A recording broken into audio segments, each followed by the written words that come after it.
Tuesday's Child, Book 1 of the Psychic Visions. What she doesn't want is exactly what he needs.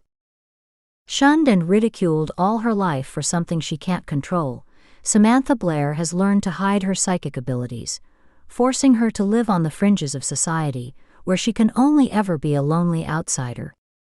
Whether she wants this gift or not has never been in her power to choose. When she inadvertently taps into one killer's prey, she finds herself taking unwilling possession of another woman's body as she's being violently murdered. Only when death claims the victim is Sam released back to her own body. Her mind is ravaged by the horror she's experienced each time, so Sam has no choice but to seek out the only ones who can stop this atrocity. Getting the rugged, no-nonsense detective in charge of tracking down the serial murderer to believe her is her first obstacle. Detective Brant Sutherland only trusts hard evidence, yet even he can't deny that Sam's visions offer him the very clues he could use to catch this elusive killer. Unfortunately, the more he learns about her incredible abilities, the more he realizes he's falling hard for this woman of profound inner grace, quiet charm, and subtle beauty. The clearer it becomes that her visions are putting her directly in the line of fire. How can Brant save her from something he can neither see nor understand, something she can't stop even if she desperately wants to? As danger and desire collide, the stakes are raised so high that they don't dare lose. Chapter 1. March 18th at 2:35 a.m. Samantha Blair struggled against phantom restraints. No, not again. This wasn't her room or her bed, and it sure as hell wasn't her body. Tears welled and trickled slowly from eyes not her own. Then the pain started. Still she couldn't move. She could only endure. Terror clawed at her soul while dying nerves screamed. The attack became a frenzy of stabs and slices, snatching away all thought. Her body jerked and arched in a macabre dance. Black spots blurred her vision, and still the slaughter continued. Sam screamed. The terror was hers, but the cracked, broken voice was not. Confusion reigned as her mind grappled with reality. What was going on? Understanding crashed in on her. With it came despair and horror. She'd become a visitor in someone else's nightmare. Locked inside a horrifying energy warp, she'd linked to this poor woman, whose life dripped away from multiple gashes. Another psychic vision. The knife slashed down, impaling the woman's abdomen, splitting her wide from ribcage to pelvis. Her agonized scream echoed on forever in Sam's mind. She cringed. The other woman slipped into unconsciousness. Sam wasn't offered the same gift. Now the pain was Sam's alone. The stab wounds and broken bones became Sam's to experience, even though they weren't hers. The woman's head cocked to one side, her cheek resting on the blood-soaked bedding. From the new vantage point, Sam's horrified gaze locked on a bloody knife, held high by a man dressed in black from the top of his head down. Only his eyes showed, glowing with feverish delight. She shuddered. Please, dear God, let it end soon. The attacker's fury died suddenly. A fine tremor shook his arm as fatigue set in. Shit. He removed his glove and scratched the exposed skin. In the waning moonlight from the corner of her eye, Sam caught the metallic glint of a ring on his finger. It mattered. She knew it did. She struggled to imprint the image before the opportunity was lost. Her eyes drifted closed. In the darkness of her mind, the wait for death was endless. Sam's soul wept. Oh God, she hated this. Why? Why was she here? She couldn't help the woman. She couldn't even help herself. Sam welcomed the next blow, so light, only a minor flinch undulated through the dreadfully damaged body of this woman. Maybe the poor woman had passed on. Sam's tortured spirit stirred deep within the rolling waves of blackness, struggling for freedom from this nightmare. With one last surge of energy, the woman opened her eyes and locked onto the killer's gaze staring back from within the mask. In ever-slowing heartbeats, her and Sam's circle of vision narrowed, until the two soulless orbs blended into one small band, before it blinked out altogether. The silence when it came was absolute. Gratefully, Sam relaxed into the woman's death. 20 minutes later, Sam bolted upright in her own bed. Survival instinct screamed at her to run. White agony dropped her in place. "Ooh," she cried out.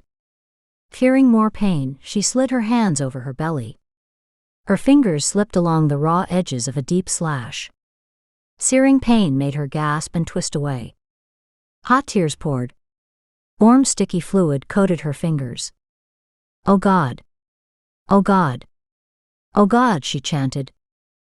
Staring in confusion around her, fear, panic, and finally recognition seeped into her dazed mind. Early morning rays highlighted the water stains on the ceiling, shining through the slapdash coat of whitewash on there, and Sam's banged-up suitcases open on the floor. An empty room, an empty life. A remnant of a foster care childhood. She was home. Memories swamped her, flooding her senses with yet more hurt. Sam broke down. Like an animal, she tried to curl into a tiny ball, only to scream again as pain jackknifed through her. Torn edges of muscle tissue and flesh rubbed against each other, and broken ribs creaked with her slightest movement. Blood slipped over her torn breasts to soak the sheets below. The smell. Wet wool fought with the unique and unforgettable smell of fresh blood. Sam caught her breath and froze, her face hot tight with agony. Shit, shit, and shit. She swore under her breath, like a mantra. Tremors racked her tiny frame, keeping the pain alive as she morphed through realities. Transition time. What a joke. That always brought images of New Age mumbo-jumbo to mind. Nothing light and airy could describe this. Each blow leveled at the victim had manifested in Sam's own body. This was hardcore healing time for Sam, time when bones knitted, sliced ligaments and muscle tissue grew back together and skin stitched itself closed. Sam understood her injuries had something to do with her imperfect control, paired with her inability to accept her gifts. Apparently, if she could surmount the latter, the first would diminish. She didn't quite understand how or why, or what to do about it. Her body somehow always healed, the physical and mental scars always remained. She was a mess. The physical process usually took anywhere from 10 to 20 minutes, depending on the injuries. The mental confusion, disconnectedness, sense of isolation took longer to disappear. She paid a high price for moving too soon. Shuddering, Sam reached for the frayed edges of her control. It wouldn't be much longer. She hoped. Nothing could stop the hot tears leaking from her closed eyelids. This session had been bad. Apart from the broken ribs, there were so many stab wounds. She'd never experienced one death, so physically damaging. Nervously, she wondered at the extent of her blood loss. If she didn't learn how to disconnect, these visions could be the end of her, literally. Just like that poor woman. Sam hated that these episodes were changing, growing, developing. So powerful and so ugly, they made her sick to her soul. Several minutes later, Sam raised her head to survey the bed. The pain was manageable, although she wouldn't move her limbs yet. Blood had soaked the top of the many thrift store blankets piled high on the bed. Her hollowed belly had become a vessel for the cooling puddle of blood. Shit! The stuff was everywhere. The metallic taste clung to her lips and teeth. She rolled the disgusting spit around the inside of her mouth, waiting. She wanted to run away, from the memories, the visions, her life. But knowing that pain simmered beneath the surface, waiting to rip her apart, stopped her. Weary, ageless patience added to the bleakness in her heart. 10 more minutes passed. Now she should be good to go. Lifting her head, she spat the bloody gob onto the waiting wad of tissue and noted the time. Transition had taken 15 minutes this morning. She was improving. Oh God. Sam broke into sobs again. When would this end? Other psychics found things or heard things. Many of them saw events before they happened. She saw violence, not only saw it but experienced it too. Occasional shudders racked her frame from the coldness that seemed destined to live in her veins. The odd straggling sniffle escaped. She couldn't remember when she'd last been warm. Dropping the top blood-soaked blanket to the floor, Sam tugged the motley collection of covers tighter around her skinny frame. Warmth was a comfort that belonged to others. She wasn't so lucky. She walked with one foot on the dark side, whether she liked it or not. And that was the problem. She'd been running for a long time. Then she'd landed at this cabin, and had been hiding ever since. That was no answer either. Her resolve firmed. Enough was enough. It was time to gain control of her gift. Time to do something, even if just reading more books on psychics, maybe finding one she could talk to. This monster had to be stopped. Plus Christ, she was tired of waking up dead. Chapter 2. June 16th at 10:23 a.m. 2 months later, the police station, a huge stonework building, towered above Sam, blending into the gray skies above. Or maybe she just felt small. Insignificant. She couldn't imagine choosing to spend time in this depressing place. It only needed gargoyles hanging from the dormers to complete the picture of doom. The entire idea of what these people did defeated her. She understood the necessity, yet given her insider knowledge, this whole human viciousness thing was too much. She wouldn't be here now, except another woman had been murdered. Given her past interactions with the police, even that wouldn't have been enough to make her sign up for more. The last cop she dealt with had been one badass bastard. No. The ring had brought her here. This morning's killer had worn a similar ring to the one Sam had seen a couple months ago in another vision. She'd caught only a brief glimpse of it then, with the memory surviving transition to burn an indelible mark on her heart. Even the mask and gloves had looked similar. The biggest nail in this guy's coffin had been the energy. Like DNA, the energy for each individual was unique, a personalized signature, so to speak. Both killers had the same energy, the same variations in wavelengths and ripples. Even the same vibration. But that was hardly police evidence. Knowing that some asshole had killed again filled her heart with sorrow and slowed her steps. Several fat raindrops splattered her face, the joys of living along coastal Oregon. The weather didn't bother her, the crowds and noise did.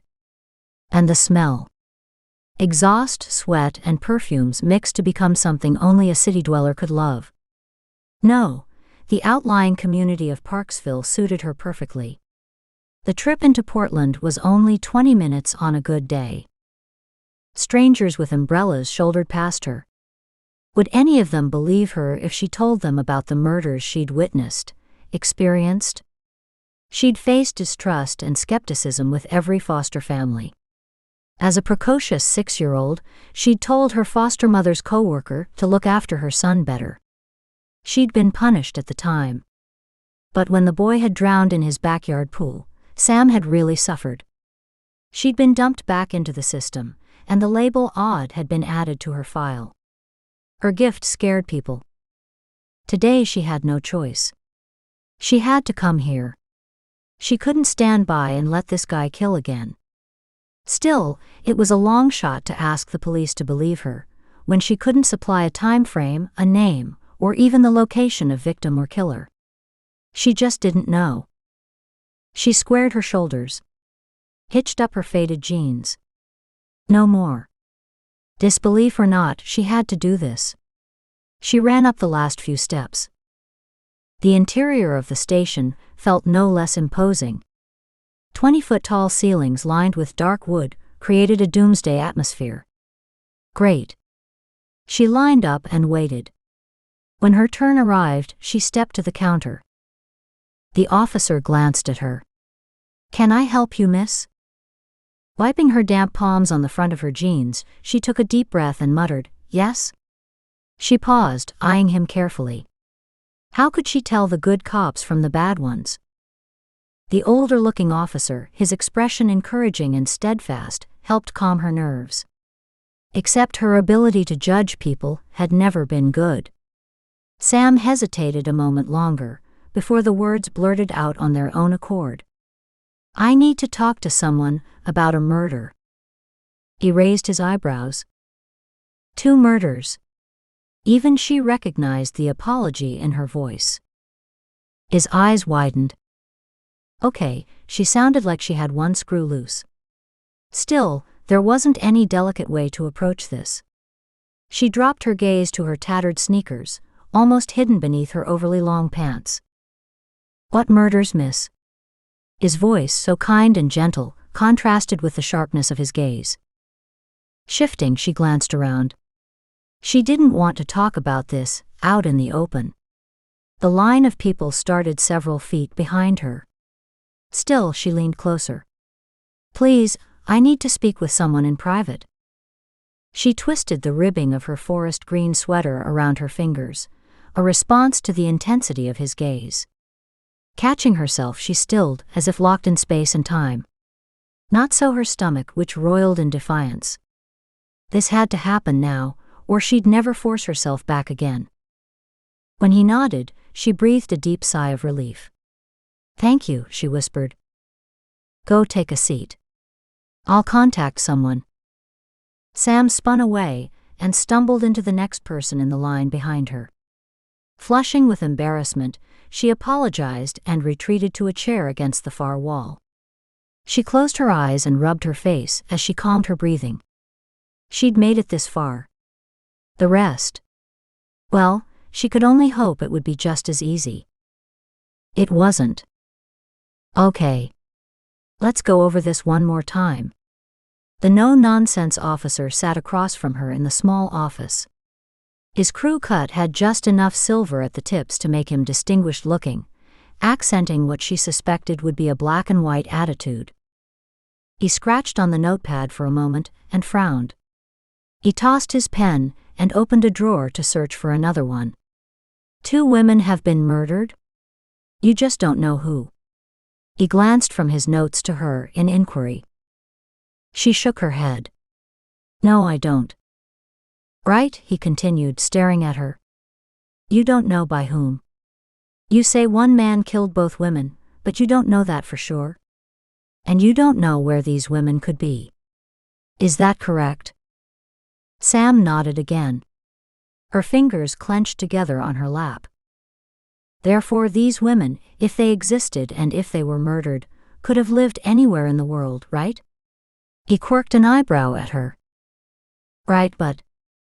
"Just answer the question. Could these women and their supposed killer be, for example, in England?" Her shoulders sagged. Why couldn't anything be easy? Theoretically, yes. But I'm not.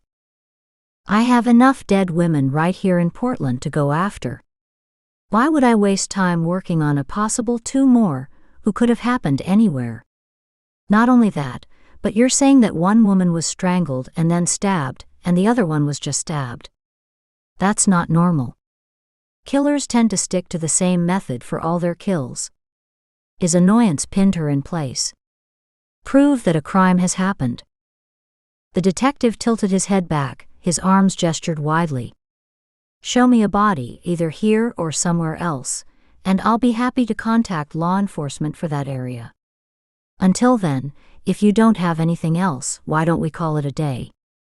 He waved in the direction of the door. Sam stared at the irate officer, her initial optimism long gone. The problem was, everything he'd said was true.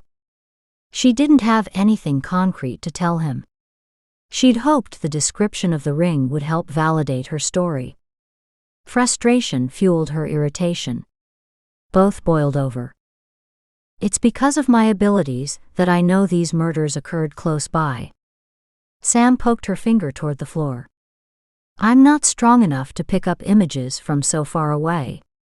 These are your cases, you just need to identify them. How? He snarled. You've given me no physical descriptions, no names, and no location markers. How can I identify them? All the fight slipped down her back and drained out her toes.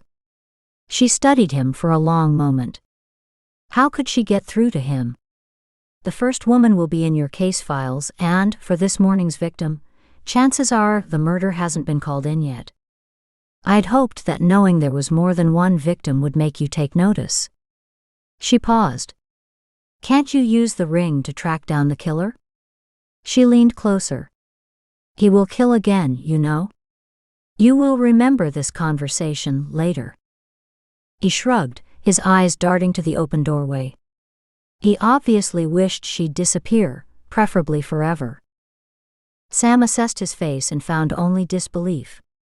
Her shoulders sagged. It wasn't his fault. He'd reacted as she'd expected. Skeptical and derisive. Sam flipped her braid over her back and rose. She tried. There'd be no help here. Fine.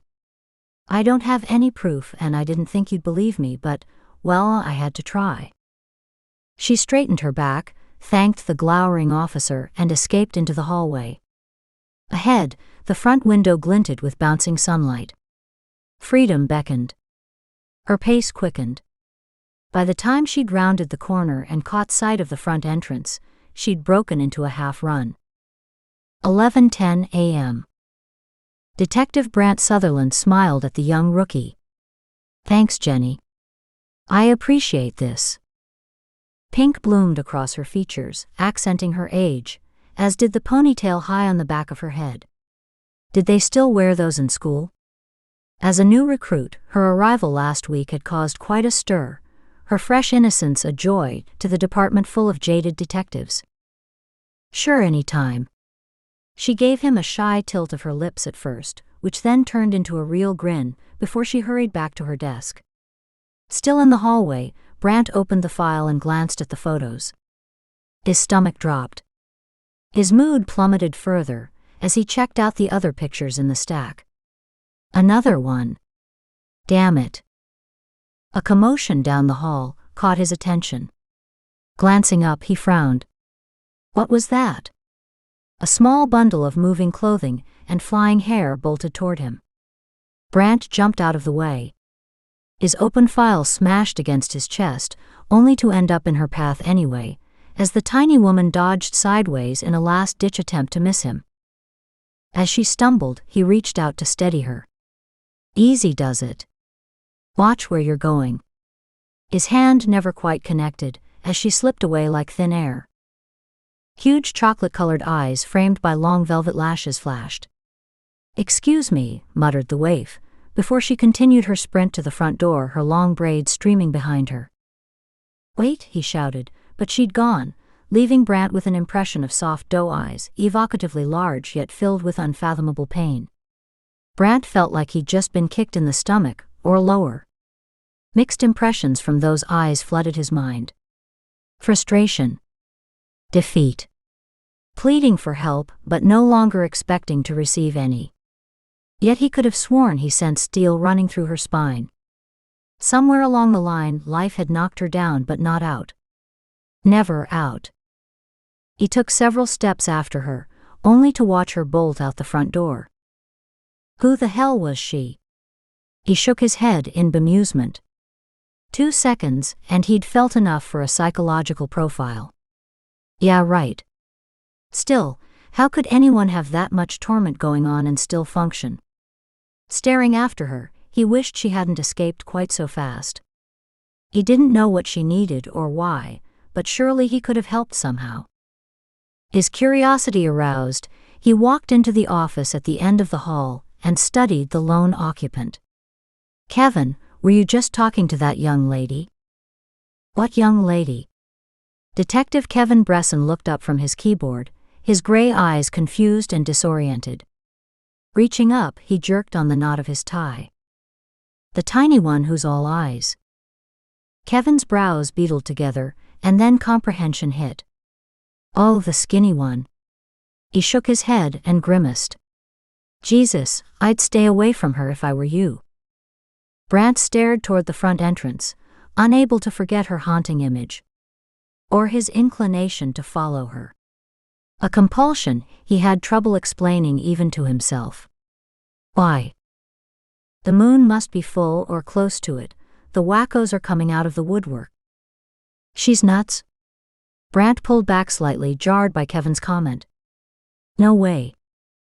Yep, crazy as a bedbug. Kevin checked his desk calendar, pointed at today's date. Look at that. I'm right. It is a full moon tonight. Brant readily admitted that he didn't know much about the cosmos. Still, he'd have bet his last dollar that sanity lived in those eyes. Also a hint of desperation too, as if she'd hit the end of her rope maybe, but at least she'd known it. So what did she want? Brant worked to keep the interest out of his voice. Kevin tossed down his pen on his desk and leaned back. She tried to tell me this crazy-ass story about waking up inside another woman while she was being murdered. Kevin snorted. I've heard a lot of stories over the years, but that one topped my list. Brant straightened, stepped closer. She's a psychic? He didn't quite know how he felt about that. Kevin shot him a disgusted frown. If she is, she's not a very good one. Brant frowned. Why? What did she have to say? Something about a killer murdering 2 women. Both times, she says, she witnessed the murders as they happened, from inside the dead women's bodies. Kevin shrugged as if to say, people, what can you do? Even odder, she says this killer used a different mo each time. That was unusual, yet not unheard of. Brant only had to think of the current animal he was hunting. If Brant was right about him, this guy constantly changed his methods. Did she offer any proof? Some way to identify the killer? Did she know who the women were? At Kevin's shaking head, Brant felt pity for the woman. He hadn't been here at this station for long, and he didn't hold a position that invited confidences. Detectives were the same across the country. Some were good cops with limited imagination. Some had too much imagination and had a hard time playing by the rules. Kevin appeared to be squarely on the side of the disbelievers and rule-makers. Brant, well, he'd admittedly done more rule-breaking than was probably good for him. Old-fashioned detective work did the job most times, but not always. And he didn't give a damn where the help came from, as long as it came. He couldn't resist asking, anything concrete?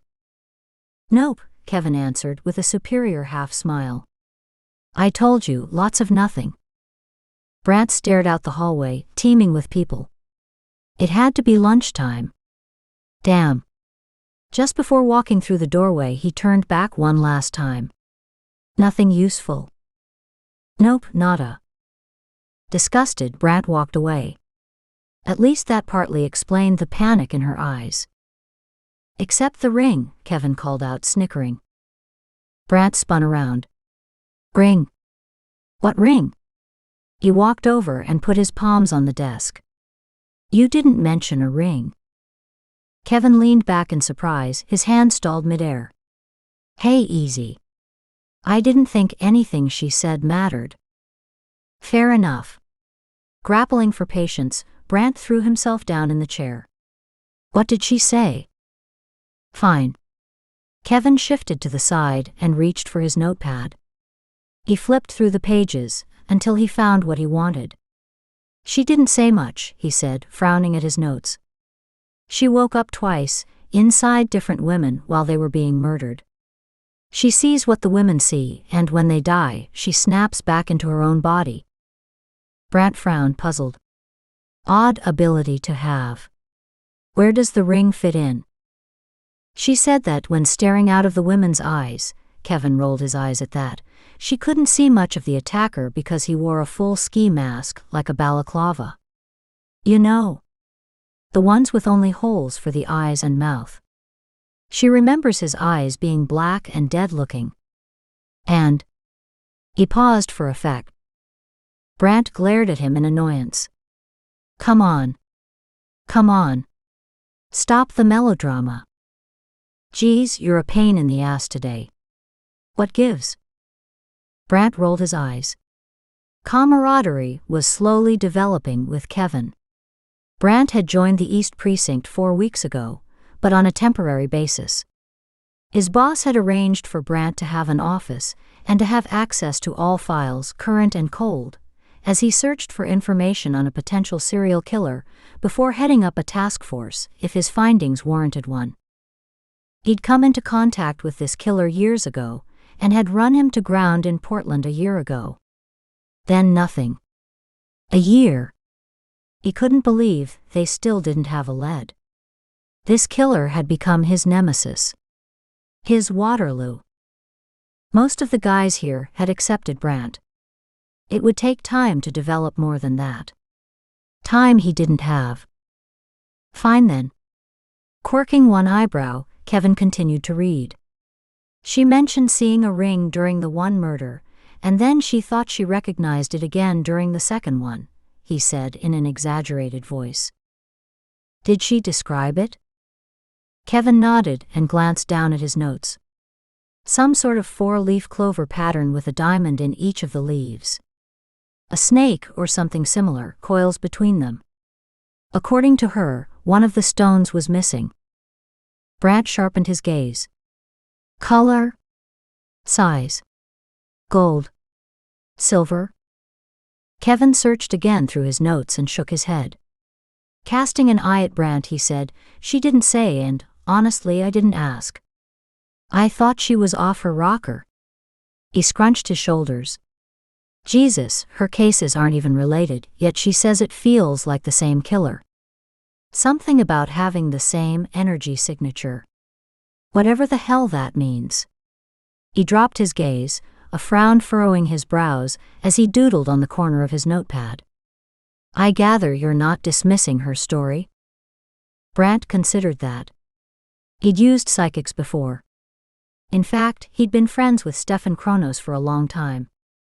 The reclusive psychic was a difficult person to get close to. And even more difficult to be close with. The man was painfully honest. Brandt knew what valuable information they could give, but also knew using them could be a crapshoot. I don't know what to think. The changing Mo thing is unusual, but it happens. That's why I'm here after all. If she had concrete information, it would have been easy enough to check out against our cases. But she didn't though, did she? Kevin shook his head. Not really. The last murder happened this morning, which could mean that we haven't found the victim yet, or it happened in a different country and we'll never hear anything about her. Oh yeah, this morning's victim had a tiled ceiling with deep crown moldings and frilly pink bedding. That is, if any of this can be counted on. He waited a heartbeat. Here. Go for it. I'll log it in, but you can have this. He ripped off several pages from his notepad. Personally, I think it's all bullshit. Brandt half nodded and returned to his office. Bullshit or not, he'd still check it out. An hour later, Brandt slumped back in his computer chair, stumped. Killers were normally predictable in their methods. They stayed with what worked, and few killers changed that. Those who did had been in business for a long time. They'd evolve. This made them incredibly difficult to hunt, as Brandt well knew. He checked Kevin's notes again. With only a comment or two on the women's hair and the way they'd died, it would be hard to identify the victims. He had too many possibles to sort through. In a busy metropolis like Portland, murder was an everyday affair. Speaking into empty air, he said, "This is ridiculous. I need details, damn it." He needed a time frame or details of the victims themselves. How could Kevin not have asked for more? Not that he could blame Kevin. The city was overrun with nutcases. Who could tell them from the normal people these days? He scratched down a couple more questions before returning to his screen.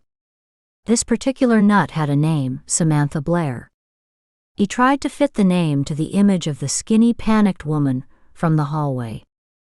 Back at his screen, he brought up all the information the database had to offer, which was scant at best. She was 28 years old with no priors, no outstanding warrants, and no tickets or parking violations. The phone rang, interrupting his search. Hello. Hi, sweetie. How are you today? Brant leaned back with a grimace. Mom, I'm fine. I told you yesterday. The headache was gone when I got home. Nothing to worry about. Yes, dear. I just wanted to call and make sure you're feeling better. I am. How are you? Are you ready to leave that place yet? Brant pivoted in his chair to stare out the window. The sun had streaked through a few of the gray rain clouds, lighting the sky with colored swaths. I'm not that good. My hip has mostly healed, but it still feels weak. She sniffled slightly. Brant grinned. What her hip had to do with a fake cold was anyone's guess. Still, she pulled out a sniffle every time. His mom should be sitting out on her little deck to her own apartment, not in the assisted living center a few miles out of town. She'd been happy there, very happy. She still had her apartment. This center was supposed to be a temporary situation. Somehow, every time Brant mentioned her leaving, her lung condition or diabetes acted up, or she came up with some other excuse to stay a little longer. The center didn't mind. They were in the process of adding a new wing to accommodate more seniors. His mom had money and paid her way. To be closer to her, Brant had requested the switch in precincts to this particular location. Her voice almost back to normal, she asked, "Do you have time for lunch today?" No. Today's not good. Oh dear. Well, how about tomorrow then? Mom, I'd love to if it's just the two of us. No more prospective girlfriends, okay? Now, honey, I wouldn't do that. You explained how you felt about my interfering, as you called it.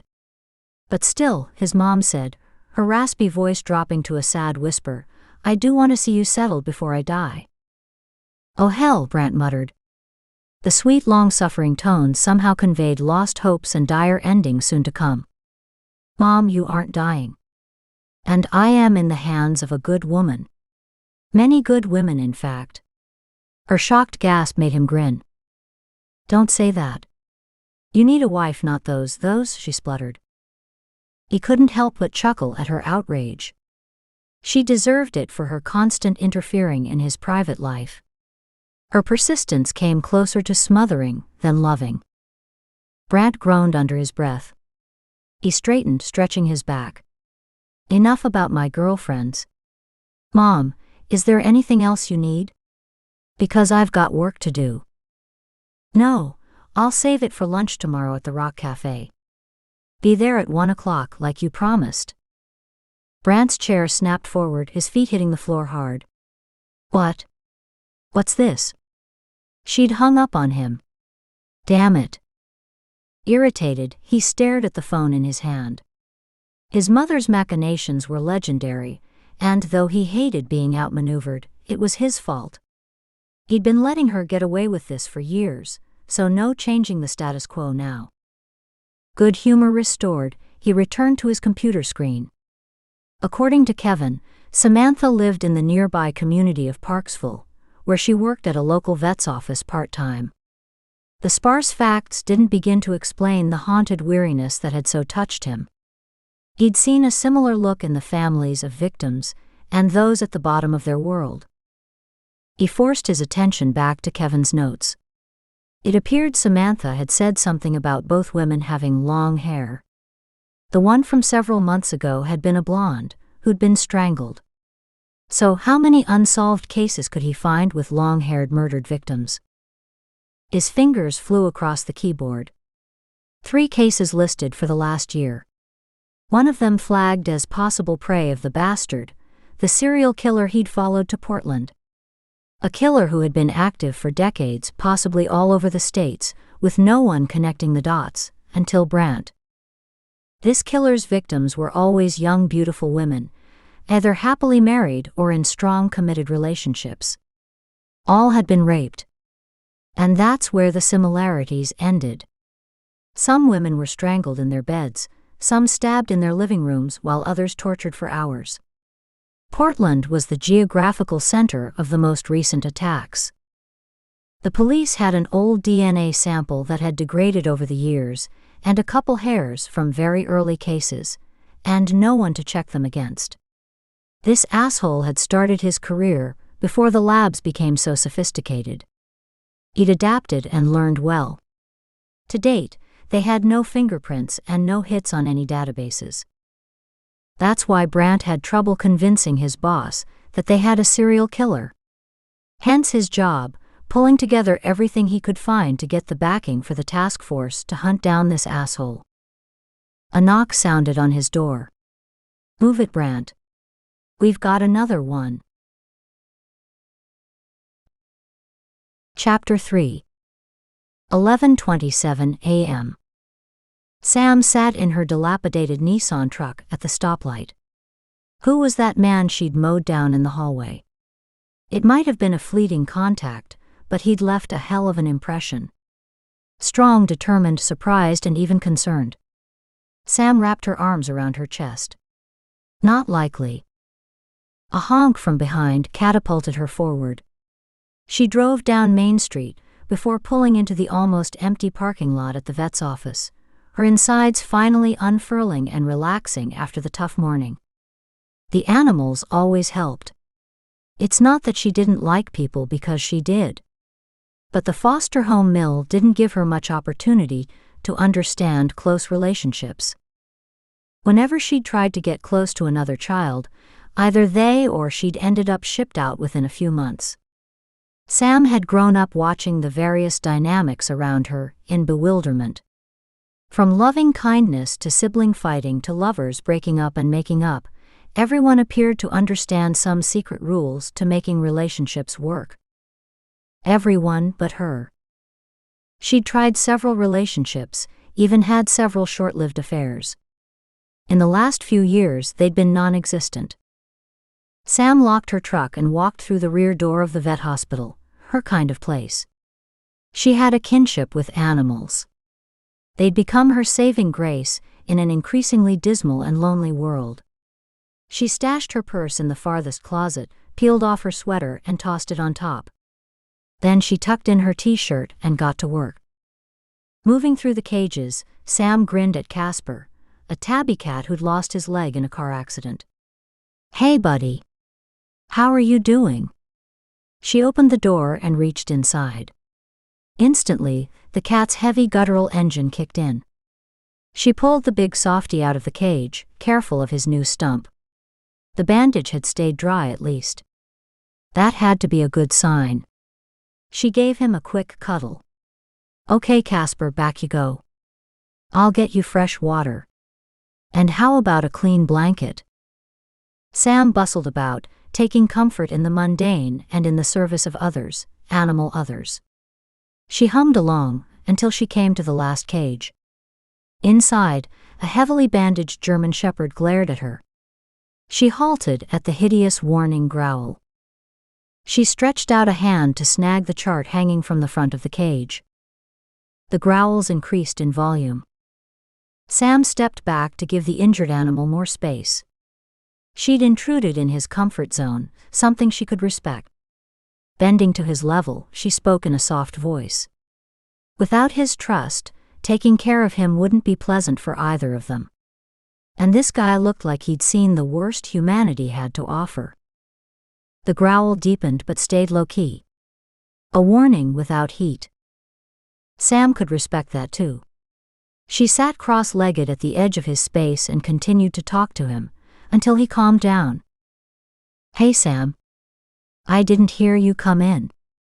Lucy, the gregarious vet assistant, had a voice that boomed throughout the farthest corners of the room, giving Sam no opportunity to ignore it. She hunched her shoulders at the intrusion, keeping her gaze locked on the dog. "I came in the back," she called out in a low voice. The dog stared at her. Sam shifted slightly and narrowed her gaze. The shepherd's gaze followed every movement. She grimaced. Strange, but she could almost sense his interest. "There you are. What are you doing sitting on the bare floor like that? You'll catch a cold." Lucy's voice sounded behind Sam's shoulder. Sam jerked, then twisted around to greet the large older woman, and for a startling moment, saw another Lucy instead, Sam's murdered best friend Lucy from a decade ago. The long familiar brown hair appeared braided off to one side, with her sweet smile spread across her face. The image was old and faded, and yet still heart-wrenchingly clear. Pangs of guilt wiggled in Sam's belly. The dog's low growl tore through the image. Sam shook herself, concentrating on the office manager and not her old friend. "Hi, Lucy." The older woman fisted her hands on ample hips. "Come on out front and have a warm cup of tea." Sam glanced at the dog. His black gaze locked on the two women. Lucy reached down a beefy hand to help Sam get to her feet. Sam winced. This morning's vision had left her stiff and sore. Her police disaster had left her aching. With slow, careful movements, Sam brushed off her clothes and hung the chart back on the dog's crate. "Jesus, girl, you're freezing. Lord, this child can't even take care of herself, let alone no animals." Sam shook her head at Lucy's habit of directing comments to the Almighty above. Still, Lucy had a point. Cole, Sam's constant companion, had settled deeper in her bones. She found herself propelled to the front offices and the small cozy lunchroom. There, a hearty nudge pushed her to the closest chair. Within minutes, a hot cup of strong tea with a single serving of cream arrived before her. Lucy, with a second cup of tea, took the chair opposite Sam. Unable and unwilling to stop them, Sam confronted her memories of the other Lucy. That Lucy had loved her tea too. The two of them had shared many cups. During one such moment, Sam had broken her own rule and had trusted her enough to tell her about her gift. Poor Lucy. She'd thought it had been so cool. Then one night, after drinking too many B-52s, she'd told everyone, once again making Sam an oddity and outsider. And reminding Sam of a sad truth, even friends couldn't be trusted. A lesson she hadn't forgotten since. Her friend had died an ugly death. And Sam couldn't help her. More guilt. Sam sighed. "Heavy thoughts?" asked Lucy gently. "Care to share?" Sam's mouth kicked up at the corners. "Nothing worth sharing," she murmured. Lucy leaned back with an unsurprised nod. "Just so you know, I'm always here if you ever want to talk." After a moment, she continued in a bright, cheerful voice. "Here. Try one." A plate of cookies appeared beside her hot mug. "Thanks." And Sam meant it. Choosing a peanut butter cookie, she bit into it. She closed her eyes, a tiny moan escaping. In the darkness, the rich buttery peanut taste filled her mouth. Delicate yet robust and so good. "Not bad, huh?" Sam nodded, wasting no time in popping the rest of the morsel into her mouth. Lucy nudged the plate closer. Sam grinned and snatched up a second cookie. Lucy gave her a fat smile of pleasure. Her mouth full, Sam considered the woman beside her. This Lucy gave from the heart, freely offering acceptance and reserving judgment. Sam understood the value of the gift. At the same time, all that emotion made her nervous. "Thanks for the tea and cookies." She took her cup to the sink. "What do you think of our new patient?" "The German Shepherd." Sam spun around. "What happened to him?" Lucy rose and brought her cup to the sink. "Sarah found him." Lucy turned around. "You remember my daughter, Sarah? She works at the seniors' facility." Without waiting for a response, she continued talking. She called in to say a resident had found the dog injured in the parking lot. Dr. Wascott drove over and picked him up. Sam watched as Lucy turned on the hot water and dribbled a little dish soap over the cup in her hand. Sarah, Sam vaguely remembered, was activity coordinator at a home between here and Portland. Lucy gazed at Sam. He was in tough shape. And since he woke up after surgery, well? She placed the clean cup upside down on the drying rack.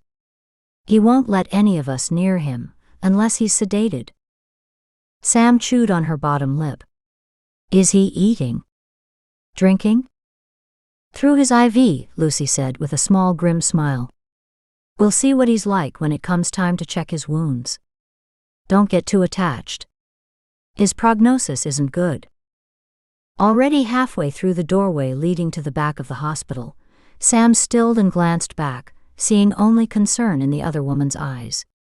Resolutely, Sam headed to her charges. The shepherd's low growl warned her halfway. It's okay, boy.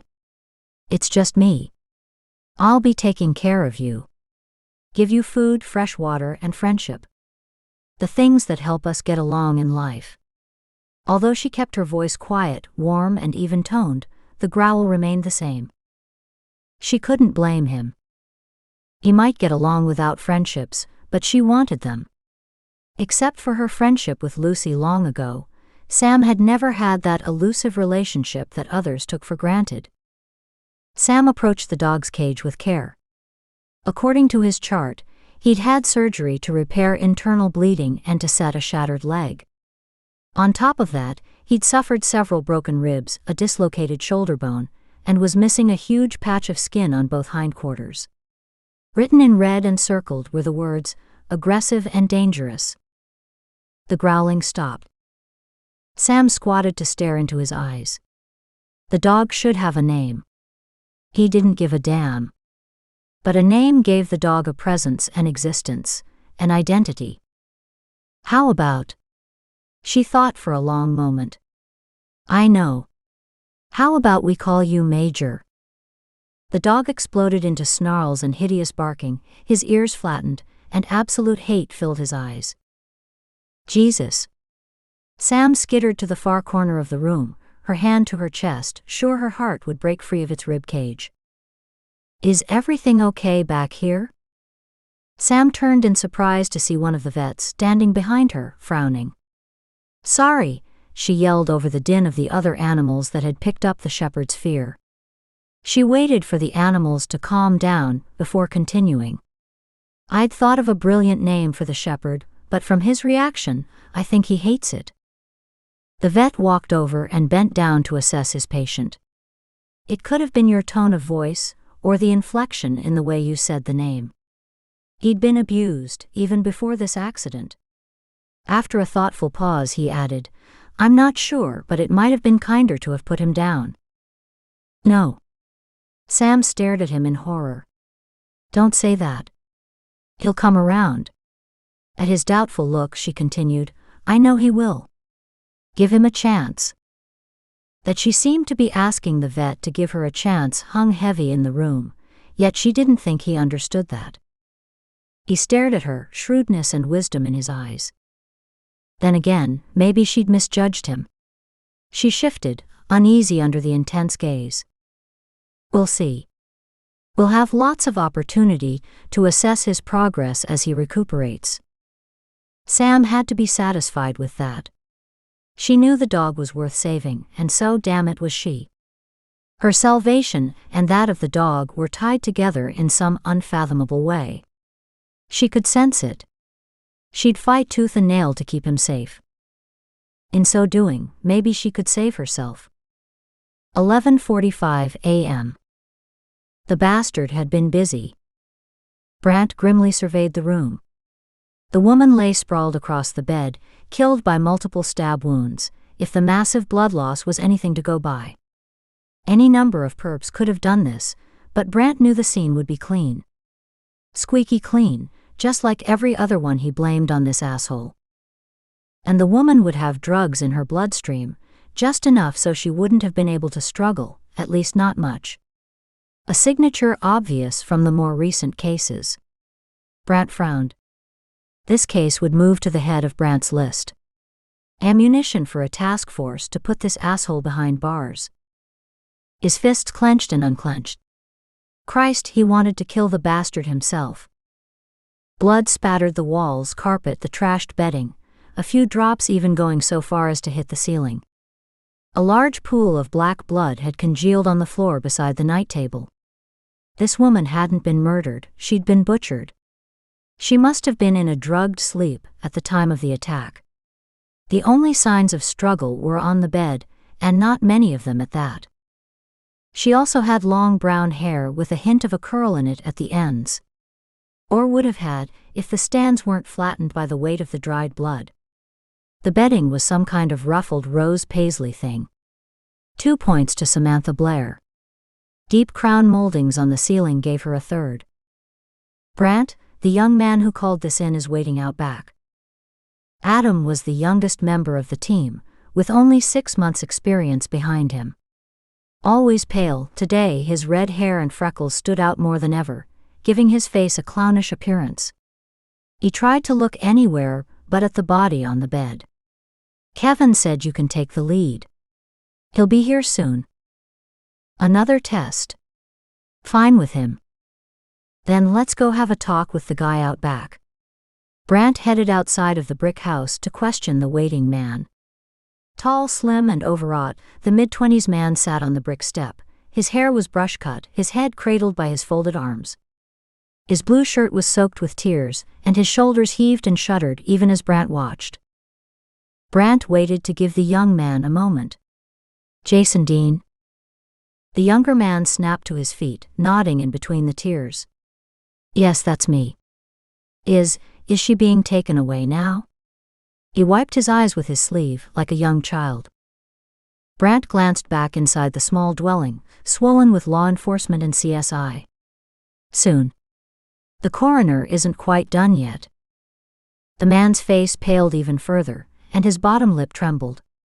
He took several deep bracing breaths and nodded. With gentle coaxing, Brant got the whole story out of him. They both worked for the same company, and had been going out for close to a year now. They'd gone out for dinner and drinks last night, before returning to her place. He'd stayed for several hours, leaving around 1:30 in the morning. When she didn't show up at work, he'd called numerous times and then had slipped over to check on her. After finishing with Jason, Brant walked back inside to wait. Within minutes, Kevin arrived with the other 2 homicide detectives on the team, Daniel and Seth. Brant paced back and forth in the hallway, chewing on the information in his mind, while he filled them in on what he knew. "It's him, isn't it? The one you're always talking about?" asked Daniel, the second youngest member on the team, a frown wrapped around his forehead. He tucked his thumbs into his pant pockets. Daniel's paunch matched his wife's 5 months pregnant belly, a fact the team teased him about mercilessly. Each team member in the East Precinct pulled long hours. Brant respected that. He wasn't here to rock the boat. But any cases that could be the bastards, he wanted in on. Simple. And so far nothing. Except more bodies. Grimly, Brant watched as the gurney was wheeled into the bedroom. Chances are good it's him. Toxicology should confirm it. Brant leaned against the bedroom wall and tried to assess the scene, a difficult task with his emotions still unsettled. He'd have to wait for the tests to come back to know for sure. She'd been deliberately arranged with her legs splayed wide apart, her arms above her head. Open display, mocking and degrading her for maximum humiliation. Another similarity between the killer's victims, posed, yet not always in the same way. Irrational rage from a rational mind. "Okay, we're ready to move the body," announced one of the CSI team. Brant nodded. "Thanks. How's the scene? Will you get much?"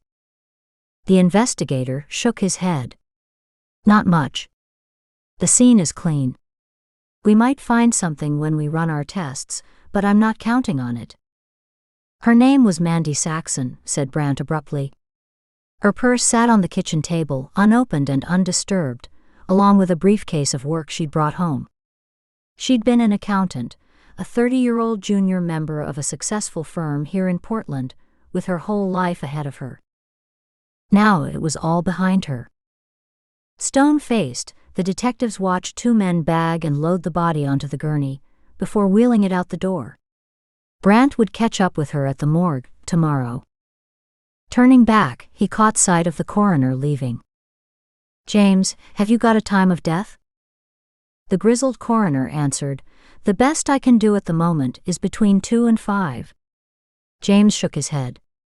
"I'll have more after the autopsy." The coroner walked out, after smacking Adam's shoulder.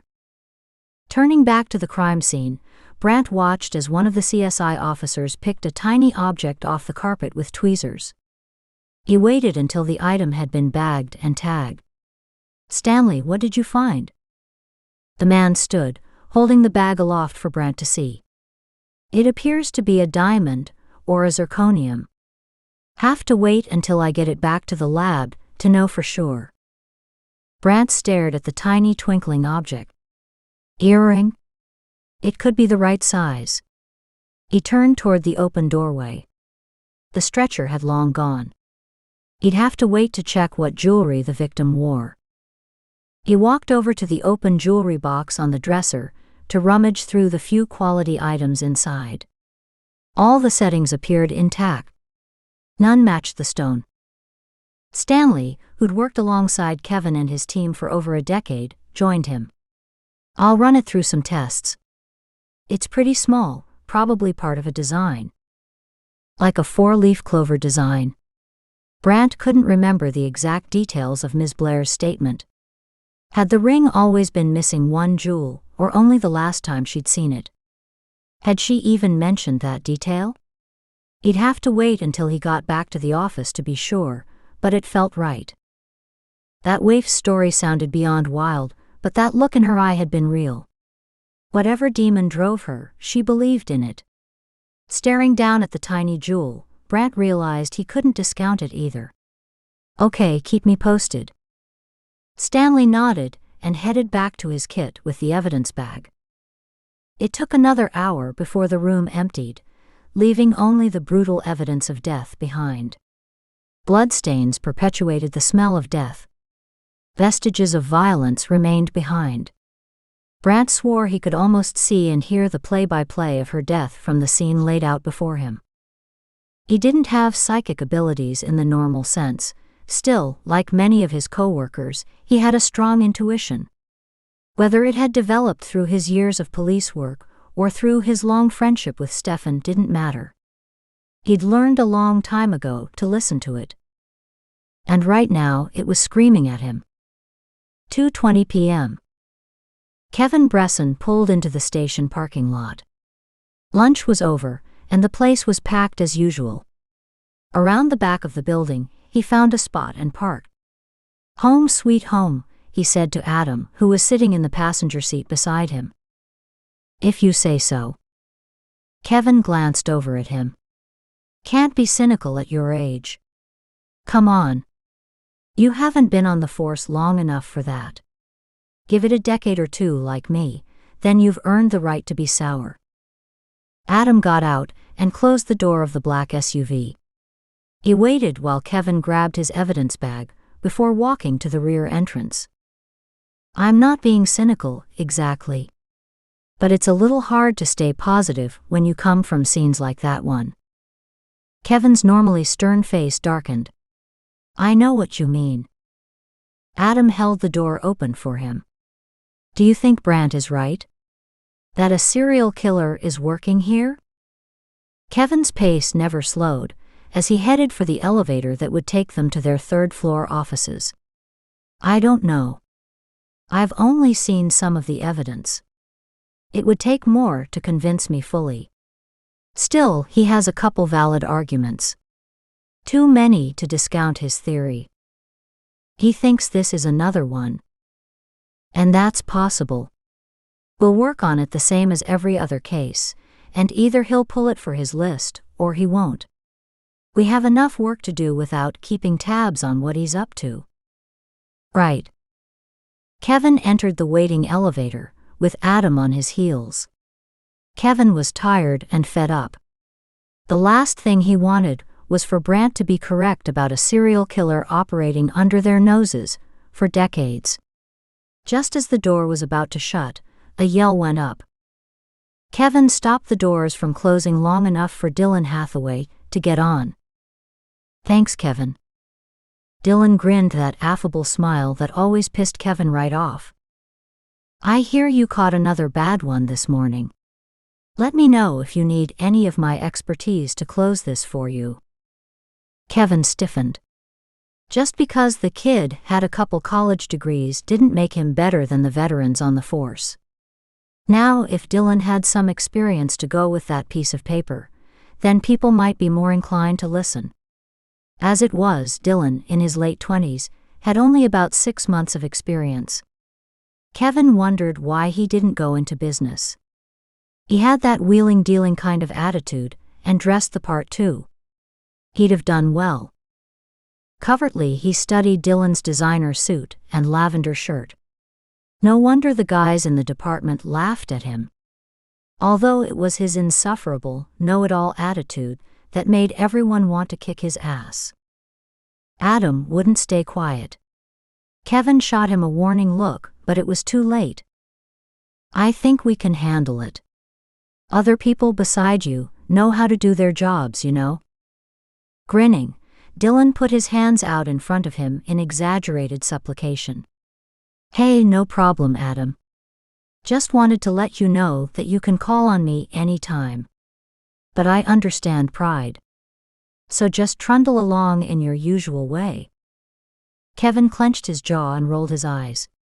He did take pride in the number of cases he'd closed over the years.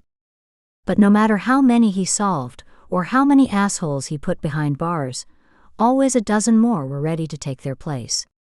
If Brant was right, they were in trouble. A serial killer with the skills to stay undetected for decades was just bad news for everyone. But working with Brant was a different story than asking this young upstart for help. Brant might be new to the department, but Kevin respected the man, unlike Dylan. Brant was a straight-up guy you could count on in a tight spot. What made working with him hard was his special assignment status. Not that he played the maverick card, but he worked with his own agenda.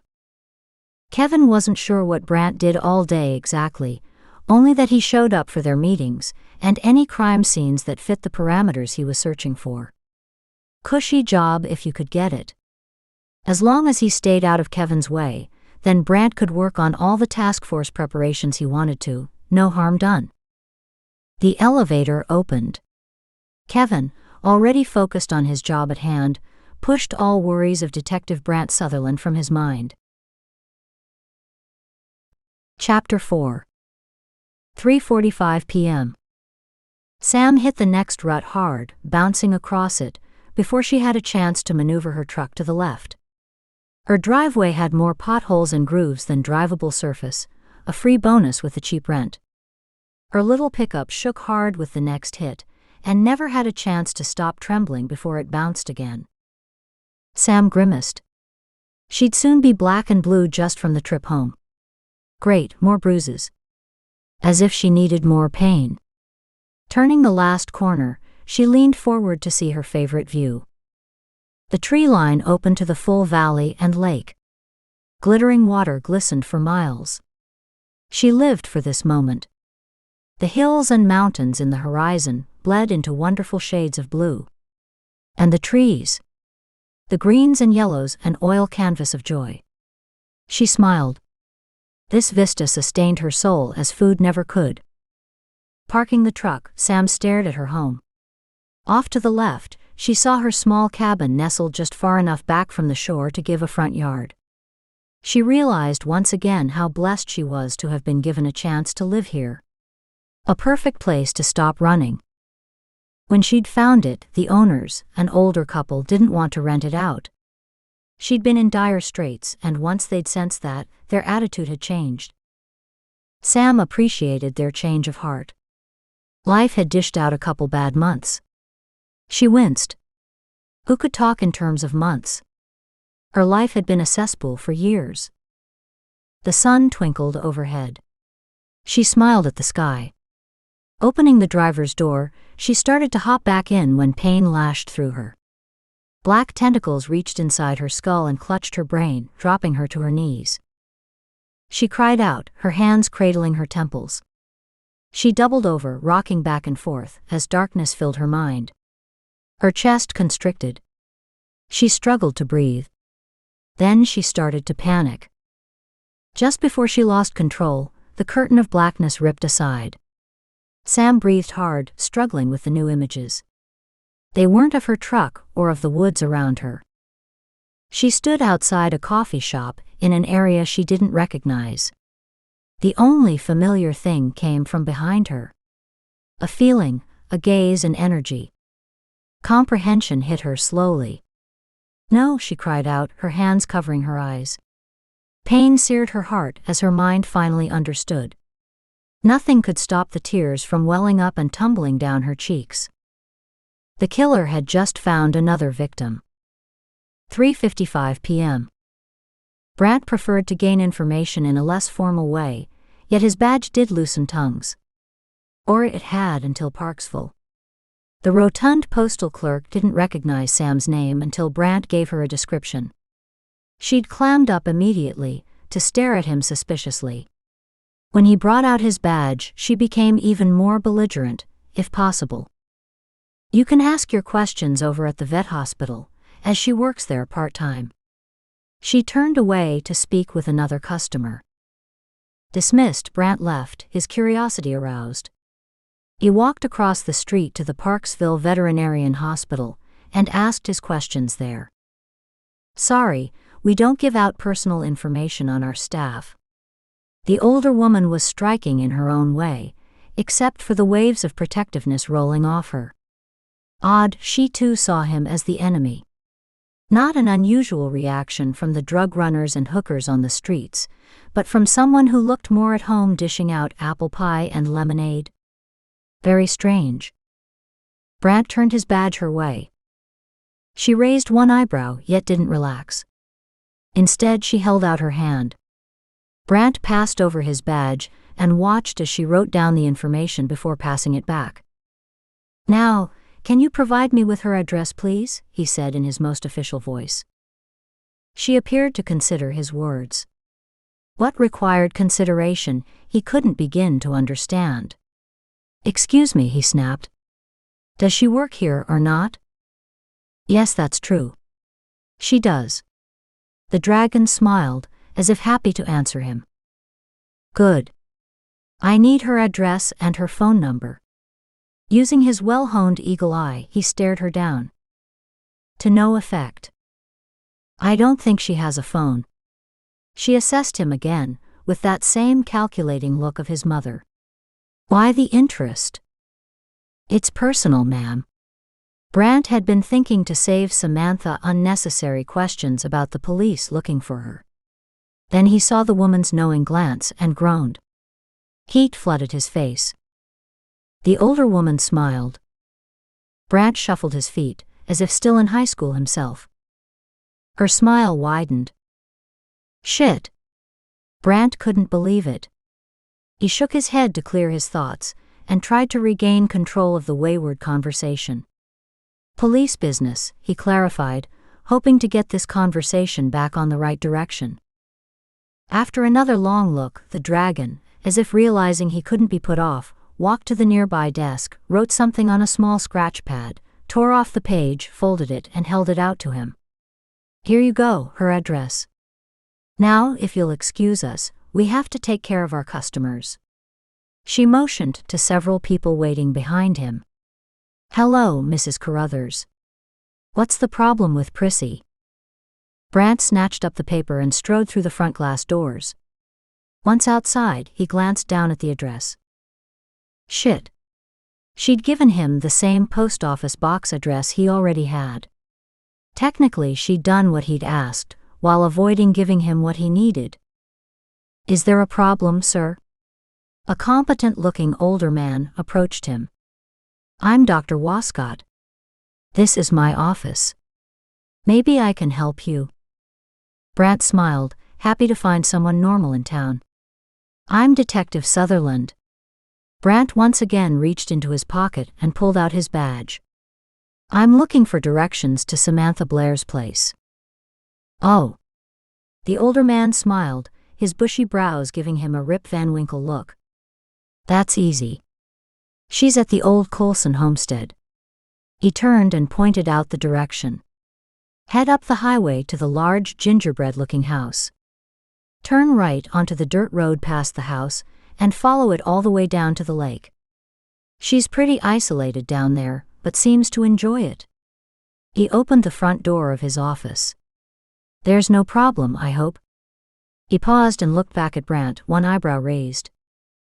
Brant shook his head, tucking the slip of paper into his shirt pocket. Not at all, I'm just checking on some information she gave us. Didn't think so. She's not the type.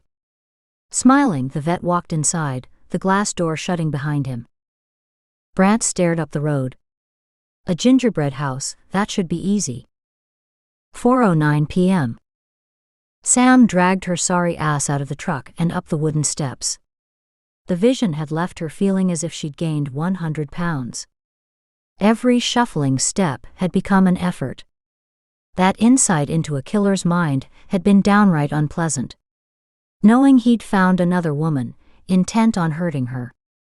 That she'd had the vision at all, terrified her. It was yet another sign her talent was changing. And she didn't like it one bit. Her head throbbed from the remnants of sensory overload. Moses barked excitedly, his madcap tail waving in the wind. He shoved his wet nose into her hand. Hey boy. Sorry to be so long today. She scratched the big dog's head. The golden-haired Heinz 57 mix easily came to her mid-thigh. She smiled at the oversized black paws. Moses had been the main man in her life for a long time. Shifting her library books picked up over her lunch break, she strode up the front steps. These books on psychic phenomena might hold the answers to her perpetual problem. At one time she'd asked experts for help. Unfortunately, she'd chosen the wrong kind of expert. Images of padded walls and needles rushed to slam into her mind. Ruthless and with more experience than she'd like to admit, she slammed them right back out again.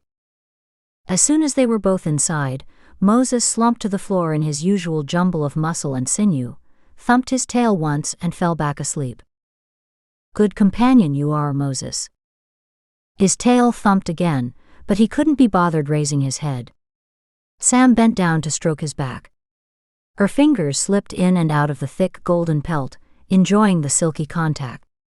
A great sigh erupted from him, and he relaxed even further. Sam laughed at his total exit from the world. He had the right idea. She needed sleep too. Exhaustion from her vision had caught up to her. Even running a hand over her forehead brought a tremor to her spine. After putting on the tea kettle, she walked into the bathroom, dampened a washcloth and wiped her face. The cool wetness helped refresh her. Catching sight of her face, she winced. Her porcelain skin, always translucent, now seemed paper-thin, transparent even. She looked friggin' awful. She closed her eyes, shocked at how far her health had sunk.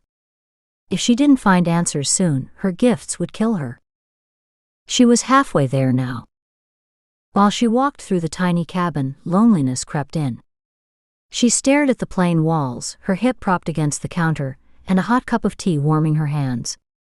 The support walls were old logs, and the floorboards had been cut from hewn wood. They'd worn down in places, and would have some incredible stories to tell, if they could talk.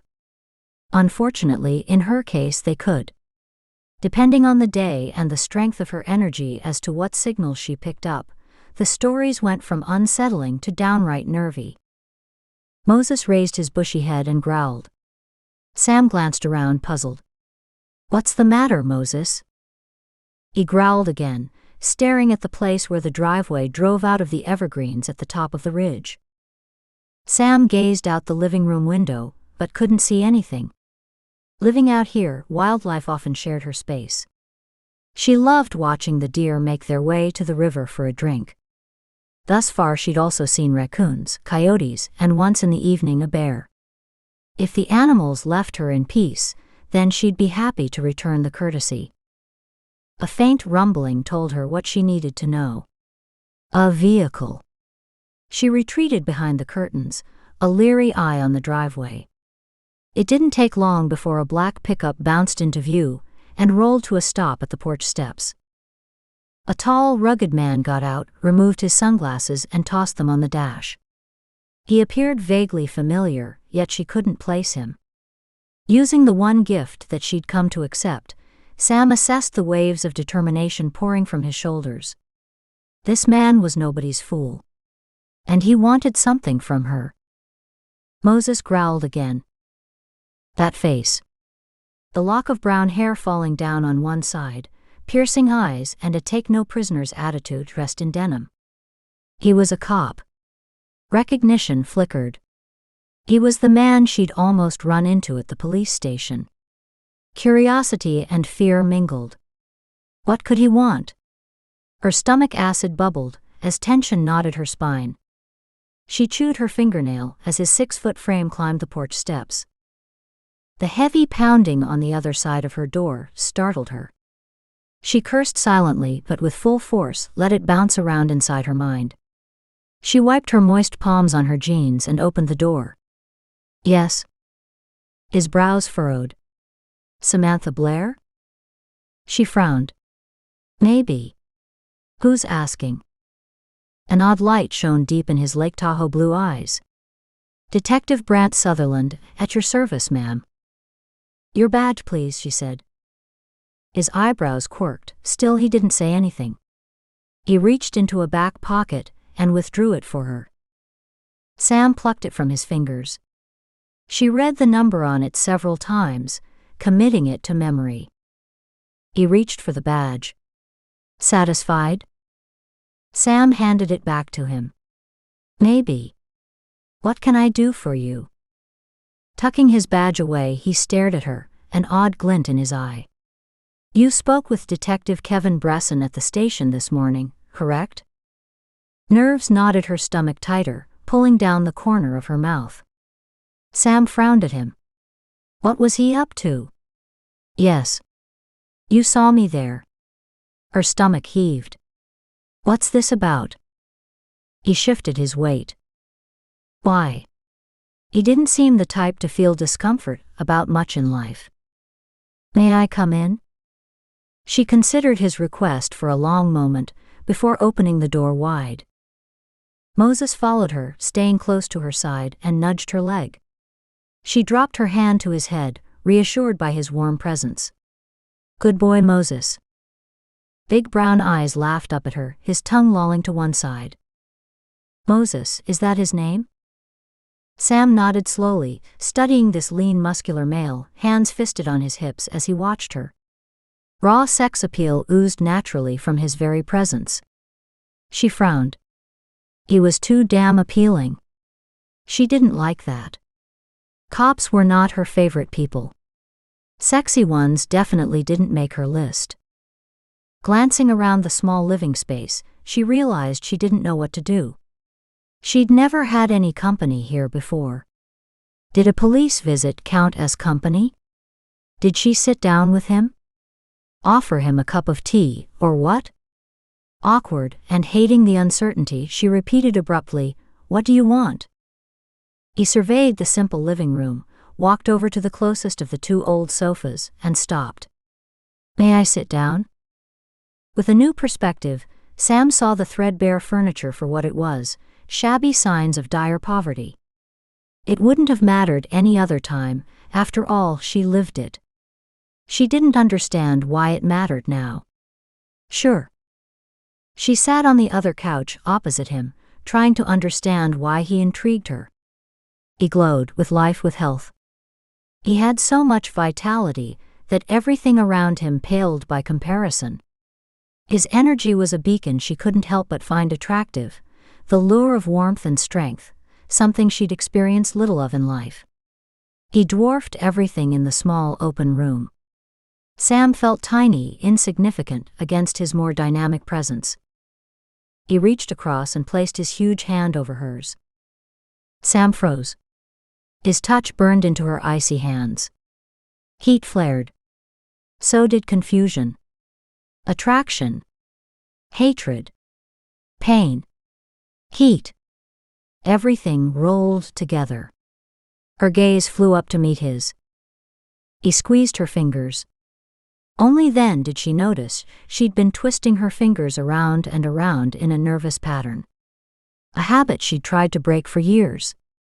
She yanked both hands back and tucked them under her thighs, leaning back. Heat still pulsed inside her veins. Heat she wanted to nestle closer to, yet couldn't explain why.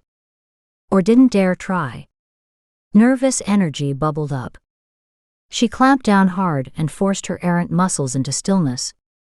Sam waited for him to speak. "Are you okay?" She jerked her head up and down. "Good. Then let's go over the statement you gave Detective Bresson." "Why?" "He didn't believe me." "But maybe I will," he countered. "So please, from the beginning." "The beginning." She cast a careful gaze over him. He prompted her. "You said you woke up inside a woman's body, as she was being murdered?" "Oh, that beginning." Relief blossomed, and she settled back into the couch. Slowly, succinctly, she explained her story again. "Any idea if his ring had real diamonds in it?" She glanced at him in surprise. "No. I wouldn't know the difference." "Could you see the woman's hair?" "This one had long brown hair. I think it had a slight curl to it." He raised an eyebrow at her and pursed his lips. "Curly." Sam swallowed hard several times, overwhelmed with the memory. Soft and feathery, the dead woman's beautiful curls had stroked against her neck with every twist and turn of her head as she fought for her life. Locking down her grief and stiffening her spine, Sam explained. "I felt it curling around my neck." The look on his face eased. Sam had no idea if he believed her or not. "Can you tell me anything about his height, the clothes he wore, the type of mask he had on, anything?" "His mask." Shivers raced down her spine. The madness in those eyes, those glowing orbs, still made her nightmares hell. They had shone with joy at the pain he had inflicted. Sam could hardly speak. Her voice hoarse from unshed tears, she explained what little she'd seen and the impression the killer had left on her. She hunched her shoulders against the lingering horror, hating the power the memories held over her. He asked a few more questions. She slid into monosyllabic answers, wishing he'd finish and leave. Finally, he snapped his notepad closed and tucked it into his shirt pocket. "Thanks." He stood and walked to the door, then turned to face her, pulling out a business card, handing it to her. "I don't know if I believe you, or if what you've given us even helps, but I appreciate you coming in to share your information. If you think of anything else, please let me know." He nodded politely and walked out. Now that he appeared ready to leave, Sam's emotions scattered. She didn't know what to make of him. His presence confused her. Interested her. Intrigued her. Memories dictated that she should be angry, scared even.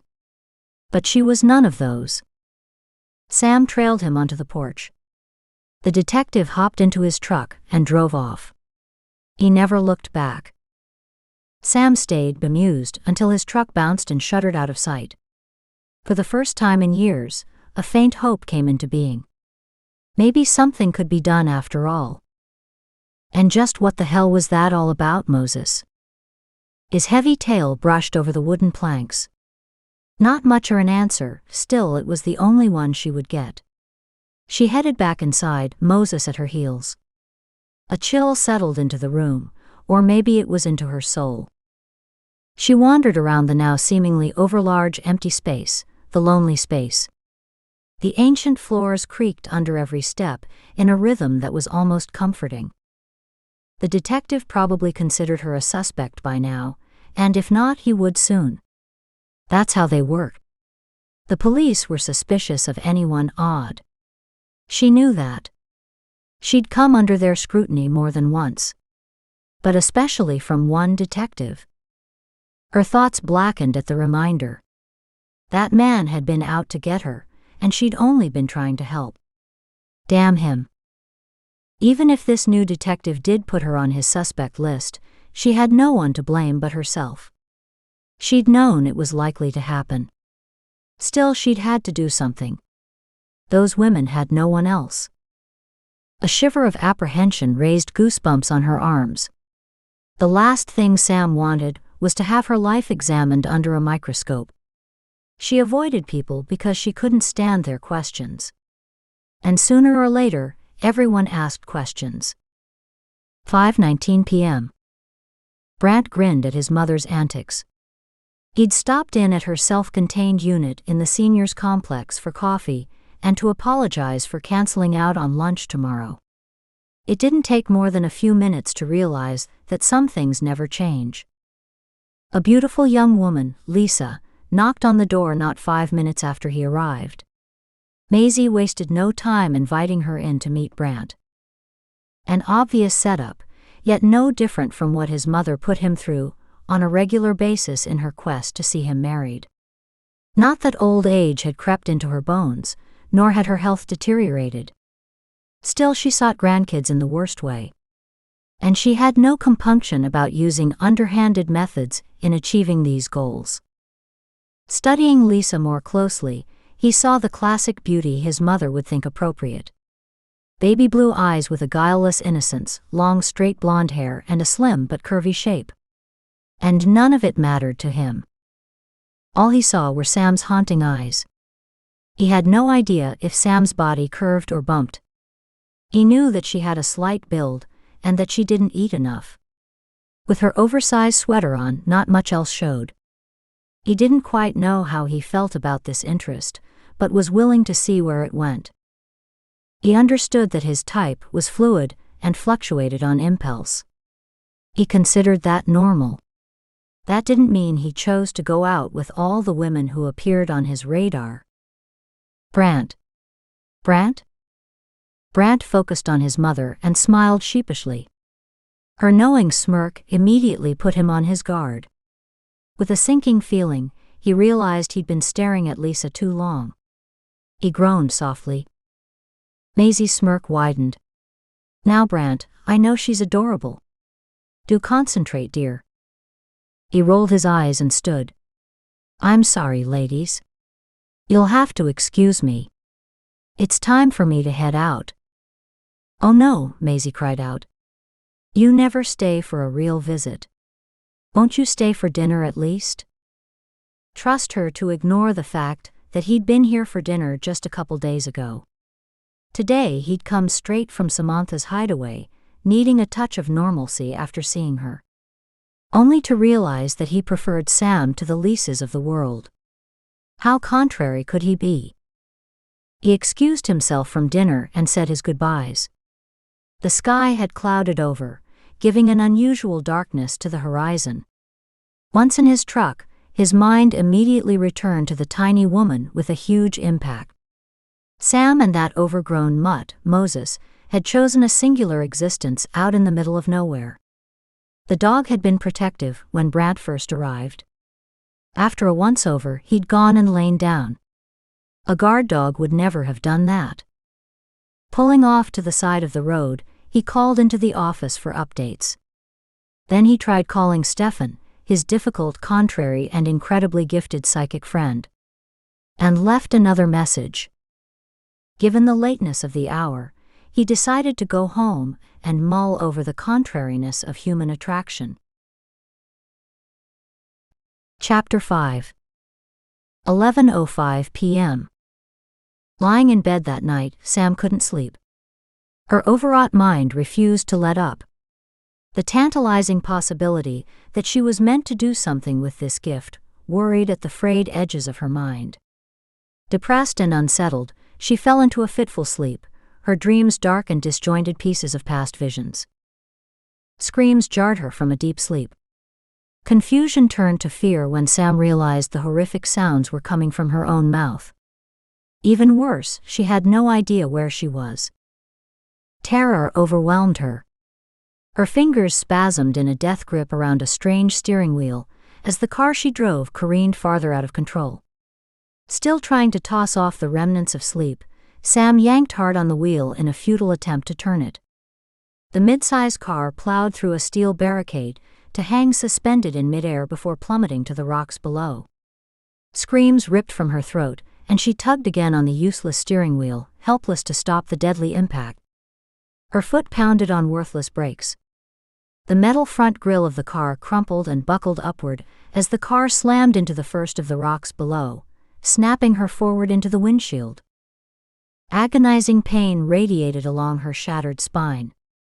Grinding metal, exploding glass, and continuous crunching sounds filled the air, as first the bumper flew off, then the rear window shattered outward. The car tumbled, smashed on a huge rock, careened to the left, and flipped end over end, before coming to a hard landing on its wheels right side up at the bottom of the cliff. Then utter silence. Sam trembled. Shock and pain pulsed through her veins, even as her blood dripped out one bead at a time onto the shredded seat beside her. God, she didn't want to die. She wanted to live. Please, dear God. Someone help. Blood streamed over her face, her spine, where a shearing heat set off continuous stabbing pain. The steering wheel jammed into her ribs. The front dash had crumpled into a mess of twisted steel and plastic. The famous Mercedes emblem now hung drunk in midair, over the remains of the once beautiful cream-colored leather seats. Sam couldn't feel her right arm, and wished she couldn't feel her left. She closed her eyes, willing away the image of bone shards that had sliced through her sweater, a few loose strands of wool clinging to the ends. Heart-wrenching sobs poured from her throat, tears coated her cheeks. She was alone. And dying. A brilliant flash of light engulfed the car as the fuel from the pierced gas line burst into flames. Heat seared her lungs and scorched her hair, the strands melting against the inside of her car window. Panicked, she screamed, as flames licked at her feet, burning and cooking the flesh right off her bones. Agony. Pain. Terror. A voice whispered through the blackness of her mind, so odd, so different, it caught her attention. She strained to hear the words. Let go. It's time to let go. Sam stared through the flames, stunned. Let go of what? She couldn't hear over the roaring fire and could barely see, but knowing that someone was there stirred her survival instinct, and she fought against the seatbelt jammed at her side. She was saved. Just another minute, and they'd open the door to pull her free. She'd be fine. Please hurry, she cried out. Let go. You don't need to be in there. Let it all go, and come with me. She peered through the golden-orange windshield to see a strange male face, peering at her through the flames. He smiled. Come with me. I want to, damn it. Can't you see I'm trapped? She screamed, her vocals crisping in the heat. Release yourself. Come with me. Say yes. The pain hit a crescendo. She twisted against it, hearing her spine splinter. The car seat melted into her skin. So much pain she couldn't breathe. Blackness crowded into her mind, blessed quiet, soothing darkness. She reached for it. Let go. You don't need to go through this. Hurry. She started. Why wasn't he opening the door, or getting others to help? He should be trying to save her. Shouldn't he? Sam, so confused and so tired, could barely feel the pain overtaking her body. Where had he gone?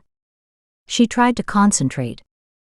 His face was now only a vague outline that rippled with the heat waves. A soft smile played at the corner of his mouth. The flames burned around him, weird, as they centered him in the warm glow. She wanted to be with him. To live. Here. Take my hand. Dazed and on the brink of death, Sam focused on the hand reaching for her. She struggled to raise the charred piece of flesh that had been her arm, and reached out to grasp his. She was free. Overwhelmed, cries of relief escaped. She turned to hug her savior, her head just reaching his shoulder. He stood beside her, the same radiant, beaming look on his face. His blonde hair glowed, and he had the brightest teeth. She sighed. This beautiful man pointed to her right arm. Confused, Sam glanced down at her burned arm, realizing she felt none of her injuries. Just like her other one, her broken arm had miraculously healed, whole, smooth, and soft. Her skin hadn't looked this good in 10 years. Realization hit. She spun around to find a massive fireball below. What the hell? She had to be dead. But instead of the horror or shock that she expected to feel, she felt good. In fact, she felt great. She turned to the ever-smiling stranger. "Let's go, sweetheart." Sam didn't know why he'd called her that, but she bloomed under his loving gaze. Honestly, she was so damn grateful to be out of the car that she let him get away with it. Holding hands, they floated higher into the cloudless blue sky. Then, when the crash site below had become a tiny speck, Sam felt a hard flick on her arm and the words, "Thanks. I can take it from here." And she woke up. June 16th at 6:05 a.m. Stunned and disoriented, Sam lay rigid in bed. The sense of loss overwhelmed her. He was gone. She needed his gentle warmth. He made her feel loved and cared for. Bereft, hot tears welled at the corners of her eyes. She didn't want to be back here, in her own body. She wanted to be that other woman. That lucky woman. Sam stopped in shock. That woman was dead. How lucky could that woman be? Sam would be fine now, happy and at peace, with that man at her side. Lucky to be so loved. And who the hell was he? Sam couldn't believe her vision. Even now, instead of being overwhelmed with shock and pain, she felt uplifted. Mystified, she questioned the difference this time. Not the death itself, that part, unfortunately, had been normal, right down to the excruciating pain. But afterward? She didn't know who the man had been, or what he might have been to the victim, but he'd cared about her. She wished she'd had her wits about her to talk to him at the time. Now it was too late. There'd been one other major difference in this vision. Always before, Sam had been forced to endure the horror of what one human being could inflict on another. This had been her first accident. Or was it? What were the chances someone killed the woman to make it appear like an accident? Sam narrowed her eyes, thinking. Given her relationship to violence, and no doubt the woman had died a violent death, had foul play been involved? Sam replayed the video locked in her psyche. The brakes didn't respond, neither did the steering wheel, then they weren't built for flying. Suspicion remained. Intuitively, she felt more was involved. But could she prove it? No. She did know the woman had not been sleeping at the wheel, or drunk. Living her last moments had given Sam clarity into the woman's mental state. There hadn't been any drugged or hallucination-type sensation. Her car must have been sabotaged. Sam snorted and threw back the blankets. So what? Just because she thought foul play had been involved didn't mean it had been. Or that she could convince the police of it. Grabbing her journal, she wrote down as many details from this vision as she could. A process she went through every time. The impressions about the man were so clear, so poignant, she had to write them down. Finally, she was done. Closing the book, she put it beside her bed, ready for the next time. She stared at it for a long moment. If anyone found her journals, she glanced over at the box beside her suitcases, they'd be used as evidence against her. She had to question what her role was this time. She couldn't help the poor woman. If she had a gift, then she wanted, no, needed, to use it to make a difference. And had yet to do so. The idea, the concept, to help the victim find justice tantalized her. And then again, attempting to help these women meant working with the police. Bile immediately bubbled up in her stomach. Sam leaned over, reaching for clean jeans and a t-shirt, dressing while deep in thought. Making a quick decision, she reached for the business card and punched the number into her cell phone, before she had a chance to change her mind. Hello. Fear caught her sideways. Words refused to come out. Hello. Who is this? The sharp, demanding tone made her wince. She glanced at the clock on the makeshift nightstand and grimaced. He'd been asleep. God damn it, answer me. Anger reached through the phone to squeeze her vocal cords. Samantha rushed to speak. It's me. Samantha Blair. Samantha, he said, enunciating the words slow and clear as if trying to place her. You came out to my place at the lake to ask me some questions yesterday, Sam started to explain. Oh. That's Samantha. The anger shifted down to a growl. She could almost see him shift into gear. What can I do for you? Now that she had him on the phone, she didn't quite know what to say. I know that some of the stuff that I told you might have been a little difficult to believe. She paused, not quite knowing where to go from here. Maybe, he answered, huskiness clouding his voice as if he were still groggy from sleep. It did funny things to her stomach. She focused on his answer, his wariness. Determinedly she forged ahead. I saw an accident happen this morning. I thought, if you could verify these details, you might have more faith in the other information I gave you. Dead silence. Oh God, why had she called him? She chewed on her bottom lip. What madness possessed her to call? She glanced out the window. It was just starting to get light outside. What kind of car accident? His voice sounded brisker, more alert. A woman drove over the cliff and crashed onto the rocks below. She hesitated for a moment, then rushed. The thing is, this time I recognized the spot. She drove off at Emerson Point. Emerson Point. Now she had his attention. He was all business. Feeling reassured, she continued. Yes. She went through the guardrail. The car landed on its wheels before exploding. Time frame. He cleared his throat. That husky sound made her stomach do a slow tumble. Sam struggled to consider his question. But images of him leaning against the head of his bed, running a hand through his ruffled hair, the blankets resting low on his hips made her swallow and close her eyes. What had he asked? Oh yeah, something about time frame. Had the accident been in real time? She cleared her throat. About 30, maybe 40 minutes ago, I think.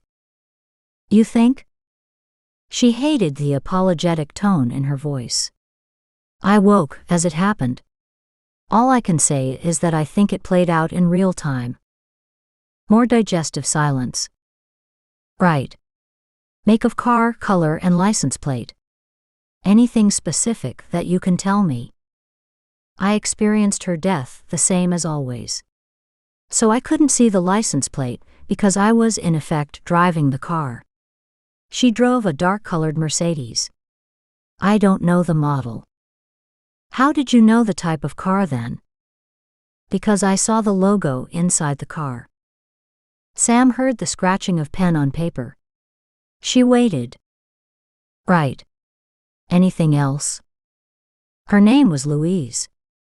Sam's voice hitched and stopped, surprised. Where had that come from? The name danced through her head. It felt right. She took a deep breath, knowing this could be the point where he suspended belief. And I think she was murdered. 6:30 a.m. Brant rubbed the sleep from his eyes. Jesus, what a way to wake up. Every time he spoke with this woman, he couldn't get a grip on her.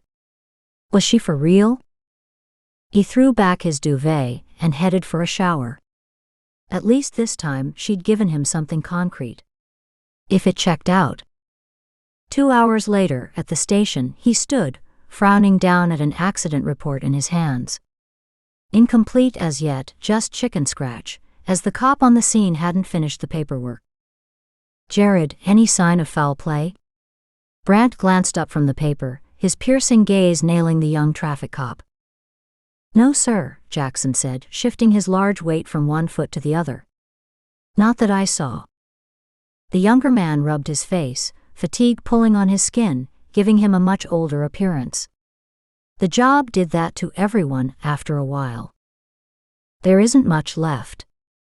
The fire burned everything to ash. Any secondary vehicle marks on the highway, indicating she might have been forced off the road? No, nothing like that. Her car headed straight for the guardrail, went through and over. Brant shot him a hard look. Suicide? Jackson shrugged. No idea. He looked like he didn't give a damn. It must have been a long night. Brant nodded and handed back the report. We'd better find out. He turned away, heading down the hallway. Brant, sir? Brant stopped before slowly turning around. What? Do you know something about this woman? Something that pertains to the case? Because this seems straightforward. Open and shut type of thing. You mean, you don't want to be bothered type thing, Brant thought, his cynicism rising to the surface. Too often, it was more a case of working in the areas where progress could be made, and leaving the time wasting for others. Still, Brant's placement here put him in an awkward position. Maybe, Brant answered. Then again, maybe not. He turned and walked away. He needed to talk to Samantha again. The hot June sun shimmered between the leaves to bounce off the hood of his truck as he drove past the gingerbread house. The place was a remarkable landmark. Farther down, fir growth grew thick on the left, and several poplar groves dotted the fields on the right. Signs of improvement done over the years blended into the natural habitats. Drainage ditches ran alongside the well-maintained road. Generations had put their heart and soul into developing this place. Brant could only wish he had something as nice to pass on to his kids. Kids. He grimaced. He didn't dare go there. It led to his mother and all her machinations. The truth was, at 35, he'd given it a whole lot more thought than he wanted to admit. Especially to his mother. He saw the worst that people could do to each other, and at other times, events were so poignant they made his heart hurt. At those times, he gave serious thought to his future. Thankfully, these lapses were short-lived. The divorce rate in his profession was out of this world. He'd be willing to try, but honestly, he'd never met anyone he couldn't live without. Besides, it would take a unique woman to accept his work. He rounded the last corner. The old homestead sprawled off to one side, lazy and serene. Except for the dog barking on the porch, the cabin appeared deserted. Braking, Brant brought the truck to a gentle stop beside her red one. Was that rust or paint that gave the vehicle its color? He studied it closer as he opened his door and hopped out. It didn't look road safe. He frowned. She needed a better set of wheels. The screen door banged shut. Brant turned quickly. Sam stood, arms akimbo, apparently surprised to see him. Louise Enderby drove her Mercedes off the highway between 5:45 and 6:15 this morning, he said by way of greeting. Alarmed, he watched the color drain from Sam's face. Brant reached out to steady her, except she pulled back before he had a chance to make contact. His left hand still midair, Brant blinked at the speed she'd moved to avoid him. In general, women liked him. He couldn't remember a time when one had avoided his touch. He didn't know if he should be amused or insulted. Instead, he felt oddly hurt. "Why did you come?" she asked. He glanced at her in surprise.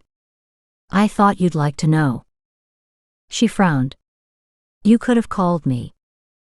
But then I wouldn't see you in person. By the way, was this morning's call an emergency?" He raised his eyebrows. Samantha frowned. "I couldn't leave her alone in the car." Interesting wording. Alone. He had to know. Why?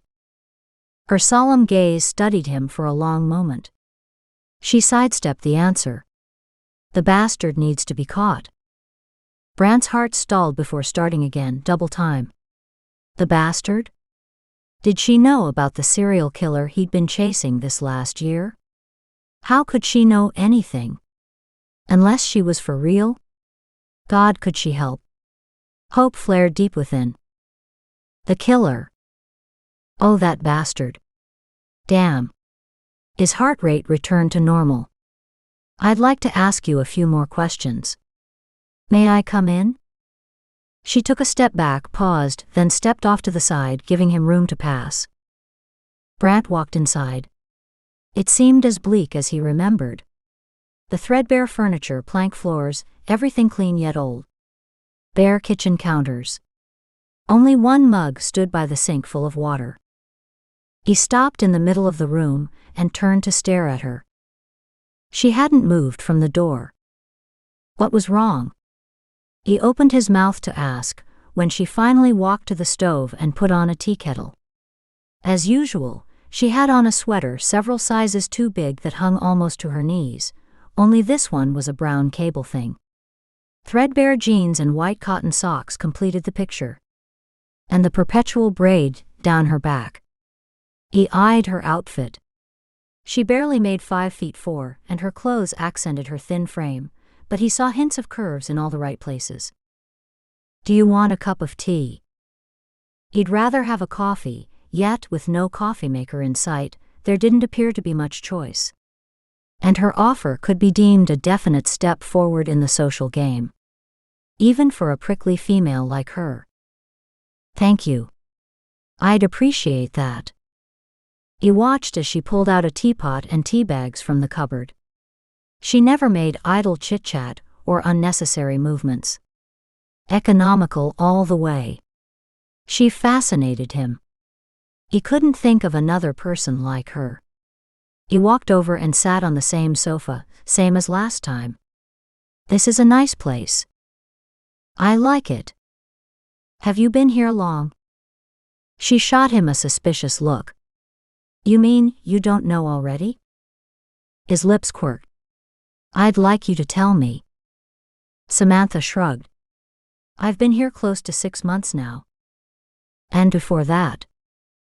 She rolled her eyes. Before that, I was somewhere else. Of course you were, he murmured. Her full history had been on his desk half an hour after he'd learned the details of the car accident she'd seen. It didn't take long, as there'd been little to add to what he already knew. Today's accident had opened doors for him. He wanted to learn the extent she was willing to fill in the missing details. Did you sabotage her car? She froze in the act of pouring water into the teapot. Her back went rigid.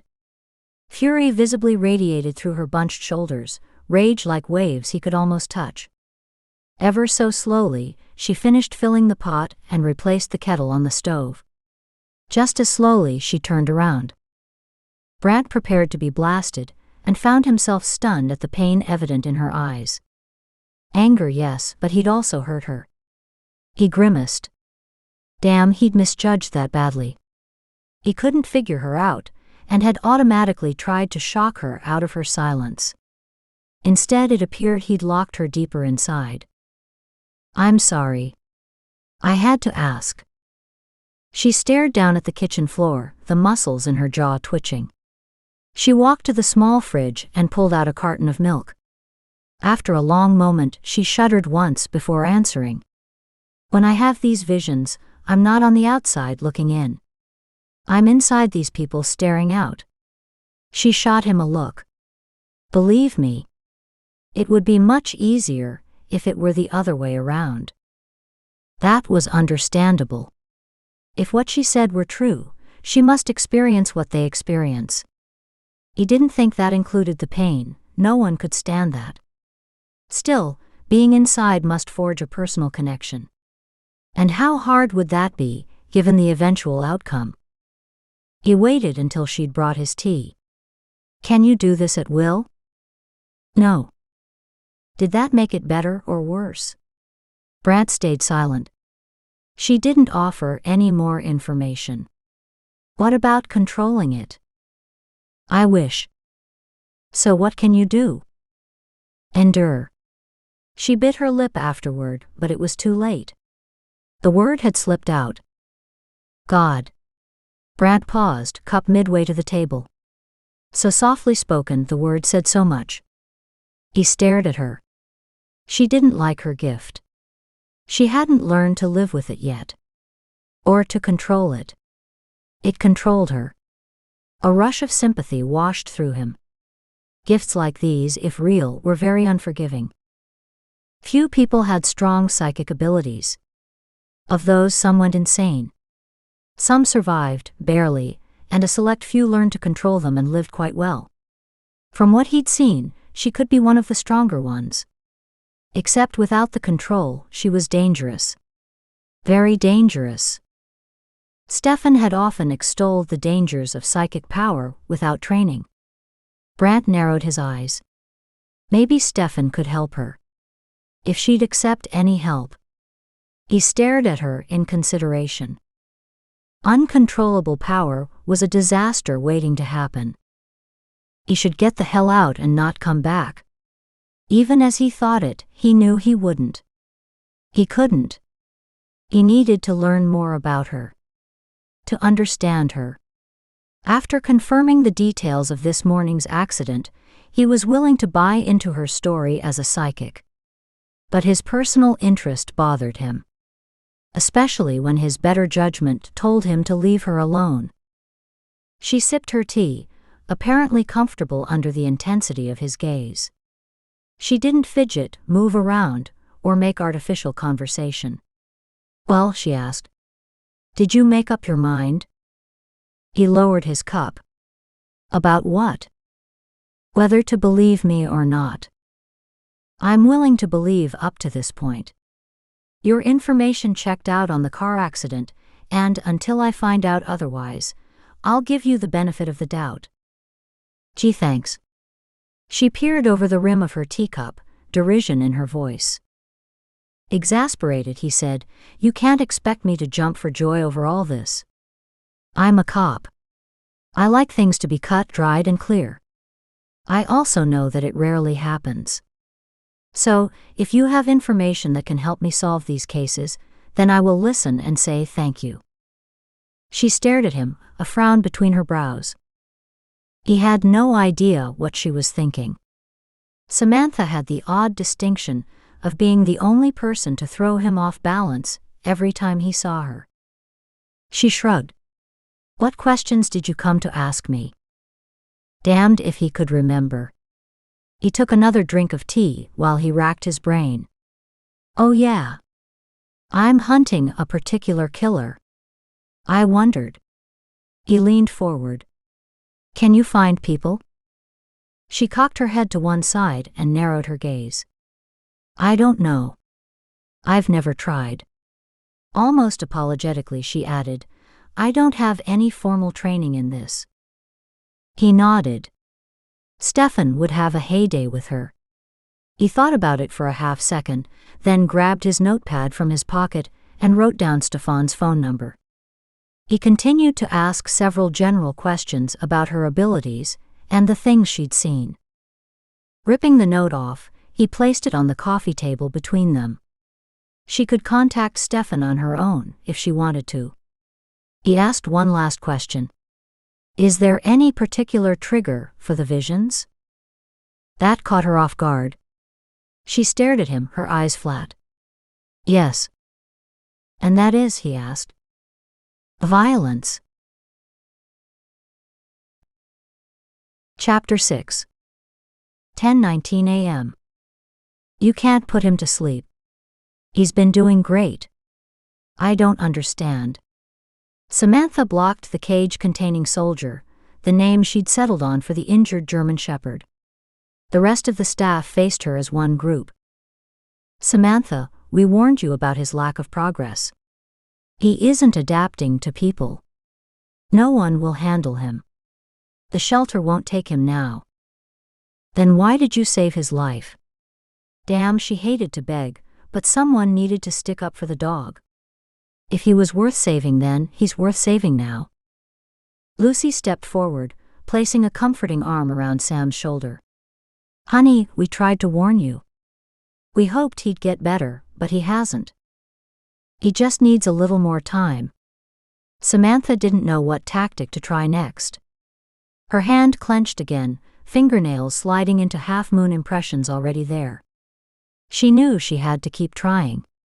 She hated the compassionate looks from her coworkers, hated their detachment. No one had taken the time to get close to Soldier like she had. It wasn't fair. Just this once, she'd broken her own cardinal rule and gotten close. Too close. Her heart ached. She couldn't stand the thought of something happening to him. That made it an easy decision.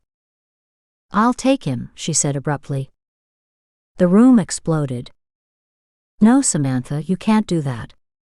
He could be dangerous." "Sam, that's a bad idea. I wouldn't recommend that." Sam refused to listen. They didn't understand. She had to give Soldier a chance. "I have to try. He's not comfortable here. If I take him home, he'll have an easier time of it. He needs to learn to trust again. He can't do that here." And then what? Casey, one of 3 female veterinarians on staff, spoke the collective voice of reason. "What if he attacks you?" "He won't," Sam answered with more confidence than she felt. Stubbornly she repeated, "I have to try." Dr. Wascott walked over and squatted before the German Shepherd's cage. Dangerous growls filled the room. "Sam, I can't let you do that." He sighed. "He's dangerous. I can't have that on my conscience." "Well, I don't think he is. But if you give us a chance, and it turns out he doesn't improve or gets worse, then you can put him down." Standing up, the vet snorted, his hands on his hips, staring at her in concern. "At that point, no one will get close enough, and we'll have to shoot him." Some truth existed in his words, but Sam wouldn't be swayed. Not now that she'd sensed a sign of weakening. "I'll need to borrow a cage to transport him." She double-checked the size of the dog. "And a hand to load him." "The only way I'll agree is if you keep him in his cage for at least another week." He reached out, placing a hand on her shoulder. "I'll come and see him then and reevaluate. He's too dangerous to be free right now. He could hurt himself and anyone in the vicinity." Sam interrupted him. "Which is why my place works. No one is around for miles." Tossing him a smile of thanks, Sam headed out to her pickup to make room in the bed. Moving Soldier went well with everyone's help. Once Sam made it on the road, she kept checking the rearview mirror to make sure the cage hadn't shifted. Driving gave her time to think. Like about the name and the phone number that Detective Sutherland had left behind, with a casual comment. "He's a strong psychic whom I've worked with in the past. Call him if you need someone to talk to." Then the detective had left, seemingly not realizing what a bombshell he'd left behind. Sam had snatched up the paper, read the name Stefan, then tucked the information away in her purse. She'd wanted to grab the cell phone and call right away, but hadn't a clue what to say. Now excitement bubbled in the back of her mind, terrifying her with the possibilities. She hadn't called yet. In truth, she'd rather have Brant with her when she made contact. Less awkward that way. Sad to say, but this had gone a long way to improving her opinion of this particular detective. She wrinkled up her face at another truth. To have the handsome detective believe her would be great. To earn his respect, now that would be a bonus. There was just something about that look in his eyes. As if he cared. As if he cared about her. How sexy was that? To actually know that someone was listening, paying attention. Just his focus on her, with such intensity, made shivers go up her spine. His dynamic features, so alive and always shifting, intrigued her.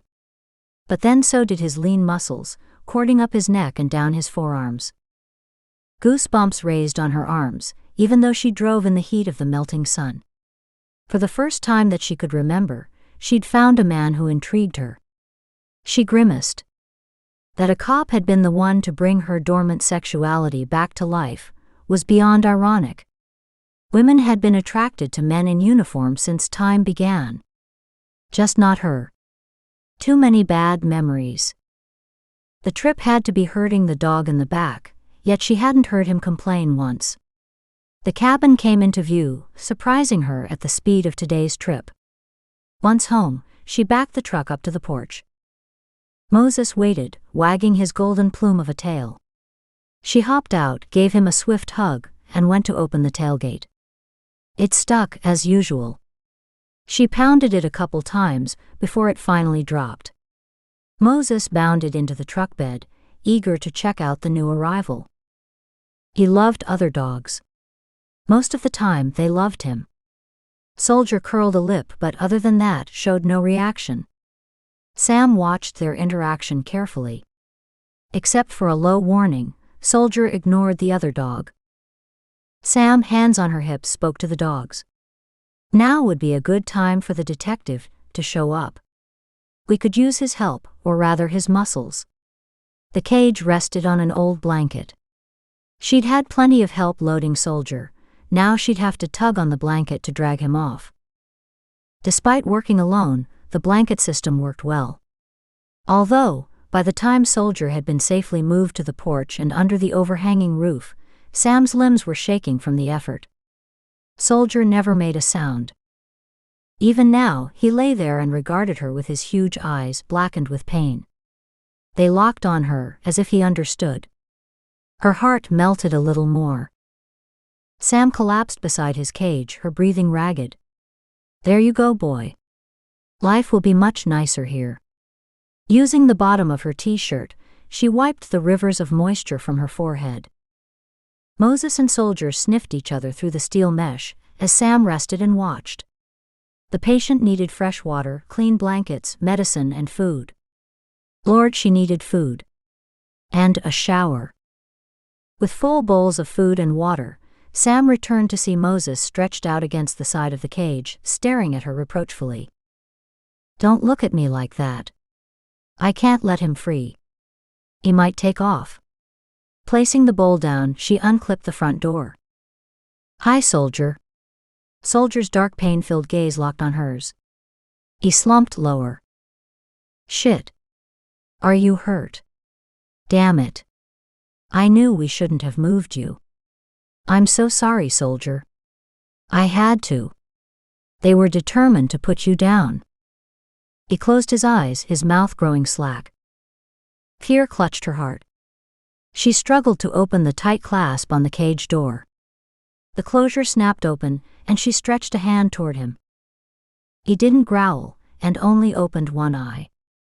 Pain clouded his gaze, but a much less heated warning remained. What's the matter? No more fight left inside?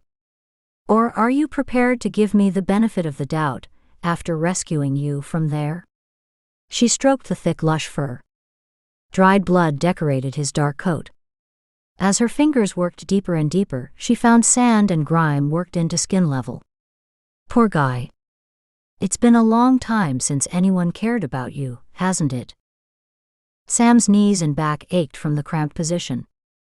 She scrubbed his back and neck for another moment. While she worked, she told him about his new life, using a quiet, calm voice. She didn't know if it helped or not, yet knew it was what she'd like done, if she were in the similar situation. Stupid. It's not as if she'd ever be huddling in a cage. She stopped, her fingers deep in his thick fur, stunned by the correlation. She might not have been in a cage, yet she'd been living as if she were an injured animal anyway. Wary, hiding from the next blow that life would deal her. She laughed. Enough for both of us, huh? The cage door clipped her as she backed out, making her curse. Moses whined. Soldier even lifted his head. With both dogs' gazes on her, Sam extricated herself from the wire. She stayed on her knees for a long moment, considering the door. If she disliked it, imagine how the dog liked it. But if she left it open, would he run away? Or worse, get hurt? The cage offered safety for him. But what kind of life did he have without freedom? As he'd still be in the cage, she wouldn't be going against her word to her boss. Not that he'd see it that way. Moses stuck his nose on her neck, reminding her that she'd been motionless for too long. Wrapping her arms around his neck, she gave him a warm hug, burying her face in the thick ruff. "Oh Moses. Tell me this will work out for the best." She reached down to shut the cage door and stopped. Both dogs stared at her, ears up. Soldier couldn't go anywhere right now. His injuries would stop him from running away. But what about her agreement with the vet? She made a gut decision. "Fine. We'll try it your way." Sam walked into the cabin, the cage door wide open behind her. 7:22 p.m. Whistling cheerfully, the tall, heavily built man tugged on the lead he awkwardly held in his left hand, along with one of the 2 dog crates. He should have made 2 trips, but he'd had enough for today. It was time to head home. Past time. He'd held his temper all he could today. He was quite proud of himself. It took inner strength to remain calm, when inside he despised being here, despised the people, and particularly despised the women. He should get an Oscar for that alone. No one appreciated how hard it was for him here. No one. He was capable of so much more. Still, it was their loss and his gain. He knew he could do more. In fact, he was doing more, they just didn't know about it. A malicious joy seeped through him. "Hey Bill." Jack, one of the organizers, had chased after him and had almost reached him. He sighed, took the last few steps to his van and put down the crates.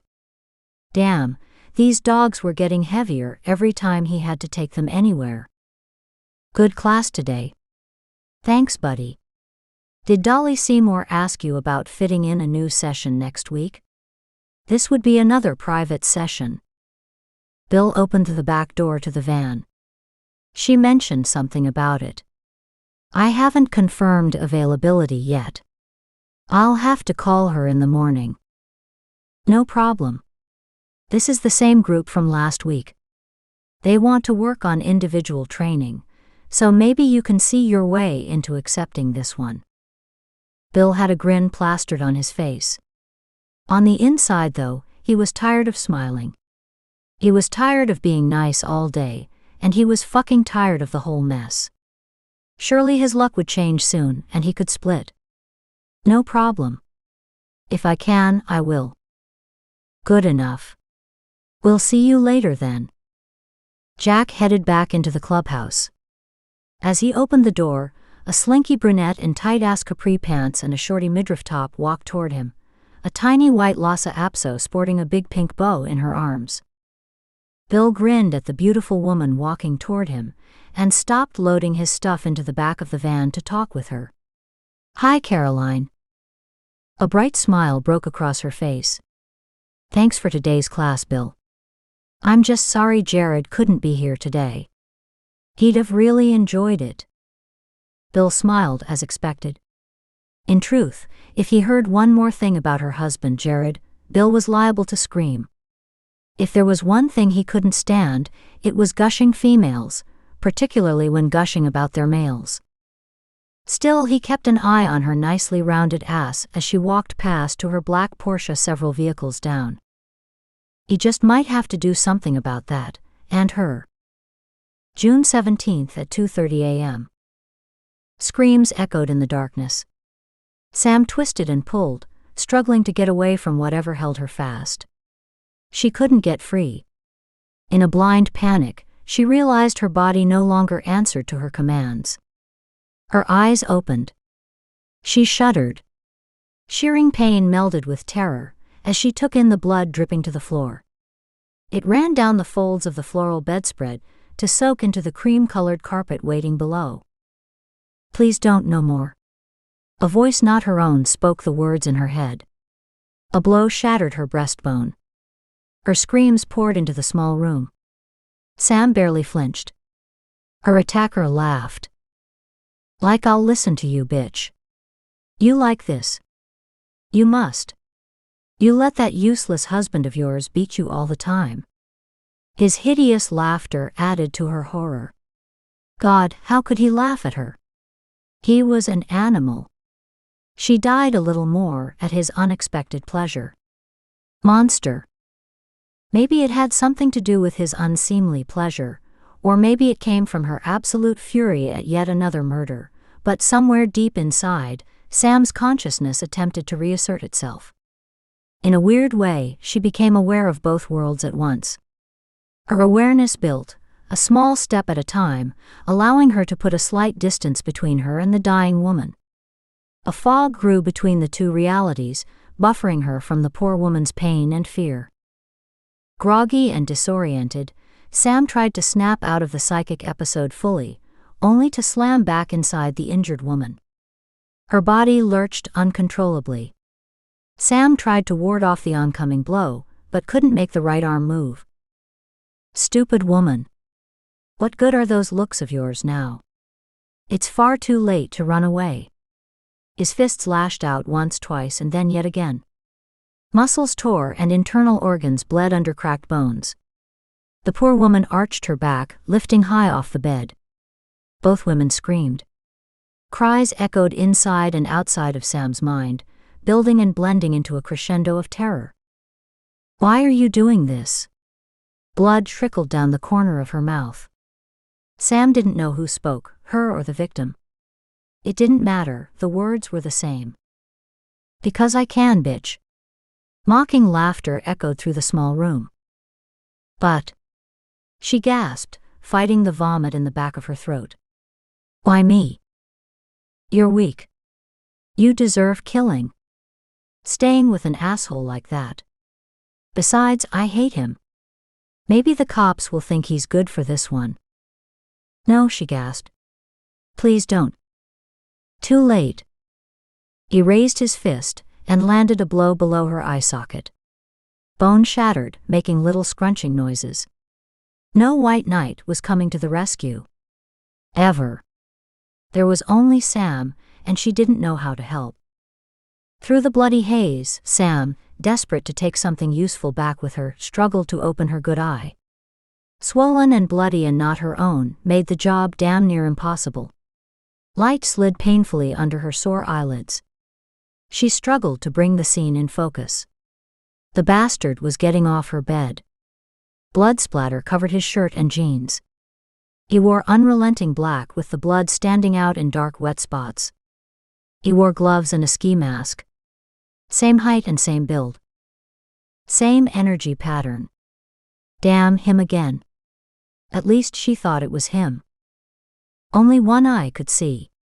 Sam couldn't even tell if this man wore a ring or not. The light in the room started to fade, as if the sun were setting at rapid speed. Except the curtains were closed, and it was the middle of the night. Her vision narrowed, locked on her killer's face. The circle grew smaller and smaller. Sam knew her time was almost over. She could only watch with painful understanding as the circle of light reduced to a pinpoint before finally, thankfully, blinking out. Forever. It was over. Sam woke in her own room minutes later. For the first time, grief didn't overwhelm her. She was angry. She hurt for the victim and her family. But even more, a deep pulsing fury permeated her soul. That asshole had way too much fun doing what he was doing. He had to be stopped. When she could, she shifted upright. Pain still coursed through her body, but the anger provided a dense barrier, letting her cut through the pain. Inner excitement grabbed hold. This time she'd had some kind of conscious awareness. She'd kept a part of herself intact, while living what that poor woman had experienced. Poor soul. Sam sniffled. Why was this guy doing this? Surely he had a reason, more than just for entertainment. Lying back down, she thought about the details from the vision.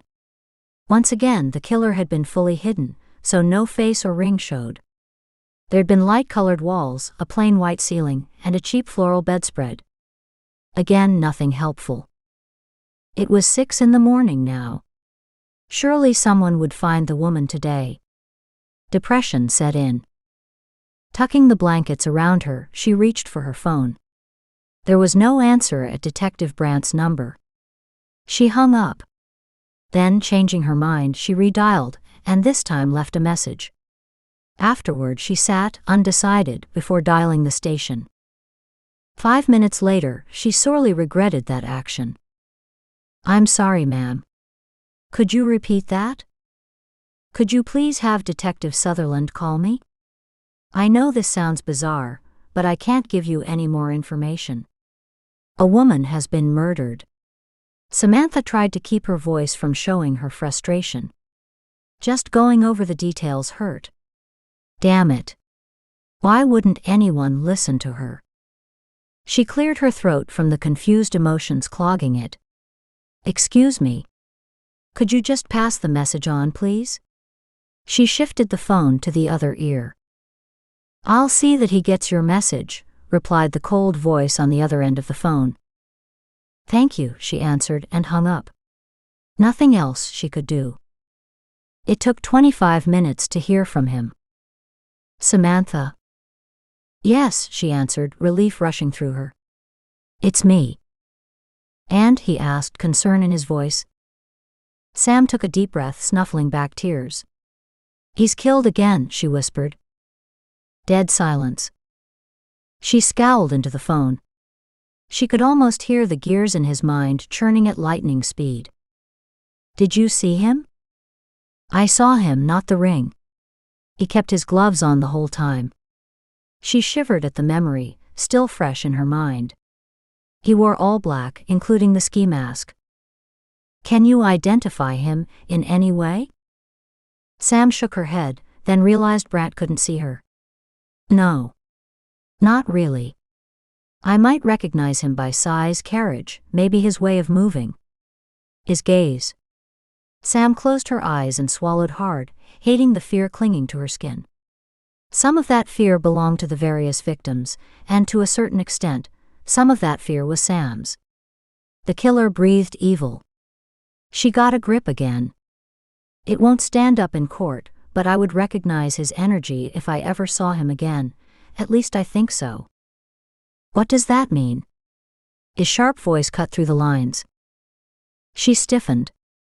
"When he kills, he lets himself enjoy it. Energy has its own individual pattern, and changes with moods, etc." She paused for a moment. "I think I might recognize it again, but I can't say for sure." Sam waited in edgy silence. "Is there anything you can tell me about the victim?" "Like what?" She relaxed slightly. With it, fatigue set in. She was so tired. "Like where she lives, a house, an apartment, something to help us find her faster." Samantha sighed. "When you're being attacked, you don't think, 'I'm so-and-so and live at 146 Pine Street.' Women think about being rescued, and why them, and toward the end." Sam caught back a hiccup of a sob. "Toward the end," she continued, her voice a hint above a whisper, "they only think of those they're leaving behind, their loved ones." Sam could barely hear him through the chaos of her emotions, yet she could sense his sympathy. She heard him scratching down notes. "He beat her to death." "He beat her? No knives?" "No. He hated her husband. The husband beat her, so he took her away from him. If that makes any sense." "Nothing a killer does makes any sense." Sam hesitated. "Another thing." Her eyes were damaged. It was hard to see clearly. Sam stared bitterly out her large bedroom window, where raindrops started to ping against the panes of glass. She would see another sunny day, but the poor women wouldn't. "Can you tell me anything else? Her name?" "You got the name of the car victim." That was different. Violent imagery coursed through her mind.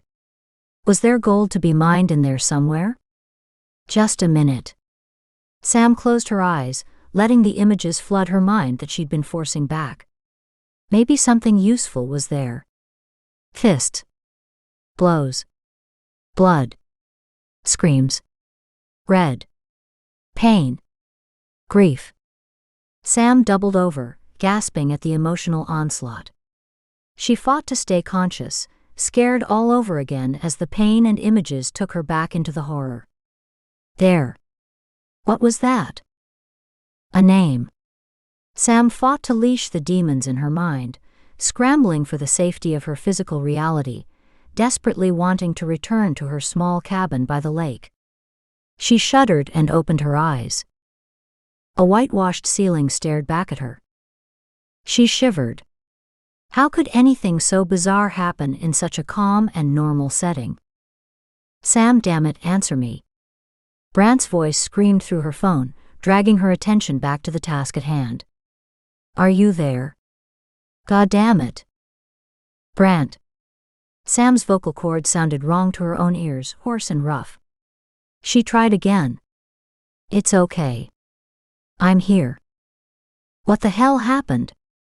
Jesus, you said just a minute. I thought you'd gone to get something. Sam frowned. How long was I gone? At least 2 or 3 fucking minutes. His voice was calmer now. I almost hopped into my truck to drive out to your place. Jesus, don't scare me like that again.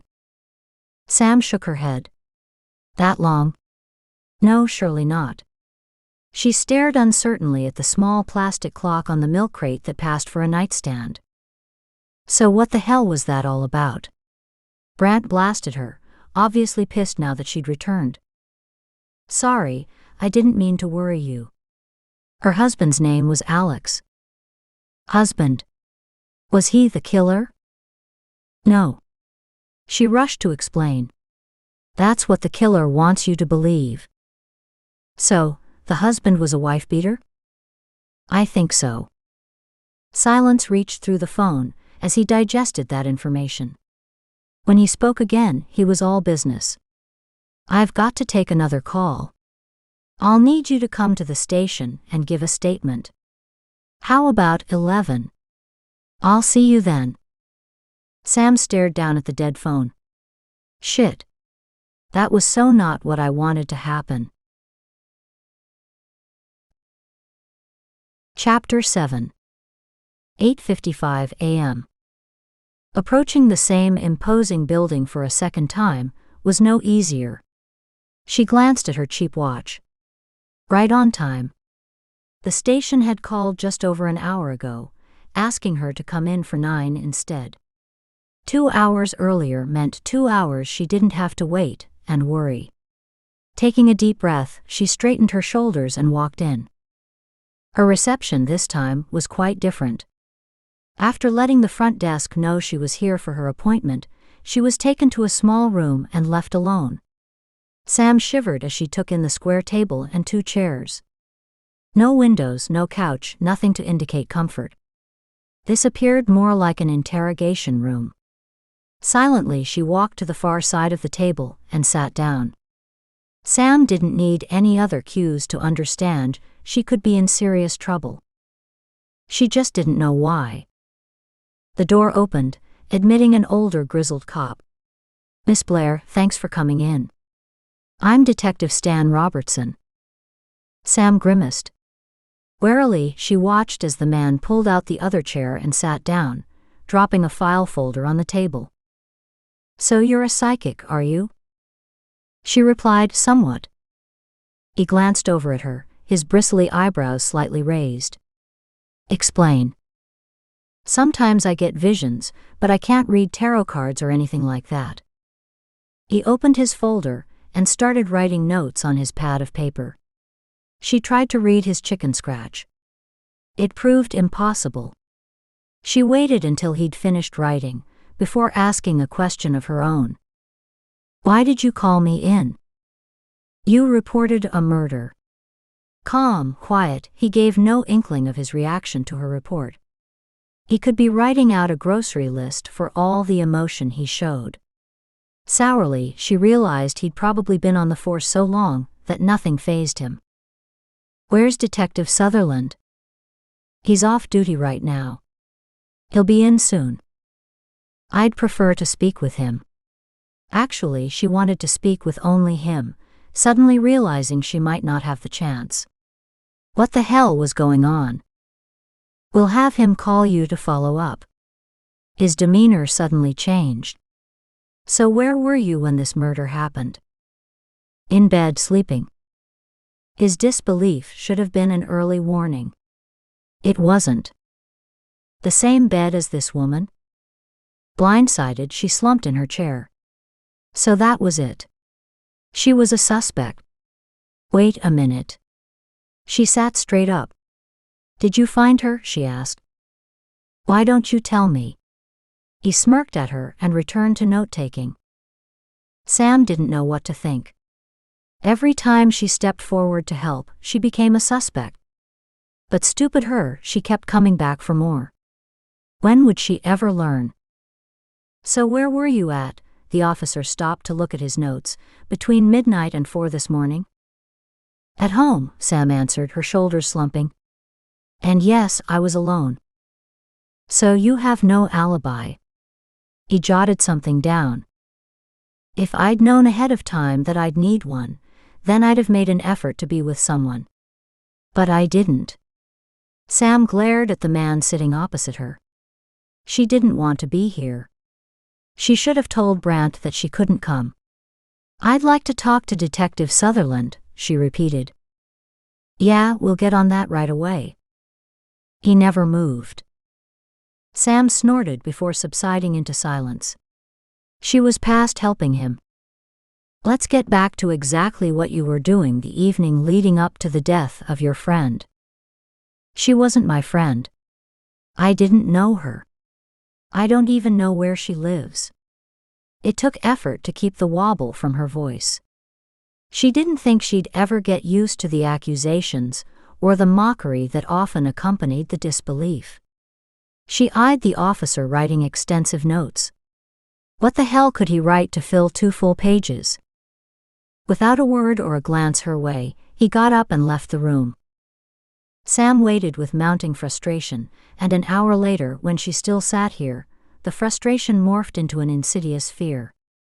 She couldn't stop trembling. She interlocked her fingers and sat on them. Focus, you idiot. Don't let them get to you. You can do this.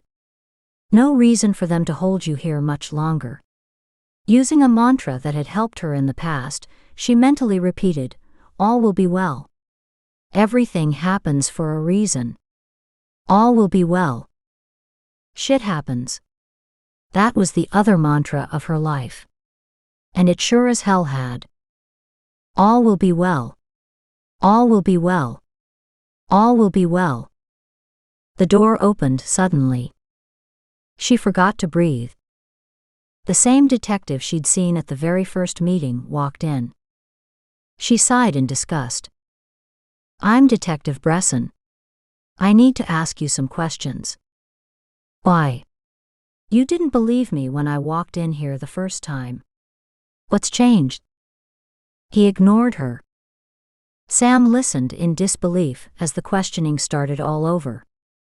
An hour and a half after she had arrived, Sam was shown the front door, the officer's words echoing in her head. Don't leave town. Go where? Bitterness overwhelmed her. She had nowhere to go. 10:50 a.m. Brant checked his watch as he pulled the pickup into the side parking lot and hopped out. With any luck, he'd have time to grab a mug of coffee before Sam arrived. He'd tried contacting the police artist last night, without success. He'd left a message. Hopefully she'd gotten it, and had shown up too. Sam had too much valuable information locked inside her head not to take advantage of it. Their police artist had an eerie interpretation of people and events as well. Maybe together, the two of them could produce a little bit of usable magic. He pushed open the side door and nodded at Jensen, just leaving. Walking straight to the lunchroom, he snagged a mug, filled it with coffee, added cream, and headed to his desk. So focused on his time frame, it took him a minute to notice the unusual silence in the station. Glancing around, he frowned. People weren't smiling at him. No one said hello or good morning. What the hell? Hey, Adam. What's up? The younger man was hunched over his keyboard, staring at his monitor as if it held the answer to life on it. He started, red flushed over his face and neck. He mumbled and refused to face Brant. What? Brant walked over, until he stood directly in front. Adam, talk to me. Adam's shoulders slumped. I think you'd better talk to the captain. Brant stiffened. The captain? Okay, how about a heads up first? Adam finally glanced around the office, and then met his gaze. Personally, I think she might be on the up and up, but some think she's in this neck deep. She. The caffeine had yet to kick in, or his brain hadn't woken up yet. Either way, nothing about this was making any sense. Your little psychic friend. His stomach soured. Sam. What does she have to do with this? Brant checked his watch. She should be out front waiting for him by now. Has she arrived already? Adam looked at him, puzzled. She just left. Left? Brant searched the large open room, hoping to catch a sign of her. Why? I asked her to come in at 11. I wanted her to meet with the sketch artist. Adam lowered his voice and leaned closer. She arrived hours ago. They just let her go. Black blinding anger coiled deep inside, stirring in anticipation of freedom. They. Brant's voice was cold and thick. Who the hell had gone after Sam without talking to him first? Who the hell dared? Because that asshole had a surprise coming. Sam was his source and no one else's. Adam ducked and peered from side to side, checking to see if anyone was watching them. The two of them always talked. They were on the same team, for Christ's sake. Brant leaned closer. Talk to me, he ordered the younger man. I want it all, and I want it all now. Adam flushed even redder. I don't know the details. Ask Kevin. Kevin. Brant thought about it for half a heartbeat. Yeah, that made sense. Kevin's black and white view of the world matched his black attitude. Kevin didn't appear to trust anyone. Damn it. It was time to have a talk with Kevin. Brant hated feeling like he'd been targeted. Just then Dylan joined them. Both men half turned away from Dylan, who belonged to one of the other teams. He wasn't privy to their work. What secrets are we discussing now? Both men gave him a baleful look. Adam walked away without saying a word. Brant studied him. Why would he even begin to step in where he wasn't wanted? Brant had little to do with him, thankfully. He'd always appeared a little too slick. That had nothing to do with his fancy suits. Today he wore another pinstripe suit, and what appeared to be a damask shirt. This kid was looking the part. Brant just didn't know what that part was. No secrets here. Every department had a misfit or two. This station was no different. The captain here was quite tolerant, as long as everyone did their job. Brant didn't know Captain Johansson well. Big, beefy and built, his physique gave rise to the nickname of B-cubed. He kept a military-style haircut that showed more white than gray, and had a huge squared-off jaw. Buzz Lightyear, anyone? Yet he had a reputation of being a straight shooter with his men, and fair on most issues. But on the question of psychics? Well, Brant had no idea where he stood. It was hard being an outsider. He was here to do a job, allowed to join the team in order to complete a job, yet not quite a member of the team. Obviously, some of them thought differently about him. But going behind Brant's back was never acceptable. Dylan half laughed and shifted his position, his hands sliding into his pants pockets. Are you sure? It sounded juicy when I went to walk past. Couldn't help but stop and ask. He grinned in a way that pissed off Brant. He needed to talk with the captain now. He needed to find out what the hell was going on. Brant spun on his heels, slopping coffee on the floor, and headed for the captain's office. 11 a.m. The door to the captain's office was closed when he arrived. He knocked hard. Come in. Brant strode in and stopped short. Kevin was seated on the left. The captain sat behind his huge mahogany desk. There was a sense of expectation. They'd been waiting for him. His defenses went up. "Come in, Brant. Take a seat." "I'd rather stand." He struggled with it, but his voice actually sounded normal. Tight but calm. "Fine. Whatever you're comfortable with. But you also need to be comfortable with the fact that Kevin is entitled to speak with any witnesses he sees fit. That includes this Samantha Blair." The captain's beetled brows met in the middle as he peered over his glasses at Brant. "That is why you're here, isn't it?" Brant choked back the words clogging his throat. He had to remember he was a guest here. "Correct. And it's possible that detectives at this station work differently than they would in most other stations, but that would surprise me. Normally, detectives built a rapport with their witnesses. They might ask another detective to go talk to someone to see what shook loose. Most detectives, as a basic courtesy, would mention to the other detective that they needed to talk to one of his connections before they interviewed someone involved in his case. Captain Johansson cleared his throat. "Yes, we do things a little differently here." Brant's gaze cut to the captain. "That different?" Once again, Captain Johansson exchanged glances with Kevin. "We deal in good old-fashioned police work here. Not black magic." Kevin couldn't stay quiet any longer. "That's what this is all about? Because she's a psychic?" At Kevin's nod, Brant snorted. "Then you could have had the decency to talk to me, couldn't you? I've worked with Stefan Kronos for over a decade. I'm not sure that I believe his work either. However, many of my friends do, given his success record. This woman is a flake, pure and simple. I don't want her involved in my cases." Kevin's sarcasm underscored his point of view. Interesting that Kevin had heard of Stefan. "You haven't given her a chance, have you?" Brant turned to confront him. "I believe in her. She's given me valuable information, and I think she can help. I interviewed her. She doesn't have anything to offer." Kevin stood. "I don't have time for this. As long as you have something reasonable to offer to my cases, feel free. But if you'll bring in a psychic, use her for your cases, not mine. She can hang you, not us. You're only visiting here.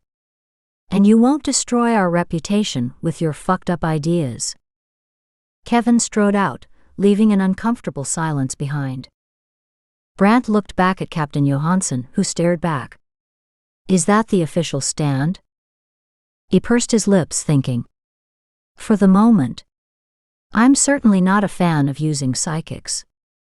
But I do know Stefan's work. So I can't discount them either. Let me know if she comes up with anything we can use. Other than that, don't confuse the issue between hard work and easy answers." 11:20 a.m. Kevin walked through the commons, staring straight ahead. Most of the office knew what had just happened. The interior walls were very thin. He didn't give a shit. Let them talk. As long as they didn't bring it to him, he could care less. He had work to do, and gossip wasn't one of his job duties. Neither was dealing with flakes. Even harmless ones. But he'd had to check it out further. Now he'd done so, and now he could wash his hands of her. Good riddance. If only Brant would see things his way. He'd expected more of this visiting detective. Brant seemed to be a straightforward kind of guy. He'd always dug in and helped where needed, and he sure as hell knew how to get the job done. But this psychic stuff was just plain weird. That he'd trumped Brant's witness wasn't something he was prepared to get into. Not on a murder case. Besides, like religion, there was just no telling where individual beliefs lay. That was fine with Kevin. He didn't push his beliefs down anyone's throat and expected the same courtesy, especially at work. Kevin shook his head. Christ, a psychic. Even his wife had laughed at him. 12:30 p.m. Brant pulled the truck up to the cabin in a spew of dust and dirt. Moses stood on the porch, barking at him. At least the dog showed some sign of guarding the place. He cut the engine and hopped out, slamming the door behind him. "Hey Moses. How are you doing, big guy?" Brant eyed him warily, certain that Moses posed no threat. Still, one never knew. He climbed the steps, hand outstretched toward him. Moses walked a step closer. Just as Brant was about to touch him, a deadly growl erupted from the far side of the porch, before rising into a hideous howl. Moses backed up and took up his fierce barking again. Brant started. "Jesus. What the hell is that?" He could just make out the oversized cage farther down the porch, half covered in old gray army blankets. He took a hesitant step closer, only to stop as the growl grew to a crescendo. "Easy, take it easy." He didn't know what Samantha had inside that damn cage, but if it were relative in size, it had to be huge. He glanced at the closed front door, sure he was being watched. Samantha had to be hiding behind the curtains. Ignoring the cage for the moment, he rapped on the door. Samantha opened it promptly, confirming his suspicions. "Hi." The door shut in his face, leaving him staring at worn, peeling wood. He closed his eyes and groaned. Shit. After what the team had put her through, he couldn't blame her. Then neither could he blame the team. He might have done the same thing, under different circumstances. "Samantha, I had nothing to do with this morning's appointment. The detectives called you in because they had questions. I'm sorry for the way it went down. Still, it's our job to ask." Silence. Crap. It would take a bomb to get her out of there now. "Would it help if I said I didn't know about this morning's meeting until after you'd left? I had nothing to do with it. Honest." More silence. That was the rest of the team. They don't have much faith in psychics and wanted to check you out for themselves. Dead silence. Shit. Iso didn't have time for this. He searched for ideas. Moses had slumped to his usual position of full relaxed mode on the porch. The cage was quiet, but Brant sensed the awareness emanating from the wire structure.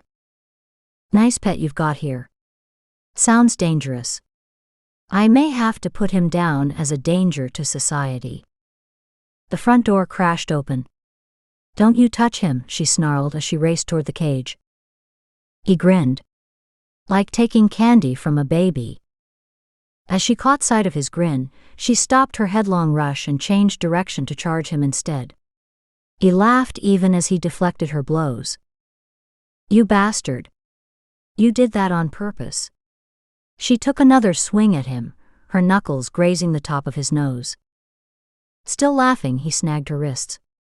"You're right. That was low, but I had to get you out of the house." He was loath to let go of her wrists. Not wanting to get clipped was only one reason. The ire in those velvet eyes spoke volumes about her temper. No, it had more to do with the shape and fit of her against him. He switched to holding both her wrists with one hand. The fingers of his other hand sank deep into the always-present sweater, this time a deep forest green one, before finding her warm flesh below. Her frame, surprisingly solid. The purple fire shooting from her eyes made him grin. Even as he watched, she ran her tongue over her lips. His stomach clenched. He reached and tugged her long braid. He stared at her hands gripped in his. Blue veins wound from her fingers up and under her sleeve. He frowned and loosened his hold. "Sorry." He grimaced as pink rushed through to her pale fingertips. "I didn't mean to hurt you." Samantha tugged her hands free and stepped away from him. "I'm not hurt." He glanced from her hands to her face, frowning. Somehow he didn't think she'd tell him if she were. She wouldn't change on his say-so. "May I come in?" She shuffled her feet but refused to look at him. More evasiveness. Not a surprise coming from her. He waited for a moment before adding, "Please." Chapter 8. 1:15 p.m. Sam didn't want to let him into her space. She didn't know how her ire had died so suddenly. But she didn't want to let it go just yet. "Are you okay?" She twisted around, brushing her hair from her eyes. "What the hell do you care?" The words burst out with more punch than she intended. Better to appear calm and rational than let him know how hurt and betrayed she really felt. "We need to talk," he responded. What could there possibly be left to talk about? She turned and walked into the cabin. Brant came in behind her. She strode to the fridge and pulled out a jug of cold water. "Why won't you leave me alone?" she asked without turning around. A large muscled arm reached into the glass cupboard above her head, pulling out 2 tall glasses. He set them on the counter and tugged the jug free from her fingers. He appeared so in control, she wanted to scream at him. Her life was in turmoil. She watched as he poured 2 glasses.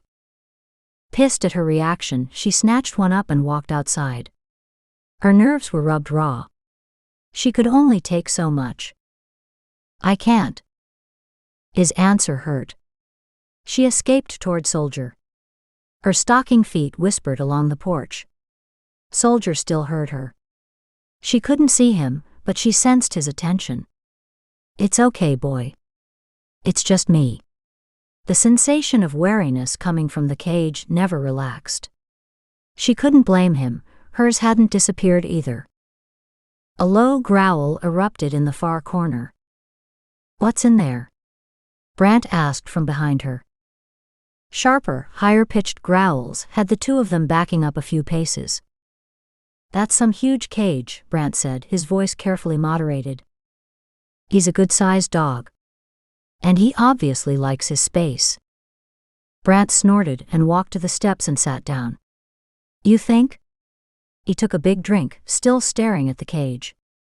"Is he dangerous?" "No." She amended her answer after a quick thought. "At least, I don't believe so." He arched his eyebrow. "You mean you don't know?" "I just got him," she muttered. She didn't think Soldier would really hurt anyone, unless they got too close. She felt Brant's gaze burning her face. A hot flush washed over her cheeks. "So why are you here?" she asked. Silence. She heard his heavy sigh on the air. From the corner of her eye, she saw his head turn, his focus on the view before them. "I came to explain. I went to meet you for our 11 o'clock appointment. That's when I heard they'd called you for a visit earlier." "Visit?" Disbelief made her shake. "Did you say visit?" Her voice rose alarmingly high. How could anyone call that a visit? How about calling it a Gestapo session, or maybe an interrogation? She glared at him. But a visit it was not. With Moses at her side, she headed down to the end of the dock. The water glistened in the late sunlight. Her knee buckled sideways as Moses leaned against her, whining. "It's okay, boy. I'm fine." She laid a gentle hand on his bushy fur, enjoying the comfort of his touch. "Are you?" Brant faced the lake. "That's actually why I came, to check up on you." She stiffened. He hesitated. "I'm sorry I wasn't there. I might have been able to ease it slightly. But don't get me wrong, they would have brought you in regardless. They needed to check you out after you reported the 3rd victim." "Sorry?" She threw him a stunned glance. He wished he could have been there? Well, so did she. Overwhelmed and unaccountably relieved, Sam dropped to sit on the dock, her suddenly weak legs dangling over the edge. Somehow the day didn't seem so bad after all. Moses slumped to the ground beside her. Brant stood on the other side of Moses, looking as if he wanted to say something. Sam didn't care. She had enough to deal with, keeping the bubbling lightness inside from making its way outward. The last thing she wanted was for him to see her relief. The silence grew uncomfortable. What? She didn't like the indecision on his face. He shrugged. Come on. Fess up. What? He turned to face her, still standing a little apart from her. Do you have other skills? You know. Like telekinesis or telepathy, anything? His tone came across light and amused, yet Sam sensed a serious thread through it all. You mean like mind reading? She sharpened her gaze, trying to figure out what he meant. No, he was too sensible for that. Wasn't he? Searching his face, she had to ask, You don't really think I can read your mind, do you? He shifted his weight and stared out across the lake. She grinned, her first real one in a long time. As the realization swept through her, a giggle escaped. She slapped her hand over her mouth, astonished at the sound. Moses raised his head and whined. She giggled again. Then she couldn't help it, she laughed aloud. When Moses cocked his head to one side and stared at her, she laughed harder, threw her arms around the dog and hugged him close. She watched Brant shake his head, as if he only just realized he'd crouched beside her, his puzzled look clearing. What's so funny? He asked, aggrieved. Another giggle escaped, even as she fought to control herself. She wiped her eyes. Sorry. God, that felt good. I haven't laughed that hard in years. It took another couple minutes before finally she heaved a big sigh and relaxed. Peace settled upon her, ill-fitting at first, but she slowly grew more comfortable with it. Another sigh escaped, and she stretched out on the dock. The sun had lost most of its heat, leaving a slightly cooler air to wash over her heated skin. Well, what? Then she remembered, mind reading. Another giggle escaped. He shot her a dirty look, and she tried hard to stifle the rest. No way to stop the grin that split her face. I'm not telepathic. I can't read minds. Okay. He peered at her intently. She stared back, still grinning but serious. He nodded once, and lay down on the warm dock beside her. Sam smiled, the wooden boards warm beneath her shoulders. It was a gorgeous day. She was dimly aware of Brant, stretching out on the other side of Moses. She felt his gaze. She smiled slightly and closed her eyes. Content. Her thoughts free floated in the newly created space in her mind. Stress had fled in the face of her laughter, leaving room for peace and contentment. Images, both multicolored and not, danced, enjoying the freedom to roam. Faces, images, names, and places. Nothing followed a pattern, as free association flowed. In an uncharacteristic move, she let them. Amazed at the clarity, Sam could only watch in awe. Where did these come from? She recognized some of them, and some she didn't. What are you thinking? I asked what you were thinking. Not thinking, seeing. Pictures, images, events. She smiled lazily, never opening her eyes. Anything on the murderer? She froze. It didn't help. The moving images sped up, tumbling over each other, impatient for their moment in the light. One face flashed, followed by another and then another.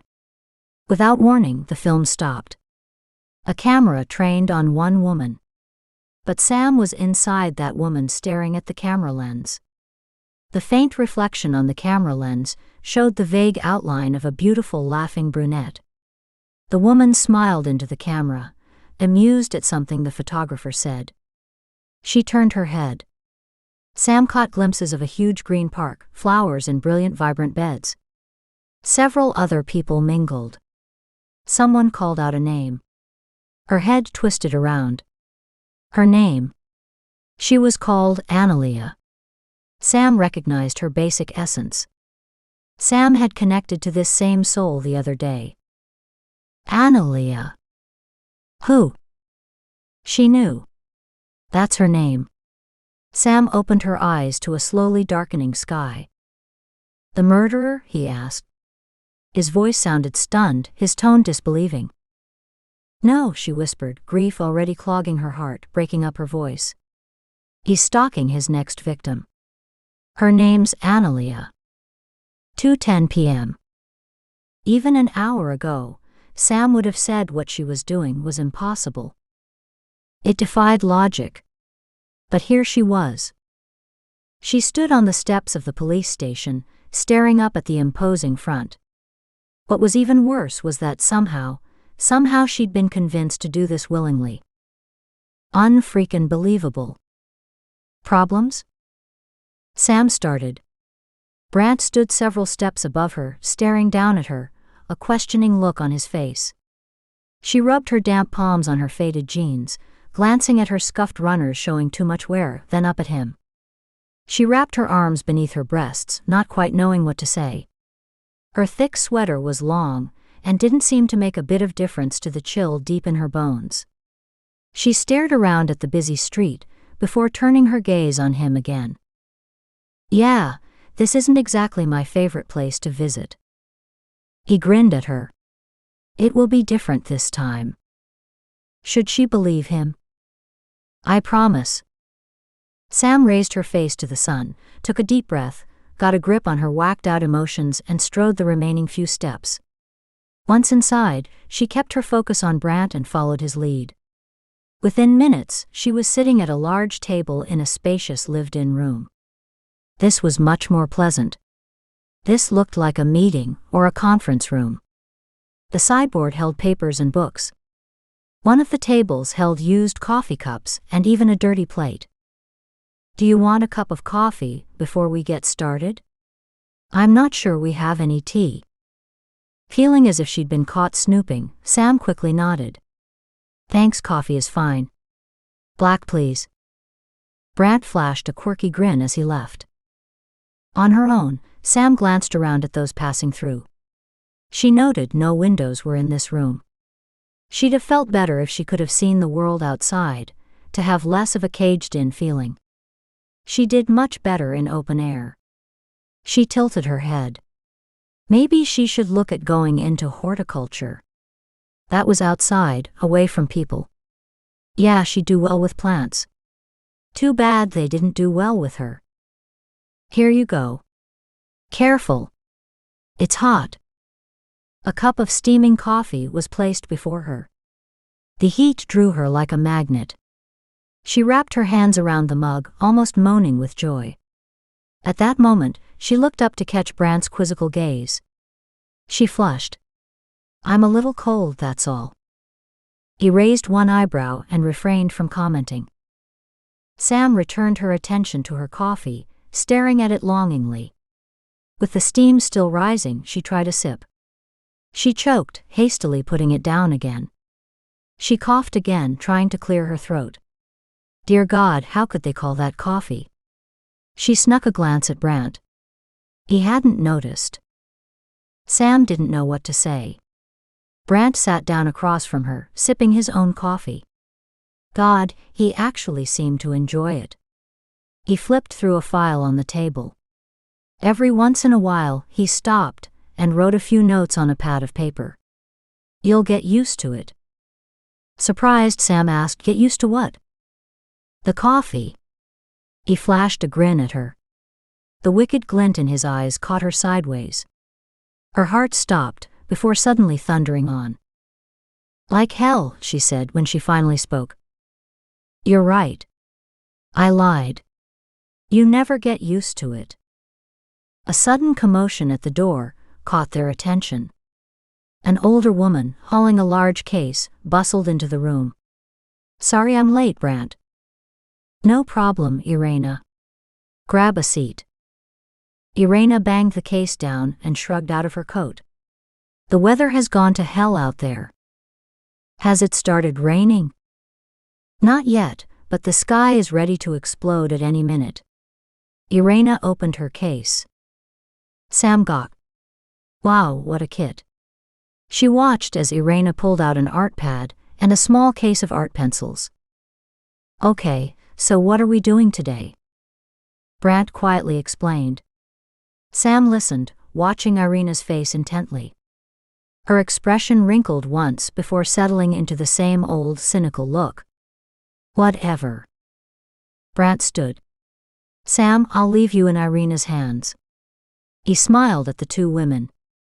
I'll return in an hour or so to see how the two of you are getting along. Sam watched him walk out. So. Irina pulled a large sketch pad toward her and reached for a thick art pencil. Let's get started. An hour later, Sam was so engrossed that, when a heavy hand landed on her shoulder, she shot out of her chair and spun around to face the danger. Brant. Jesus, she snapped when she could, her hand still covering her pounding heart. Don't do that. Sorry. He held his hands out in supplication, yet his twinkling eyes paid lie to that statement. Sam glared at him before slowly retaking her place. If you two are finished, can we get at it? Irina glared at them both. We're just about done. Brant walked around to stand behind the artist. He gave a quiet but deadly whistle. Wow. 2:34 p.m. Irina shot him a look. I'm not done yet. Get lost. Brant glanced over at her. He reached for the picture beside her on the table. Is this yours too? Irina took a quick peek in between her strokes. Yes. We started with that one. Sam slid lower in her chair under Brant's intense gaze. Why? Brant asked Irina. I do that sometimes. I started with a strong visual to help Sam focus on the details. Why? Irina frowned at him. Brant didn't answer. He studied the drawing. Something was here, but he couldn't place it. The detail depicted was incredibly scary. Christ, she was good. Inside, he turned cold. His team members would have a heyday with this. Anyone would point out the three possibilities. Either Sam was an incredibly gifted psychic, had a deadly twisted imagination, or she'd been there. He knew which one Kevin would lobby for.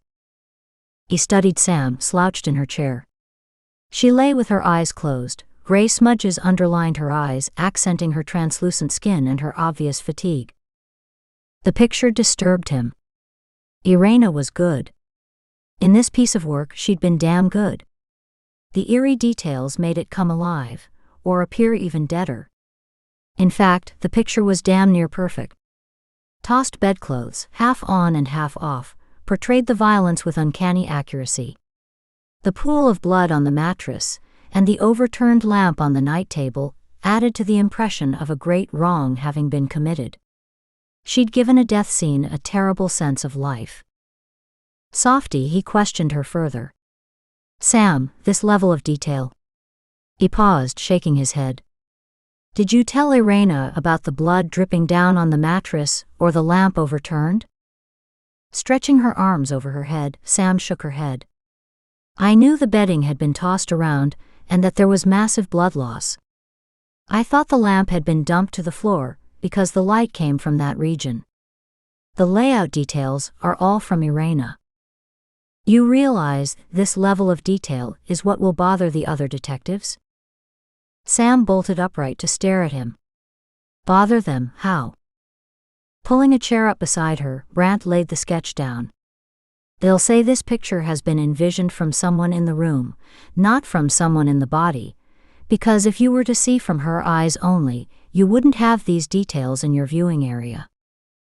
Sam peeked at Irina, who was listening to the conversation. I gave her some details. Her years of experience in this job allowed her to fill in the rest. But make no mistake. That picture, she stabbed the sheet once again in his hand, is from one of my visions. She ran her hand through her hair. Sorry, maybe I'm just overreacting from my prior visit here this morning.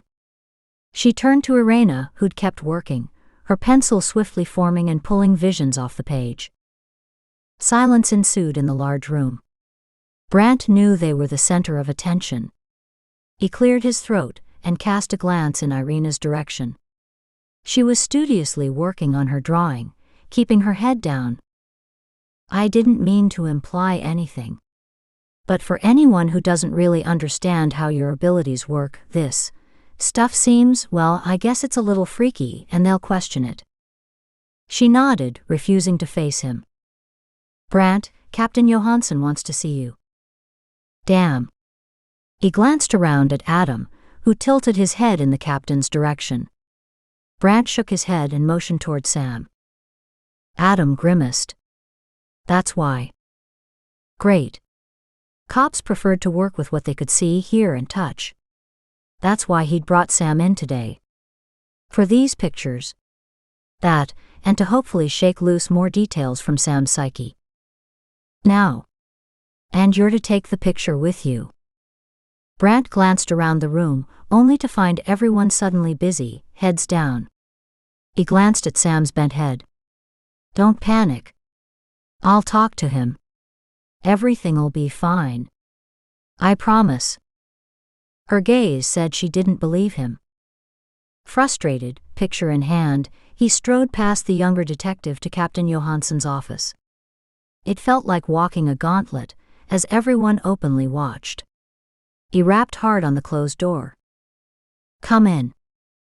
Brant pushed aside the door and entered the room. The shades were now open, showing the heavy storm clouds of Portland beyond. Tall office buildings mixed with high rises in the skyline. A busy world operated out there, and for once Brant wished he could join it. Sit down. I'll stand, sir. He stared straight at the captain and handed over the picture. What do you think? Surprised, Brant could only stare at him. The captain glared up at him. I think the two of them did a hell of a job. The two men exchanged hard glances. Did she add anything new? Not to this one. They are working on the next picture right now. He nodded. Taking his time, the captain examined the picture in detail. Does the photo match the crime scene? I haven't had a chance to compare it yet. Still, it lines up with what I remember. The captain nodded again. Does Stefan Kronos know her? That threw Brant off balance. I haven't asked him. A keen glance came his way. Maybe you should. Kevin doesn't feel this woman is to be trusted. In fact, he puts her at the top of the list of suspects. He would. Brant couldn't hide his disgust. Kevin has yet to listen to her seriously. What makes you think she knows anything? Brant pointed toward the sketch. That. The captain stared at the black and white image again, his lips pursed. The question is whether the picture is too exact. I'd have to compare it to the crime scene photos. The captain nodded once. Then do that. While you're at it, get her fingerprints and, if she's willing, her DNA. That will either clear her or implicate her. She's either who she says she is or she's a suspect. He handed the sketch back. Make sure we know which. Brant couldn't believe what he'd heard. You might want to remember she came in willingly. She doesn't have to be treated with suspicion. Then don't. Just ask her. If she's innocent, she won't mind. The captain's lips twitched into a wolf smile that made the hairs stand up on Brant's neck. He returned to the stack of papers on his desk, clearly dismissing Brant. Now get those fingerprints and DNA, and get her out of my station before I have a mutiny on my hands. Brant pulled open the door and shut it quietly behind him. Fingerprints weren't out of line, the DNA was. Somehow he had to gain Sam's cooperation. Thankfully, she was still focused on the pictures. He watched for her reaction as he asked, "Would you mind offering your fingerprints so we can convince the naysayers that you weren't involved?" He tapped the paper for emphasis. Like I said, some will take this the wrong way, he added in a low voice. Sam froze. Irena even stilled for a long moment, before her pencil returned to scribbling furiously. Once again Sam straightened. Calmly she studied him. Once again Brant felt like a lowlife. It didn't matter that this was needed to rule her out, and it was only common sense. No. It was the right thing to do, and would stop the many conjectures and innuendos that would fly. Still, he felt like he'd kicked a puppy. Or maybe a cornered barn cat. It's common to take fingerprints to rule out people. Only when they've been at the crime scene. Her voice was low and troubled. Brant tried again. I know you're telling the truth. I've just finished telling the captain that exact same thing. That doesn't change the fact that some people here won't believe anything you or I have to say. That brought a sharp glance his way. If you do this, it quiets the talk, and shuts up those who want to put you as the prime suspect. No, it won't, she scoffed. It will rule out that my fingerprints match those you have on file, but anyone who wants to disbelieve will still say that I could have worn gloves. Damn. He was hoping she wouldn't figure that out so quickly. She hopped to her feet. I have nothing to hide. I came here to help, so take my damn prints. She walked over to lean against the wall, her face lean and hard, hurting. Brant hated feeling like a heel. It would help if he could explain it further. This wasn't the time or the place. I'm sorry. This really is the best way. Whatever. Just take the prints and let me go home. Fine. Brant knew his irritation was unreasonable. She had a right to be dismayed, upset even, but this tired-out acceptance upset him. Now that she'd agreed, how could he approach the idea of DNA? He hesitated, wondering how to start. She gave him a long flat stare. What? He sighed and rubbed the top of his head. The captain would also like your DNA while we're at it. She closed her eyes and swayed unsteadily. Easy. Don't faint on me. This is just a Q-tip in the mouth thing. It's not major. He studied her pale face. Did you eat? Her eyes opened, showing black unreadable pools. Not much. Let's get this over with so you can get some lunch. Sam checked her watch. She was so tired. She'd probably need food before making the drive back to Parksville. Right now, though, all she wanted was to be home alone. Make it fast. I need to return to the clinic. Where she felt loved and supported, he had no doubt. He understood how she felt. By the way, have you called Stefan yet? No. But it might be the first thing I do when I get home. He nodded. That's probably a very good idea.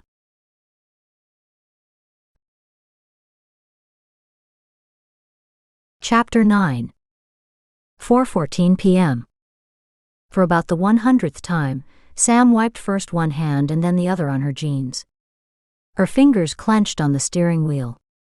Weariness still pulled on her, although much less so. Going to work for a couple hours had helped some. Especially considering she'd snuck in, taken care of the animals, and snuck out without seeing anyone. The last thing she'd wanted was company. Moses lay in his usual place on her deck, his tail wagging. There was no sign of Soldier.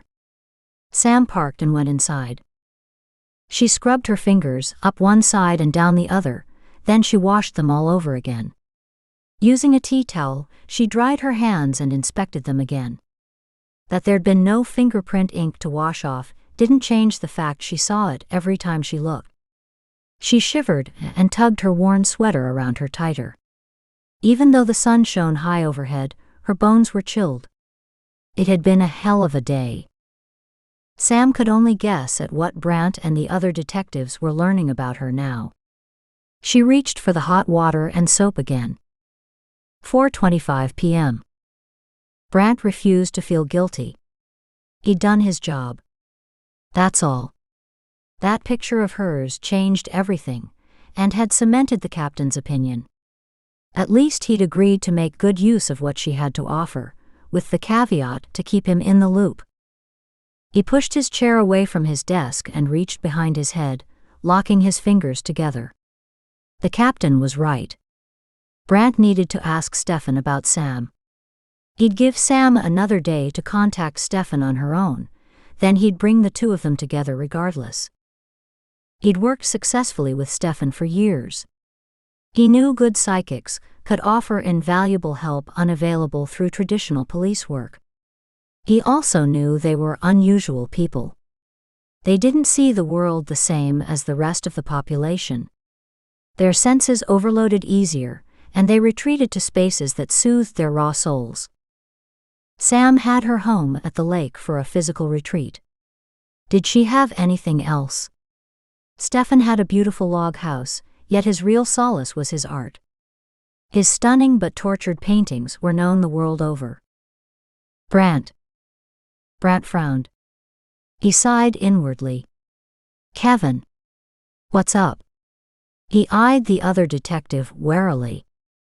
They hadn't spoken since the meeting in Captain Johansson's office. Right now Kevin sported a huge smirk on his face. Kevin walked to the desk, holding out a sheaf of papers. Just some research for you. Maybe this will convince you she's not quite what you want her to be. He dropped the papers on Brant's desk and walked out. The top fax was a newspaper article. Brant checked the date, March 10, 1998. The headline read, "Young Psychic Leads Police on Mary Chase." Shit. Brant sat down for some heavy reading. 4:45 p.m. Kevin couldn't help feeling satisfied. Damn, that felt good. Vindication. Now maybe Brant would get that witch off his mind and on this case. And the same went for himself. Since this morning's meeting, he'd had a hard time focusing. Finally, he'd broken down and researched Ms. Blair's background. He'd gotten lucky. After just an hour, he'd gotten enough information to convince anyone, even Brant. At least it should be enough. As a precaution, he'd copied them and given one set to the captain to read as well. Handing the papers over to Brant felt good. Damn good. This woman was treacherous. He didn't want her anywhere near his cases. 8:25 p.m. Waning light flashed on the ripples in the lake. Sam swam effortlessly through the flickering rays. The evening was silent, except for the splashes as her arms cleaved through the water. The long shadows drooped after the heat of the afternoon, dipping deep into the lake for the refreshing coolness. Even the birds were silent. Sam continued to swim for another 20 minutes. Tired and content, she dove under the surface before rolling over to float on her back. She closed her eyes and rested. The serenity of the evening slipped under her anger and pain, gently tugging them free to disperse among the ripples. Deprived of all else but the sensation of soothing water lapping on her skin, Sam lost herself in the moment. Her breathing slowed, and she relaxed deeper. How healing! A heavy sigh coming from nowhere released into the air. A short bark cut through the tranquility.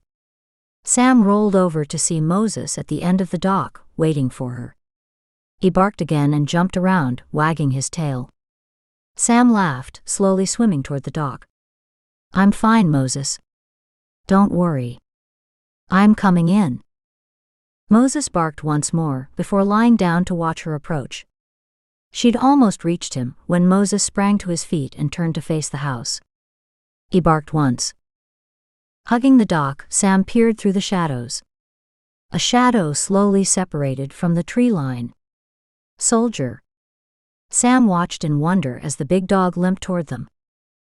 Tears of pride melded with droplets of the lake as Sam hopped out of the water. "Hey, soldier. Good to see you on your feet, boy." She stayed at the end of the dock, her feet dangling in the water, and watched his progress anxiously. "You can do it, soldier. Just a little more."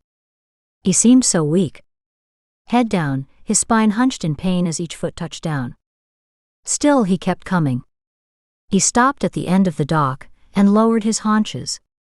He stared down at them and whined. Moving slowly but confidently, Sam stood and walked the few steps over to the dogs.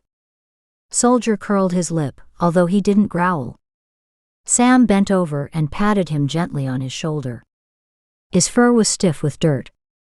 She glanced at the fresh water all around them. It would be a bad idea. Soldier glared up at her, his lip curled higher. Yeah, I hear you.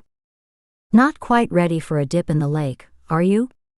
Maybe in a couple days, okay. She picked up her towel and dried off. Wrapping it around her, she slipped into her sandals, and calling to the dogs, she walked up to the cabin. Single file they trooped behind her. At the front door, she waited for Moses to come in. Surprised, she watched as Soldier ambled in behind Moses. She felt honored. He'd obviously decided this was home. Sam smiled, whispered, "Good night, guys," and headed upstairs to her bedroom and a good night's rest. That night, her dreams were wild and even more colorful than usual. The scenes were brighter than normal. They screamed at her, overloud and overbright, overwhelming her in their sensory onslaught. A sexual haze had her twisting and moaning, as her body moved to an internal heat she'd never experienced. Large, capable hands stroked upward over her belly, caressing her smooth contours. Slowly the fingers slid higher and higher. Sam caught her breath when the hands stilled, the tension coiling tighter inside. She wiggled closer, trying to move into his hands. Warm laughter tickled her ear. She groaned, not understanding the driving need that had overtaken her body. A part of Sam struggled to clear her mind. She didn't have a lover. His hands moved again. She sighed with relief, her breath floating out into the blackness of the night. That small part of her rational mind questioned the unusual sexual overtones and the wild colors floating through her mind. The rest of Sam's awareness centered on the tormenting fingers and sparks igniting along her nerve pathways. Sensations burned as fire seared over her skin. She churned with an inner heat, a heat that built to the point of pain. Finally the hands reached the swell of her breasts and stopped. Sam couldn't help herself. She tried to shift into those magic hands, but they gripped her ribs, stopping her. A groan escaped. "Shish," whispered the dark voice. "We have all night." Sam shuddered at the promise. The promise and something else.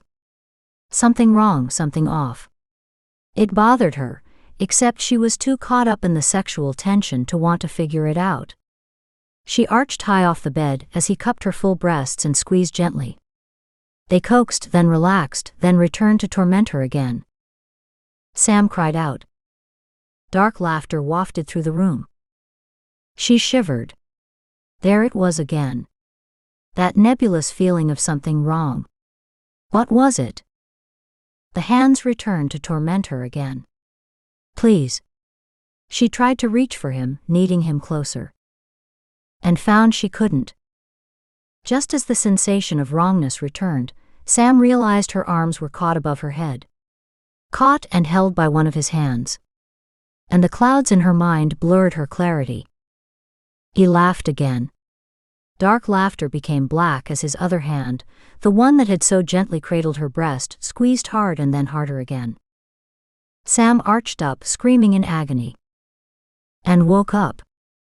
Still in shock, Sam curled into a tight ball and rocked back and forth under the comforter, her hands cradling her tender breasts. She bolted upright, peering into the dark corners of her bedroom. Relief washed over her. She was alone. Dear Lord. Thank you. It had only been a dream. A dream? Was it possible? She stilled. A dream or a vision? She shuddered, the shakes racking her body once again. Dear God, is this what that animal was doing? Seducing his victims with their own sexuality, then turning on them? No. Sam examined the memories. Something had been very wrong, but she couldn't put her finger on it. Everything had a surreal look, an overly loud and overly colored appearance to it. A thought burst into her consciousness. Drugs. The woman had been drugged. Had the other victims? Sam realized her earlier visions had started too late to identify something like that. She wouldn't have noticed a needle prick among the other pain. Panic for her life would have dispelled the rest of the drugged dullness from her thoughts. Sam started crying, quiet, painful sobs of possibility. She didn't want to know anymore. She couldn't deal with it. Not this. After tonight, she might never let another man touch her again, ever. Touch. She froze. The guy in her dreams didn't wear gloves. Had it been him? Another asshole? Or had it truly been just a nightmare? She shuddered. It had seemed so real. A wet dream gone bad in a big way. Sliding deeper into her bed, Sam pulled the covers to her chin. Only it wasn't enough. She hopped out of bed, snatched up an old nightshirt from the box on the floor and pulled it over her head. For the second time that day, she felt violated. June 18th at 9:35 a.m. Brant strode down the hallway. One of his priorities this morning was to connect Sam with Stefan. He'd finally reached him early this morning. Now all he had to do was to get Sam to agree to meet him.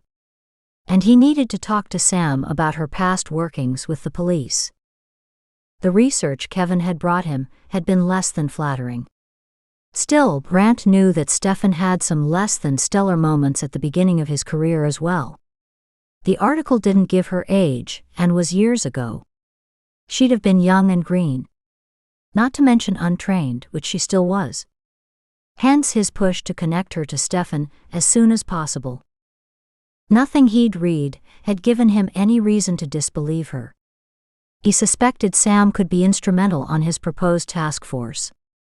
Not to mention many other ongoing cases. He hoped to cultivate her skills on a regular basis. Even if that meant returning to his old station. At least there, his old captain was amiable to psychics. Ideas percolated through his brain. He'd talk it over with some of his friends, and Stefan, of course. Brant never had liked authority. He still didn't, but with age came understanding that those above were just doing their job to make it better and safer for everyone. Or at least it was supposed to work that way. However, just as there were good and bad guys on the streets, the same could be said of the police department. One still had to believe that most of the bad guys were outside the force. Hey Brant. Ran the fingerprints you asked for. She checks out. Brant lifted his head. The youngest of the three technicians walked into his office. His name eluded him, something European like Peter. Brant smiled and held out his hand for the papers being offered. Anything interesting? No rap sheet, if that's what you are asking. The tech pointed to the second page. This might be of interest. Yeah, she was also a suspect in a missing child case in Spokane, Washington, years ago. Brant's gaze sharpened on the younger man's face. What? A suspect? The tech shook his head. Apparently she had information for the police, only they didn't believe her. The end result made her a suspect for a while, until the child was found safe and sound. Brant digested that, as he scanned the paperwork. Thanks, I'll take it from here. Now he understood Sam's odd reaction yesterday. She'd already been through this. Once again at his office, he pored over the report. So 8 years ago she'd tried to help and failed, mocked even based on Kevin's material. This file showed she'd tried again 5 years ago. The Spokane PD hadn't mocked her, they'd made her a suspect. Brant shuffled through the file. What was missing in the report was how the child had been found. Had Sam contributed to the little girl's safe return? He might need to call the detective listed on this particular case file. Grabbing a folder, he wrote Samantha's name on the tab and stacked the growing collection of material inside. Brant leaned back in his chair, his hands locked behind his head. Her connection to this killer bothered him. It could be the same asshole that Brant had been tracking. Both of them changed the method of death, but as far as he could tell, they both favored beautiful young women between 18 and 35, and all were middle-class working females. His mind flitted through the elements he knew. Sam's killer wore a ski mask, which didn't make sense. Usually the guys who planned on killing their victims didn't bother with masks. After all, there wouldn't be anyone left behind to identify them. Brandt had no way of knowing if the other cases in his files were the same. The victims were all dead. There were never any witnesses, and little forensic evidence had been left behind. Then there was the ring. If Sam had anything concrete, the ring might just be it. She was also connecting with a lot of victims. Most serial killers took time between kills. Sam's visions occurred with only days between them. Some killers went on a killing frenzy until whatever drove them finally drained from their system. Then they went quiet. Sometimes the quiet period lasted months to years. Brandt knew his best chance of catching this killer was before he went off the radar again. Who knew how long it would be before he resurfaced? 9:50 a.m. Dylan walked into the conference room. Not only had he missed the meeting this morning, he'd also missed breakfast. He hoped to score some leftover scones or a Danish. Walking to the sideboard, he smiled.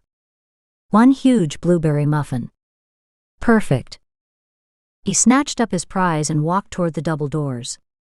Several papers lay discarded on several chairs. He turned the closest one over. It was a picture of a ring. Wasn't that the one Brandt was researching? He'd heard about it, but this was the first he'd seen it. Walking to his desk, he muttered about the dinosaurs in the office. It was hard being a forward-moving kind of guy in this place. The mantra around here was always about good old-fashioned detective work. Christ, who needed all that legwork? Technology was meant to be used. The same for the media. They were always helpful. At least Dylan had found them so. The internet was, of course, the best. Why didn't the station have a website where pictures like this could be posted and give the public an opportunity to email or phone in their information? Of course, this was an old argument, and he'd gone several rounds with Captain Johansson over it, and lost every one. Dylan had wanted to host a regular 5-minute slot on both the local television station and the radio stations. That had been shot down too. Still, accessing the public was the cheapest and fastest way to gain information. The department's man-hours logged trying to find and interview people were incredibly expensive. He took a large bite of his late breakfast muffin. He could understand Brandt not wanting to take that step. Like Dylan, Brandt was new here and didn't want to rock the boat. Dylan stopped chewing as an idea formed. If he arranged everything correctly, Brandt would get the information he needed, and Dylan could prove his theory. More ammunition to take to the captain. In a way, Dylan would be doing this to help Brandt. Who knew what new information could come to light? He grinned. He'd have to think this through. Yet, it sounded like a hell of an idea. 10:15 a.m. Brandt rubbed the back of his neck. The screen scrolled, searching for more cases linking to his killer. Just then his phone rang, distracting him. Hello. Detective Sutherland. This is Nancy from Willow Health Clinic. The manager from the long-term care home. He groaned silently and closed his eyes, his fingers pinching the bridge of his nose. Hi, Nancy. How are you doing? I guess I'm fine. The thing is, I need your help with Maisie again. His shoulders slumped. He knew it. His mother was up to no good again. What's the problem? He winced and held his breath. Well. She stopped. Brandt shook his head, he knew already. Checking his watch, did he have time to whip down there? Is she causing trouble again? It's not so much causing trouble, more like she's stirring up the other residents. He shut down his laptop. Would you like me to come by and talk with her again? Yes. That would be wonderful. She's such a fun lady to have around. I hate to even ask you. But the board has already stretched the rules for her several times, and I'm not sure that she can skate by on this one. Brandt ran fingers through his hair. How bad is it this time? She's setting up pools again, Brant grinned. That doesn't sound so bad. No, the harried woman on the other end of the phone said. It's the subject matter that's the problem. Would it be possible to have you stop in sometime today? No problem, he said. I'm heading in your direction soon, so I'll be there before lunch. Oh, thank you. I certainly don't want to upset her. She's interjected such life here, Nancy said warmly. No problem. I'll see you in about an hour. Brant rang off. Standing, he grabbed his briefcase and coat, then locked up his desk. Dylan stuck his head around the door. Hey, Dylan. What's up? Brant barely withheld his grin at Dylan's suit of the day. This was the classic pinstripe with a matching tie in reverse stripes. But it was in forest green, black and white. Mafia, anyone? I'm just checking that you still need information on this. He held up the sketch of the ring. I missed whatever you said at this morning's meeting. Dylan raised an eyebrow in question. I'm looking for the owner. If I can trace it to a store, sorority, or something like that, I might figure out who bought it. Dylan stared at the sheet, frowning. It's a simple enough design. But I don't think I've seen one like it. He turned the page slightly. Is one of the stones missing? Yeah, the last time it was seen, one stone appeared to be missing. The others are clear, diamond or zirconium maybe. Gold, white, brass, do we know? No. Gold in color is all I have. Shouldn't be too hard to track down. Have you talked to the jewelry stores here? Brant walked around his desk to stand at Dylan's side, giving the sketch another glance. I talked to several so far. I've faxed it to several more. So far, the same thing. Not in stock anywhere, and no one remembers one quite like this in the last decade or so. Brant considered the pattern. It could be a custom job. I'll have to contact the local designers and see. Behind him, Dylan asked, Have you checked online? Yes and no. I have a couple people working on it. Dylan nodded. Okay, I'll keep an ear out and let you know if I find anything. He turned and walked toward the doorway. He stopped and turned around. Oh yeah, while I have the chance, I also wanted to ask if the rumors were true. What rumors? The younger man grinned, a perfect toothy smile. Some serious money went into that look. That you've brought in a psychic on this case. Brant refused to let irritation show. Love rumors, don't you? Dylan smirked. Yeah. The grapevine here is rampant. Brant frowned at him, hoping to quell his interest. Well, you can't believe everything you hear. True.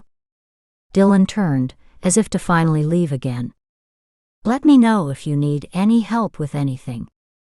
I'll be fine, but thanks for the offer. He motioned Dylan to precede him out of the office. Time to head out. Brant checked his watch.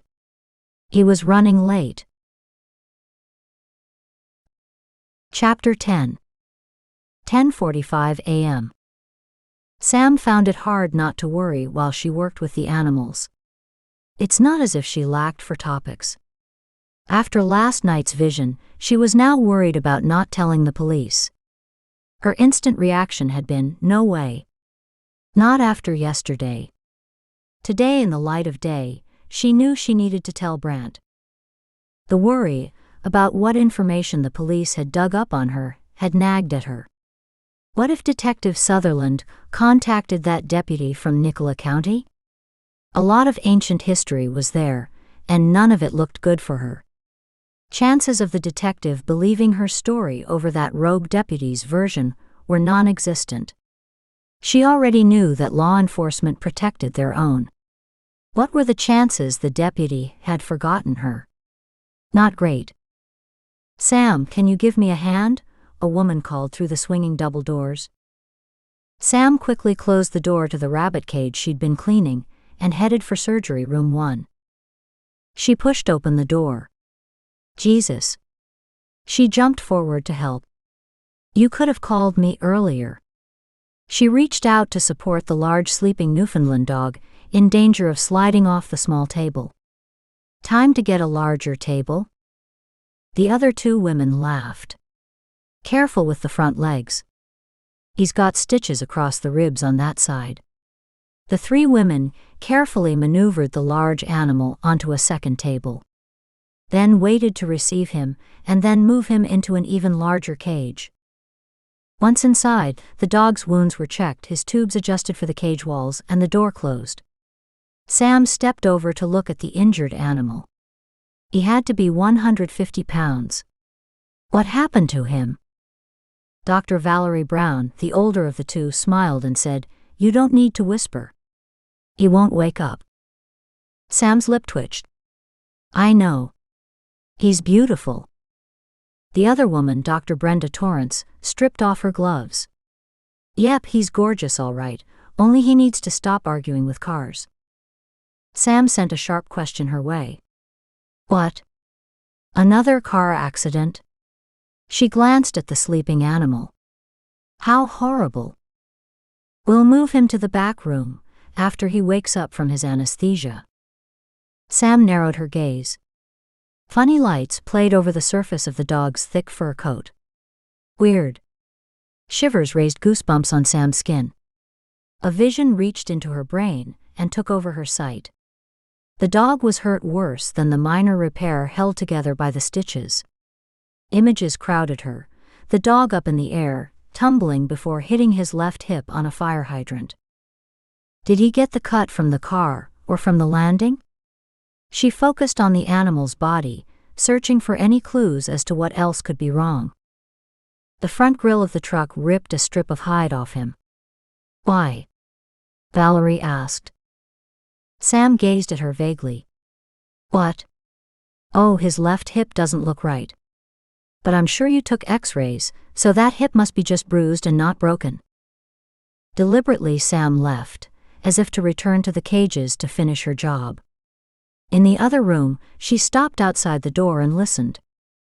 Behind her was a weighty silence. What was that all about? Damned if I know.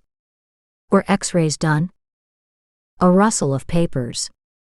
No, the owners brought him in for stitches. They saw the accident. They didn't want to go through the expense of x-rays, if not required. A checkup was done before we came on for the day. More papers were shuffled. What do you think? Should we do x-rays? I hate taking over cases already in progress. I was told this animal just needed stitches. Shit. Silence came, except for a brush of clothing and soft muttering. Sam could only hope they were checking the dog's hip a little more closely. Nodding encouragement that they couldn't see, Sam followed their actions with one ear to the door. Damn. We need to x-ray his hips. Let's call the owners. She's right? I don't know, but something is wrong. Who did the intake on this animal? I'll have to check the paperwork when we're done. Sam grinned. She whispered to the empty room. There you go, boy. Now you'll be fine. She listened for another moment, before heading to finish her work. It wasn't until later that she realized this was her first vision around an animal. Sam had actually seen the energy over the injured part of the body. The goosebumps had been the first inkling of something wrong. Her heart positively lifted with joy. To do something for animals would be wonderful. Now, if she could only learn to control it, so she could use it at will. More questions for Stefan. Sam, can you run and do a pickup for us? Sam spun around, her hand rushing to her chest. Sorry. Valerie reached out an apologetic hand. I didn't mean to scare you. Sam blew out a noisy breath, letting her hand drop down. I must have been miles away. It's these shoes. They should be sleuth shoes. Valerie lifted her practical working shoes to peer at the soles. Sam waited until she had Valerie's attention. What do you need? I need you to run over to where Luce's daughter works and pick up an injured cat. If you don't mind. It's about 15 minutes from here. Valerie checked her notes briefly. You were right, by the way. The dog's hip was dislocated, and the ligaments and muscles are badly torn. Oh, how sad. I'm glad you could fix him. How could she refuse to go get the cat? Her shift wasn't over for at least an hour. Besides, they were doing right by the dog. Of course, we'll pay for your time and your gas. Sam brushed her hand in the air. It's no problem. I'm almost done here. Give me directions. I'll just wash up and get ready. Great. I really appreciate it. We've been so busy that I haven't taken the time to say how much I appreciate your efforts here. Thanks. With a grateful smile, Valerie headed to her office. Sam stared bemused at the flapping doors. It's a good thing she'd left. Sam didn't have any response to give. She couldn't remember the last time she'd received a compliment like that. It was kind of nice. 11 a.m. It had been a busy morning already. And still Bill wasn't quite done. He shuffled the contents in the bed of his truck. He'd promised to bring the dogs over to the palliative care center. Those patients loved seeing the animals. It was the least he could do for those dying folks. It was either make their last days a little sweeter or knock 'em off early. He grinned. It would be so easy. Only it wouldn't mean the same thing for him. It wasn't just getting his rocks off, well, that was a huge part of it, but he needed certain things in order to get there. It used to be easy. Now everything had to go exactly right, or he couldn't enjoy himself. Starting with the victim, just anyone wouldn't do. The right victim was everything to him. He was a selection specialist. And he'd made a mistake last time. Not on the girl, but on the method. He'd tested a new drug on her. Bad decision.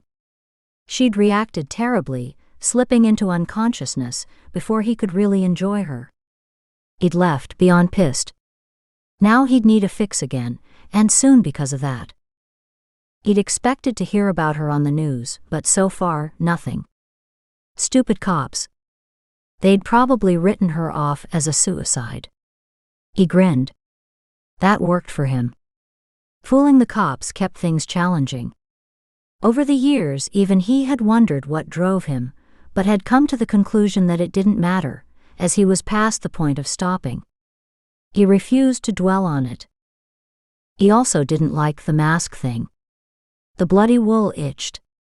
He preferred to stay anonymous. Not take any chances. When he'd first started, he hadn't taken the same care. During the first couple rapes, he'd sweated, the droplets falling onto the women's skin. Early on, he'd tried using alcohol on one woman's skin to remove any sweat or saliva, and had quickly discarded that. He'd ended up with a bloody mess. If being uncomfortable was the price, then that was fine with him. The gloves also didn't thrill him, because he wanted the skin-to-skin contact. Every once in a while, he still succumbed to the temptation, but was always careful to put them on immediately afterward. Why the hell it mattered at that point he didn't know, except he'd been doing it that way for so long that logic couldn't even begin to win over superstition. What worked worked, and that was all there was to it. A shrink would have a heyday with him. Yeah, he was paranoid. Still, he was in this for the long haul, and didn't plan to screw up anytime soon. 11:10 a.m. Brandt pulled into the parking lot at the Willow Health Center. He parked at the front and walked inside. The offices were off to the right. He headed there first. Hi, Nancy. The tiny older woman looked up in surprise. Then a big smile broke out. Detective Sutherland. Thank you so much for coming. He shook his head. She's my problem, not yours. Nancy grinned. Except that while she's here, she's also our problem. No arguing that logic. I'll walk down and have a talk with her before she goes for lunch. Good. She might be in her room, or she could be over with the animals today. I'll be there in a couple minutes. Oh right. It's pet day, isn't it? The center had a well-loved program where family members were allowed to bring pets in to see the various residents for an hour to two.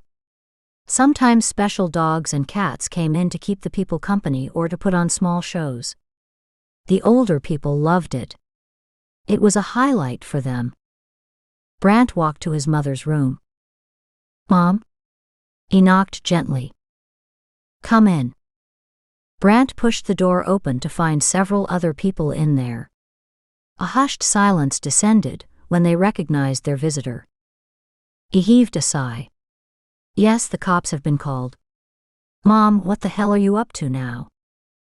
Maisie ran over to him and gave him a big hug. It's lovely to see you, dear. However, there's no reason to use profanity. What could he do? She was his mother.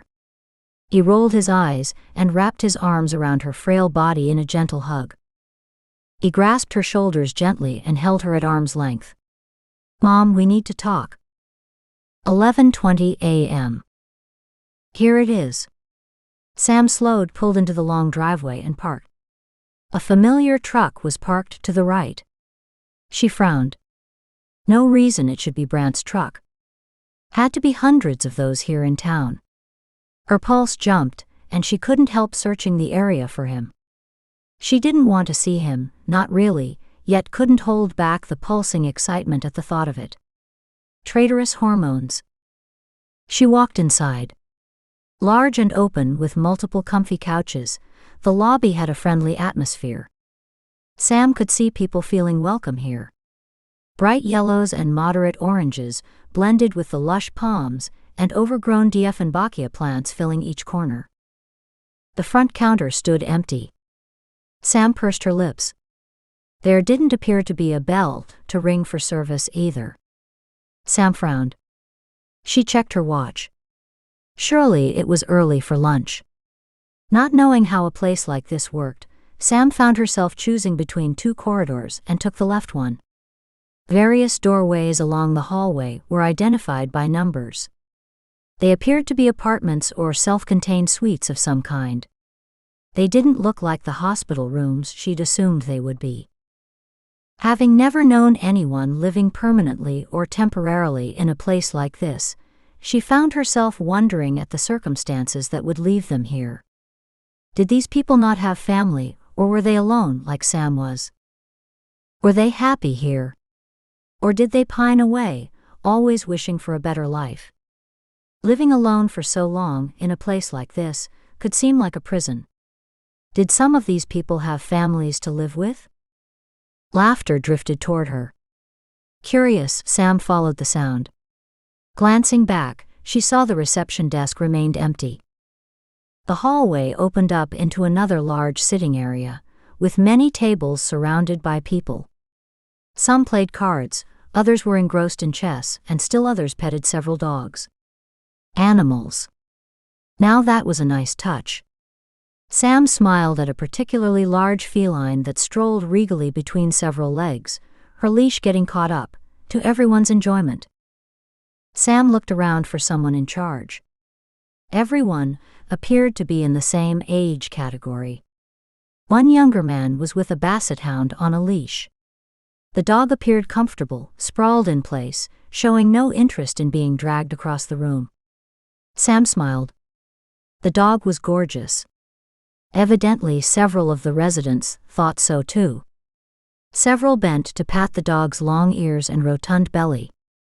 No one appeared bothered by Sam's presence. In fact, no one even seemed to notice her. She continued past the group and headed down a quieter corridor, where she found several more doors. One opened, and a small woman with a name tag on her shirt walked out. Finally. Sam stopped. Excuse me. Do you know where I can find either Sarah or Nancy? Belatedly, Sam read the name tag. I'm Nancy. Sarah has gone home for the day. How can I help you? I'm here from the vet hospital in Parksville to pick up an injured cat. Oh my goodness. You've been walking around here looking for me, haven't you? I'm so sorry. Sam smiled at her. No problem. How is the... Her voice trickled to a stop as a large man stepped out of the room behind Nancy. Brant?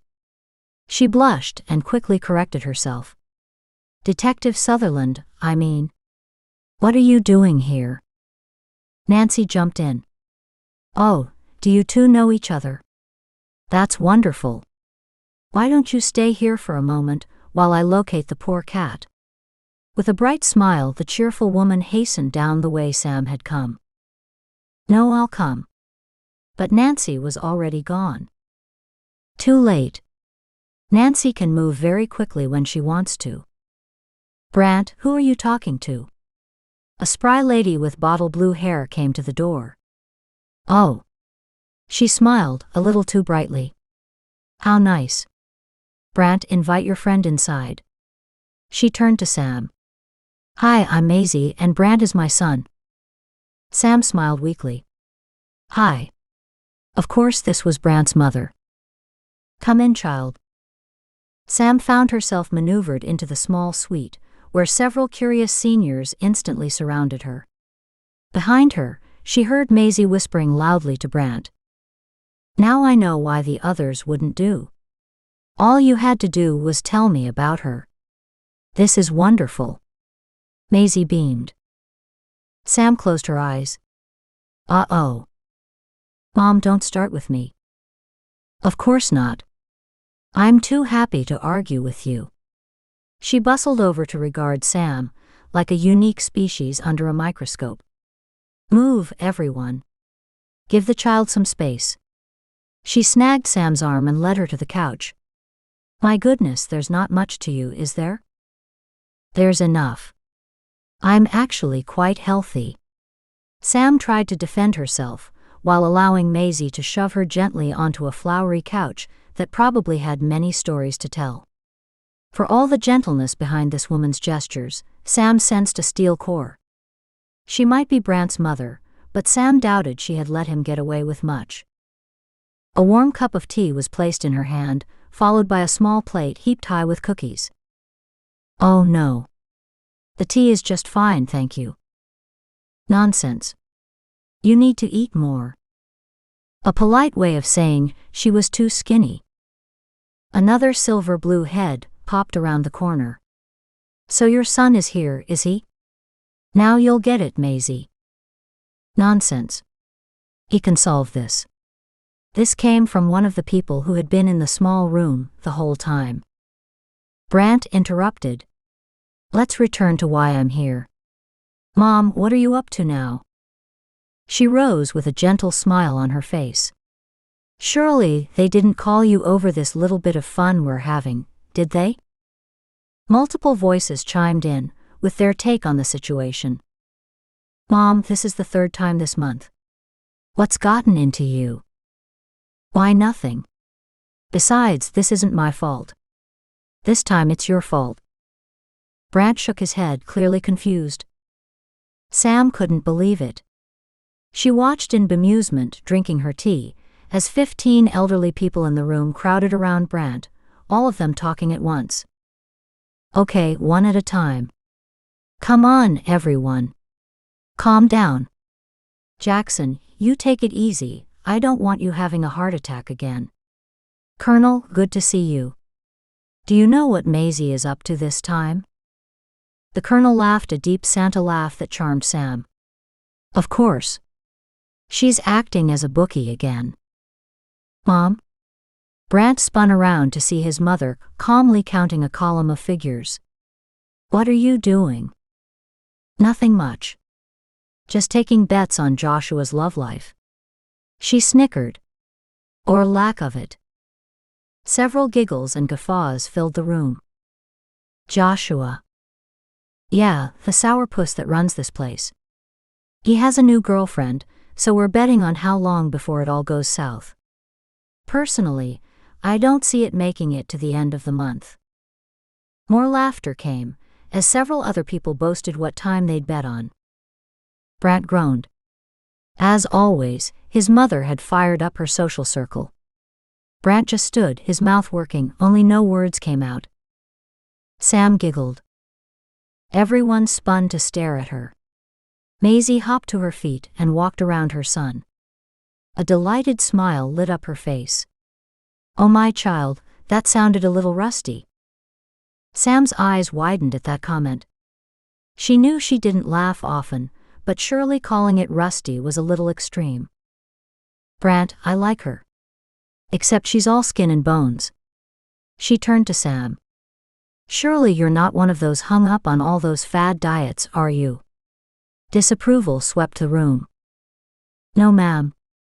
I'm not dieting." Fat chance. Sam thought of the belt she'd had to notch tighter this morning. She was losing weight quicker than she could eat. "You're all eyes too. Life has been hard on you, hasn't it?" Maisie didn't wait for an answer, which was a relief, as Sam had no idea how to answer. Maisie grabbed her arm, tugging the sweater up her arm. "Dearie, you're positively skinny." The blue veins pulsed along the top of Sam's arm. Hurriedly, Sam pulled down the oversized sweater to cover the top of her hand. Maisie patted her hand before releasing it. "It's okay, child. We're not criticizing you. We're all friends here." She smiled up at her son. "Brant, tell me about this beautiful waif in your life." All eyes turned to Brant. Sam's were wide with horror. Brant found his voice, just not the volume control. He bellowed, "Mom, stop." Maisie stared at him, affronted. "Now you listen to me, young man. I haven't even begun." Grimly, Brant glared down at her. "You can stop right now. This is a semi-official call, because once again you are creating a disturbance. Do you want to be evicted from this place? Go somewhere else, where you won't have all your friends? This has to stop." Harumph. "Don't give me that. I've told you before, no more betting.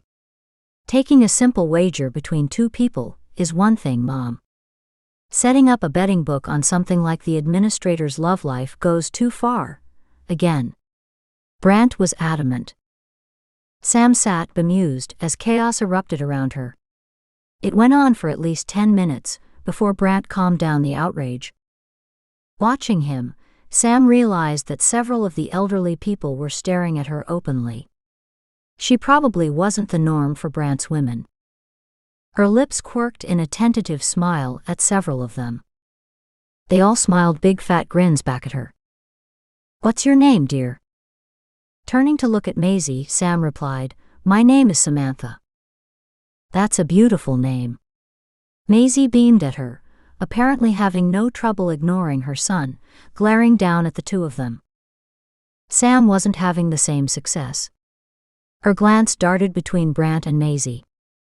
"Mom, will you behave? Or must I arrange for you to go back to your apartment?"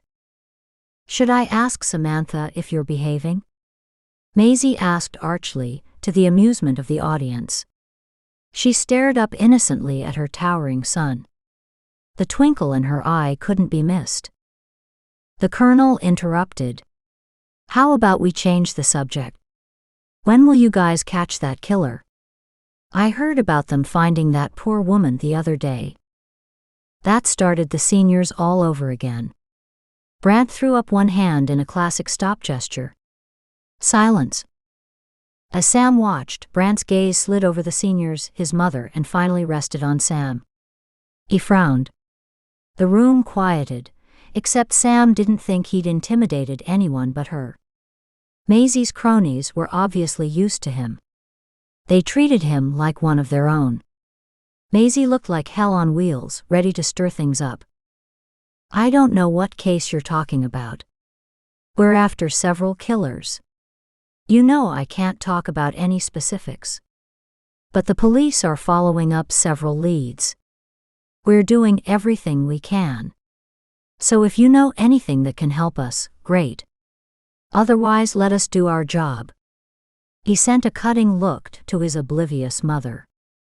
And don't set up a pool on it. Well, if we do, we'll bet on you. See? We know you'll solve these cases. His mother beamed up at him.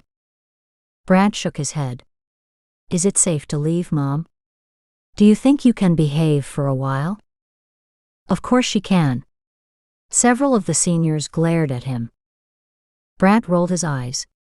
Sam, let's go. Sam hopped up but had to tug her hand free from Maisie's clasp. I have to find Nancy and the cat. We'll stop at her office on the way out. Maisie rose and wedged herself between the pair.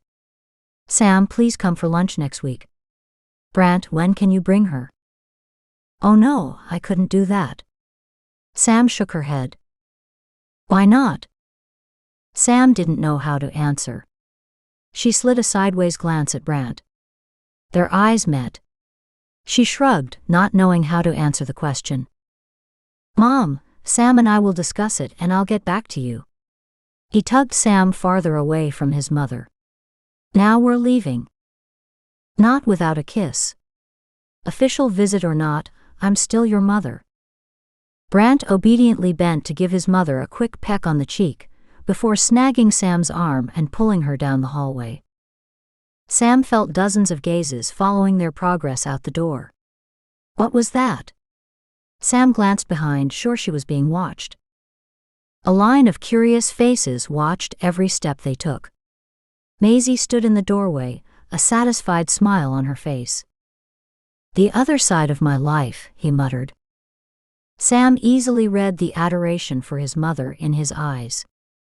Her heart warmed. A guy who loved his mom had a lot going for him. Uh-oh. Has she got the wrong impression? Sam shook her head.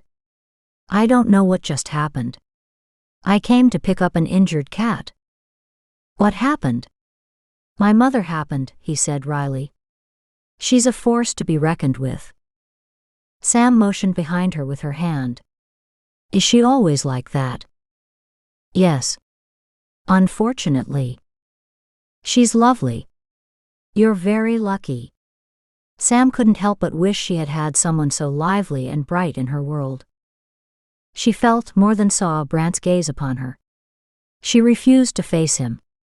Thankfully, they'd arrived at Nancy's office, so she didn't have to. Just then, an overly large box appeared, hiding the skinny man carrying it. Thanks, Jeremy.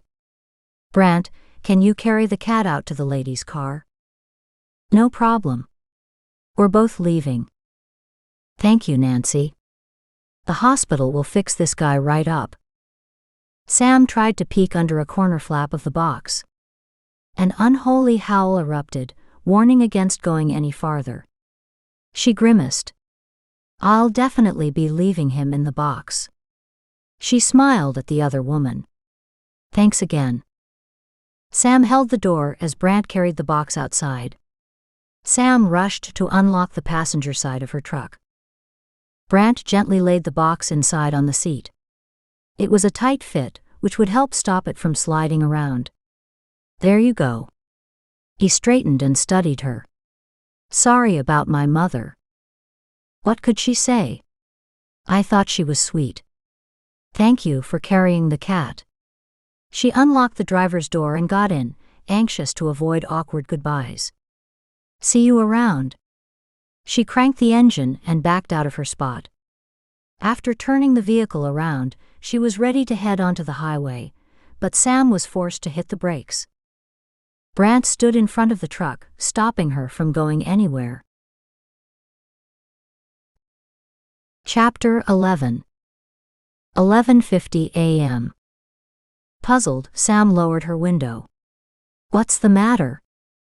Brant grinned. You ran away so fast that I didn't have a chance to ask you about Stefan. He held out his hands, palms up. If you have time, I thought we could go see him later today. What's your schedule like? Sam stared at him in shock, as excited jelly beans jumped in her stomach. I can't right at the moment. I have to get the cat to the hospital for treatment. And I understand that. Stefan is only about 15 minutes from here, so we can go later. But if today doesn't work, we can plan it for another day. Really? This would be a godsend. She needed to talk to someone who would understand. What about Stefan? Don't you need to check with him? I spoke to him earlier. He suggested we come mid to late afternoon. I was going to call and ask you what would be convenient, then you showed up here. She didn't want to lose this opportunity by putting it off. Who knew when this chance would arise again? This afternoon would be great. Where do you want to meet? Here. Or at his house? No, it would be easier if I come to Parksville. How about we meet around 3 at the vet's office, then we'll go in my truck. That would be great. Sam beamed. I'll see you then. Bye. Brant waved as she drove past. She honked the horn once and drove off. The trip back to the vet's went by quickly. It was a good thing, as her thoughts were in turmoil. She had a million questions to ask Stefan, and didn't know where to start. Then there was the prospect of spending the afternoon in Brant's company. Thoughts and ideas popped and submerged, yet more mixed and brewed. She wasn't the same person she'd been 1 month ago, or even 1 week ago. What had changed exactly she couldn't say. Only that she didn't wear her skin the same. Looser maybe, and not from losing weight. Maybe it was just a better cut, more suited for who she really was. Strange ramblings from a troubled soul. Sam sighed. Glimpses of who she was and what she was doing with her life flitted in and out of her mind, like a hummingbird. Enough to see the color and a glow. Not enough to grasp the meaning or details. A black pickup pulled in behind her. Too close for comfort but not quite tailgating. Sam peered into her rearview mirror, wondering if Brant had followed her. The truck might be his. She couldn't quite see the driver's face through the tinted windshield. Did Brant's truck have gradient tinting like that? She couldn't remember. Still, she'd have recognized him behind the wheel, and this wasn't him. The truck moved closer. Definitely tailgating. The big truck dwarfed her Nissan. She knew nothing about vehicles, and this one gleamed in the sunlight with enough chrome trim to blind anyone. The pair of ram horns on the front identified it as a Dodge. A wave of relief hit when she was able to identify that little bit. Then the truck came so close that she thought it would hit her. Sam's heart shot into her throat and her stomach heaved. She tried to pull over and let him pass, but he slowed down behind her. When she was almost stopped, he drove forward and deliberately bumped her. Shit. Sam hit the gas hard, pulling onto the road. She searched her pocket for her cell phone. She punched in Brant's number. Sam switched her gaze from the road to her rearview mirror. Hello. What's up, Sam?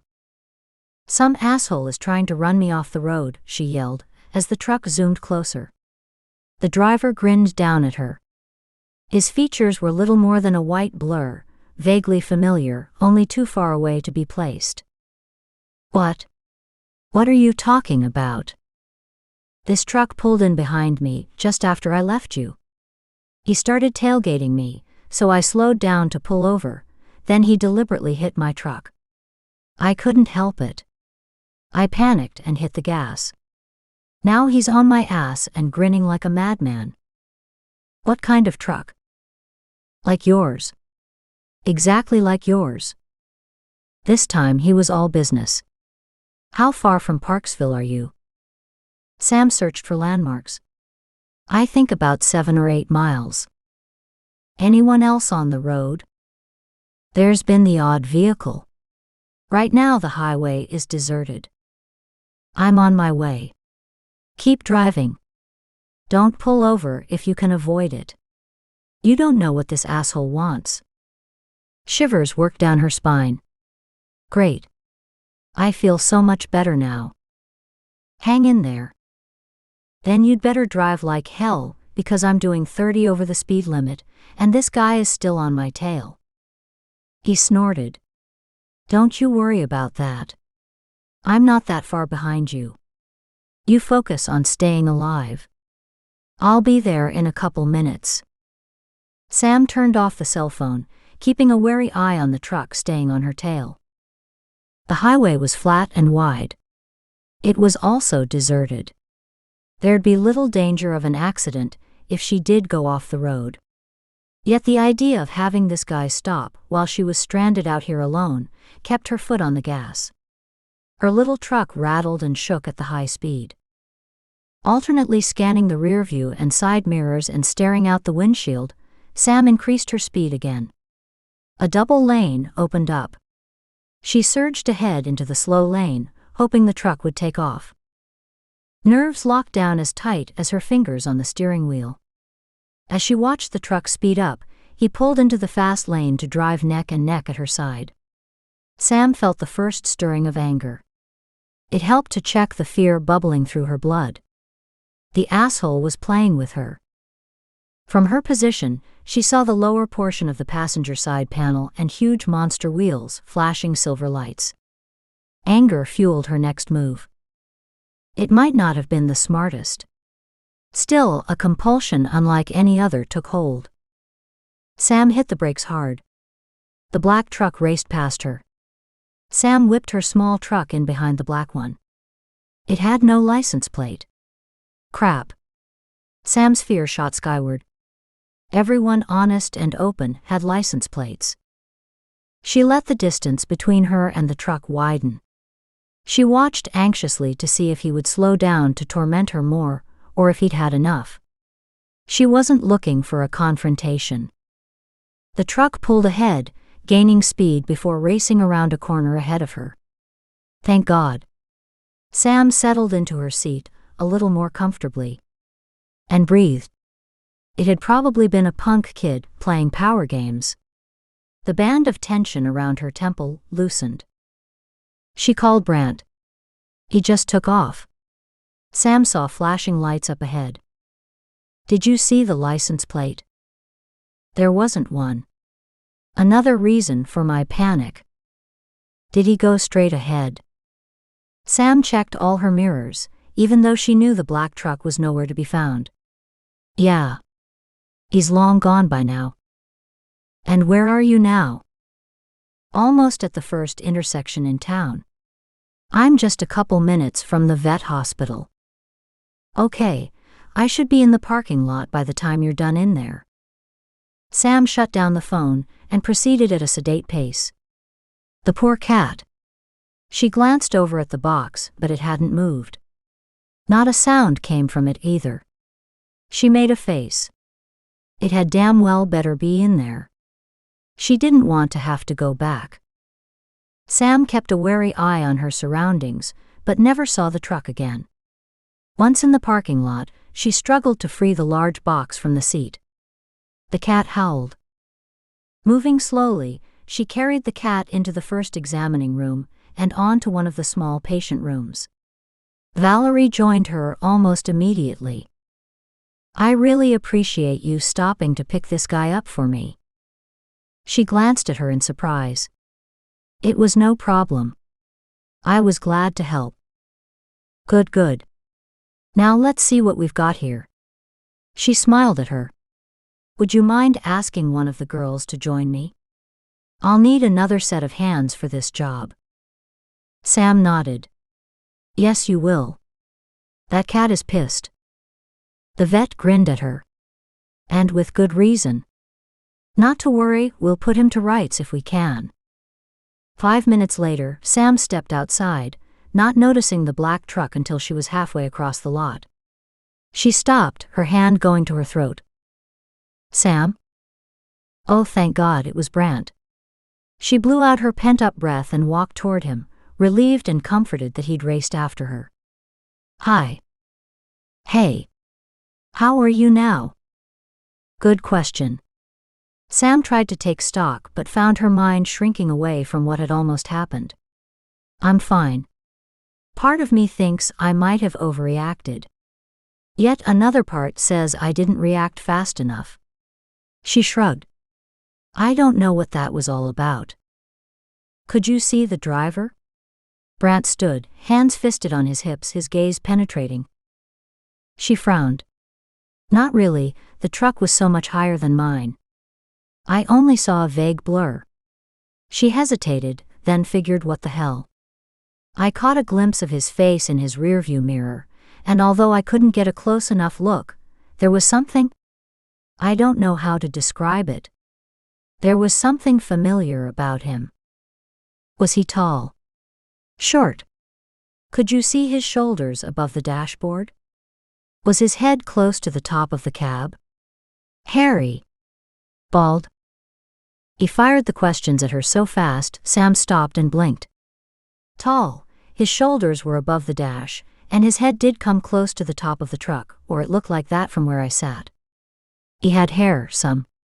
I just don't know how much. Brant nodded. Anything defining about the truck? Yeah, no license plate. She bent down to check out the rusted back end and the bumper on her truck. He hit me once and more than a little tap, but I don't see any paint. Brant squatted, inspecting the rear of the truck. The height of the truck would determine where he hit you. His chrome bumper might show traces of paint from your truck, but not the reverse. The chrome won't leave any trace on yours. It might have left a dent, not that we'd find it among the others. Sam saw that for herself. Her truck body was a mess. Dents and dings were all over the place. Bits of colored paint plastered the truck in odd spots. Some paint showed through the truck's outer layer, while some sat over top of it. Brant glanced sideways at her.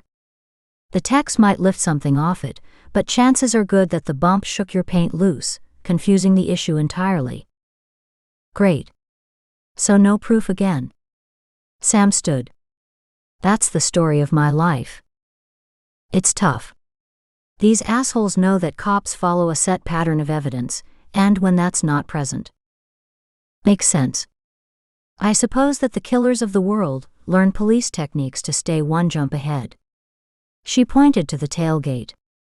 This killer, not the asshole who bumped me, but the killer, he's playing with you. He considers himself some kind of pro. A specialist who's evolved over time. He stood, his gaze sharpened to a laser point. What makes you say that? Leaning against her truck, Sam crossed her arms over her chest and thought about what she'd said. That it felt right wouldn't be good enough for him. Slowly formulating her thoughts as she went, she said, I think it's the impression I've received. I've connected to his energy once or twice, when he's gotten excited. More killings? Maybe. Sam shifted uncomfortably.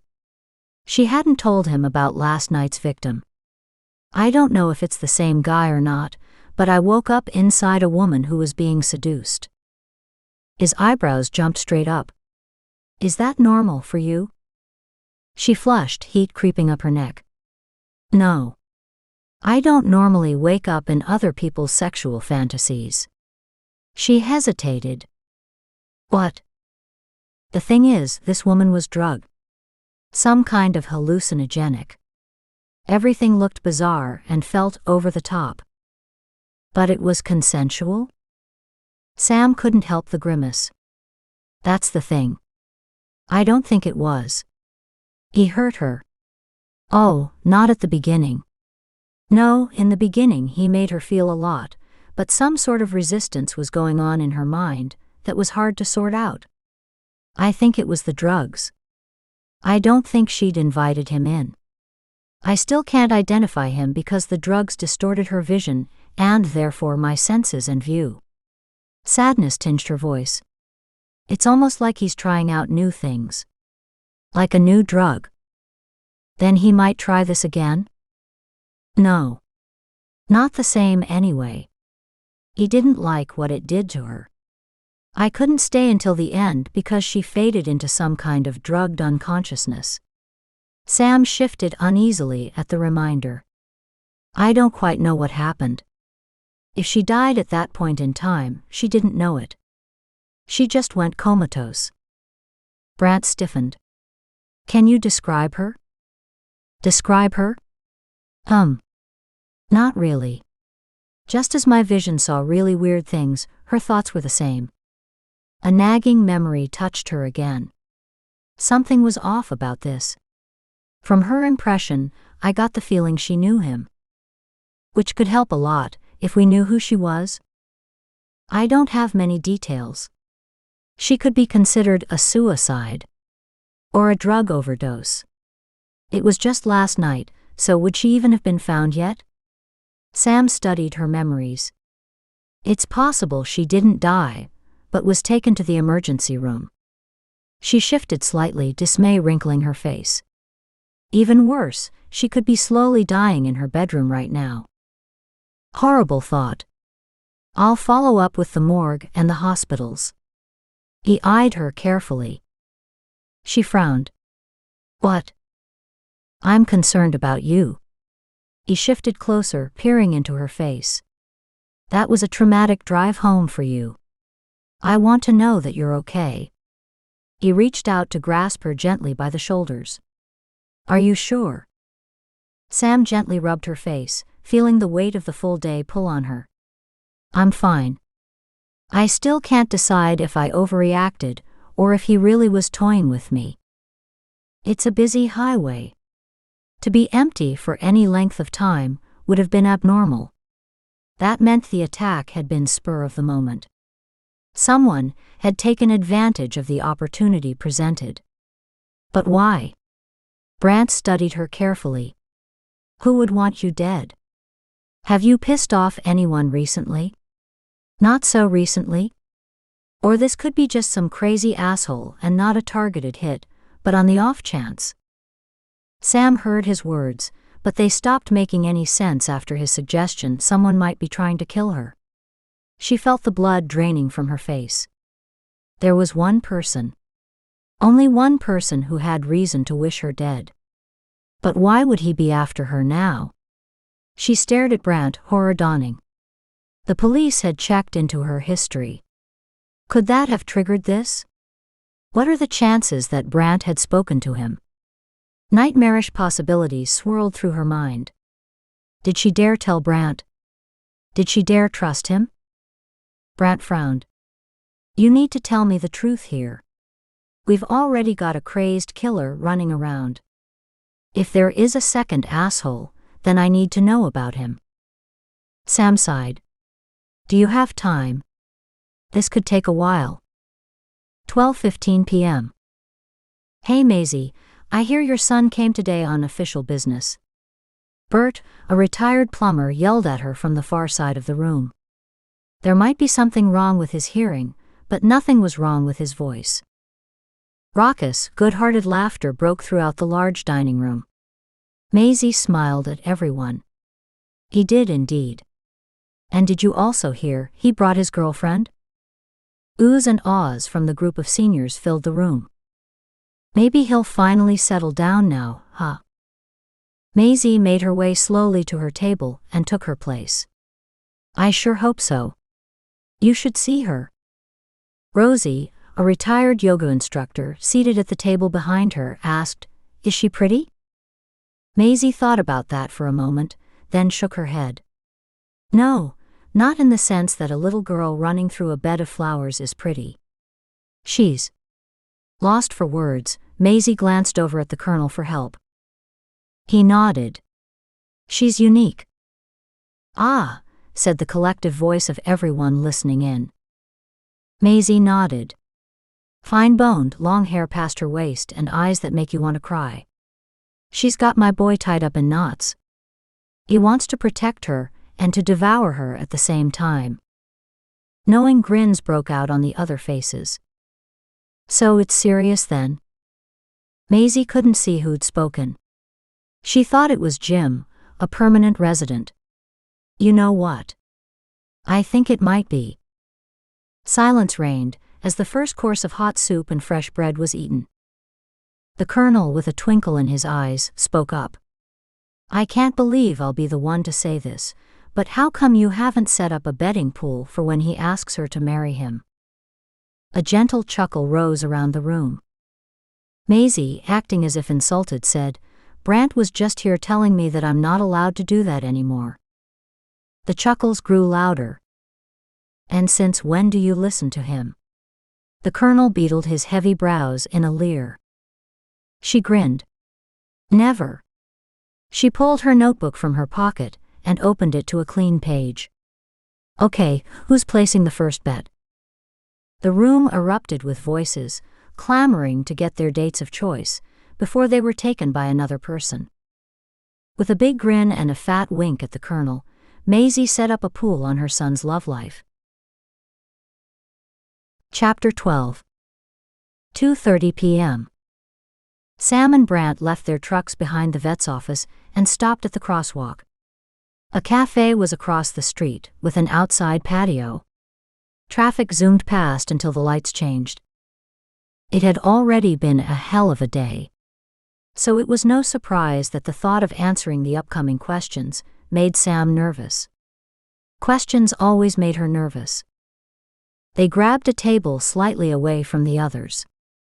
This place has really fast service. A waitress walked over with menus. Sam shook her head. Just coffee for me, please. Brant snorted. Like hell. He motioned to the waitress. I'll have coffee as well. Bring 2 chicken Caesar salads, please. Just make mine bigger with a side of garlic bread. Sam stared at him. And what if I'm not hungry? Too bad. You need to keep your energy up to make the most of our visit with Stefan. She didn't have an argument for that. The waitress returned with 2 mugs of steaming coffee. Sam murmured her thanks, wrapping both hands around the cup. She stared out at the traffic whizzing by. Hey, are you there? Sam glanced up to see Brant staring at her. Sorry, my mind is just wandering. You do seem distracted. So talk to me. She sat back and toyed with the cutlery. It's not that easy. I presume this is about the car incident today. I don't know if it is or not. I guess so. She sighed. Can I ask you a question first? What do you want to know? He took a long drink of his coffee, his eyes on hers. Her lip curled. That's the thing. I'm not too sure that I do want to know. The waitress returned with their order. Taking a bite of her salad, Sam noticed the other customers. The table across from them had a family of 5 sitting around, enjoying a cool drink. Sam watched their normal activity with a hint of jealousy.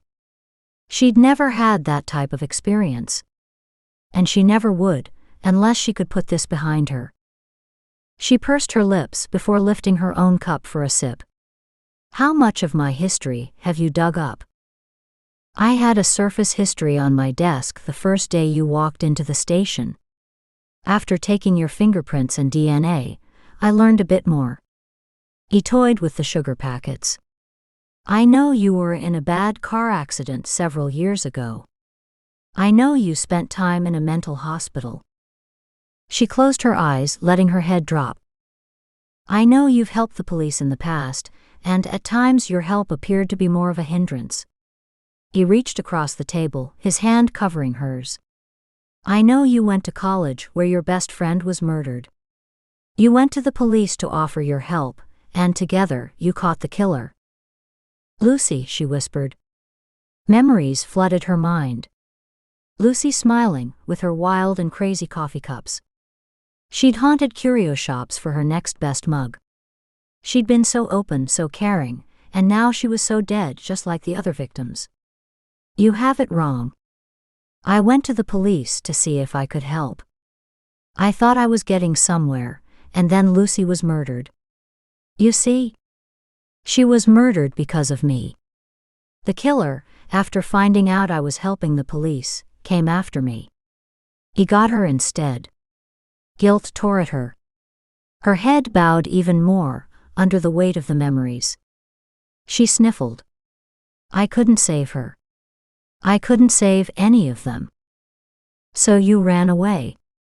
From your education, from your friends, and from all of society. The accusation stabbed into her. That's not fair, she whispered. I tried so hard to help those women.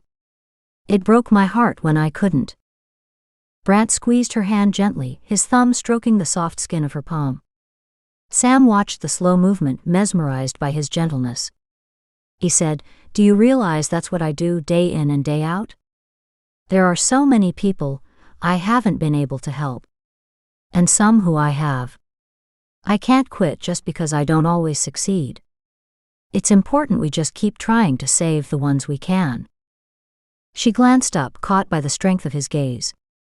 "I didn't totally quit. I tried again when several children went missing. I found I couldn't ignore the pleas for help. Not when I thought I could do something." "Did you help?" She beamed, a lightness inside bursting forth. "Yes, I found a little girl who was missing. We saved her in time." He grinned. "It feels great, doesn't it?" The light inside her grew stronger. "Yes." Her smile dimmed and fell away. "Then when the next child showed up dead, the suspicion fell on me again. It got pretty ugly." Brant nodded. He could just imagine. When a ship started to sink, all the rats either bailed or turned on each other. She grimaced. There was one cop in particular. He disliked psychics. I think they all did to some degree or another, but he hated me. Picking up her cup of coffee, Sam bathed her face in the warmth drifting upward. "Is that what you were afraid I'd find out about?" The corner of her mouth tilted. "Yeah, sort of. If you'd talked to this guy, he'd have told you a whole lot of nothing good. To tell you the truth, I think I did talk to him." Sam's stomach curdled, tossing the salad around inside. "Oh." She ran her fingers through the loose curls at her temple, the weight of her braid hot and heavy in the sun. "Is that a problem?" He leaned forward, watching her. She grimaced. "If I show up dead, look to him first." Brant stopped and stared at her, his cup stalled midair. "Seriously?" It was all she could do to meet his eyes. Eventually, taking a deep breath, she said, "We had a difficult last meeting." She ran her fingers across her neck. "As much as he hated me, he believed in my skills. It's just he wanted them solely for his use. I ended up taking off. Yes, running away and hiding from everyone. It was better than letting this asshole control my life. He threatened to kill me if I ever told anyone. But he was a cop. Deputy, actually. And a drug dealer on the side." He glanced over the cup at her. "Are you sure?" She nodded. "Are you saying he could have been behind the wheel of the truck that tried to run you off the road?" Her shoulders slumped. "I don't know," she half-wailed. "He hated my guts and—" She stopped talking, unable to tell him the whole story. Tears clogged her eyes, emotions clogged her throat. She couldn't believe that, after all this time, this deputy still had the power to destroy her. Surely she'd moved past that. "I disappeared and hoped he'd forget about me. But once I called him, then he knew where to find you." She nodded again, as she finished off the last bite and moved her plate on top of his empty one. His gaze was intent on her face. Sam felt heat rise that had nothing to do with the sun. He stirred his cup until Sam reached across and stilled his hand. "Go and get a second cup, so you have something to stir." Even as she picked up her own cup, relief slowly spread through her limbs. Relief to have someone to share this burden with. Relief that she was no longer alone. A smile twitched at the corner of his mouth. "Do you want another?" "No, not if we're heading to Stefan's house soon." "If you're done eating," Brant glanced at his watch, "let's head out then. We'll talk on the way." "Great," she muttered. "You'll be fine. We'll figure this out." They crossed the street to his truck. He walked to her door and unlocked it, before walking around to the driver's side. The small concession to old-fashioned courtesy made her feel good. Getting into the truck was a different story. Her truck was lower to the ground. His had huge tires and no running boards. Fine for a 6-foot male, but she barely crested 5'4" and struggled to get up to the seats. Flustered, Sam finally shut the door and got settled. A sidelong glance at Brant's face didn't help. He was trying to hold back a grin. Sam harumphed and refused to look at him again. As they passed the town's welcome sign, she ventured to break the silence. "How long have you known Stefan?" Brant glanced at her quickly. "Close to 10 years now." Sam raised her eyebrows at that. "That's quite a while. Is he your age?" That question brought a frown to his face. "I don't know how old he is. I'd say he's mid-30s. Then again, he doesn't look a day older now than when I met him." Older would be better than younger in this case. Sam could only hope he had had decades of experience handling what the psychic life dished out. She needed to talk to someone who'd already figured out this stuff. Brant took a left turn off the highway and drove farther into the country. Peace surrounded the area. Heavily treed on the left and rolling hills on the right. Stunningly beautiful, and something she didn't expect to see. "He lives just a couple miles farther." She nodded. "And he prefers to live away from people, just like I do." "Yeah." Brant snorted. "Stefan is different. There's really no other way to describe him." Pursing her lips, she thought about that. In a way, the same description applied to her too. Better to wait and see just what that meant to Brant. Maybe it would give her an idea of how he saw her. 3:30 p.m. Brant navigated the last turn onto Stefan's twisting driveway. The man had chosen a hell of a spot for a hideaway. Now that Brant lived closer, he had a chance to visit and not just talk on the phone. Stefan didn't like phones. Then he bordered on antisocial at times. Brant regarded Sam's profile. Something was bugging her. In typical Sam style, she sat worrying on something instead of outright asking him. The house winked at them from between the trees. Brant drove around to the far side and parked. Sam appeared awestruck. Remembering how he'd felt the first time he'd arrived, with the sun bouncing off all the glass, Brant could fully understand her reaction. "Ready?" He couldn't wait. Putting these two together in the same room should be interesting. Stefan wasn't the friendliest of males. But all women reacted to Stefan, one way or another. Over time, Brant had come to understand the type of woman each was, by her reaction to Stefan. For that reason alone, he'd wanted to be on hand when Sam met Stefan for the first time. He needed to see Sam's reaction and see into the depths of who she was. 3:35 p.m. Sam shut the truck door gently. Turning, she tried to take in the scene. She couldn't imagine being the man lucky enough to own such a place. Brant, several steps ahead, turned to her, one eyebrow raised. "Coming?" They walked toward the front door. "How long has he lived here?" Sam couldn't help it. Her head swiveled from side to side at the spectacular foliage and at the unique wooden carvings peering out among the brighter-than-believable plants.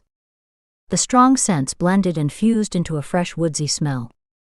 "Everything appears like it's on drugs, for God's sake." "Or you are." Brant grinned at her. "He's got plants from all over the globe. Everything about Stefan is unique and indefinable. I'll say." Sam stopped at the front door. It was made from one solid block of wood with faces pushing out of the wood grain. Some laughing, some crying, yet all of them glowing with life. Christ!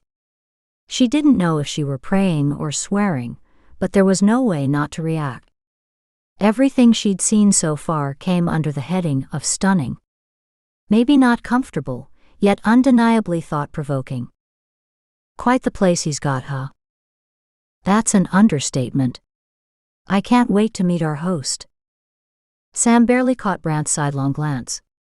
She wondered at it as he pounded on the door, stalling any chance of asking. "Come in." The shout came from deep inside. Brant pushed open the door. Hey, Stefan. It's us. Yeah, I caught that. Let me just wash up. I'll be right there. The voice came from the far left. Sam noted that in a distant part of her mind, as she stood in the front foyer, her mouth hanging open. The inside of the house shone with warm yellow sunlight bouncing off wood floors and ceilings. Streaming light struck and highlighted vivid paintings hung on every wall. The room had a surreal energy. The entire house was an artist's canvas. Hey, Stefan. Good to see you. The two men slapped shoulders. Brant's large shoulders blocked Sam's view. Brant stepped slightly to the side and motioned between the two people. His voice light and easy, he said, Stefan, meet Sam. Sam, Stefan. Sam stared at Stefan. Her soul stirred. Overwhelming love and warmth flooded through her. Stefan gazed into her eyes, his gentle lips curved into a welcoming smile. That same warm, loving smile from her vision, that same man from Louise's car accident. Then he opened his arms. Without warning, she burst into tears and ran into them. They closed securely around her. 3:37 p.m. Brant's mouth fell open. He didn't know what to think or even how to jumpstart his brain. He was on shocked standby. He'd never seen a woman react like Sam had. Ever. Without trying to be too obvious, Brant tried to assess the clinch they were in. It didn't look lover-like. Neither did they resemble two strangers. He didn't know what the hell was going on. He'd sure like to, though. Interrupting them was out of the question. Whatever was going on was intensely personal. Even standing in the same room was uncomfortable. He walked over to stare out the huge window. The acreage around the house was as wild and as impressive as the rest of the property. He heard soft voices behind him. He turned around to see the two smiling in a strangely intimate way. He took several steps in their direction. I gather you two know each other? They both stared at him in surprise. Sam's answer stunned him. What? No, we've never met. 3:42 p.m. Brant motioned toward Stefan and then at Sam. Is that how you greet all strangers? Feeling heat rise on her cheek, Sam glanced over at Stefan, who stared at Brant, an odd twist to his features. Christ. Stefan was as gorgeous in person as he was in her vision. A charming smile graced the model's face. She turned to Brant. Oh, that. Brant made a choked sound. Yeah, that? He stared between Sam and Stefan. So an explanation, please. Sam glanced at Stefan to find him watching her. Go ahead. Sam stared at the floor, knowing she was rocking slightly in place. Making a decision, she looked up to find Brant's suspicious gaze firmly planted on her. Remember the car accident that I told you about? Louise Enderby? What I didn't tell you was that I saw a man in that vision. Not the killer, but a man who, at the time, I thought might have been someone close to Louise, who had already died by that time. Like her husband, a longtime lover, at least someone like that. He was trying to help me, as her or Louise, get out of the car and cross over. She glanced at Stefan, who had that benevolent smile on his face. The guy left a very strong impression because so much love was in his expression. It radiated throughout his energy. He glowed like an angel. Stefan snorted. Sam smiled and continued. I had no way of knowing who he was. Still, it isn't uncommon for a loved one to show up at the time of death, to welcome the dying person. Except this guy had an incredible impact on me because he had such a loving energy, and it was directed my way. She gazed into Stefan's eyes. That man in my vision was Stefan. Brant reeled backward as if from a blow. What? He stared at Stefan, searching for confirmation. Is that possible? Sam shrugged. I don't know how, but it happened. Stefan stared at them both. It's a first for me too. I've never come across another psychic in my visions. Brant focused on Sam. You're saying that you recognized Stefan here from your vision. And the emotions from that vision were so strong that when you saw him, you burst into tears and walked into a stranger's arms. Hands on hips, head tilted sideways, he stared at her in disbelief. Sam knew how important her answer was. It was also important to her that he believe her story. She hated to admit it, but she'd come to enjoy his acceptance and now wanted his respect. It is hard to understand. You have to consider the circumstances. I was caught in a horrible vision, inside a burning car, inside a dying woman. Stefan appeared, yes, I'll say it again, almost angelic in appearance, and he saved me.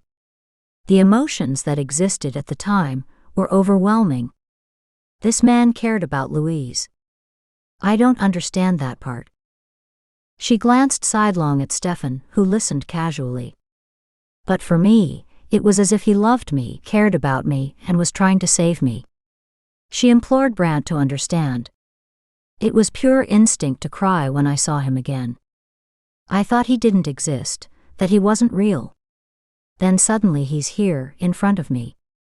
She shrugged. I just reacted. Brant shook his head, his fingers running raggedly through his hair. Wow. Precisely. Sam found little satisfaction in his comment. She didn't have time to adjust to this scenario either. Questions crowded her mind. She didn't know where to start, and her energy levels had dropped alarmingly. Stefan, may I sit down? Brant made a funny sound. She glanced over at him, but he'd already reached her. His arm wrapped around her shoulders. You look like you're ready to pass out. Come sit down. Stefan moved ahead of them both. You two get comfortable, and I'll put on coffee. It looks like we have a lot to talk about. Chapter 13. 3:45 p.m. Stefan walked into his kitchen, happy to escape the emotional energy of the other two. Coffee made for a great excuse. Sam was an interesting development. As was Brant's reaction to their meeting. Stefan wouldn't have said she was Brant's type, but then she didn't fit his own type either, and he found her fascinating. That she'd seen into and communicated on the etheric field was impressive all over again. He stayed in the kitchen until the coffee dripped to a full pot. Pouring 3 cups, he carried them out to the sitting area. Anyone need cream or sugar? No, black is fine. Thank you. Sam reached for her cup and huddled over it, as if needing the warmth. Stefan considered her for a moment, before sitting on a chair between them. He understood power positions, and being between these two wouldn't be his normal choice, yet they obviously had issues. Sam, are you always cold? Both Brant and Sam turned to stare at him. He allowed a small smile. Not a trick question, just a simple inquiry. Sam nodded. Yes, I am. And that's getting worse with every vision.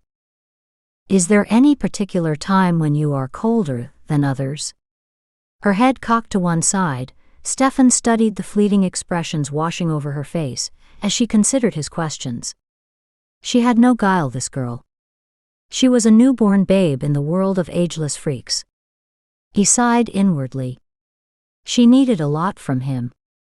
Her survival potential without it didn't look good. She was powerful but open. Her energy shone and flashed with no control. Worse, she didn't even seem to know there was such a thing. She bled energy like a hemophiliac bled blood. She shook her head. No, I don't think so. I'm cold all the time. Settling deeper into his chair, Stefan ran a few basic tests. First, he checked her life force. Strong, this girl was a fighter. Next, he checked her aura. Right now, it spat in several directions while being conspicuously reticent about going in Brant's direction. Interesting. She didn't want Brant to see too much. Stefan smiled to himself. While everyone was busy not looking at each other, Stefan took advantage of the uneasy energy and opened his inner eye. He turned to focus on Sam and found Sam staring at him. He reared back in surprise. She frowned at him. "What's the matter?" Stefan quickly switched to his normal sight to find she still stared at him. Could it be? Could she flip between the two views, or did she not know the difference? With a quick glance at Brandt, who didn't appear to notice anything, Stefan decided to ask her, "Do you recognize when you are using your inner eye?" His question seemed to surprise her, only she answered readily enough. "Yes. I use both equally and switch between them easily." That made sense given what he'd just seen. It also elevated her skills another notch. This was a very interesting woman. Without any formal training, she'd found her own way. Without anyone to say right or wrong, she'd developed in ways that worked for her. Stefan could count on one hand the number of psychics the world over who could switch their inner vision as simply. "Brandt has told me something about your visions." Stefan stretched out his legs, crossing them, and with a quick glance at Brandt he centered on Sam. "Maybe you could explain to me exactly what happens to you." Sam winced. She stared at her coffee cup. It didn't take long to fill him in. Stefan didn't interrupt her. He waited until she ran down before asking questions. "So you have no trigger that you know of? You have no awareness outside of the vision when you're in one, and you've been having these particular visions during the night?" "Right. There have been a couple other odd insights as well." Quickly she filled him in on when she thought the killer had been hunting a new victim, and then the car accident, where she'd seen Stefan. Stefan considered what he'd heard. "What would you like from me?" Sam's expression became a mix of contradictions. She looked hopeful, confused, and even full of trepidation. Stefan leaned forward. "What did she want?" "I was wondering if you could help me." Stefan shifted, surprised. That's not what he'd been expecting her to say. "Help? In what way?" Sam glanced toward Brandt. Was she gaining strength from his presence, or expecting criticism? Stefan filed away her action to contemplate later. "The visions are extremely violent. My recovery takes quite a while. I'm wondering." "Yes," he encouraged. "Well." She stopped again, as if gathering her thoughts. Then the words rushed out. "The visions are hard on my system. My blood loss is huge. I was skinny before.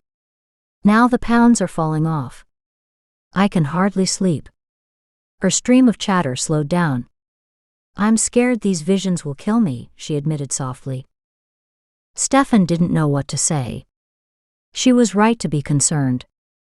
Normally, the psychics with physically manifested visions don't show the blood loss to a dangerous level, at least not for long. She didn't seem to hear the last part, for she leaned forward, her eyes intent on his face. "There are others like me." "Absolutely. Some people will wake up with blood on their hands and not always know why. In this case, they've had an empathetic episode." He rubbed the side of his temple. "Some people walk in the gray area between life and death and will become comatose, depending on how long they stay there. Some have died because they couldn't return to their bodies in time." With a quick glance at Brandt, who sat quietly listening, he refocused on Sam. "I've often discussed with Brandt the number of misdiagnosed patients in mental hospitals who have psychic talents they never knew they had." Sam did a double take. "Are you serious?" Brandt nodded. "Unfortunately." "Control." Sam jumped on that term. "That's what I need to do. I need to learn how to control my talents and to disconnect from the visions. The last time, I managed to keep one foot in both realities, only for the briefest of moments, then I lost it." "Right. There are several techniques. But it won't happen overnight. It will take practice." I can help, but it will take effort on your part. Sam smiled. That's fine. The more control, the more I can use my talents to benefit others. Brant interjected for the first time. What do you want to do with them? A becoming pink blush started at her neck, washed upward. Stefan watched Brant's mesmerized gaze follow the color trail. No doubt about it, he had it bad. Sam licked her lips and Stefan almost laughed aloud. Brant looked like he was choking on something. I want to help people. Or maybe animals. She told them about the incident with the dog at the hospital. I don't know yet the best way to help. Partly because I don't know my own abilities, and therefore don't know what is possible to do.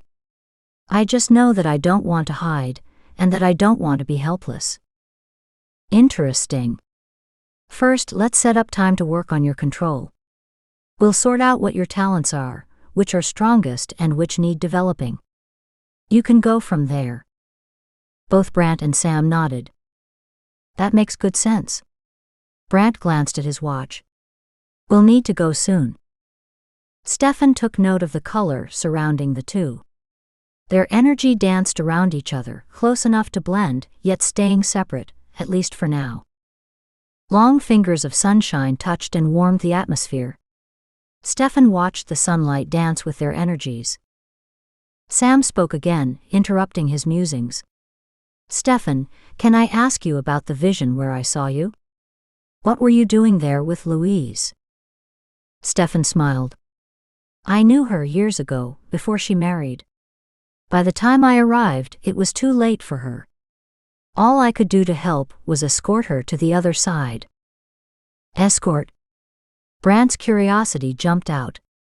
You mentioned this before. Sam stared at him. Crossing to the other side. Death. Brant shifted in his seat, one eyebrow raised, listening. Sam turned back to Stefan. Was this an unusual occurrence for you? Stefan thought about it. It doesn't happen weekly or even monthly, but if there is a connection on any level, then I usually know what's happening. Were you close? Sam flushed. I don't mean to be personal, but when I was inside Louise, I felt different. Intriguing. I loved her. But she couldn't handle my life. Sam nodded, as if understanding what he meant. Maybe she did. What was Louise thinking about? Stefan admitted to being curious. He'd never experienced a psychic vision like hers. He studied Sam's face, searching for the truth. It's hard to say. My visions are overwhelmed with the physical trauma, though a little of their thoughts mix with mine. I don't remember much of hers, though. We were both more concerned with the car that wouldn't respond, than the crash, the fire, you know. Sam held out her hands. That's about it, until I saw you. Then it was my thoughts. I wasn't sure whom you were talking to, Louise or me. She waited for his answer. He frowned. Louise mostly, trying to get her to leave her body. Until the end, when I was talking to you because, at that point, you were holding her back. Understanding dawned in Sam's eyes. That makes sense now. She cocked her head sideways. Do you know how she died? She was in a car accident. Her vehicle drove off the highway at Emerson Point. You know that? Brant shook his head. Sure, I saw her memories. One of the last things to happen before death is a rewind of the movie of your life. He glanced at Sam. Don't you see that part? She shook her head. No. Mine are always violent deaths, and they don't have much time. She sat up straight.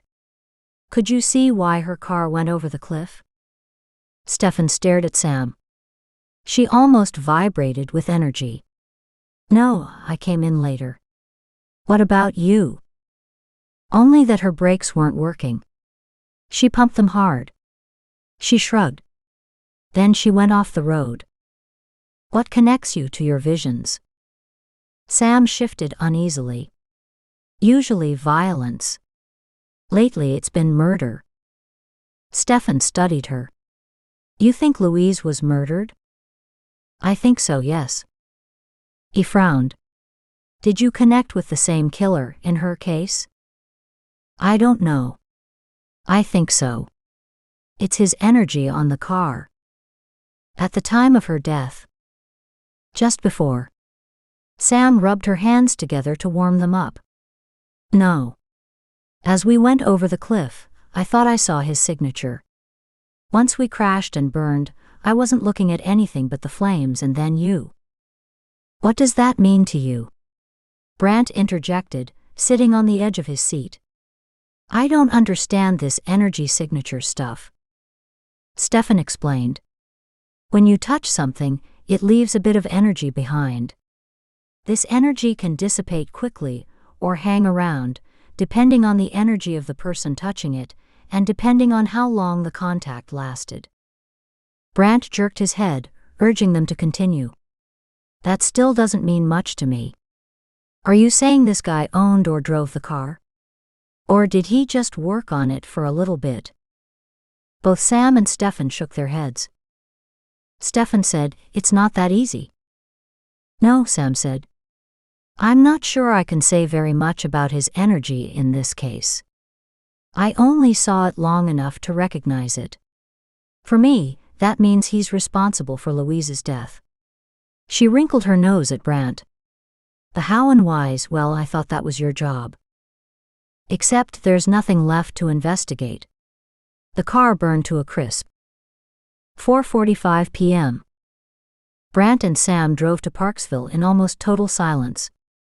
Brandt's mind crowded with all he had to mull over. He could only imagine what Sam was thinking. She'd set up the first session with Stefan in a several weeks' time. In the meantime, she had homework to do. Brandt, on the other hand, had regular work to do. He turned into the vet's parking lot and pulled up beside her truck. Checking out the report on Louise Enderby was another priority. Stefan couldn't confirm that her brake line had been cut, yet he agreed that it was likely that she'd been murdered. Are you okay?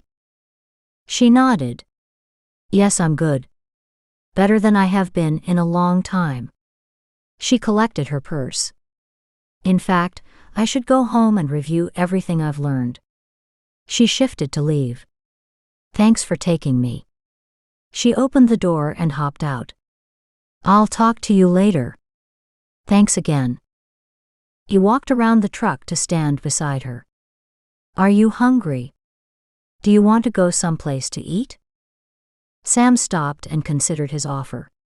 You know what? I think tonight I'd just like to be alone. My mind's a little overfull, and I'd like some time to digest everything. Brandt nodded. Maybe another time? Thanks, I'd like that. Brandt didn't know if he should pin her down or not. He understood her wanting to be alone tonight. He was the one who didn't want to be alone. Still, she'd been through enough for one day. Yet he couldn't leave it like this, he needed more. I could pick up something and come to your place tomorrow. If that works for you? Sam glanced back at him, startled. That would be nice. Thank you.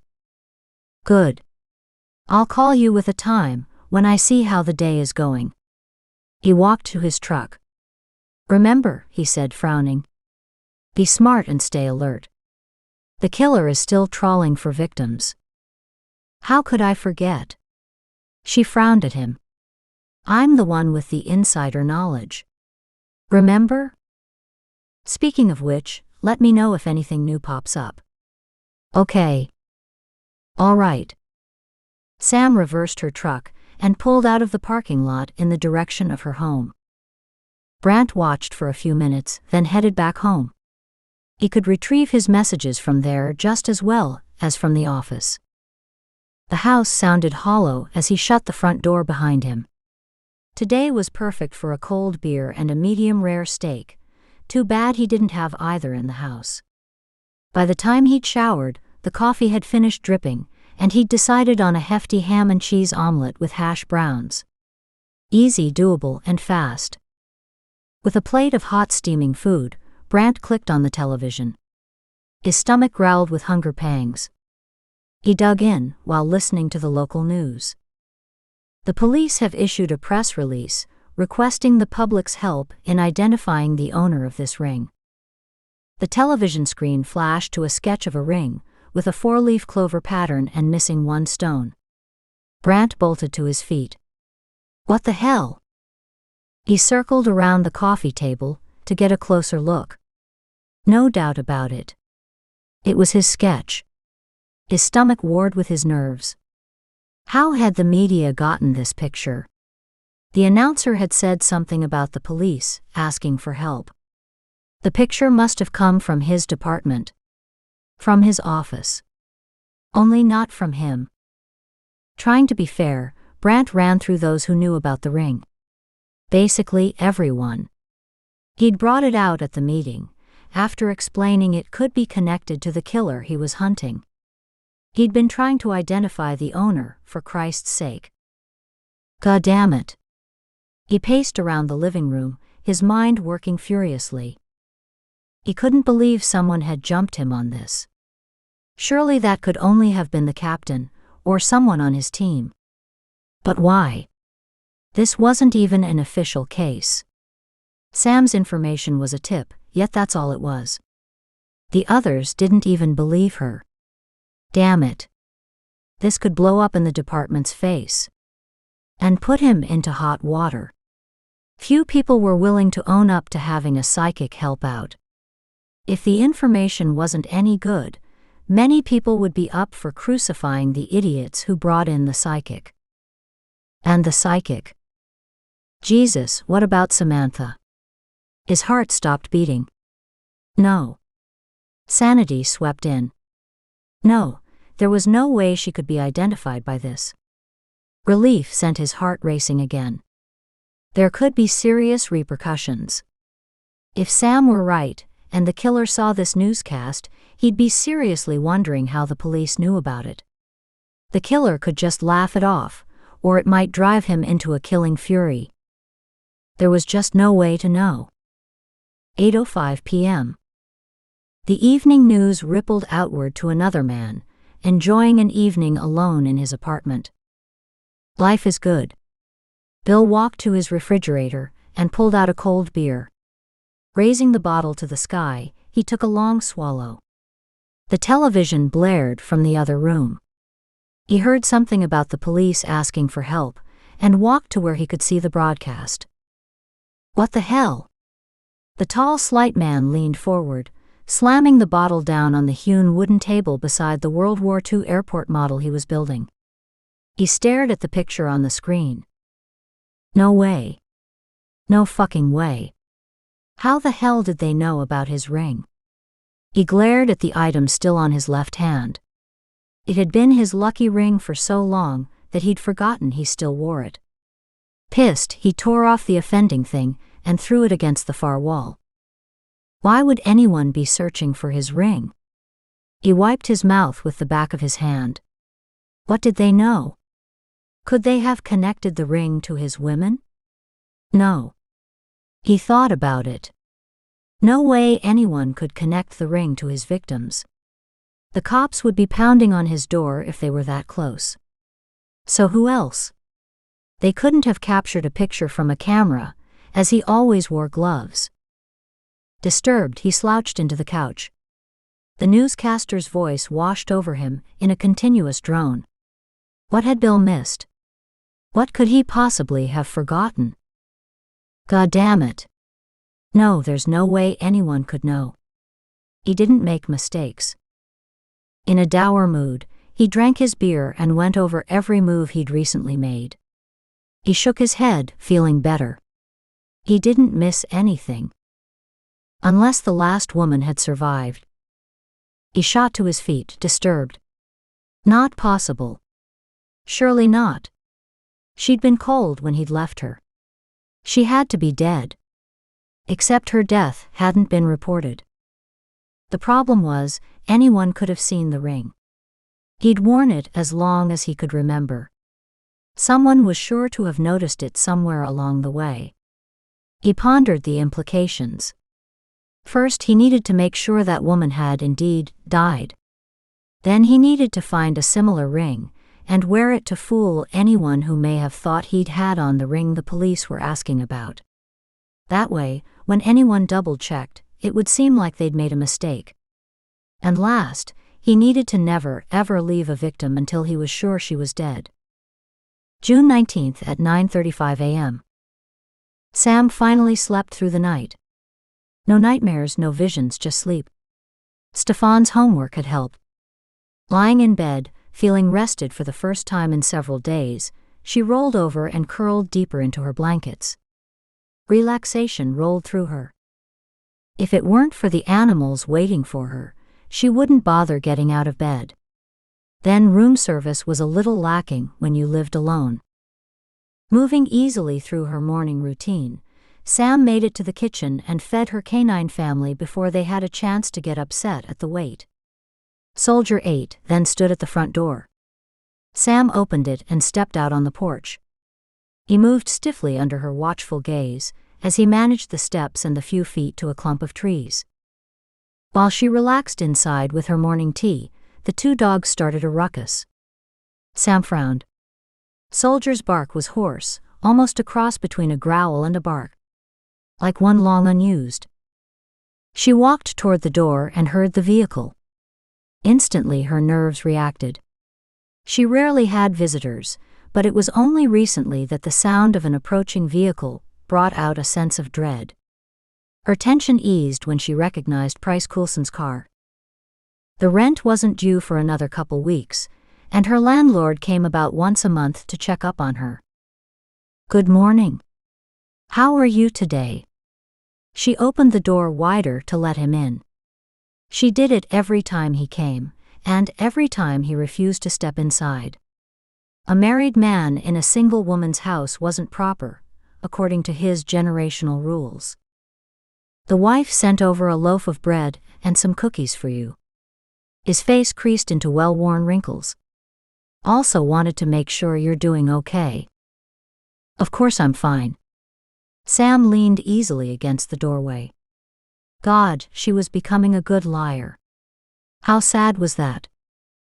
The old man glanced at her, his sharp intellect shining beneath the heavy folds of his eyelids. "It's very isolated here. Aren't you worried about intruders?" Shaking her head, Sam hastened to reassure him. "No. I've always been comfortable living out in the country." He shoved his gnarled fingers into his jean pockets. "Now that may be, only it's not the same world today as it was a few decades ago. Some bad people are out there. There always have been. The communication systems of today are better, so we hear about more cases." "Aye. True enough. Just last night, the news said the police were searching for the owner of an odd-looking ring." He turned to look at the calm waters of the lake. "The wife, she said it looked like a devil's ring, what with the snake twisting through a garden." "A ring?" "Yeah. You don't have television down here, so you wouldn't have heard about it." Sam went cold inside. They said the police wanted this guy? Just that they were looking for the owner of the ring, so they could talk to him. Almost numb with the ice that had settled into her limbs, Sam shook her head. "Then it's probably nothing." He pulled out one hand to run through the white fluff around his ears. I told the wife that. But well, she worries." That was the reason for his visit. The pair of them were concerned about her. Unaccustomed warmth melted through her. This was a new feeling. She savored the sensation. Someone actually cared enough to worry. And the Coulsons didn't even know her. She shook her head in bemusement. "Are you sure you won't come in for a cup of tea? You can tell me all about it inside." Price shook his head. No. I promised Mary that I wouldn't be longer than a few minutes." He twisted, pointing out Soldier. "I didn't know you had a guard dog. Mary will worry less knowing you have him down here." Sam's lips twitched at the thought.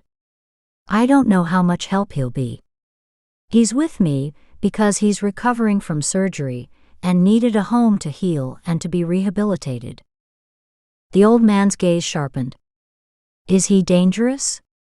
His wrinkles rearranged downward. Don't really want something dangerous living here. He's too old to be rehabilitated. He stared at the dog. A bullet might be kinder all around. Sam refused to take offense, understanding his old-timer ways. After all, he didn't say anything different than the vets themselves had expressed. No, he was mistreated and then hit by a car. Since he's been with me, he's spent his time healing. I don't think he's dangerous. She couldn't help crossing her fingers. He'll be a great deterrent for anyone out to cause trouble. I think he's a trained watchdog. At least that's what one policeman told me. The older man's shoulders relaxed slightly. That's good then. If the police and vets are involved, then he's probably fine. He nodded as if satisfied. Mary will be happy to hear this. A little later, Sam, with cell phone in hand, watched his pickup head up the hill. Dear God. The ring had been on television. Surely not the same ring. Why would Detective Sutherland do that? What else had the broadcast said? She didn't quite understand how she felt about this development. Hello. Hi, Brant. This is Sam. Did you release a picture of the ring to the media? A hefty pause stretched out over the line. I didn't, no. One of the members of the department must have. The first I knew about it was when I saw it on television last night. The whole point of telling you about the ring was to help. I just didn't expect to have it released to the media. I guess I'm more surprised than anything.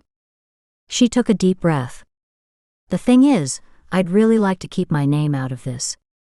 I've taken care to build a new life here. I don't mind helping, but I'd just as soon do it privately. Understood. I'll make sure your name isn't connected. I don't know who contacted the media, but I will find out. His voice came across strong and determined, and that helped reassure her a little more. Sam rang off and went to get ready for work. A quick brush of her hair and a check to make sure her face was clean, then Sam grabbed her keys and purse and headed for work. She couldn't quite stop the flutter of nervousness inside. Why had it never crossed her mind that the police might go public with her information? Why had she never once considered the risk that her identity would be exposed? And why had this realization come when it was too late to change her mind? Chapter 14. 10:10 a.m. Brant stood with his legs apart, shoulders straight, and his hands locked behind his back. What the hell? He struggled to keep his mouth shut. He couldn't believe what he was hearing. Captain Johansson had called him into his office, and Brant was getting his ass kicked. Sir. If I could interject for a moment. Brant tried to interrupt the captain's rant, only the man was steaming. Brant relaxed slightly and stuffed his hands into his jean pockets. He eyed the chairs stacked high with papers. An empty chair sat off to the side, one Brant hadn't been offered. Brant? Brant, are you listening to me? At the first call, Brant studied the man opposite him. At the second call, he raised an eyebrow. Are you ready to listen to me? Damn it. Captain Johansson blew hard and rubbed his temples. Reaching for his coffee cup, he glared at Brant. Fine. Talk to me. What the hell were you thinking? The captain's face flushed red as his voice started to rise again. Brant held out his hand to slow down the man. I didn't do it. He enunciated slowly and clearly. I did not give that picture to the media. The captain stopped cold. He fixed his hard stare on Brant. What? He growled. If you didn't, then who did? I don't know, Brant admitted. I'd planned to ask you that question. Why? Demanded Captain Johansson. I sure as hell don't know. Any ideas? And why wasn't it you? Brandt stared at his boss. I'd prefer to have proof before I say anything. Not good enough. Johansson pounded a fist on his desk.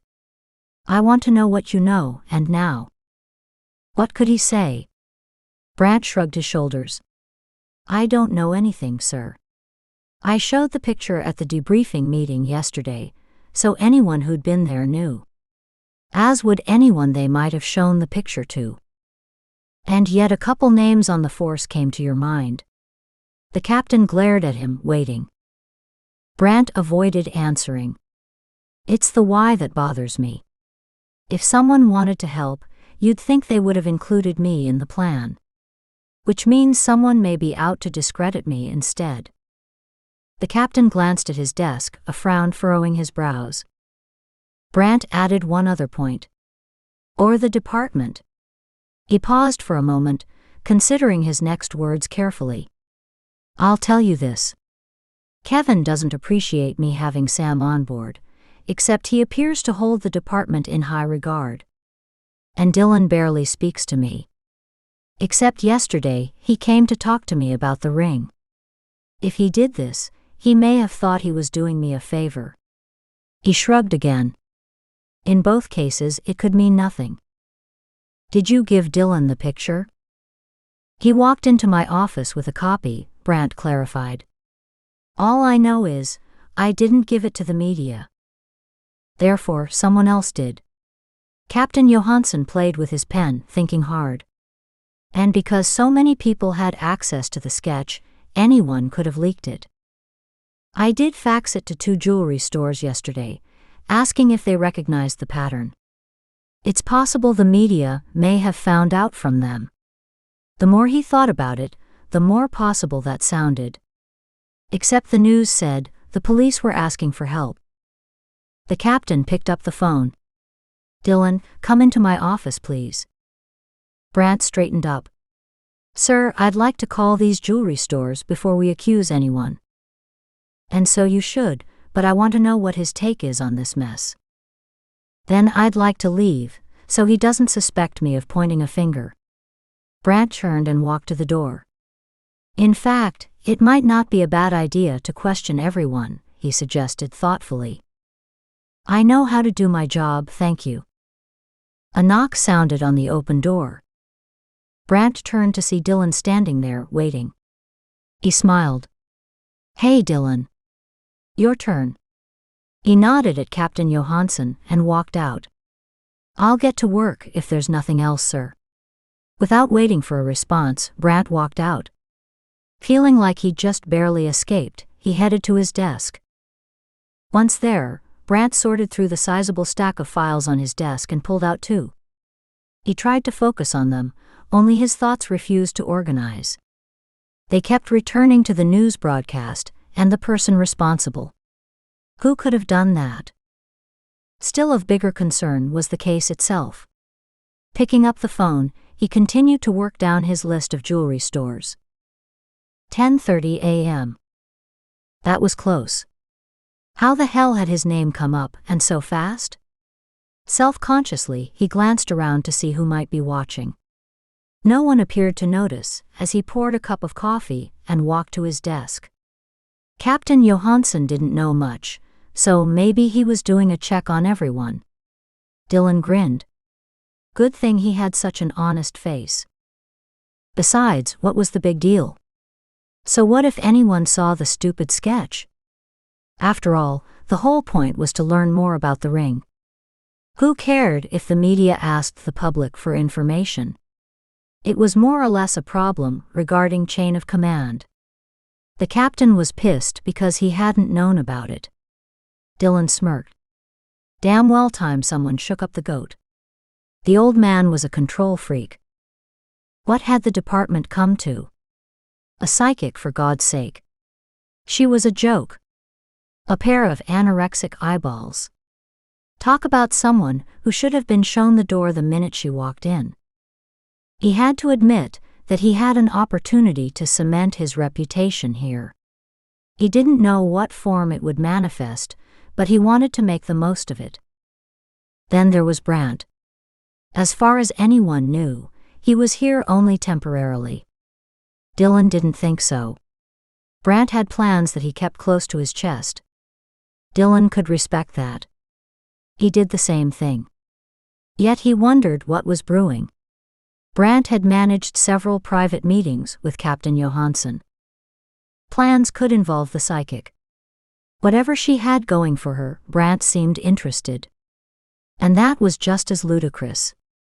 Unless mercyfucks were this month's good deed. Dylan chuckled. Yet she had something to offer, or Brant wouldn't waste his time. Dylan quickly pulled a notebook from the left side drawer and wrote some notes on what he'd found out about her so far. He didn't have much, just bits and pieces of gossip gleaned from hanging around Kevin's team. Adam was a great source and, of course, the office grapevine. That had kicked in days ago. In a place like this, it could usually be counted on for accuracy. It was a start. He'd source out her history and all the rest soon. Very soon. The bottom line? She needed watching. 10:35 a.m. Brant spent the rest of his day following up leads. He'd phoned several hospitals and morgues, checking for anyone fitting the right age and sex of a victim who had been brought in with a drug overdose or as a suicide. He'd found one possible, in a coma at Portland General Hospital. Asking the doctors to let him know about any change on that woman at the hospital, he carried on with his phone calls. The city morgue offered a second possible victim.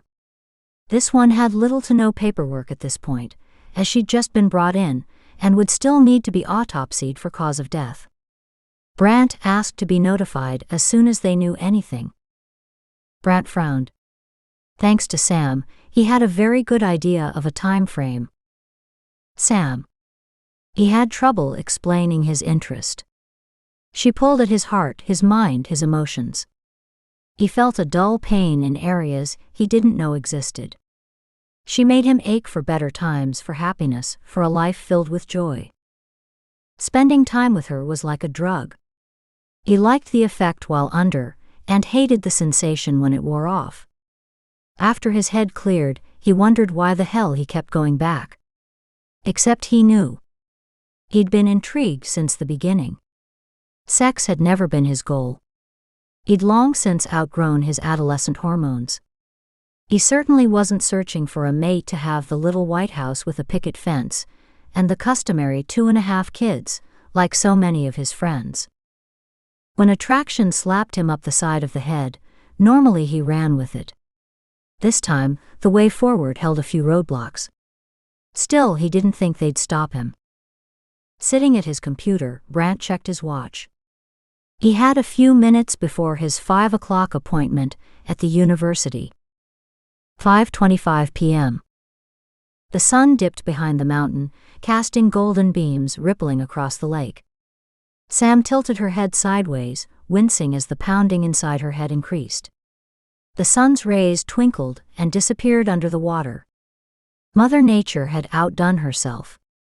Exhausted, Sam lay in numbed limbo on the dock. She was still dressed in jeans and t-shirt, because she didn't have enough energy to go for a swim this afternoon. For someone who preferred her own company, she'd been overwhelmed by people recently. She had to watch out and keep centered. Animals offered a respite for her senses. They exuded calm, peaceful energy waves. People, on the other hand, lived on emotion. They constantly projected erratic bursts of painful energy. The larger bursts from strong emotions hurt her the most. Happier, lighter emotions were easier to tolerate. But when people were angry or upset, overwhelmed in grief, or even sometimes when they were ecstatic, they exploded with energy. For Sam, these waves became almost solid walls, pounding against her. Everything impacted her much more when she was tired. At those times, on top of lowering her defenses, her own talents increased because her ability to keep them shut down was weaker. Her energy both bled outward and sponged inward. Working at the vet hospital had allowed her to make gains on her protective shields, in part due to the animals and their energy. Stefan had given her hints on how to release the energy afterward. She should be euphoric at what she'd accomplished. Instead, she was too exhausted to feel anything, except the headache clawing the inside of her head. Today had been a tough day. It had taken everything she had to feed her dogs once she arrived home. She'd grabbed a chunk of cheese and an apple and walked to the dock. She'd actually slept in the warm sun after consuming that little bit of food. A vehicle purring filtered down the hill. Moses raised his head, not growling, yet not totally at ease. Sam tensed. In the same half-aware state, she watched as Brant's truck drove into view. Her heart leapt. She'd forgotten. He was supposed to pick up something and bring it down for dinner. Sam rolled over to lean on her elbow. Blood pounded in her temples, making her grimace. She closed her eyes halfway against the pain. Headaches were the bane of her health problems, though she'd never seen a doctor about them. Her lips twitched, imagining explaining her issue to a local MD. She'd be referred to a shrink immediately.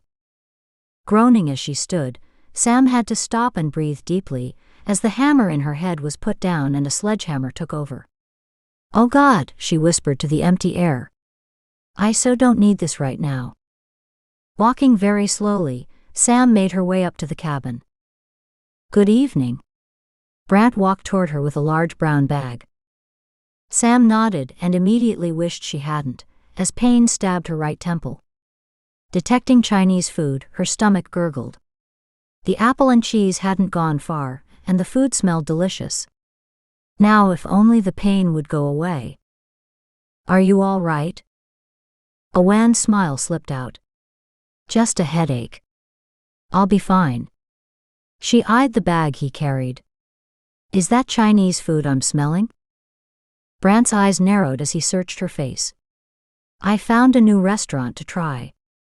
Let's go inside where you can sit down. I'll find some plates and serve." As they walked into the house, he added, "I also have a few pictures to show you." Interest flared briefly, before being pounded down. Sam navigated the steps and led the way inside. As much as she hated to, she took a painkiller for the headache, before collapsing on the closest couch. She let Brant deal with the food. She closed her eyes. Paper rustled, china clanged, and the aroma made her stomach sing. She hoped he picked up her favorite dish, chicken chow mein. "Sam, sit up and eat. You'll feel better." She opened her eyes to see Brant holding out a plateful. She placed it on the table between the two couches. Brant sat opposite her. He'd heaped her plate high with saucy noodles, chicken, and lovely crisp vegetables. She'd be lucky to eat half of it. The hot steam wafted toward her, both soothing and comforting. She took several bites and moaned with pleasure. "I love Chinese food. Thank you for this." He smiled and kept a steady eye on her. "You're welcome." After another quiet moment, with only the sounds of food being enjoyed, he asked another question. "Are you sure you're okay? You look a little pale." Sam nodded gently, her mouth too full to speak. "Yes, sometimes I get these bad headaches." He'd been right, she was feeling slightly better. The headache, although not gone, had receded slightly. To change the subject, she nodded to several pictures upside down on the table. "What are those?" He flipped the pictures over and spread them out. 4 different pictures of snake and leaf designs lay in front of her. "Interesting." She leaned forward to study them. After a few minutes, Brant shifted his position. "Well, what does that mean?" Sam looked up at him. "It means they're close, just not the same as the one I saw." "How can you tell?" Brant leaned forward, pushing the papers closer. "They're all so similar." She took another bite of noodles. Similar but not the same. In the left one, the snake wraps around the outside of a leaf, not a clover leaf. In the right one, you can't tell if it's a snake or a rope or something similar. Brant, shaking his head, collected the pictures together. At her nod, he stacked the pictures into a pile. "Have you had any more visions or seen anything else?" "No, nothing yet." They continued to eat in contemplative silence for a few more minutes. The corners of Sam's mouth slid downward and her eyes closed. God, she was tired. She put down her half-full plate. "Are you sure you can't eat a little more?" She softly shook her head without opening her eyes. "Sorry, it's my headache. Let me just close my eyes for a few minutes." "No problem. Lie down and rest. I'll clean up." Sam was past arguing. With a warm, full tummy, fatigue drew her in and she slept. Chapter 15. 10:05 p.m. With the dishes washed, Brant sat on the other couch opposite Sam. Now what? Should he leave her alone to sleep? Odd to be so unsure. Staring at her, he had to admit that the idea of staying and watching over her was winning. He glanced at the pile of blankets on the floor. Picking one up, he opened it and covered Sam. There was something wild about her. Not necessarily in a good way. Maybe untamed was a better description. She appeared awkward in crowds, uneasy in close confines, and hated confrontations, yet she wouldn't walk away from a fight if she thought it mattered. She could hold her own. She was trying to improve her life now, but what had brought her so low?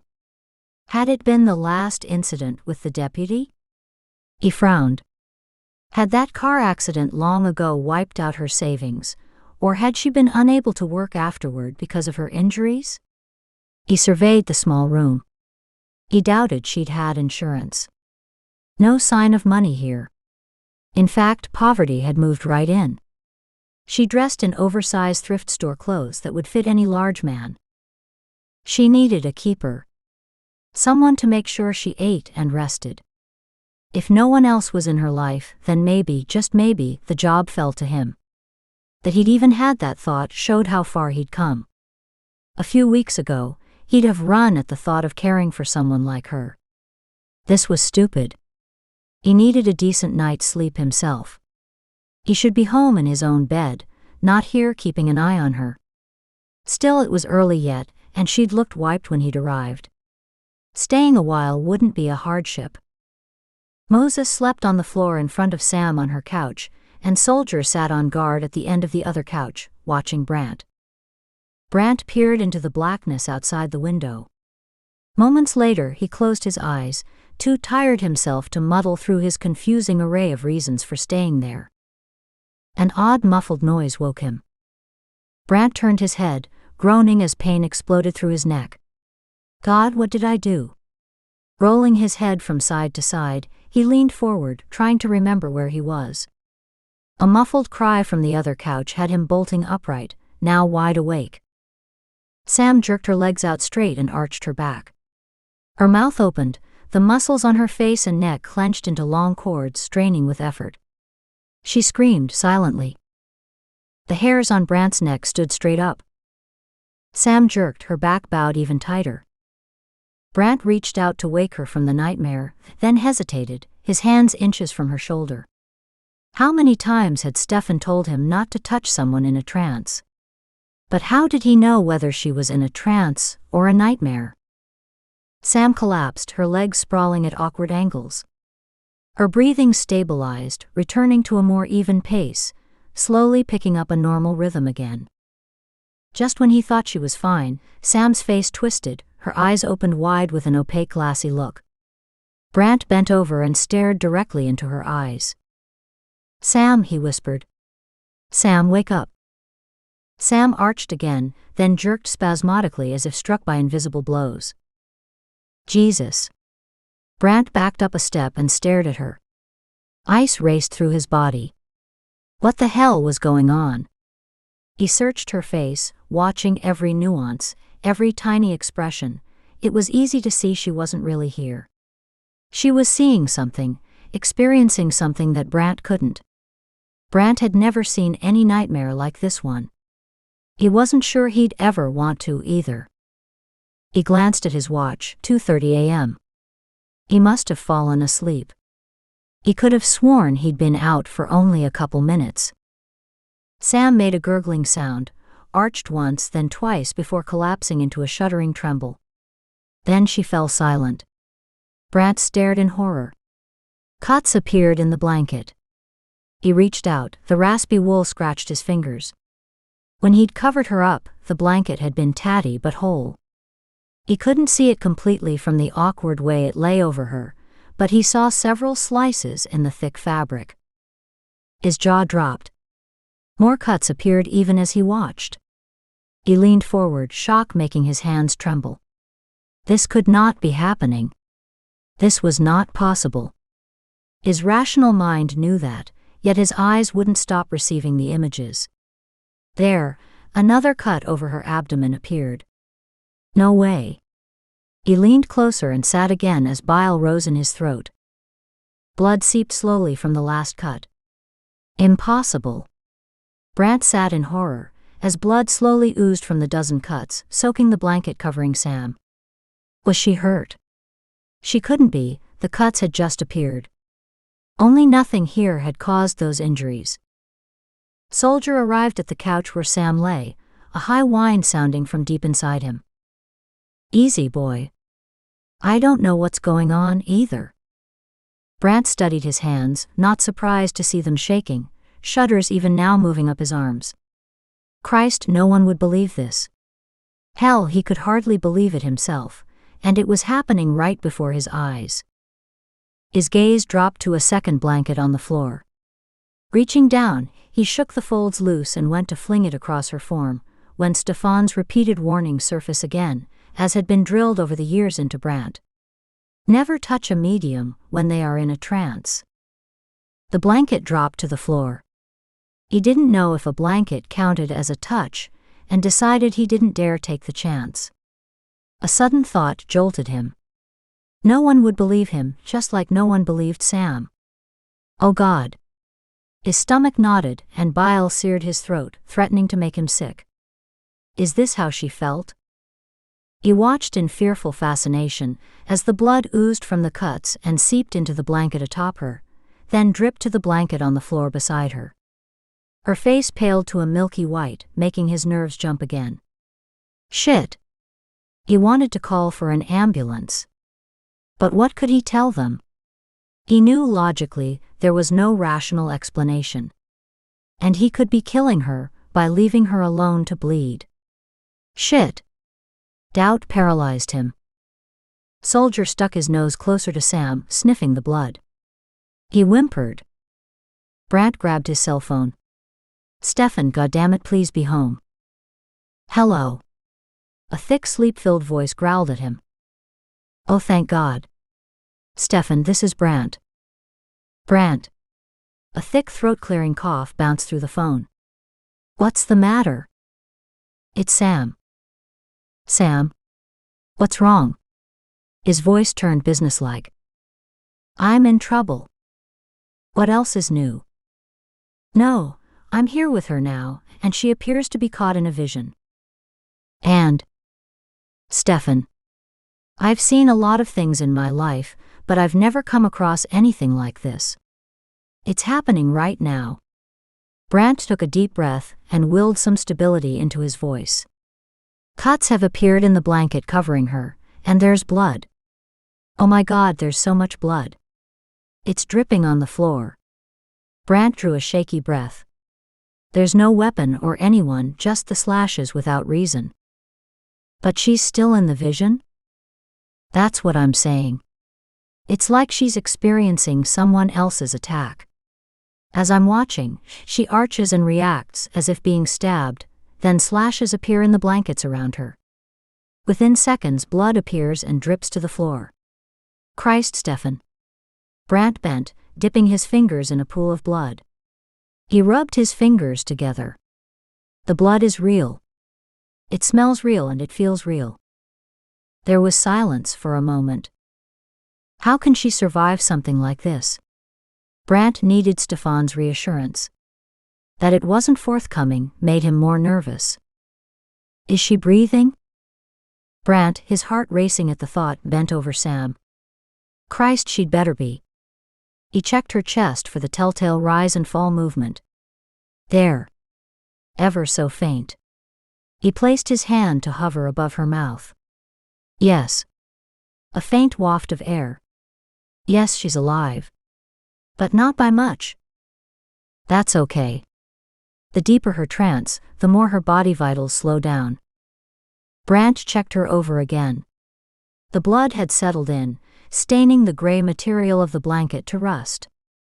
The smell flared his nostrils, the same metallic odor he knew all too well. Can you see any damage to her body, or are we just talking blankets and blood emerging? Is it safe to touch her? Hell, Stefan. How many times have you pounded it into me not to touch you when you're in a trance? Lift the blankets and don't touch her body. Why is it I can't touch her again?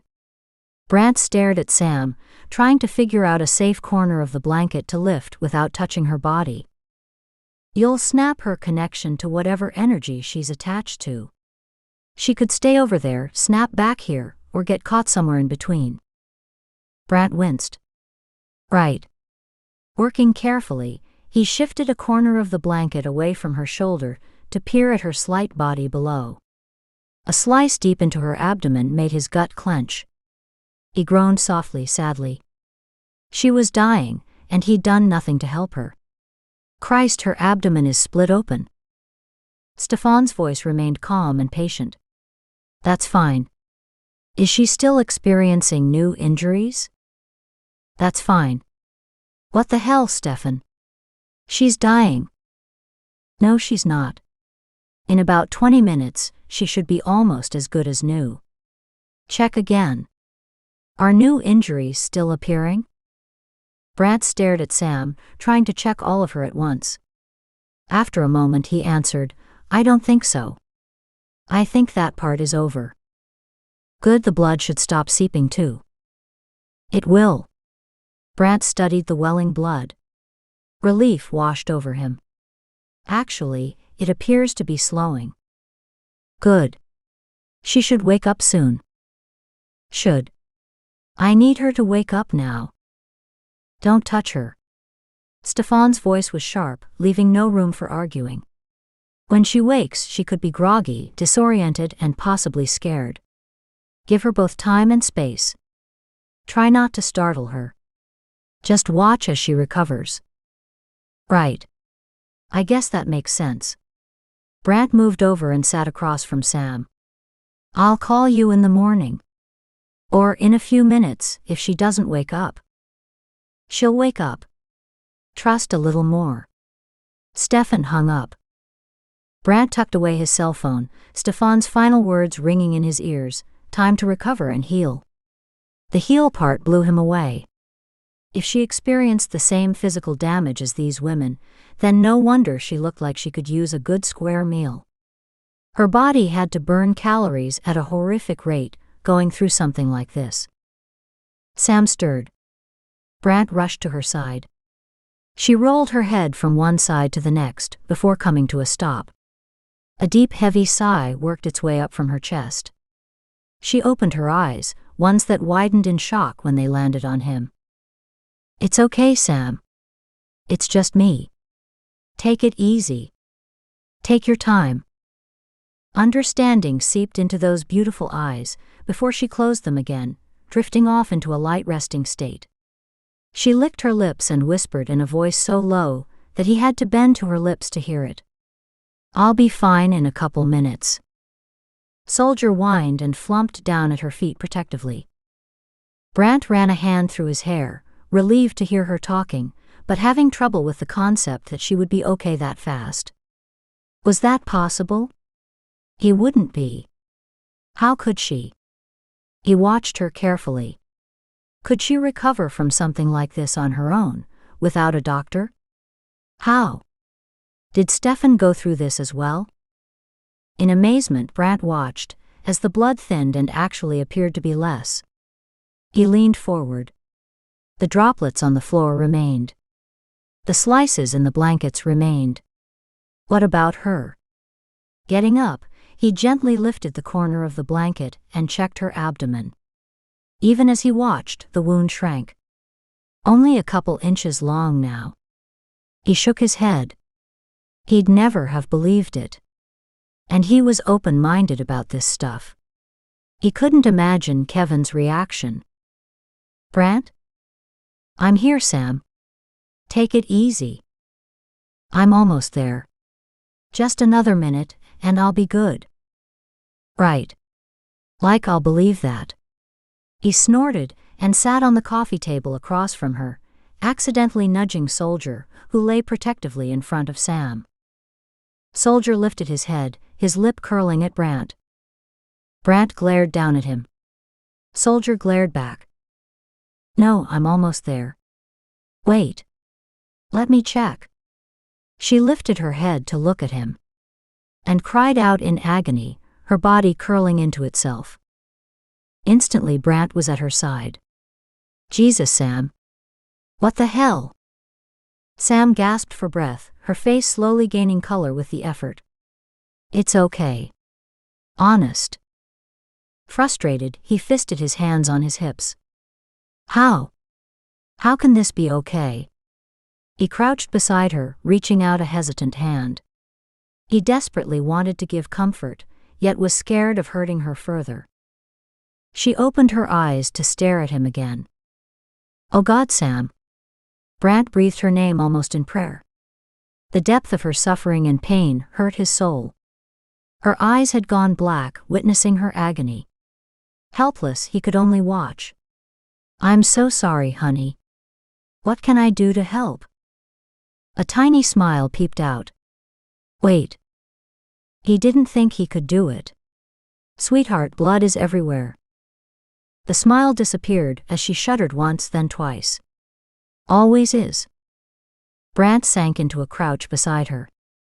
"God, how can you do this, day in and day out?" Her answer, so succinct and so honest, blew him away. "Easy. I have no choice." June 20th at 3:48 a.m. Sam found the shift through transition harder this time.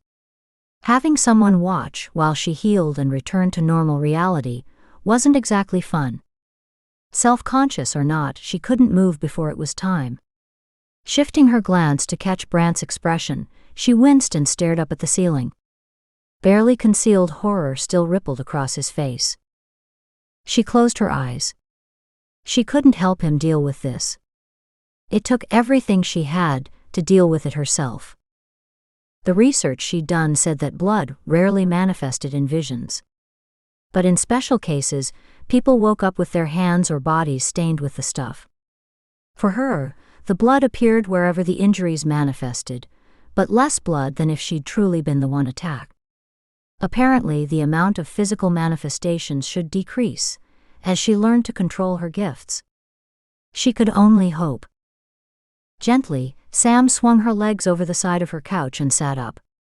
Feeling dizzy, she took several shuddering breaths before fixing her gaze on Brant. Wild eyes stared back at her. She couldn't blame him. This stuff came straight out of a horror movie. She wanted to curl up and hide in shame. She'd hoped he'd never see her like this. Never see her so exposed, so freakish. She could only imagine what he thought of her now. A few last tremors worked up her spine. It was almost over. Her eyes still burned, swollen and dry. Even her bones ached. She focused on Brant instead of the pain. His rumpled hair looked adorable, at total odds to his eyes. She glanced at the clock, yawning at the same time. It was close to 4 a.m. He must have stayed all night. She slid her gaze over him again. He still appeared shell-shocked. It said much about his perception. He'd never accept this part of her. The pain from her vision was nothing to the sudden pain in her heart. Brant sat down suddenly. She studied his features. In truth, it looked like his belief system, his very foundation of existence, had been ripped out from under him. Sam couldn't handle any more. Tears of shame burned. Freak. Christ. Brant's whispered words were a soft prayer for understanding. Sam knew how he felt. She also knew her prayers had never been answered. "What's the matter?" He snorted, rose, and reached to poke a finger through one of the many slices in the blanket covering her. "This is what's the matter." He stuck his fingers through a bigger cut and waggled them. Confused, Sam watched emotions whisper across his face. He stared at her. "Does this mean?" Her bottom lip wobbled, and she nodded. "It means another woman has been murdered." Hearing her own words broke the dam holding back the anguish in Sam's soul. Brant sat on the couch and tugged her into his arms. Sam went. Hurt, she curled into his chest and let her tears pour. Brant rocked her gently, her broken sobs so soft that they could hardly be heard. The pain behind them could hardly be ignored. Brant hugged her close, minding her wounds. After the worst of the storm had passed, Sam thought she heard him speak. She shifted slightly to peer up at him, wiping away the tears on her cheeks. "What?" "I'm sorry to have to do this. I need to ask you some questions while this is all fresh." His gaze glanced off the blanket. He shook his head in a daze. "About the victim, not so much the process, which I admit to having some trouble with." As his hand continued to stroke her sore muscles, he became lost in thought. After a moment, he tugged her close for a quick hug, before setting her back slightly. Holding back a few stray sniffles, Sam shifted into a more comfortable position and let herself relax slightly. What happened was in real time. Tears welled again. Sam struggled for control, using her sleeve to wipe her eyes. "The slashes you saw appear on the blanket and on my body were the same injuries the victim received. The blood and cuts to the blankets correlate to the victim's injuries." Brant started. "Are you saying that you are stabbed every time a victim is stabbed?" The tears slid from the corners of her eyes. "Yes." Her voice was barely more than a whisper. "No." Brant shook his head. "No one could survive those injuries. They can't be happening to you because—" Brant shifted enough to remove the blanket. "Because you're fine. You'd be dead if that had happened to you. Like those women are dead." Teary-eyed and tormented by the poor woman's fate, Sam nodded. "You still don't understand." She sniffled, rubbing her eyes with the sleeve of her sweater. Recovery might have taken a while longer tonight. It had also taken all her energy. She was exhausted. Sam locked her gaze onto his. "In a way, I am exactly like those other women." A quiver ran down her spine, shaking her entire body. Wrapping her arms around her chest, she took a deep breath. "As each woman dies, so do I. I die every time." 8:10 a.m. "So what will you do about it?" The colonel shifted farther out of the sun, the buckles on his ever-present suspenders glinting in the bright light. He hooked his cane onto the arm of the overstuffed easy chair as he sat down. He glanced at Maisie again. "Well, you said it. Enough is enough." He grinned at her sour face. "So what are you prepared to do? The boy is full grown." "Peesh." Maisie snorted delicately. "Grown he might be. Know his own mind?" "He doesn't." The colonel grinned at her. "Oh, he knows his mind. It's just not the mind you want him to have.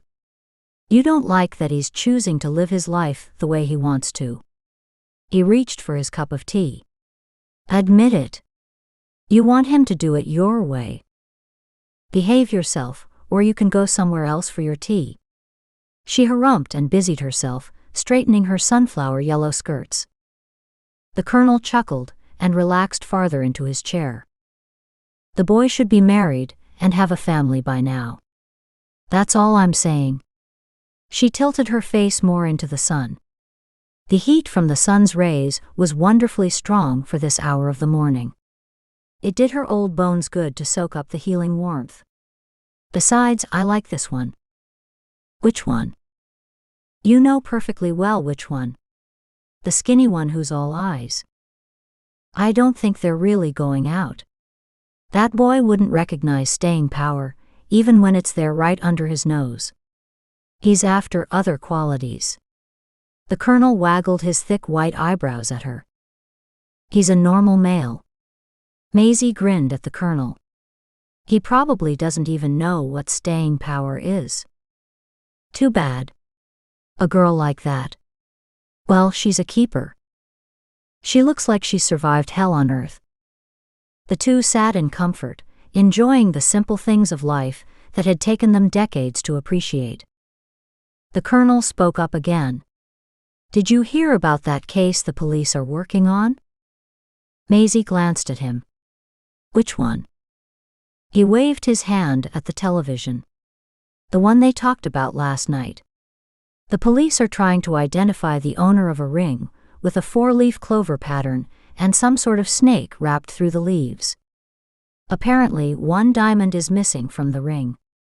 They didn't specify why they were looking for the information, though. Pursing her lips, Maisie thought about the many jewelry pieces she'd seen over the years. None had been in that pattern that she could remember. She loved jewelry, particularly unique pieces. Can't say that I've seen anything like that, at least not recently. When are they coming for lunch? Maisie recognized the sly twist to the Colonel's face. Meaning, you don't give a damn about seeing him. You'd like to know more about the cases he's working on. The Colonel scrunched his shoulders, like a young child caught with his hand in a cookie jar. Call him. We need something new to talk about here. He stared at the blank television. I'm pretty sure I saw that ring somewhere. I just can't remember where. Really? That's so exciting. He harumphed at her. It's only exciting if I can remember where. My memory isn't that good. Maisie smiled. Isn't that the truth? She surveyed the courtyard and the other seniors, taking the time to enjoy the morning sun. Life was peaceful, too peaceful. Stimulation was hard to come by here, so her son's career was a handy source for much of it. Still, it was a good excuse to get him over for a visit, where she could work on him a little more. Besides, she shouldn't need an excuse. He was her son. She reached for her buzzing phone, ignoring the low chuckles from the Colonel. Brant, good morning. She smiled at his sleepy voice. Poor guy, he didn't get enough sleep. I wanted to catch you before you went to work this morning and got all caught up in your cases. He mumbled something in response. Maisie wasn't fazed.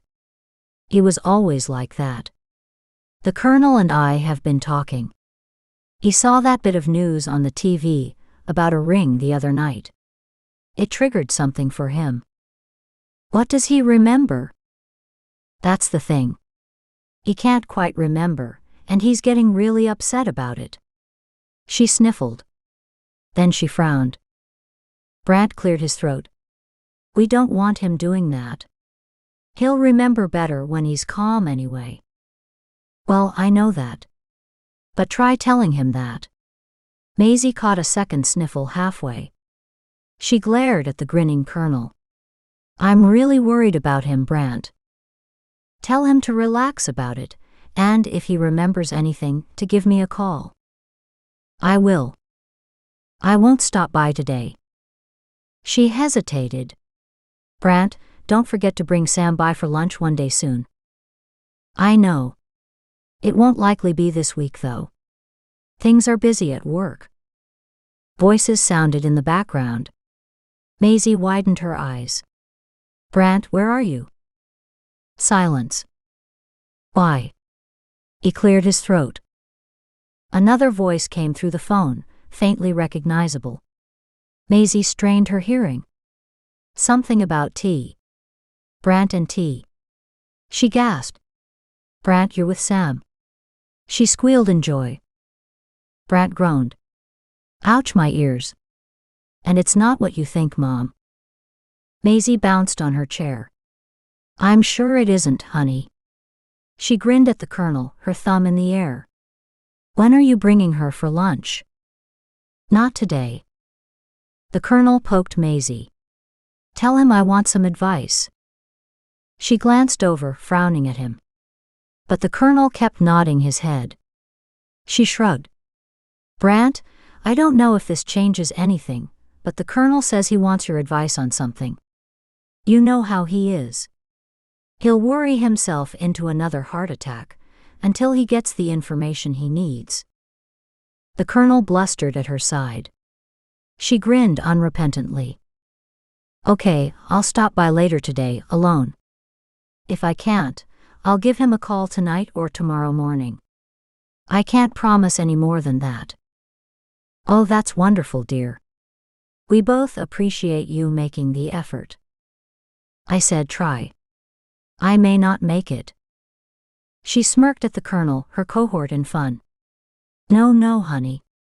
We understand.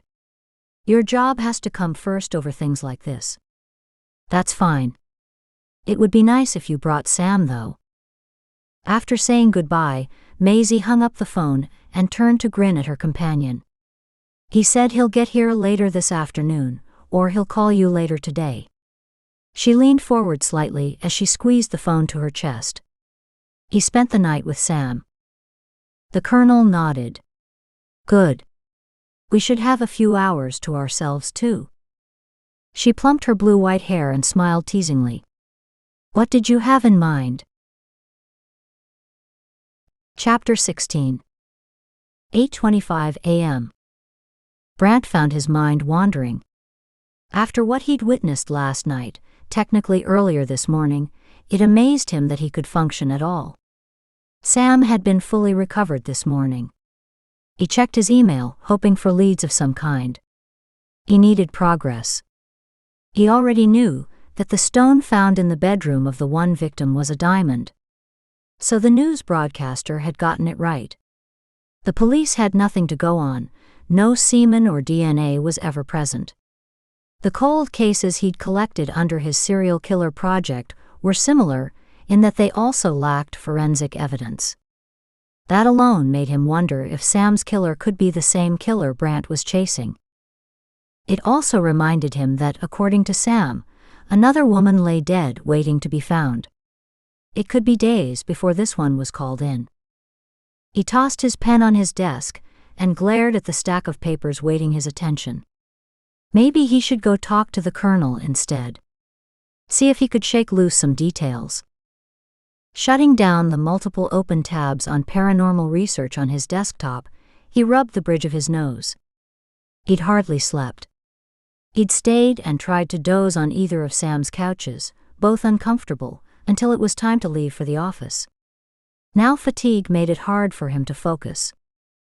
His cell phone rang, pulling him from his reverie. Hello. Brant leaned forward, reaching for a notepad and the pen. At the familiar voice, he closed his eyes and sighed heavily. Hey, Stefan. Glad to hear from you. The thin voice on the other end sounded tired, but well. How is she? She's fine. Better than I am. That was an understatement. Of course. She took a totally normal trip into the psychic world, and you've just blown your mind. Figures. I find I'm searching for an explanation today. What I saw last night, I'm doubting now in the morning. Also normal. Stefan sighed. Your rational mind refuses to accept what your heart already knows. And what do I do about it? Stefan laughed. You ignore it. You saw what you saw, now let it go.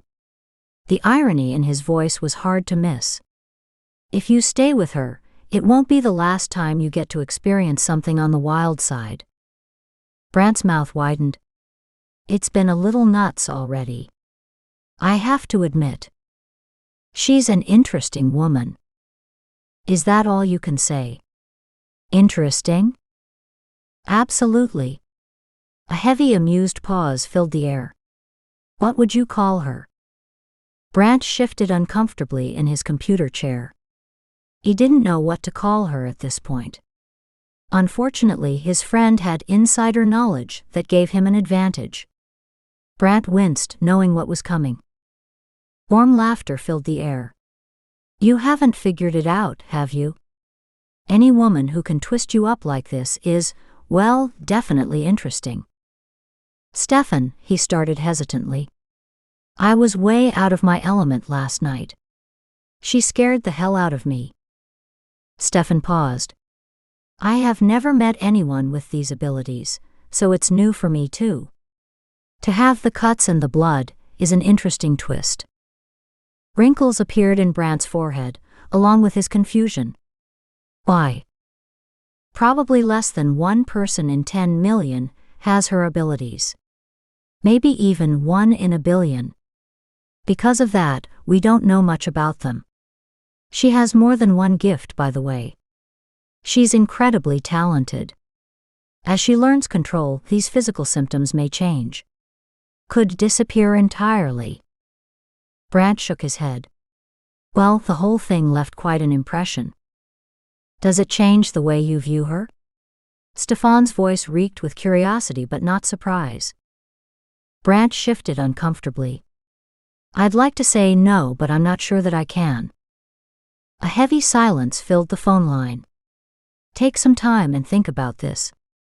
Particularly take some time to think about this from Sam's point of view. I know. Brant rubbed a hand down his face. God, her life must be hell. That's probably all she has known. Consider the amount of in-depth knowledge she's gleaned about the dark side of humanity. Take into account the amount of disbelief and mockery she's faced, and then consider how different she is from others. None of that will bring her hugs in this world. Kicks, however, are free. Stefan was right. She spent some time in a psych ward. Just under 4 months. Stefan's voice was tinged with weariness. Haven't we all? It's society's answer for the unknown. If she is fully functioning at this stage of her life, she's learned to adapt, to cope, and to hide. All 3 are required to survive. And she's all alone. Easy to understand, isn't it? You're wondering why you haven't hightailed it for the hills yourself. Brant couldn't argue that point. He didn't know what the hell he felt about Sam now. She required a little more acceptance and understanding than he had yet to be asked for in a relationship. He was sure he could give that, eventually, should he choose. That was the problem.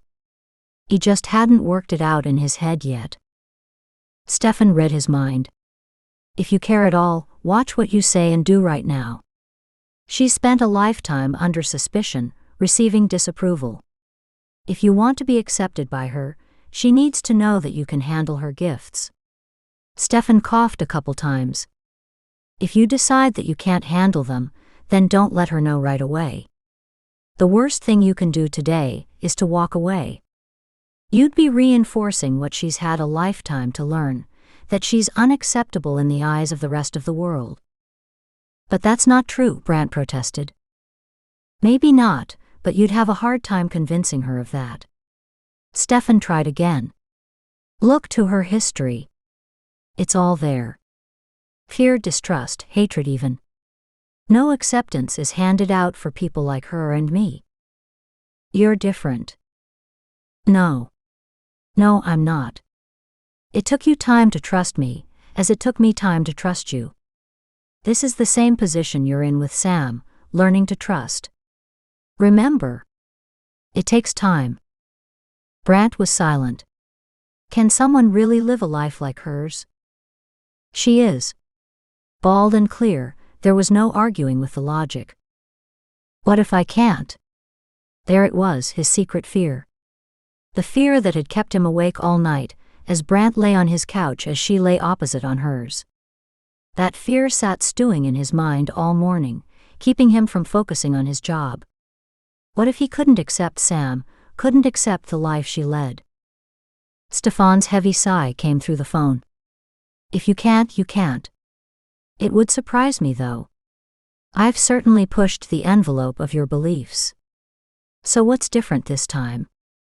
This time, I find I'm searching for an anchor, a point of reference. Something to help me place what I witnessed into my belief system, my reality. That is exactly how you felt the first time I spoke to you, about a killer on one of your cases.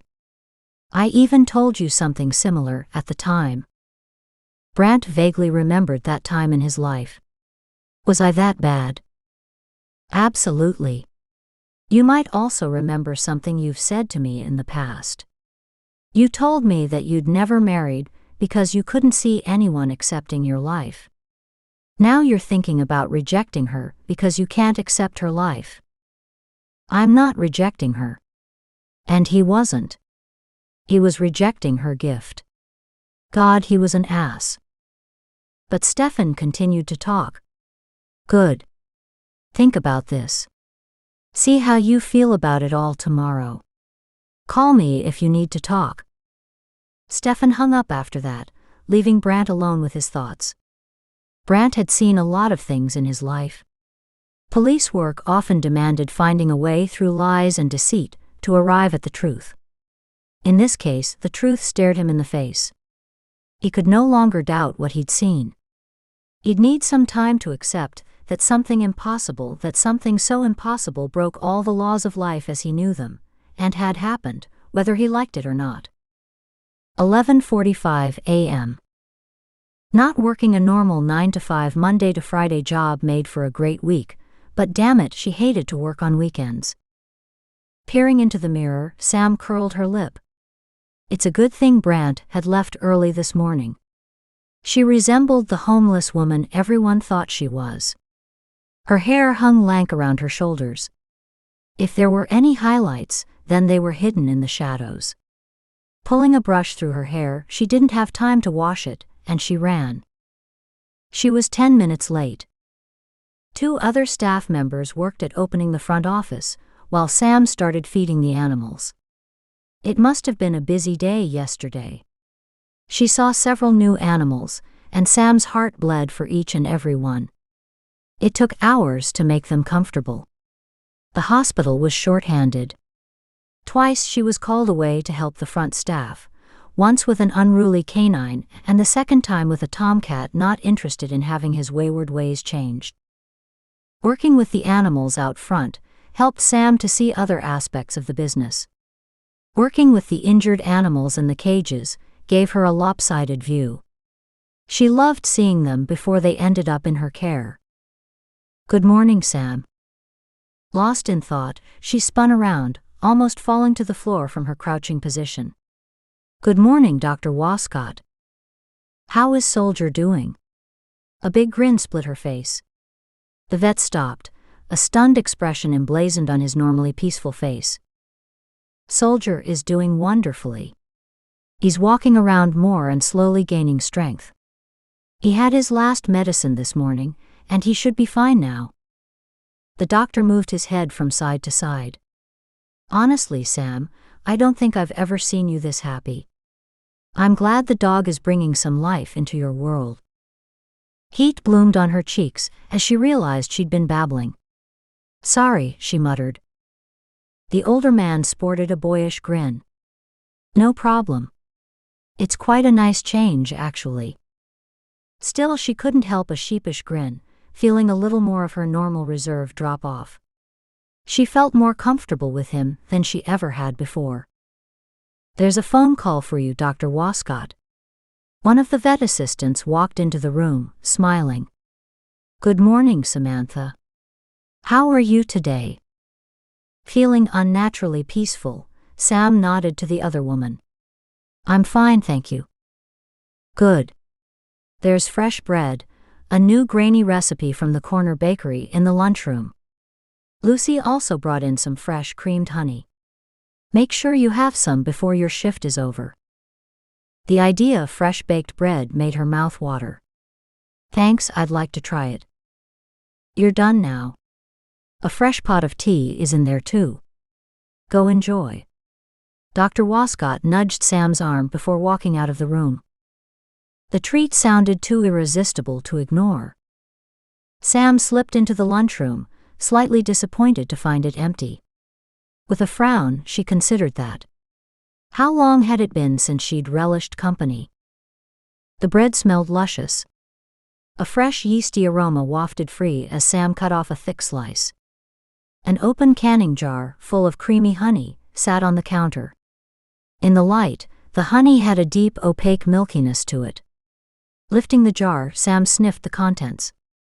Using the tip of her knife, she tasted a small bit and rolled her eyes as the flavor exploded on her tongue. Oh my God, that was so good.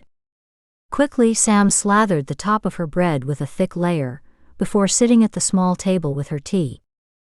It's good, isn't it? Sam startled in surprise, so lost in the snack that she didn't hear anyone enter. With her mouth full, she could only nod. Lucy grinned, cutting herself a slice. Afterward, finished at the vet's, Sam headed to the library for more research books.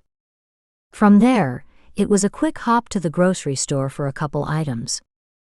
She stood in line, waiting to pay for her purchase. She should have come here earlier and avoided the rush. Crowds gave her a headache. She reached up to rub her temples when she felt it. A long finger of evil reached out and brushed her soul. The grocery store disappeared. The line of people morphed into a small, tidy room. The smell of medicine and aftershave assailed her nose. A gruff cough poured from her chest. Sam bent to rub her sore leg, surprised to see a cane in her right hand and plaid slippers on her feet. Her hand went to her chest as she shuffled over to an easy chair, stiff movements jarring her spine with each step. Evil surrounded her, him. Only she didn't think the older man in the slippers knew about it. Hey, old man. The male body she inhabited jerked in surprise, turning somewhat awkwardly. The other man had on a huge old lady's gardening hat with flowers, and Christ, something that resembled a bird on top. A silk paisley scarf wrapped around the lower portion of his face, obscuring all but his dark, voracious eyes. Sam's stomach dropped. She knew that gaze. She wanted to close her eyes, but they weren't her own. She wanted to jump free, but she was tied to this soul. Who are you, and what are you doing in my room? Just taking care of details. The mark of a professional is in giving every detail the same level of attention, no matter how small. The voice was muffled and rasping. Sam knew she wouldn't identify it now or later. What do you want? The old man asked querulously. Get out of my room. Sam wanted to run from the room, to force the old man to move toward the door. She had no control over his limbs or tongue. She could only watch, paralyzed with horror, knowing what was to come. She tried to catalog the details for later. Oh, I'm leaving, Colonel. But I'll be back. You, on the other hand, won't be. Pain exploded at the crown of Sam's head, colors danced, blinding her. She groaned. The carpet rushed up to meet her, as she collapsed to the floor. Darkness swirled, coaxing her into the center of the morass, before becoming an all-encompassing shroud, then blinking out altogether. Sam hung suspended between time and reality, not moving one way or another. Caught. Lost. At the last minute, Sam heard a faint voice weaving through the darkness. Serves you right, you old bastard. Then the darkness was complete. Excuse me. Sam was nudged gently and then again not so gently. Excuse me? Are you all right? Sam came to, woozy and still in a half-blind state. She could hardly focus. A woman's concerned face, blurry and of an odd size, came into partial focus. Yes. Her tongue had a fuzzy, thick feeling, and if that was her voice, something was wrong. Very wrong. You don't look it. The woman spoke bluntly, tugging Sam to a chair nearby. The grocery basket was removed from Sam's arms, and she was gently pushed into the chair. Sam's eyes went black with pain. This wasn't transition, it wasn't reality either. It seemed a step in between, still painful with any movement, yet no bleeding or other physical manifestations as far as she could tell. It would be a couple moments before she'd check. Are you a diabetic? An epileptic? Sam shook her head slowly. No, she whispered. I'm fine. The woman didn't appear convinced. Do you want to just sit here for a few minutes? She rose, taking several steps away. I can return in a moment or two, and see how you are doing? She stopped her escape. Or I could call for an ambulance. Sam eyed the woman again. Her eyes were huge with worry. Sam closed her own for a moment, then reopened them again. The process worked much better this time. She gave her a tiny, gentle smile. Thank you, she murmured. I'll just sit here until I feel better. Okay. Relief washed over the woman's face. As long as you are feeling better, then I'll leave. I'll check on you in a little bit. Sam said thanks, and couldn't hold back a sigh of relief when the woman left.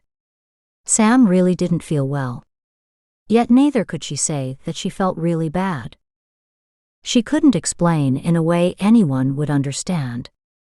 Whatever had just happened had drained her energy. She needed rest, and soon. First, she needed to get out of the public's eye. Surveying the area around her, she couldn't find her basket of groceries anywhere. They could be sitting close, waiting for her, not that she had the energy to look or to care. She'd shop later. For now, she'd be happy with getting to her truck. Staying upright was a challenge. Using the wall for stability, Sam slipped through the double doors to the parking lot. Her truck was somewhere in the middle.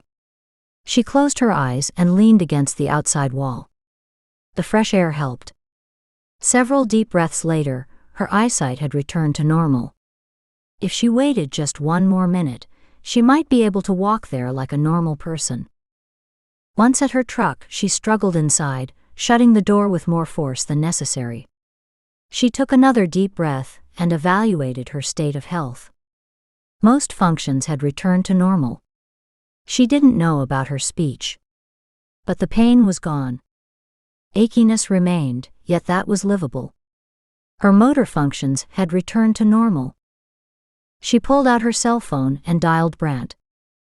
Hello. Brant. She winced. No, her voice wasn't quite normal. What's wrong? His voice had no problem, it damn near split her eardrum. She held the phone away from her ear, groaning as her head pounded. Don't yell, please. He modulated his tone. Then tell me what's wrong. You sound terrible. I'm just coming out of a vision. Sam coughed gently. This one was weird. This time some old man was hit over the head. What? Sam could almost see Brant's brows furrowed with concentration. Did you see the attacker? He was disguised as an old woman. The old man knew him. I think I've been at this place before. Not the same room maybe, but something similar. Sam, I have another call coming in. I'll call you right back. Where are you? I'm sitting in the shopping center across from work. While waiting in line at the grocery store, the vision damn near crippled me. But you're okay now? Yes. Call me soon. Sam rang off. She rested her head against the side window and closed her eyes. Chapter 17. 1:20 p.m. Brant answered the second call impatiently. He needed to call Sam. Damn it all to hell. His fingers rubbed the ridge of his nose. Hello. He couldn't help the shortness in his voice. He listened for a moment, and with the cries from the other end of the phone ringing in his ears, Brant grabbed his keys and ran out the door. It was a short trip, barely 15 minutes, before Brant drove into the parking lot of the senior care home to be greeted by the all-too-common sight of an ambulance. He strode forward into the empty hallway. Arriving at his mother's suite, he was surprised to find that empty too. But maybe he shouldn't be. She could always be found at the center of any gathering, and medical emergencies definitely qualified. He raced to the colonel's quarters. Turning the corner, his steps slowed. A crowd had gathered at the doorway to his apartment. Brant pushed his way through, his heart dropping at the sight. The colonel was on the stretcher, strapped down. An oxygen mask covered most of his face. Pulling out his badge, he addressed the paramedics. "What happened?" He leaned over the prone man. The colonel's wrinkled gray face resembled clay that had been baked in the sun too long. Unconsciousness hadn't smoothed the deep wrinkles splitting his face. No injuries were apparent. One of the paramedics walked over. He was found on the floor. His pulse is strong, and he appears to be suffering from a head injury. Head injury? Brant bent for a closer look, but only the corner of a blood-soaked bandage was visible. "He might have fallen and hit his head," offered one of the many bystanders. "He wasn't as steady on his feet as he used to be." Brant nodded absent-mindedly. The colonel used a walking stick most times. Sure enough, there it was, leaning against the wall by his big recliner. The room was so full of people that Brant found it hard to move. He stepped out of the way of the stretcher, as the two attending men pushed it toward the awaiting ambulance. Only as Brant turned around to survey the rest of the room did he see her. His mom sat with her knees to her chin, her arms snugged tight around her legs like a young child. She swayed gently on the chair, tears in her eyes. "Mom?" Brant approached and sat close beside her. Wrapping one arm around her, he gently rubbed her arms. "Are you okay?" She nodded. "I will be. Just a little upset." "Were you with him when he collapsed?" Brant hugged her gently, concerned at the frailty of this feisty, valiant woman. She came across as such a powerhouse, then when knocked off balance she folded. Giving her time to collect herself, Brant stared at the other curiosity seekers. Many had started to wander away in search of something more exciting. Still others were waiting, hoping to hear what Maisie would say. Brant didn't intend to have anyone overhear them. "Come on. Let's go to your place." He led her through the thinning crowd to her suite. Once inside, he set her in her favorite chair, then closed the door on the concerned well-wishers mingling outside. "She'll be fine, folks. She's just a little upset." Turning back to his mother, he added, "I'll make some tea and you can tell me all about it." Without waiting for an answer, Brant put on the tea kettle and returned to her side. "Now I need you to tell me what happened. Why are you so upset?"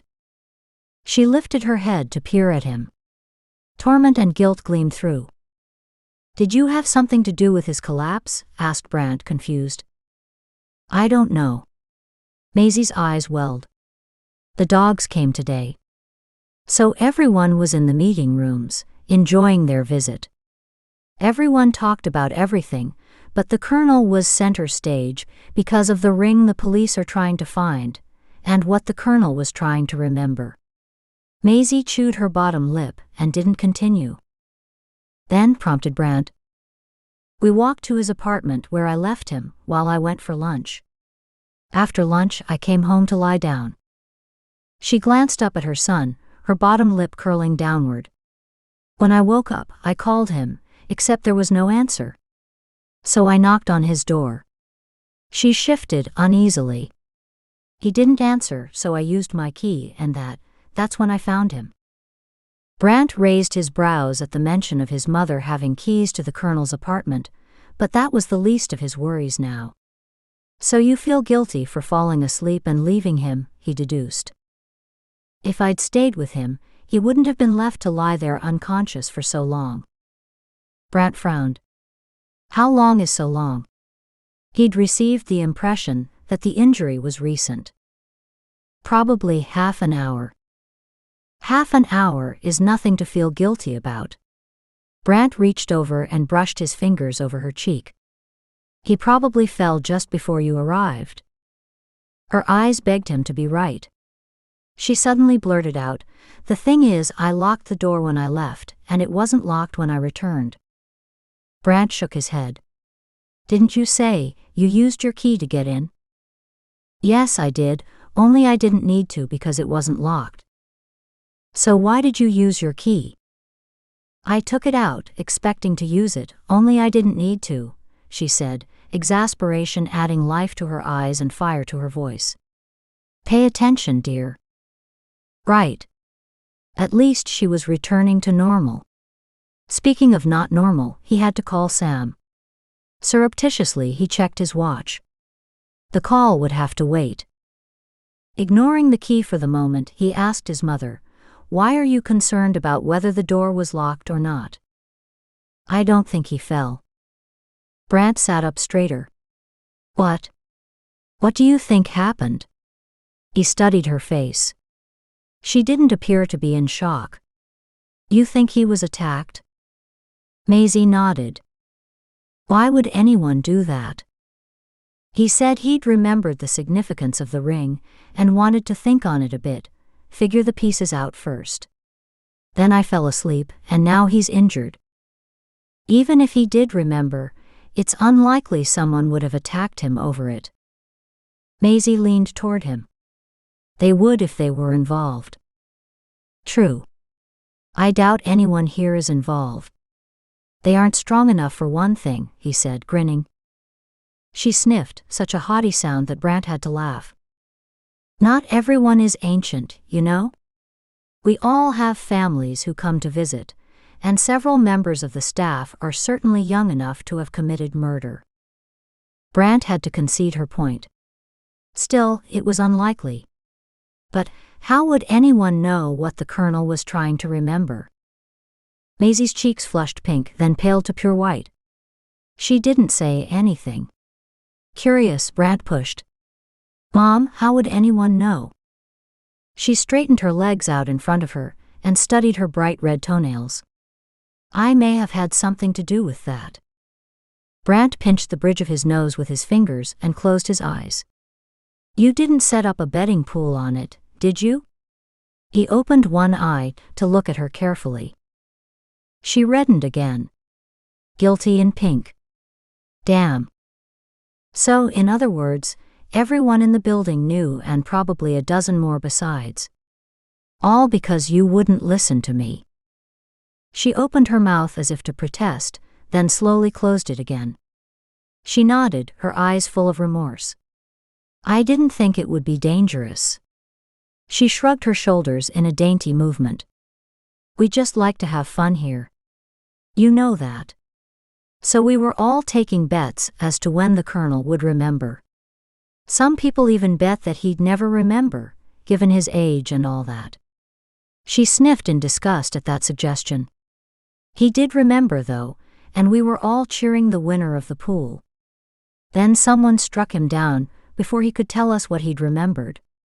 He said he would wait until he could talk to you first." Brant sat back. It was too stupid not to be true. Now he had to wait until the colonel awoke. Which, given his advanced years, could be more of a case of if he woke up. "Right." Brant stood. "Let's go to the hospital and see how he's doing." It was a quiet trip, with both of them deep in thought. Once there, Maisie insisted on waiting in a chair beside the colonel, in his curtained-off emergency room corner. He'd been stabilized, but there was no prognosis yet. 2 hours later, there was no change. Still, the colonel hadn't woken. A tall, stooped man in green scrubs approached and offered his hand. "Detective Brant." "Hello, Dr. Sebastian. How are you?" Brant watched the multiple frown lines smooth out into a real smile. "I'm fine. Are you here officially?" Brant nodded toward his mother, sitting, head bowed at the colonel's side. "We're here for a friend." "Colonel Bates." "Yes, that's right. How is he?" The doctor glanced at the apparently sleeping patient. "We're keeping him sedated at this time. He has a skull fracture. We'll keep a close watch on the bleeding and the swelling. If he makes it through the night, he should pull through. Given his age and health, well, it's hard to know how he'll do. There's very little chance that he'll wake up before morning." The silent, if at all, was very clear. The doctor nodded at Brant and left the room. Brant glanced over at Maisie, who appeared to be lost in her own thoughts. Did you hear that, Mom? She didn't answer. Brant walked over to crouch in front of her. Mom, do you want to stay here for a while? Maisie lifted her pain-filled gaze to stare directly at him. She couldn't speak. Brant's heart ached for her. I'm sorry, Mom. But he's in good hands here. Why don't I leave you here for a bit, and I'll come by in a couple hours? She shifted her head in a minuscule imitation of a nod.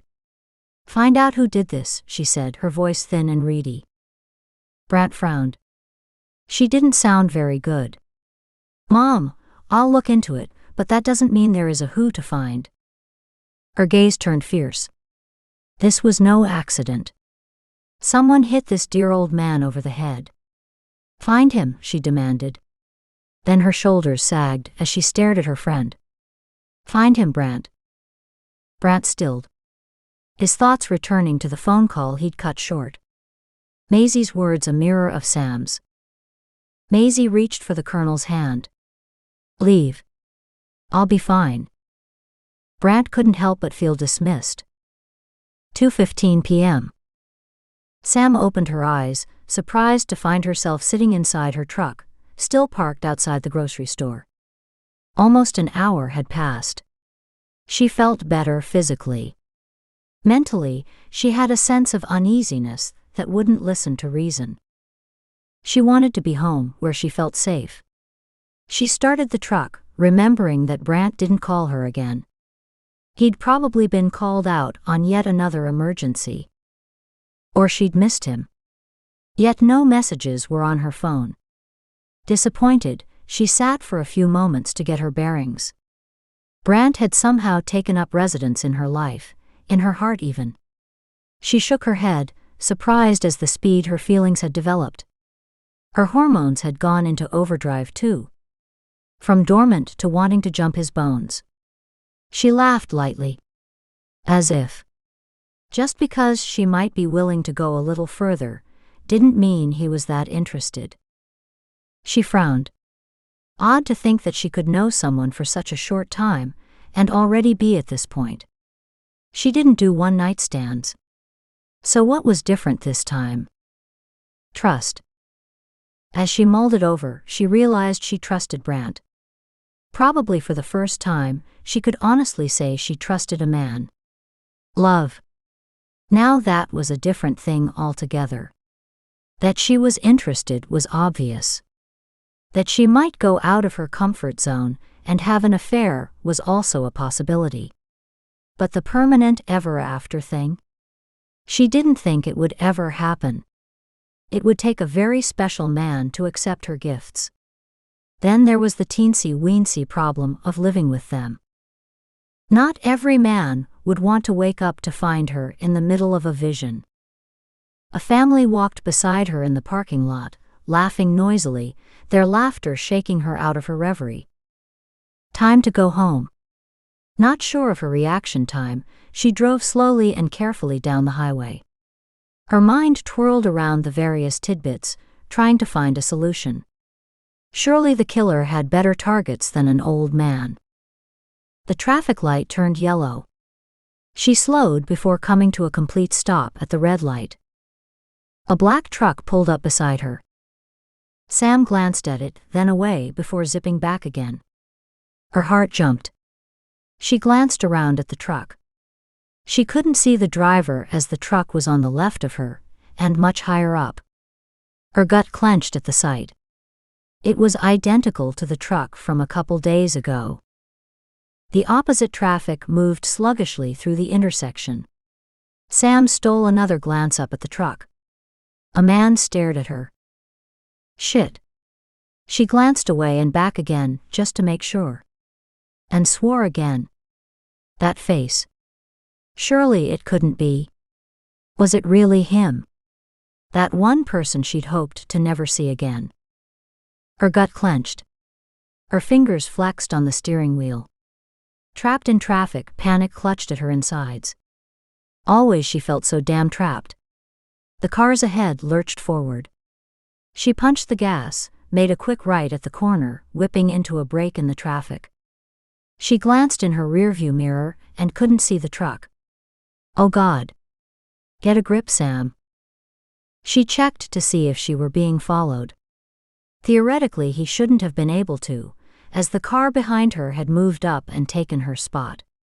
Not wanting to take a chance, she turned several more corners and fed into the main road, where she could only hope she was miles behind the truck now.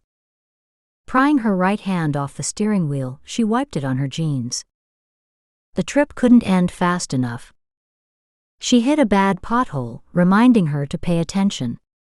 Still nervous, Sam found herself searching the surrounding countryside, afraid to find a boogeyman hiding in the trees.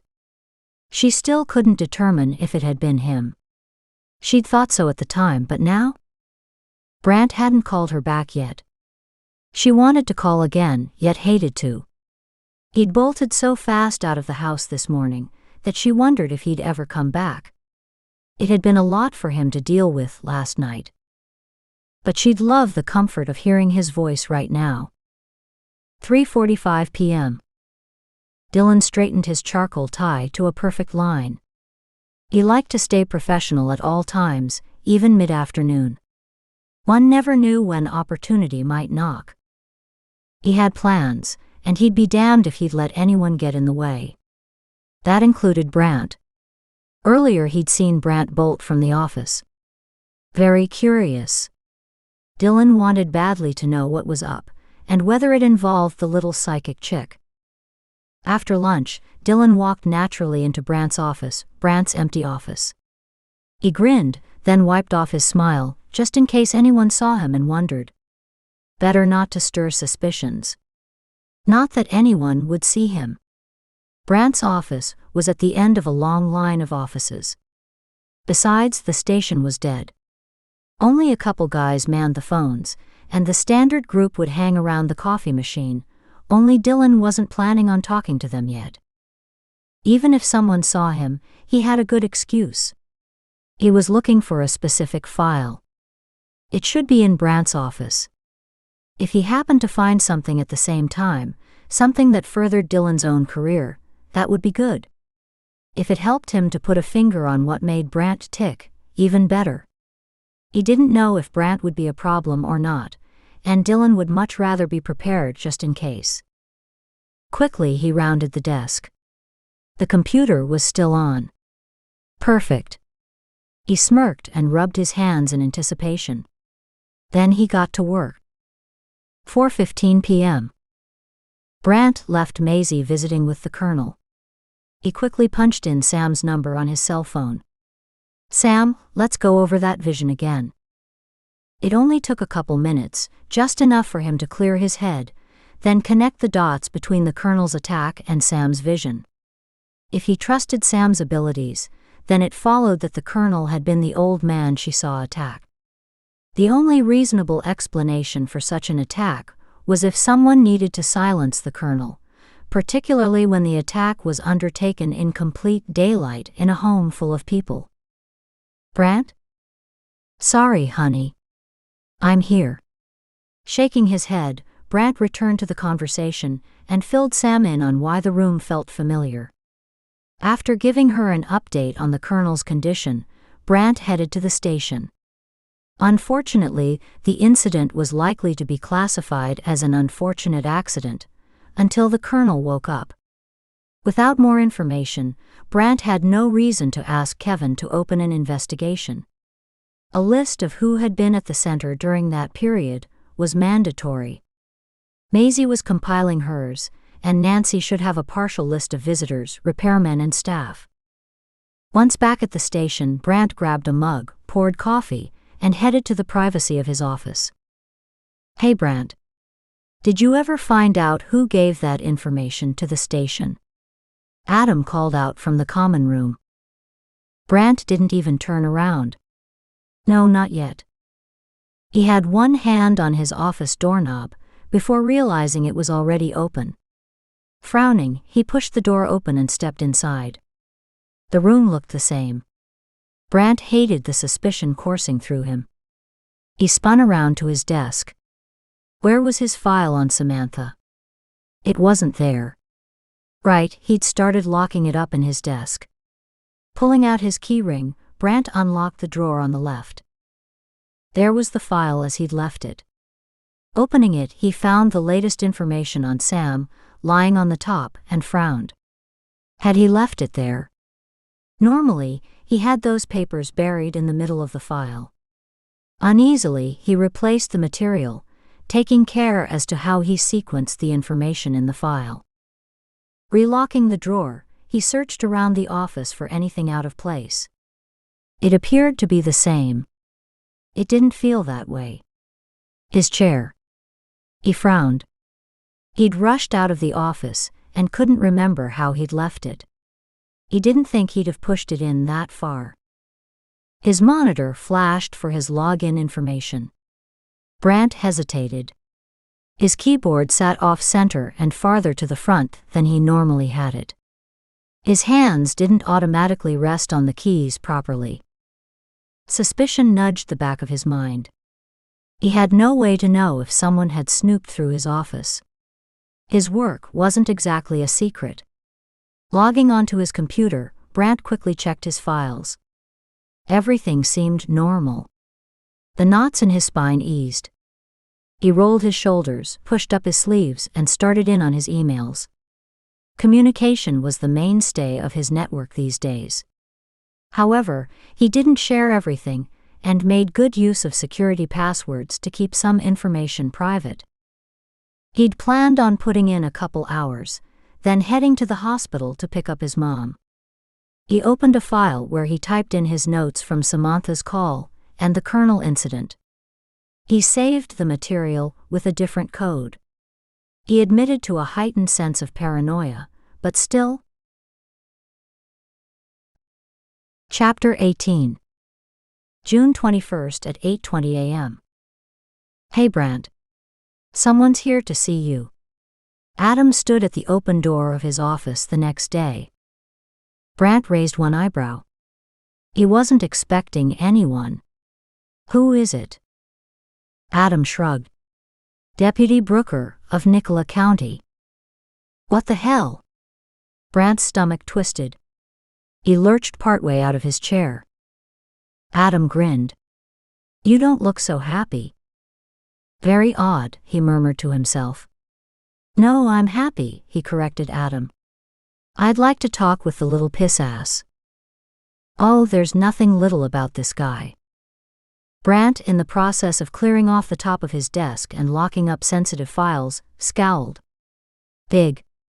How big? Adam snorted. This guy makes me look like an infant. Scary. Adam nodded. If I had to describe him, I'd say he was one hell of an arrogant sob, far too used to getting his own way. Shit. So Sam was probably right about him. Well then, time to go see why he'd come and what he knew about Sam. Thanks, Adam. Anyone in the conference room? I don't think so. Is that where you want to talk to him? Yeah. I'm not sure yet, but this guy quite possibly needs to be behind bars himself. Don't want to extend too much courtesy just in case. Sounds good. I'm heading down there now. Why don't I deliver him to conference room 1 for you? Good. That saves me a trip and gives me a little more distinction. I could use that in this case. What kind of trouble is he? Adam walked out of the office with Brant. I think he's been a lot of trouble for a young girl. Then no special treatment for him. We don't need more of his kind. According to my information, he's also into corrupting law enforcement and running drugs. He shared a look with Adam. They both knew other assholes just like this one. I need to make a quick call, then I'll be down. Adam left, and Brant called his mom. His call went to voicemail. Last night, Maisie had convinced the hospital staff to bring a cot into the Colonel's room, so she could stay with him.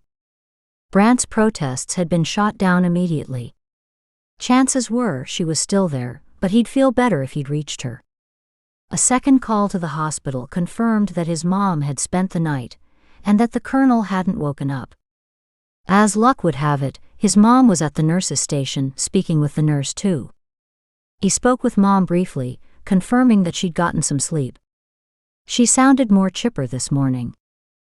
Brant then headed to the conference room, quickly scratching down a few notes and questions that he wanted to ask as he walked. Entering the room, he found a huge man with beefy shoulders, not a beer belly, rather a beer barrel that completely covered the belt holding up his pants. Dressed in uniform, the deputy's beady eyes held a voracious gleam that belied the smile on his face. "Detective Sutherland?" At Brant's nod, the older man stepped forward, his hand outstretched. "Thank you for taking the time to see me. I appreciate it." Brant shook the man's hand, then motioned to a seat opposite his. He sat down, sliding his hand along his pants to wipe it clean before opening the conversation. "I'm surprised. Did you just happen to be in this region?" "Nope. I came specific. This case, Samantha Blair, is way too important to leave to chance." "Oh, you didn't mention that there was a case when we talked on the phone." Deputy Brooker shifted his bulk into the big boardroom chair. "I thought long and hard about it, but decided I needed to come and check this out. I'd just about given up finding her when I got your phone call." "What do you want with her?" "She caused me a bunch of trouble a few years ago. I believe she stole something from my family that I would really like returned." Brant frowned. Sam didn't mention anything about that. "Stole something? Like what?" "Files and folders. Our family history. We went to a spell of trouble to collect this material, and we'd surely like it back." The man was full of shit. Still, he was here. Therefore, whatever he wanted was important. Brant didn't think any of it would be good for Sam. "What was she like the last time you saw her?" The beefy man hitched the front of his pants up over the lower portion of his belly. He shifted his weight, the chair creaked in protest. "She was a mouthy know-it-all. Just like she'd been every other time I'd seen her. The things that come out of that girl's mouth were something else. She's surely a liar, she is." "A liar." Brant barely restrained the desire to jump across the table and strangle the bloody fool. "A liar but not a fraud?" "Nope, usually her visions were spot on. But that girl's a social misfit. She's not the same as you and me. She needed a keeper then, and I'm sure things haven't changed." "What is your intention when you meet her?" "Just talk to her. See if she's had a change of heart in the meantime. Maybe she's ready to give the material back now. Or has she ditched it somewhere along the last few years?" Brant took a few notes, more to calm the fury inside than for later information. No way this asshole was getting close to Sam. "She had a bad car accident after she was in your neck of the woods." "Did you know that?" "I'd heard. And in truth, I thought maybe she hadn't survived. I'd called the hospital a time or two, but word was she was in bad shape and not expected to live. That's when I put it all away in my head. Until your phone call. Then I hopped into my truck and came here." "Shit." Brant was responsible for this mess. "Truck? As in black truck?" "Long trip. When did you pull into town?" "Oh, I arrived a couple days ago. Didn't want to come knocking right away. Figured you'd be mighty busy." Brant sighed, keeping his head down. The asshole was lying through his teeth. So he had been around when Sam called Brant, screaming on her phone about some guy trying to run her off the road. Through the DMV, Brant could find out what this guy drove. Putting him on the highway at the same time as Sam was a different story. How to prove that? Yes, we're swamped. Portland is a big city, and it's not like there's ever a down season. The deputy laughed. Crime never takes a holiday. Isn't that the truth? As much as Brant would like to cuff this guy with the information he had from Sam, he knew, in good conscience, that he'd need to hear what Sam had to say about the deputy's claims. Then he'd have another talk with the deputy, on his terms. 10:48 a.m. It had not been a good day. As a matter of fact, as days went, this one sucked. Bill had finally located the right hospital, only to find out his drugged victim was still alive and in a coma. What the hell? If she died? Great. If she stayed in a coma for the rest of her life? Even better. He kind of liked that concept. But if she awoke, that was bad news. It couldn't be allowed to happen. He'd have to think this one over, while monitoring the situation. Then he'd gone on to the care center with his dogs. The dogs had been great, the staff had been great. The people, however? What was with those old people? They all had a gambling problem, for one thing. And for another, they were a bunch of busybodies. Like that one old geezer. Apparently, he knew something about the ring the media had flashed on the television. Those damn old folks were betting on when the colonel would remember just what it was. Who could have predicted such a problem? Well, Bill had had no choice, had he? The guy couldn't be allowed to remember anything about him, ever. That little bit of violence had been just enough to whet his appetite, to rouse the beast inside, yet not enough to sat it either. It had been too fast, not well planned, and that bothered him a bit. Yet he'd had few options. Prudence said he should be home and out of sight right now. He'd actually been driving in that direction when he'd seen her. She was perfect. He pulled off the road to a small parking lot, so he could watch her sashaying down the sidewalk.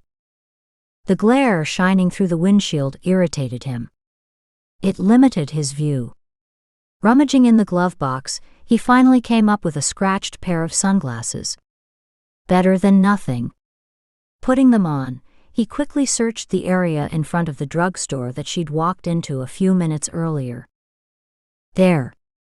She was laughing at something someone had said, her head turned as she walked out the door. She strode with confidence in the sunshine. God, he loved that. Loved to see a woman sure of her sexuality, sure of who she was. And she was so wrong. That was the best part. Stripping away their innocence and teaching them about the real monsters of the world. He leaned forward for a better view. She turned left and moved smoothly down the sidewalk. Look at her walk, liquid honey. He grinned. Perfect. He hopped out of the truck and followed behind at a steady pace. When she entered a small clothing boutique, he found a bench on the sidewalk and sat to enjoy the sunshine. He had nothing better to do except follow her around. She loved her little boutiques, and before the month was out, he'd know every one of them. 2:20 p.m. The afternoon was gorgeous. Sam felt like shit. Leaning against the front door frame of her cabin, looking out to the rest of the world, Sam mentally ran through the various options. She still had several days before she started working with Stefan. In the meantime, she had some homework to do. If these visions would stop, she might actually have the energy to work on them. Her phone rang. Butterflies took flight in delight at the ID on her phone display. Brant. He'd slid into her consciousness, like he'd always belonged there. When had he gone from a cop to a friend, and now to mean something so much more? Hi, Brant. What's up? I need to see you today. I need to go over something with you, and it's better to do this in person. Will you be home this afternoon or evening? Sam's stomach dropped. In person would be great, except nothing about this sounded good. Now what? I'm here all day and night. I'll work on Stefan's exercises this afternoon, then head to the lake for a swim. She hesitated for a moment. What's this about? Deputy Brooker came into the office today. His story is a little different than yours. She snorted. What? He's in town. Sam gripped the cell phone in her hand, her knuckles turning white. When did he get here, and what is he driving?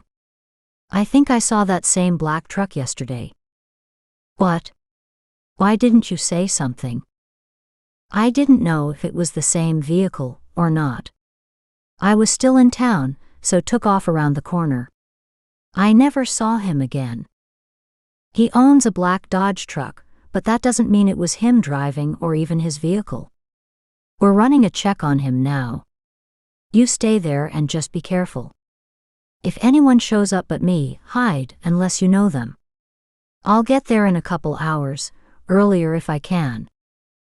She shook her head. Not good enough. Not even close. Only what were her options at this point? None.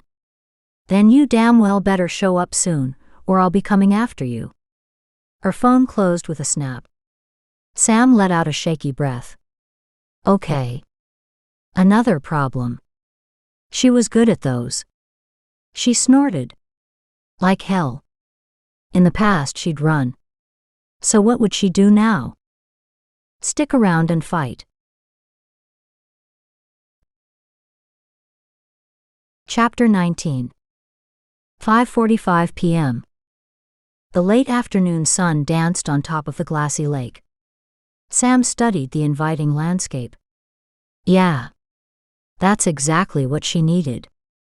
Hello, soldier. She smiled at the dog lying so peacefully in the sun. Healthier now, his coat was thick, and although still grimy, it was no longer covered in blood. Most of it had dried and fallen off. She'd love to get him into the lake, except he still had stitches. The last thing she wanted was to have to manhandle the dog into her truck and back to the vet's office. Soldier accepted her presence as a necessity, but only as long as his independence and freedom never came into question. Soldier surged to his feet and started growling. Sam frowned. Soldier? The dog turned to face the wooded area behind the house and growled again. Sam peered into the trees but couldn't see what bothered the dog. He growled again at the bushes behind her. The woods appeared calm, should have been teeming with life. None of it showed. The energy had a peacefulness to it. Then maybe it was the energy she was projecting. Stefan's exercises had a phenomenal effect. It was what she had imagined meditation could do for a normal person. A sense of ease, comfort had slipped under her guard. It's not that she felt she could do anything, because she knew she couldn't. However, she did have a better understanding of just what she was capable of doing. The exercises were basic. She had to start at the beginning, according to Stefan. Working on seeing energy, understanding the colors around people, animals, even plants. Then to understand what the markings and colors meant. Sure, she was tired, but a good tired. Her energy muscles, something she never knew existed, had been well and truly flexed. It felt great. So many things in her life felt great, especially Brandt. She had no idea where the relationship was going, or when. All she could think about was where it would end up, in bed. At least she hoped she was reading the signals right. Delight wiggled in her belly. She hoped he felt the same way. With Soldier on guard in the late afternoon sun no longer growling, Sam headed for a swim. It was the perfect temperature for a cool, relaxing dip. Feeling physically stronger than she had in years, Sam stretched her abilities to the limit, swimming strong for 30 minutes before rolling over onto her back and floating. Calm and filled with peace, she waited for her breathing to return to a gentle rhythm. It took longer than she expected. With a groan, she realized she may have overdone it. In the aftermath of exertion, her body chilled quickly. Turning over, she fluttered her hands enough to propel herself gently in the right direction. The silkiness of the water slipped over her, making her sensitized skin come alive. The chill quickly morphed into heat as she moved through the water under the setting sun. Now if only Brandt were here with her. His hands sliding across her skin instead of the gentle waves. She stretched, reveling in the freedom of the night. Sam. God damn it, what the hell are you doing? His yell stormed across the water. What was that? She raised her head. Get over here. Well, that was hard to miss. She rolled over in the water and searched around the house and the dock. Brant strode toward the water. Even from that distance, she saw his grim face. Her pulse sped up at the sight of him. Even if he was mad at her. Sam, you're too far out. Too far. Sam twisted around her and realized she'd unintentionally floated out even farther. Still, she wasn't in trouble. At least not yet. Striking out strong, Sam headed in. Her energy petered out before she managed a dozen strokes. She shifted to a breaststroke and continued shoreward. When she made it to roughly 15 feet from the dock, Sam slowed and treaded water. She watched Brant's loose-limbed stride carry him to the end of the dock, heard him yell, "Goddamn it, woman! Get your sorry ass in here." Tall and lean, he looked incredibly good, with a gentle wind ruffling his hair. Moses whined beside him. Now, if only she hadn't spent the last hour imagining him in the water with her. Sorry, buddy. It's not you I'm mad at, it's her. Moses sat down. Sourly, Sam watched their interplay. Moses may not have anything to worry about. Obviously, Sam couldn't say the same thing. She felt like hissing. Damn it. She was swimming in the nude. 6:55 p.m. Brant couldn't believe it. The last time he'd seen her, she'd been caught in a heavy vision and experiencing huge blood loss. Now she was out there swimming in the middle of the damn lake. She'd have been better off relaxing and regaining her strength. He watched as she struggled the last few yards.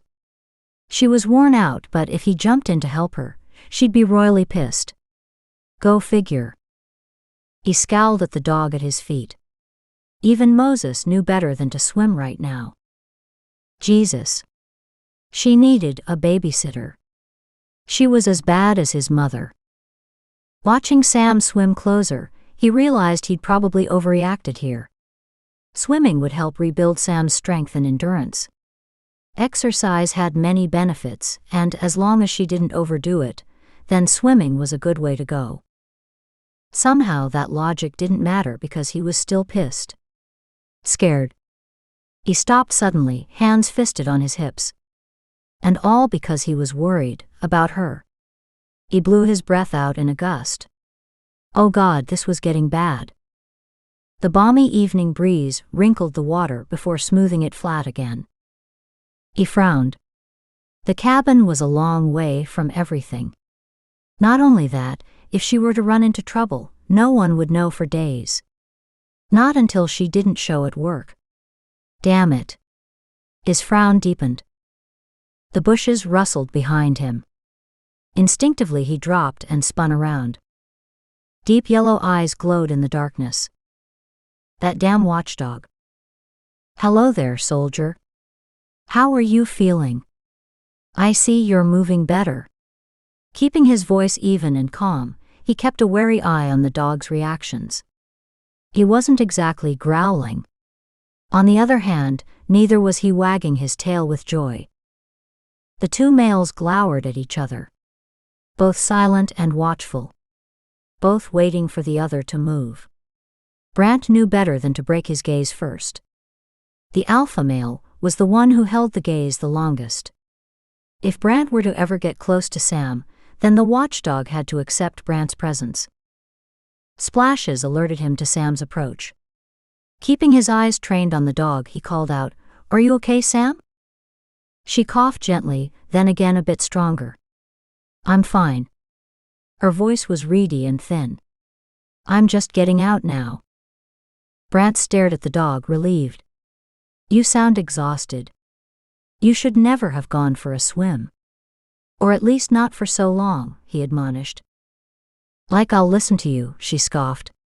"You're arguing with a dog." Brant started. Indignantly he said, "I am not." Sam brushed past him, an old worn army blanket wrapped around her body, droplets of water flying off with every step. She deliberately walked between the two males. Both sets of eyes immediately switched to the distraction. Brant swallowed. Her blanket snuggled around her curves, shifting to accommodate the gentle movements as she walked. Water had soaked into the thin material, making it almost transparent. Brant's imagination fired up. The blanket hung loosely down the center of her spine. No straps were on her shoulders. He swallowed. The blanket cuddled her bottom, just barely covering the gentle curves. He couldn't see any sign of a bathing suit. That tantalizing thought both enraged and delighted him. Didn't she realize that anyone could have come down here? This lady was just asking for trouble. Yet the thought of all that female flesh floating sensuously free in the cool water was a huge turn-on, and gave him an intimate insight into her true character. Watching her walk ahead of him, and not knowing whether or not she was nude, was an even bigger aphrodisiac. The bushes rattled again. Soldier, now in front of Sam, turned. His lip curled, his spine humped up, and the hair on the back of his neck stood straight up. Samantha stopped. Brant instinctively freed his gun, staying close to her as he peered into the woods. "What is it?" he whispered. Sam shrugged, her eyes searching the woods. "I can't tell." Her voice was low, balanced. "Soldier doesn't like it, and neither do I. Something doesn't feel right." Brant scanned the area for anything abnormal. He didn't know what she meant, but he couldn't help agreeing that all wasn't as it should be. Sam hurried to the cabin, running up the porch steps. Brant followed at a slower pace, a wary eye searching around him. Soldier growled and lunged into the woods. "Soldier, no." Sam watched and listened as the noises trailed off to the left. She turned to Brant. "I'll get dressed, then go after him." Brant couldn't stop his eyes from following that perfectly formed backside, highlighted by damp circles in the blanket as she ran inside and climbed the stairs. With a shaky breath, he turned to search the twilight.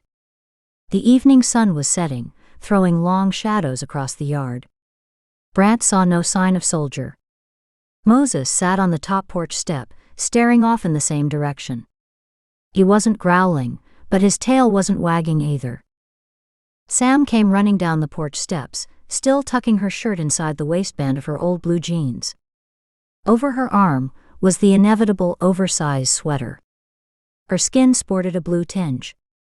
She held a leash in her hand. "Damn it, you're cold. Stay inside and get warm. I'll go after him." Sam shook her head. "I'm going. He doesn't know you, and he won't come if you call." Turning around, she spied Moses at the edge of the bushes. "Moses, come here." Moses trotted forward obediently. Sam snapped on the lead. "Only one dog missing at a time, please. Let's go find Soldier." Brant scoffed. "Moses won't find him, and Soldier won't come if you call either." She shot him a dirty look before walking past him into the early night. "Soldier," Sam called, looking around. But the wooded darkness had swallowed him completely. They left the porch and headed across the lawn. Howls and screams split the air, followed by a couple quiet spits. Sam ran forward and stopped. A heavy crashing through the woods could be heard for a moment, before dying off in the distance. "Jesus," she whispered, her hand at her throat. Her heart smashed in her chest. "Brant, were those human screams and gunshots?" "Maybe. You stay here with Moses. I'll check it out." Brant drew his gun higher and raced into the woods. The trees stood thick together. He headed in the direction of the shots. The silence blanketed everything except his own passage. Leaves and twigs crushed beneath his feet. The wind started. Branches swished, sending whispers through the night. Brant moved quickly through the area. Nothing. He circled around to Sam. "Any sign?" she called out to him. "No. Whoever or whatever it was is gone." Once again, a few feet from the porch steps, Brant stopped and looked around again. Ignoring Brant's protests, Sam took a couple steps into the darkness. Soldier? Brant came to stand beside her. Can you see him? No, but he has to be here. She spun to the left. Wait. What was that? A small whine sounded several hundred feet away. Soldier? Soldier. Come here, boy. Twigs broke and the brush rustled with movement. Darkness had descended quickly. Sam backed up a couple steps. Soldier, come here, boy.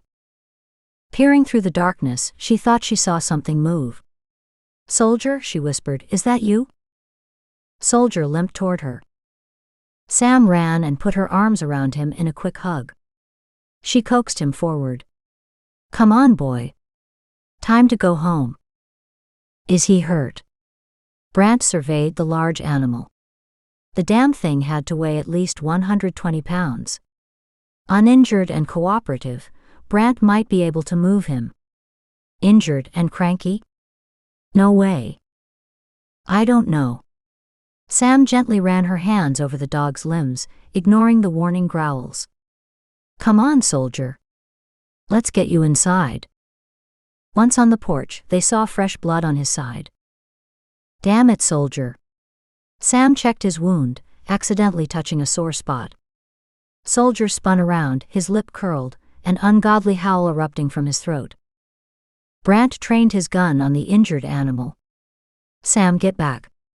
The evening stilled. Don't touch him. He's dangerous like this. Soldier turned slowly toward Brant, then his spine arched and the howl turned menacing. Sam shuffled behind Brant. Soldier had eyes only for Brant. She said in a quiet, calm voice, Brant, I think it's the gun, put it away.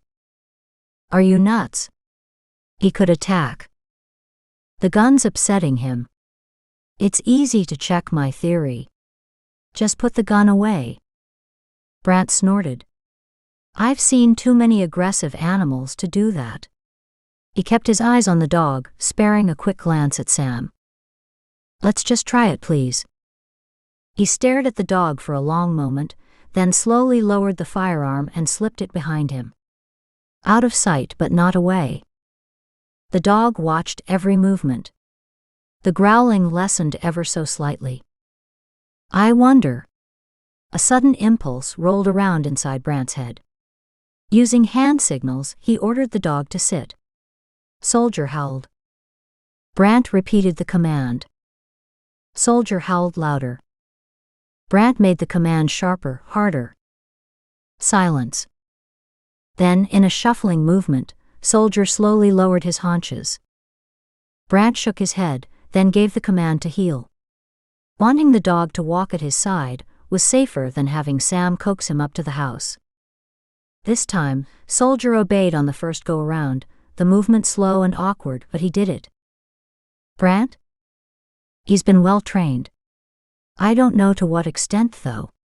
I can try some more commands. From the look of him, I'm almost ready to suggest he's been a police dog in his past. Really? Sam stared from one to the other. Do you really think so? I think he's a trained guard dog, and chances are good that his training was more formal. It's possible he didn't work out and never finished the training. Once at the cabin, the slow-moving party made it inside. Brant ordered the dog to lie down. Soldier, small growls from deep in his throat, grudgingly obeyed. Sam quickly checked out Soldier's wounds again. Brant and Soldier glared at each other. It's not too bad. Looks like he ripped a stitch or two, and he's limping. That could just be his old injuries, reacting to the unexpected chase in the woods. Sam gave the dog a quick hug. Poor boy. Brant snorted. Why's that? The vet thought he'd been abused. As far as Soldier's concerned, it's people who aren't to be trusted.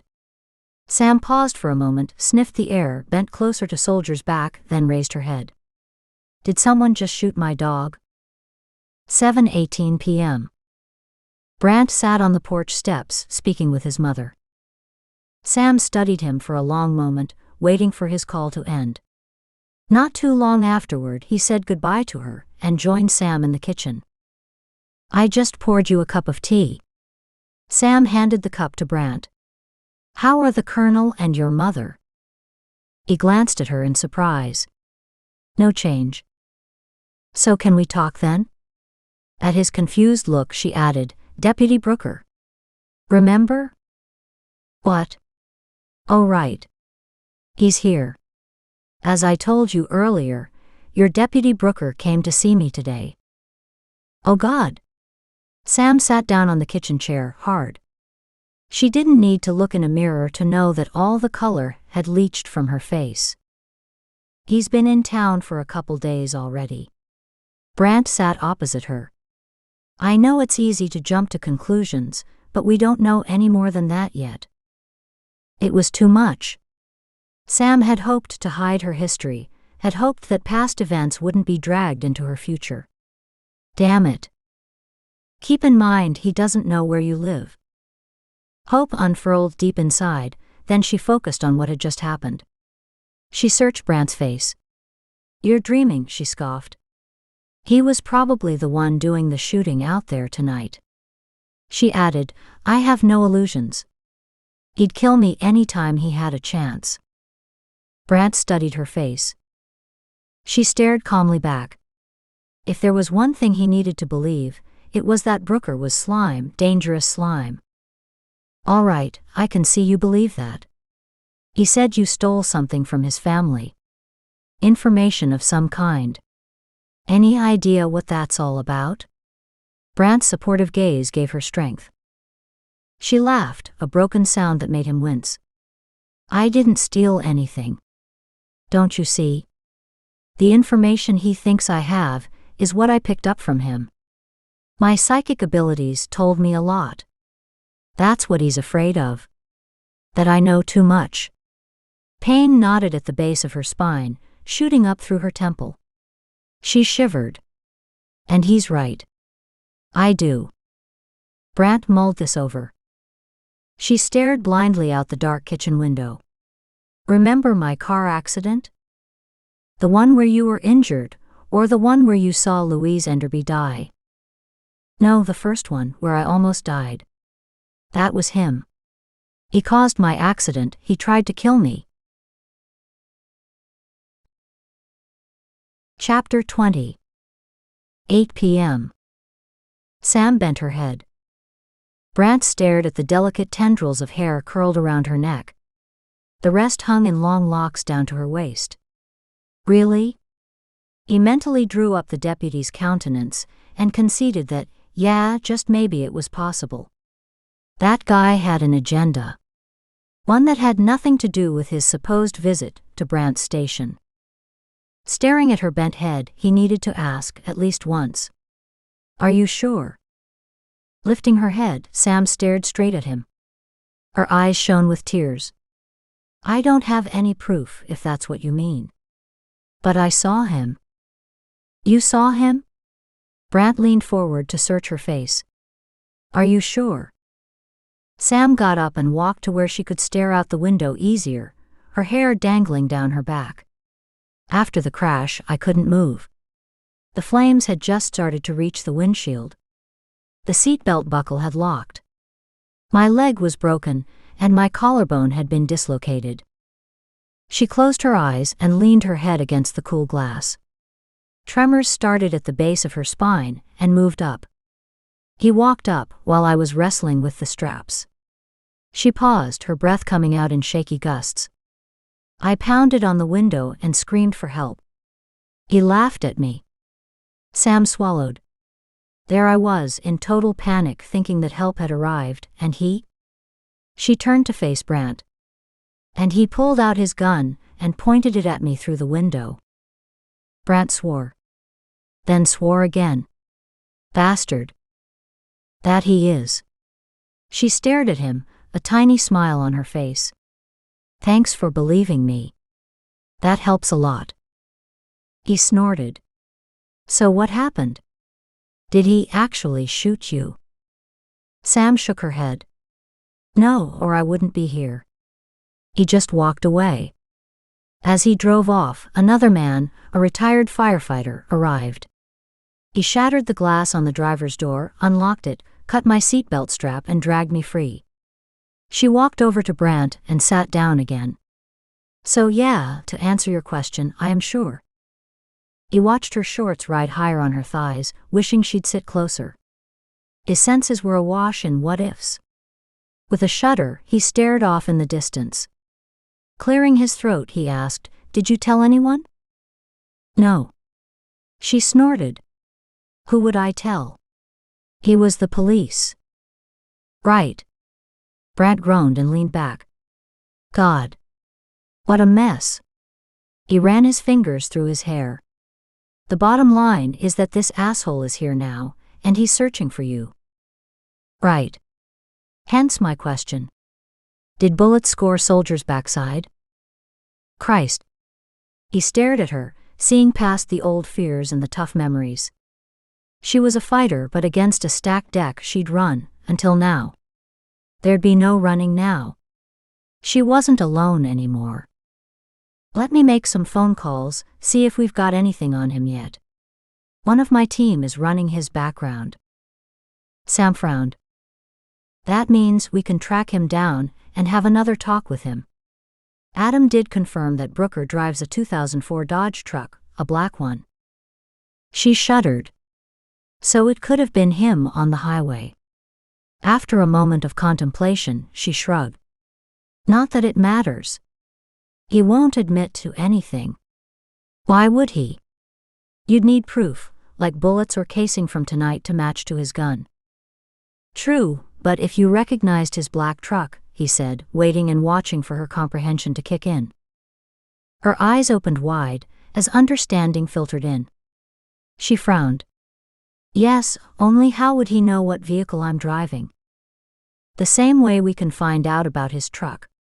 Run your name through DMV to find out what vehicle is registered under your name." He glanced at her truck outside the window.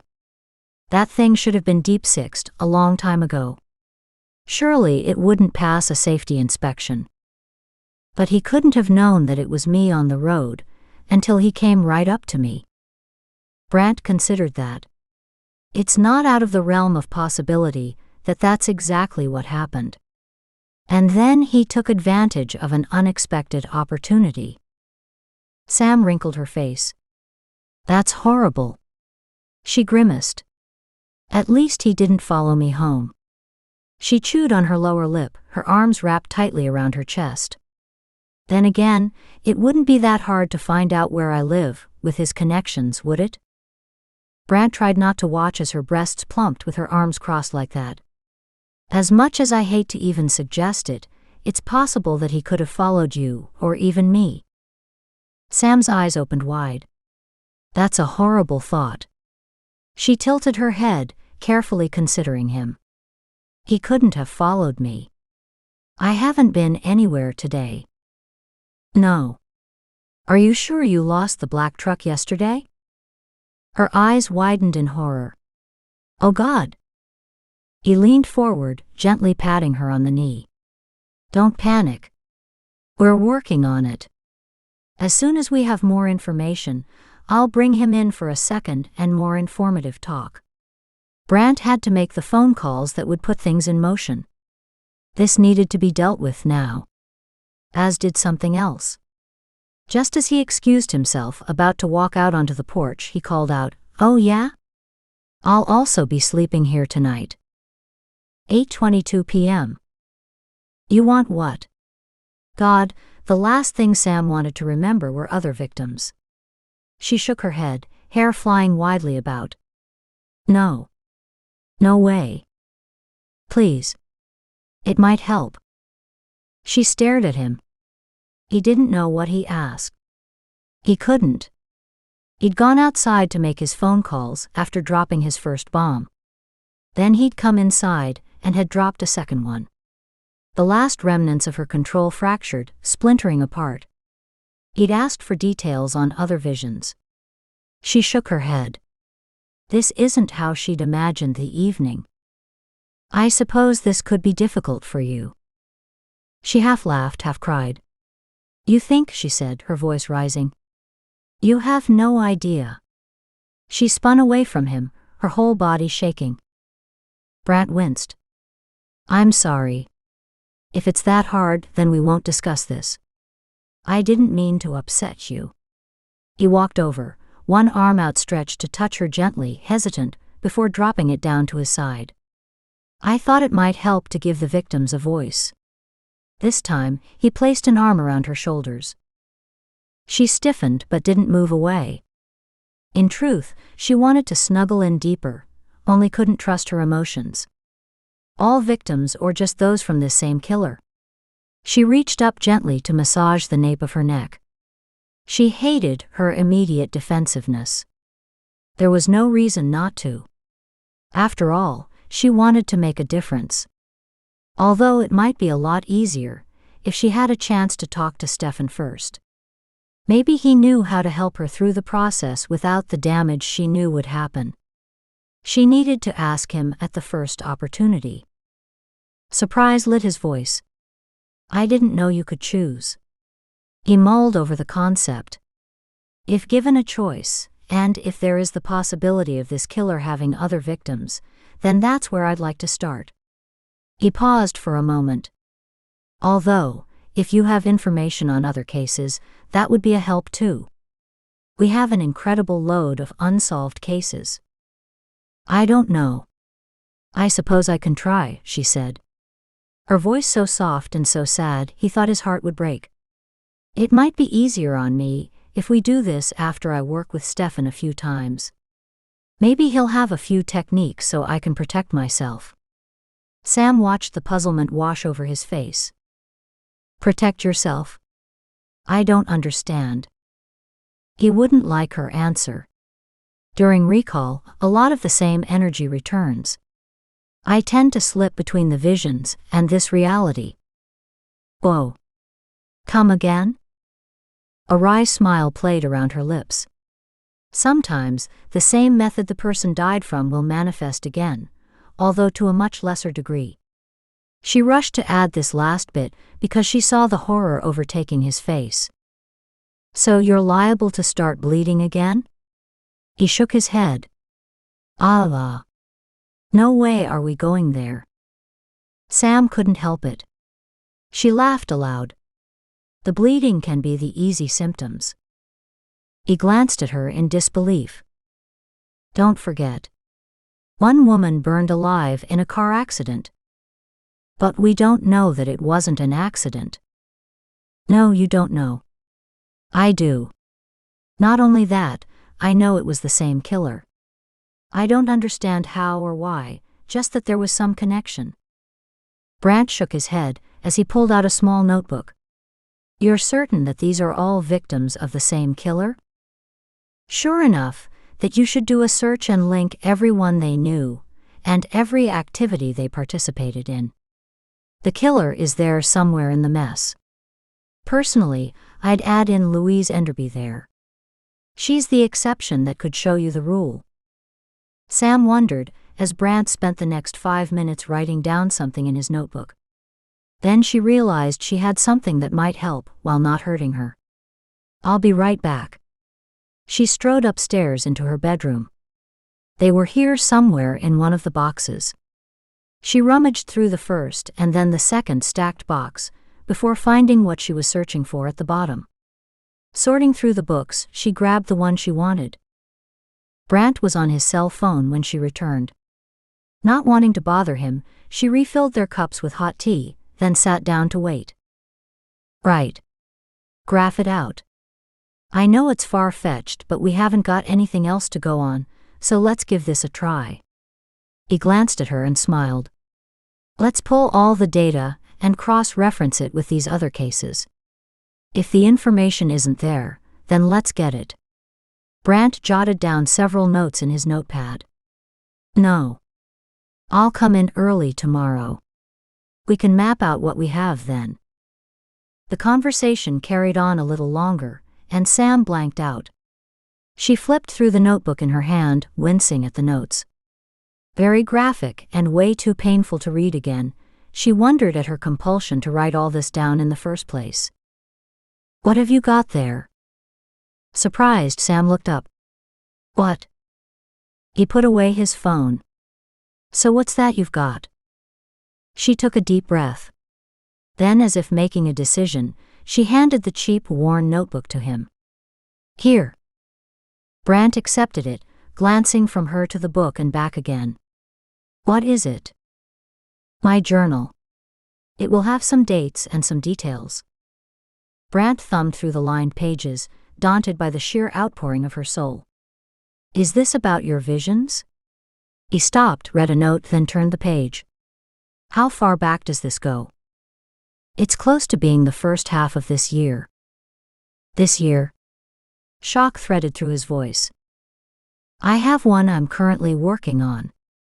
She shrugged, unable to stop the self-conscious feeling. I feel compelled to write down every detail I can remember, after a vision. It's my way of letting the victims speak. She crossed her arms across her chest. The thing is, I've never told anyone about these journals. Ever. No. He bent forward, placing one hand on her knee. Thank you. A shaky sigh escaped. She nodded, a tiny smile on her lips. You're welcome. Brant squeezed her knee gently, then sat up again. So everything is written here. He slapped the notebook on his thigh, studying her face. Soberly, Sam nodded. Of those visions. I have more upstairs, at least 20 more. 9:05 p.m. Brant felt the blood leach from his face. One of them. She had 20 more journals? Holy shit. What kind of life had she had? A terrible one. Brant's head shot up in shock. His mind spun out of control. Did she just do that? Please no. No, I can't read minds. Your face, on the other hand. She grinned at his sour grimace. He stared at the gold mine in his hand. He couldn't figure out what to focus on. She just handed him an incredible gift. Sure, he'd have to find proof, depending on her information, but she could give him a direction to start digging. Some of these cases might not even be in their files. Some could have been ruled accidental. Some could have been solved by now. Some killers could literally have gotten away with murder. Sam's hesitant voice broke through his heavy thoughts. I might be able to help in other ways. He glanced at her in surprise. You already have, he said, lifting up the journal. May I take this? She cringed. I don't really want the information shared with the rest of your team. Maybe read it over and see if anything is useful. Take notes or photocopy the pages. I would like the original back. Absolutely. Photocopying is a good idea. And don't worry. I won't let Kevin or anyone else get their hands on this. Brant knew the value of what he held. He wasn't planning on letting anyone else in on it, until he could find the proof to match with the information the police already had. He flipped through the journal, stopping to read a page, wincing at the pain and the horror that dripped from the pages. Sam had come up behind him to read over his shoulder, her long blonde hair falling over him. His nostrils flared as her fresh womanly scent sank in. He glanced up, still caught by her feeling so transparent, her torment so real, found in her journal before just focusing on her now. How quickly she'd slipped under his guard. This gentle woman had experienced so much pain already. He wanted to make her feel better, to make the pain go away. Setting aside the notebook, he stood and stepped next to her. She stilled, her eyes wide like a deer caught in headlights. Brant grinned and dropped a kiss on the tip of her nose. Sliding his arms around her, Brant tugged her into a gentle hug. When she relaxed against him, he rested his cheek on the top of her head and smiled. He hesitated. Should he even broach the subject? Still, if this wasn't a good time, when would there ever be a better one? You know you're never far from my mind, don't you? Sam tried to pull back slightly. When he wouldn't release her, she contented herself with tilting her head up instead. Really? Her voice came out as a gentle whisper, full of wonder and enchantment. Brant immediately fell under her spell. Really? He stared down at her porcelain skin, the huge eyes that said so much yet nothing at all, and those lips. He hadn't noticed them the first couple times he'd seen her. Now they were all he could think about, so red and full, so very inviting, so very ready to be loved. He couldn't help himself. He bent and claimed them for his own. 9:15 p.m. Overwhelmed by his words, Sam was blindsided by the touch of his lips. They coaxed yet entranced. She'd never been kissed in such a way before. She wondered if she'd ever truly been kissed. She craved his touch. She wanted so much more. That there couldn't be a forever didn't matter. She needed this right now, right here with him. Letting herself slide under the spell he wove so magically, her hand slid up to either side of his face and she kissed him back. Her lips twitched at his startled pause. Excitement surged through her as he turned the tables on her and deepened the kiss. A moan escaped. Oh Lord!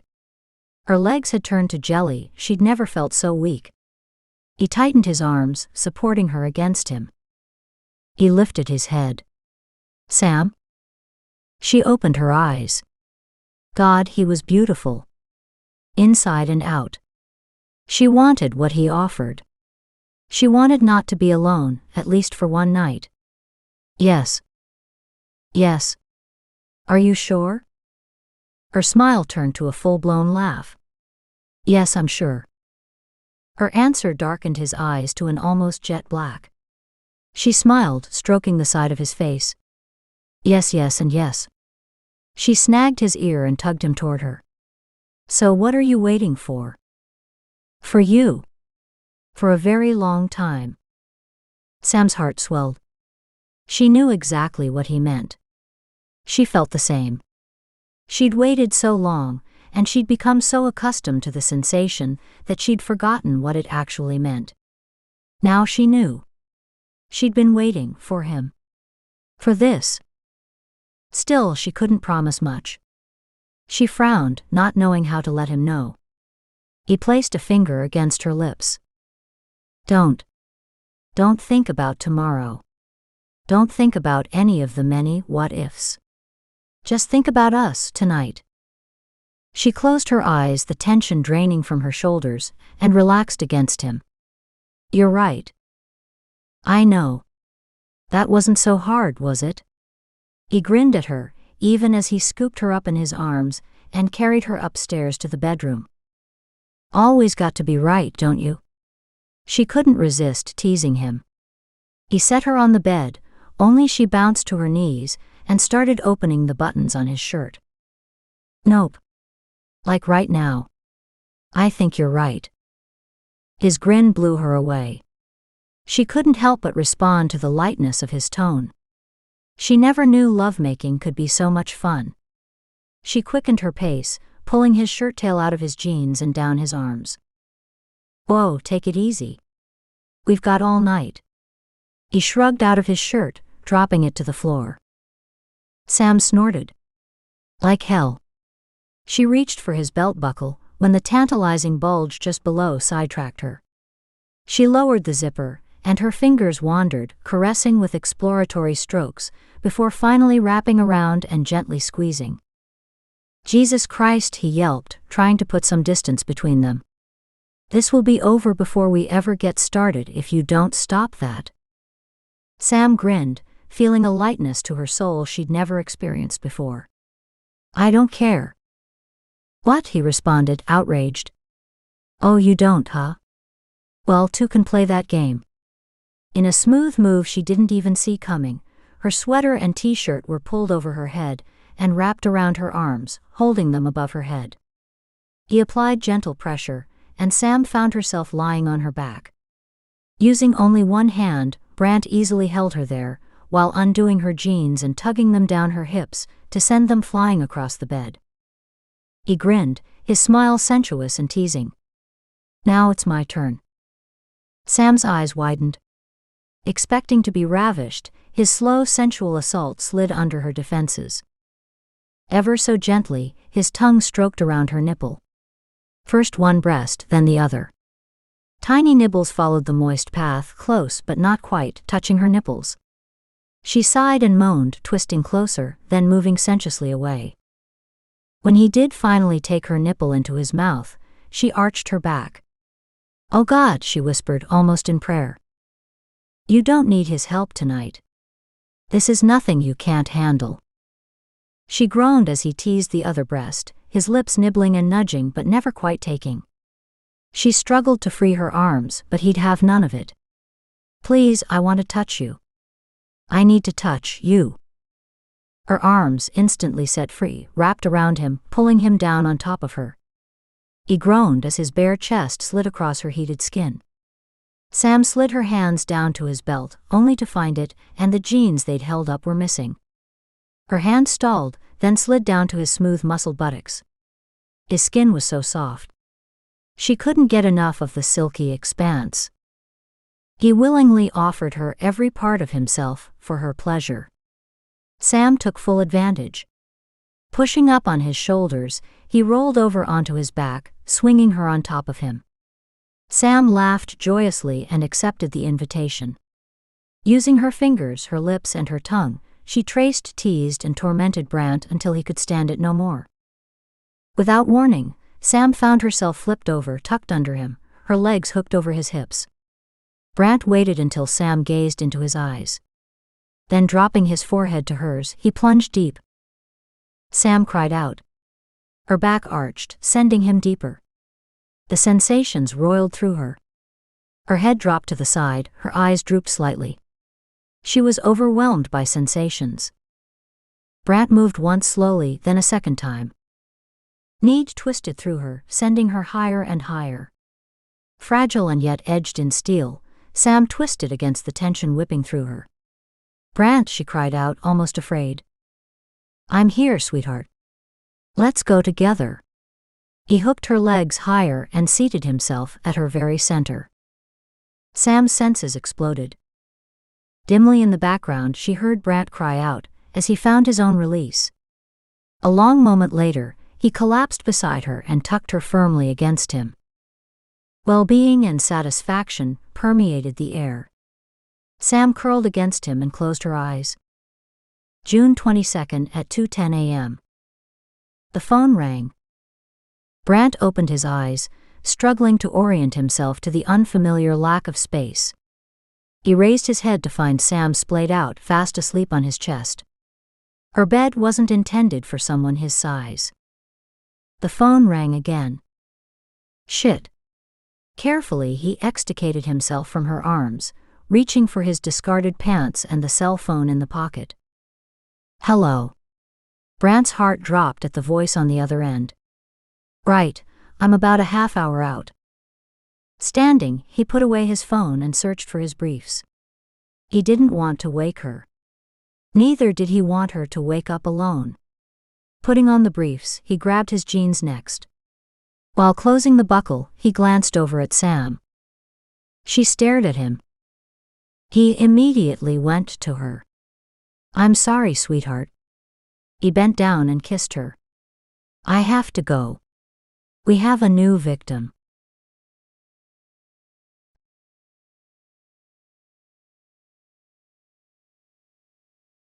Chapter 21. 2:15 a.m. Ice slipped over Sam's soul at Brant's words. At least they'd found her. She'd been waiting for someone to call in this last victim. She wrapped the blankets tighter around her. The cabin temperature had dropped with the news. A blue chill crept through her fingers, and her legs had already turned numb. She tucked her legs under and reached for yet another of the cheap blankets, stacked on the floor beside her. "It's her. The one we've been waiting for. The brunette. Her name." Sam's voice caught in the back of her throat. "Her name was Caroline." A shadow crossed Brant's face. He nodded to her as he headed downstairs. "Brant?" Sam raced to the landing. Brant turned to gaze up at her, one eyebrow raised. What? Be careful. He acknowledged her comment with a nod, then he climbed the stairs once more, strode over to her, gave her a seriously dangerous kiss, and walked out of the cabin into the night. 2:55 a.m. On any other day, Brant would have made record time. But it was just after 3 on a Sunday morning, and the Saturday night partiers had the city in full swing. Getting to the city was no problem. Navigating to the crime scene was. Jesus, Brant, you must have had a hot date tonight. You aren't usually this late showing up. The forensic team had already arrived. Brant took their ribbing in good humor, without offering any clue to his whereabouts. Walking into the suburban brick house, the sense of normalcy struck him. How often did a family-oriented neighborhood hide a heinous crime? Regular 2-story homes on city-planned lots surrounded him. Somewhere close would be the elementary school, with a high school a little farther away, and within walking distance would be the standard corner store. Bad things did happen to good people. Grimly he walked into hell. The odor hit him first, the flies second. The crime scene had to be several days old. A body in the heat of summer, decomposed quickly. Photographers worked at detailing every little thing. One of the CSI crew stood over the victim, the flashes from his camera creating an irregular staccato pattern. A victim with brunette hair. Brant stopped in his stride. Among the dried blood and bodily fluids, the pasty white skin shone with an eerie light. Brant struggled for objectivity. He walked through slowly and calmly, giving each area close scrutiny. Not knowing what to search for, yet he knew he'd recognize it when he saw it. At the victim's bedside, all attempts at a cool demeanor vanished. The scene was incredibly familiar. Too familiar. Not the hair, not the features, but the injuries. God, the injuries were all too familiar. Her boyfriend had been out of town. Caroline was supposed to have picked him up at the airport. When she didn't, he'd come looking for her. Hey, Brant. The killer took a trophy this time. With a sinking feeling, Brant turned to face Kevin and Adam. Kevin couldn't wait. He cut off her ear. Christ. Brant paused for a moment to honor the dead woman. Now more determined than ever to catch this killer, he got down to work. 9:10 a.m. Sam checked the roster. 2 new surgical cases to deal with. One still under anesthesia, while the other was awake and definitely pissed. She couldn't blame the poor thing. He was a lop-eared rabbit who'd lost part of an ear to a dog. A large bandage covered the right side of his head. Sam quickly cleaned his cage and moved on. With the basics taken care of, Sam headed to the lunchroom to find a cup of tea. She'd held her thoughts locked up until she saw the lunchroom was empty. With a sigh of relief, she collapsed at the table and dropped her head to her arms. Her heart and mind were a mess.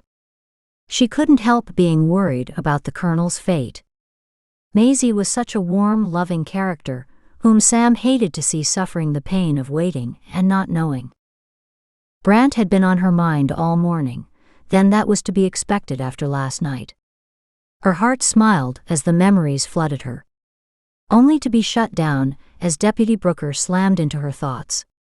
She looked around nervously. Could he have tracked her to her place of work? The door to the lunchroom opened, startling her.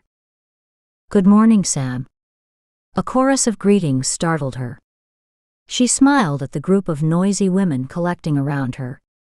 Somehow she'd created friends without even trying.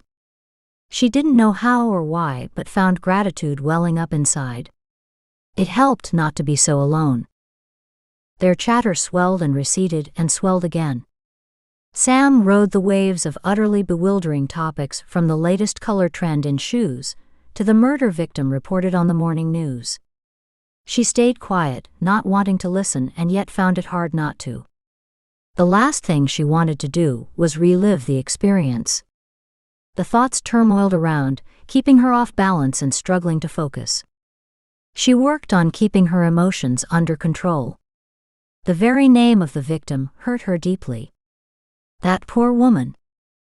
Eventually, the coffee break ended, sending everyone to their jobs. The friendly atmosphere followed Sam as she returned to the animals. She realized this was close to the normal life of other people. Instead of an inherent wariness with her guard always in place, other people laughed and joked, at ease with each other. Sam was suddenly hungry for more. Dr. Wascott came to check on the dog, coming out of his drugged state.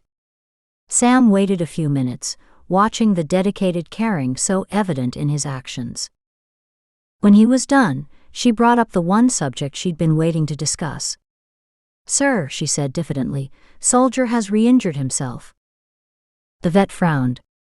"How bad? What did he do?" When she described the wound, the vet nodded. He went over to one of the many floor-to-ceiling cabinets and took out a small tube. "Here is an antibiotic cream. Use this on the open wound for a few days. If it doesn't get better, then you'll have to bring him in." "I don't think he'll like that." The vet grimaced. "Truthfully, neither will I. Only we can't have him getting an infection from his ripped stitches." "Okay, I'll see how he responds to this." Her day almost done, Sam quickly finished up, grabbed the new cream, and headed out. Once free of work, her thoughts automatically returned to the one subject she'd refused to focus on. Caroline. She grimaced. Caroline had become the ultimate victim, and Sam had been acting like one all along as well. She'd let this asshole control her every waking moment, and many of her sleeping ones too. In order to regain control, she had to stop being afraid. In order to control the fear, she had to be progressive. And just how the hell was she supposed to make that happen? The fear wouldn't stop overnight. She'd possibly have it forever. Running a hand over her tired face, Sam vowed to stop letting fear control her. It would take constant vigilance to stay on top of this. She'd been afraid most of her life, and this wouldn't stop simply because she'd decided differently this moment. Still, power welled deep within her. She couldn't just sit here any longer and wait for this killer to pull her strings like a puppeteer. It was time she pulled a few of her own. 9:24 a.m. Finally. Bill punched his heavy fist in the air. Jesus H. Christ, he could die himself before the fucking police actually got their heads on straight. He bet this was all over the internet. Bill rubbed his thick fingers over the top of his almost bald head. He'd need to shave again soon. But now he could relax. His victim had been found. Finally. He was tired but happy. There was no joy when his prize was decomposing, without someone to watch and to fuss over her. He grinned, that lopsided endearing movement as women described it. Before they got to know who and what he really was. How long before the police actually received his surprise? He felt a moment of misgivings at his spontaneous action, then tossed it off. They'd never figure it out. He rubbed his thick hands together and gloated. The gift should be nice and ripe by then. 10:03 a.m. Brant yawned, feeling his face crack and splinter. God, he was tired. He shouldn't have come into work without catching a few hours of sleep, only he'd felt driven by the need to do something constructive. Besides, he might never sleep again. Not after that crime scene. That poor woman had been sliced and diced, and Brant could only feel grateful the killer hadn't been into cooking and eating the body too. The forensic evidence wasn't in yet. The autopsy would be soon. All Brant could do was wait. He laid his head down on his crossed arms on the desk. He'd just rest his eyes for a minute. That's all he needed. His phone rang a little later.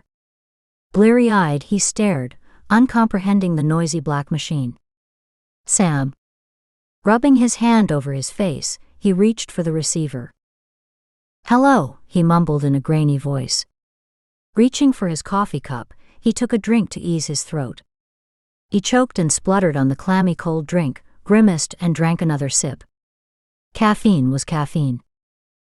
Brant, are you okay? Not Sam. His mother. Damn, he'd forgotten. Mom, I'm fine. How's the colonel? He's still unconscious, but he does appear a little more peaceful now. But he hasn't woken up? Brant tried to smother a yawn and failed. He needed to talk to the colonel, if and when that was possible. He wanted to call Sam too, just to hear her voice. A warm light wrapped around his heart. No. Not yet. Maisie sounded as tired as he felt. He hurt for her. It was hard to sit and wait when someone you cared about was hurting. Brant, are you there? Brant shook himself. Yeah, Mom. I'm here. He checked at his watch. Are you still at the hospital? I'm here again now. I went home, had a shower, and came back in. I don't want him to wake up alone. It's almost lunchtime. Why don't I come by and pick you up? We'll go out for a bite to eat together. He could still check in with Sam, take his mom out for lunch, and be back in time to tackle his heaped desk. Maisie hesitated. Mom, come on. It would be good for both of us. She capitulated. All right. But just for a bite. Brant checked his watch. Good. I'll finish up here in another hour or so. Then I'll come by and pick you up. Brant rang off and stretched. He needed to check his emails and talk to his boss. Neither should take too long. Bringing up his emails, Brant checked the couple dozen messages waiting for him. One of them was from the librarian he'd met a couple days ago. The librarian confirmed various ring patterns used over the decades for class rings, and the similarity of the sketch to one used by a specific fraternity. Brant couldn't believe it. Finally, a breakthrough. His euphoria died as he read on. The ring design was in use for close to a decade, with variations by year. Except it had been out of circulation for 2 decades. Over 500 of them could have been purchased. The professor who'd informed the librarian didn't have any dates or names available, as the system wasn't computerized back then. He did offer a few names of other people who might help. Brant weeded through his messages, taking care of priorities. Before leaving for lunch, he walked over to the largest of the file cabinets and carefully hid, then locked, Sam's journal inside. That would do for the moment. Hey, Brant. Brant turned to find Kevin at the door. Hey, what's up? Kevin grinned. The captain wants to see you. And for a change, I had nothing to do with this one. The grapevine apparently told him about Sam's vision and the latest murder. How the hell did the grapevine or you even find out? Kevin shrugged. I don't know where I heard about it first, but it's true, isn't it? Is what true? She saw this victim as she died, didn't she? Brant groaned and closed his eyes. Shit, did I slip up and say something to Adam? God, I must have been really tired to have done that. Kevin snapped his fingers, almost laughing out loud. Yeah, that might have been who told me. Captain Johansson's door was ajar when Brant arrived. He knocked and pushed it open. Come in, Brant. Take a seat. The captain gestured toward the single chair not piled high with file folders. Closing the door behind him, Brant made his way to the lone chair and sat. The captain glanced at him. Brant. What's this about your psychic and another murder? Brant said, It's true. Sorry, I haven't had a chance to catch you up on the latest since coming in from the crime scene. You know what will happen if this gets out? Captain Johansson always had the department's image on his mind. How close was she? Spot on. Damn. Brant understood how he felt. It's not as if we're the first department to have used psychics. Brant swept his arm toward the wide expanse of glass. Besides, this is department stuff, and the media shouldn't ever know, unless someone tells them. Captain Johansson glared. What about her? How will you stop her from stepping into the limelight? She could make a huge promo out of this case. Sam's not the type. Brandt watched in fascination as Captain Johansson's beetle brows crinkled, almost meeting in the center of his forehead. Everyone is the type. You just need the right circumstances to bring it out. Brandt stared out the window, refusing to be drawn in. Captain Johansson was a hard ass who'd apparently run the department fairly for many decades. His beliefs were little enough to put up with. Well, I'm saying that Sam isn't like that, but believe what you want. The captain shuffled the papers on his desk. So what did she see and what did she miss?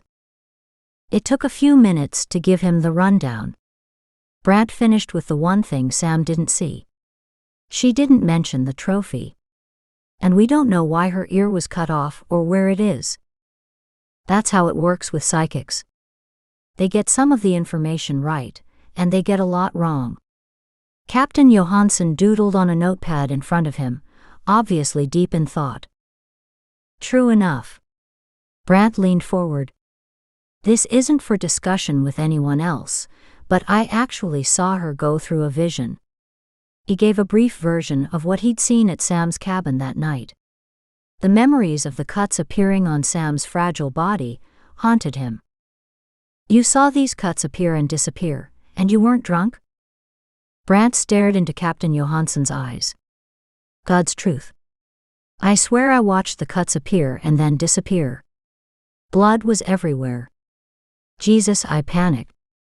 Why didn't you call 911? Brandt's lips twisted. I almost did. I got through to Stefan first. The captain squinted at him. That would have helped. Did Stefan have answers? Brandt nodded. And thank God he did. I would have caused more damage if I touched her. Maybe permanently. I don't know what to think about this stuff. However, I know several good cops who swear by Stefan. Sam isn't as strong or as secure in her abilities as Stefan. The good news is he'll help train her. Sam's fragile. She needs to learn to protect herself. Brandt geared for the blow. And that includes being protected from this department. The captain leaned forward, glaring at Brandt. What does that mean? Larger than life, the captain never backed down from a fight. He had no trouble calling a spade, and he always stood by his men. At 6'6", he was built like the football player he used to be. Brandt glared back. I can't forget about the ring diagram incident. Someone could also take it into his head to release personal information about Sam. He paused. But why? The captain pounded his fist. It wouldn't be someone from here. They'd know the damage something like that could cause the department. More likely to discredit me.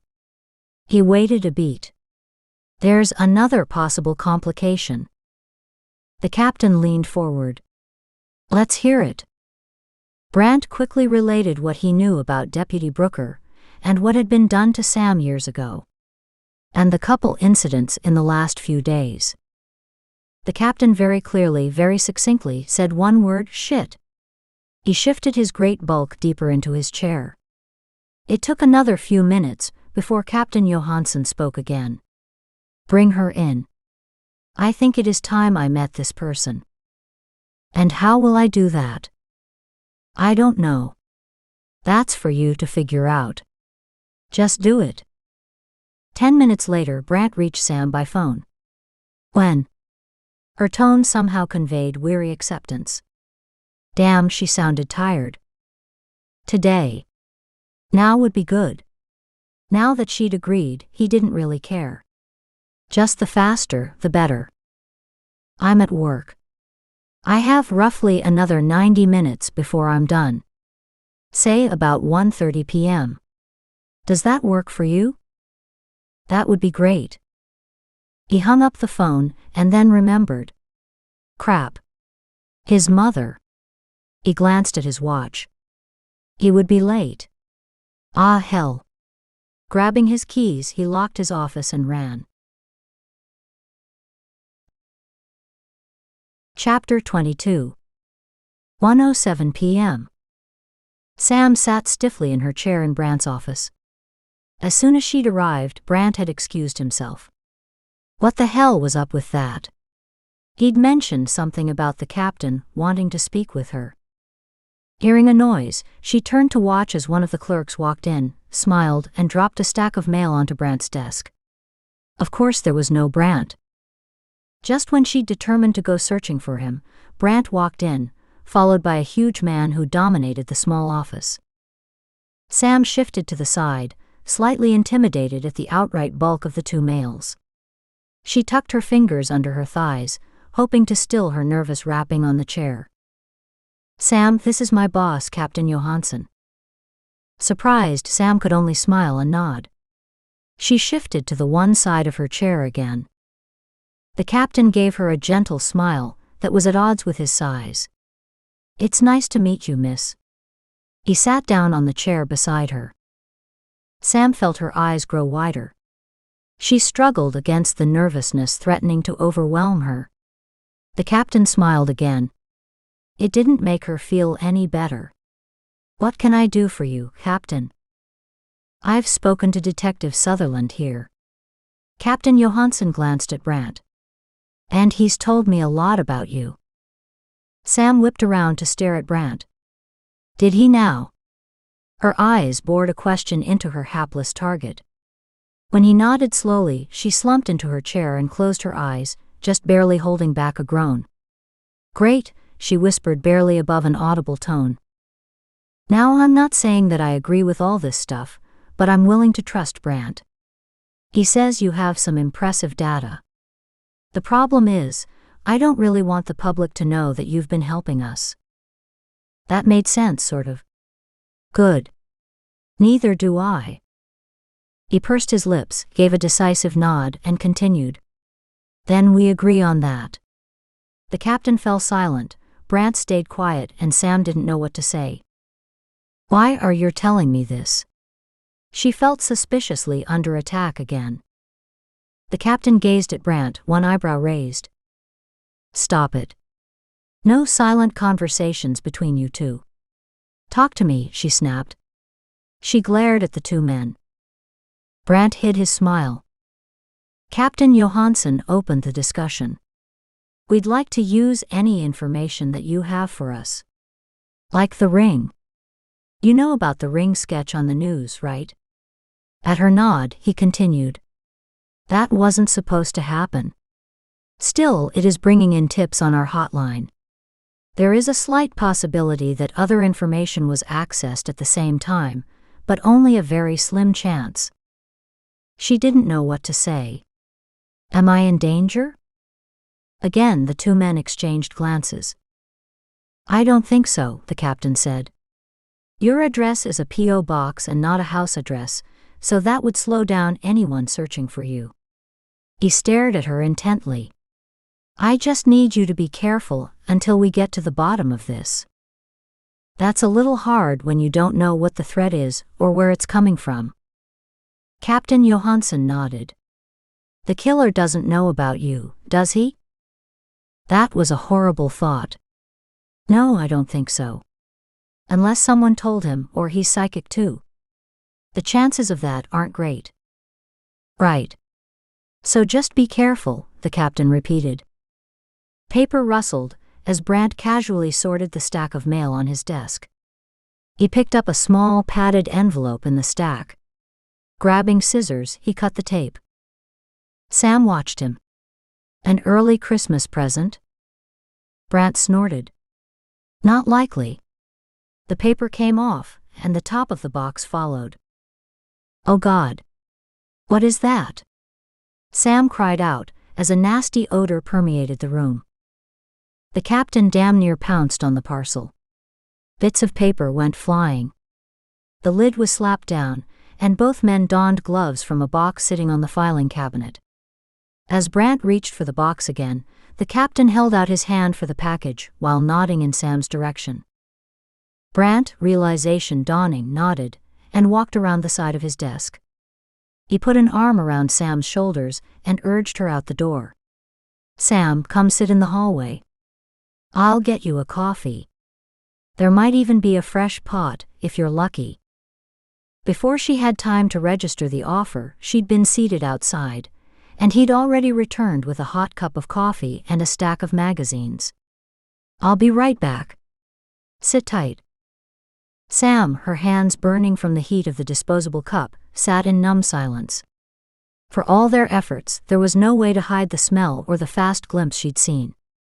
She couldn't be sure, but she thought the box contained an ear, a bloody ear still wearing an earring. Several men came in and out. She watched, blind to most of it. The office swelled with people. Someone dropped a stack of paper on the chair beside her. Someone else came and picked it up. Sam saw a small piece of paper on the floor. Not bigger than 1/2 inch and mustard-colored, like the wrapping from the package. Surely it was important too.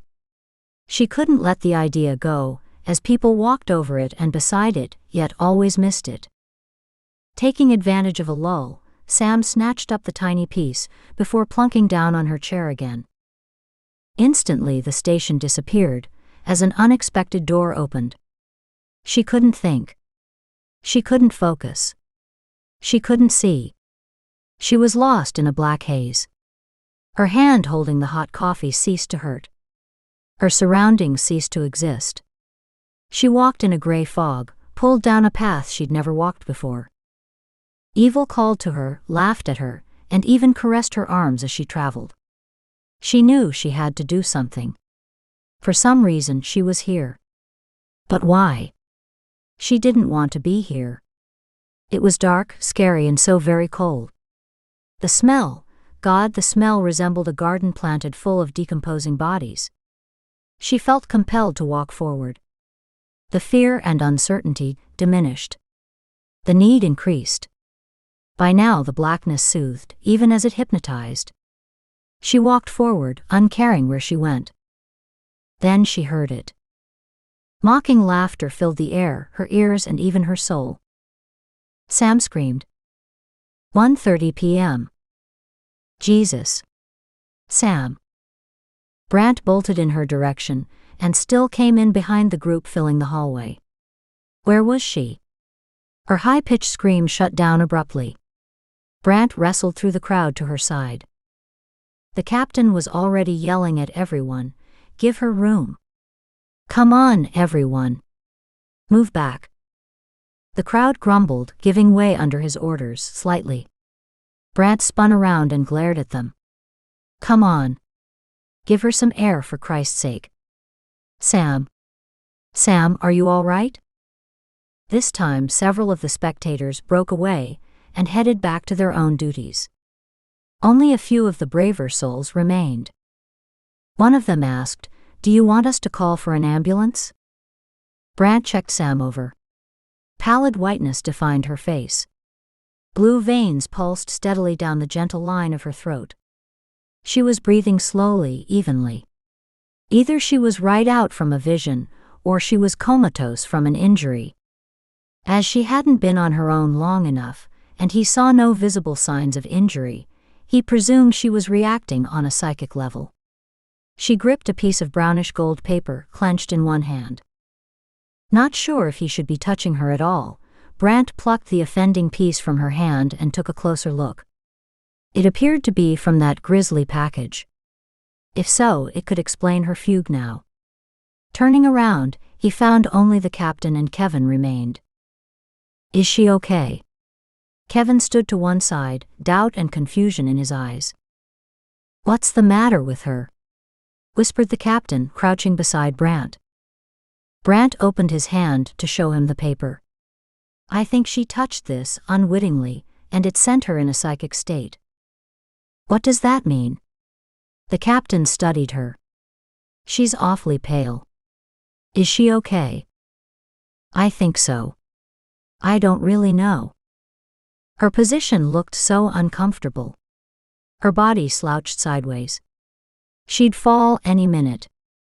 His office wouldn't offer anything more comfortable. The captain was obviously thinking along the same lines. Can we get her into my office?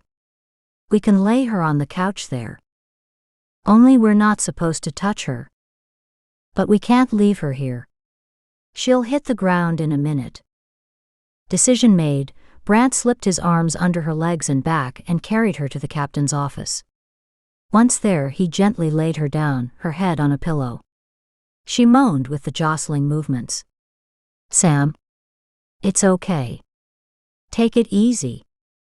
Her eyes flickered. Brant eased back in relief.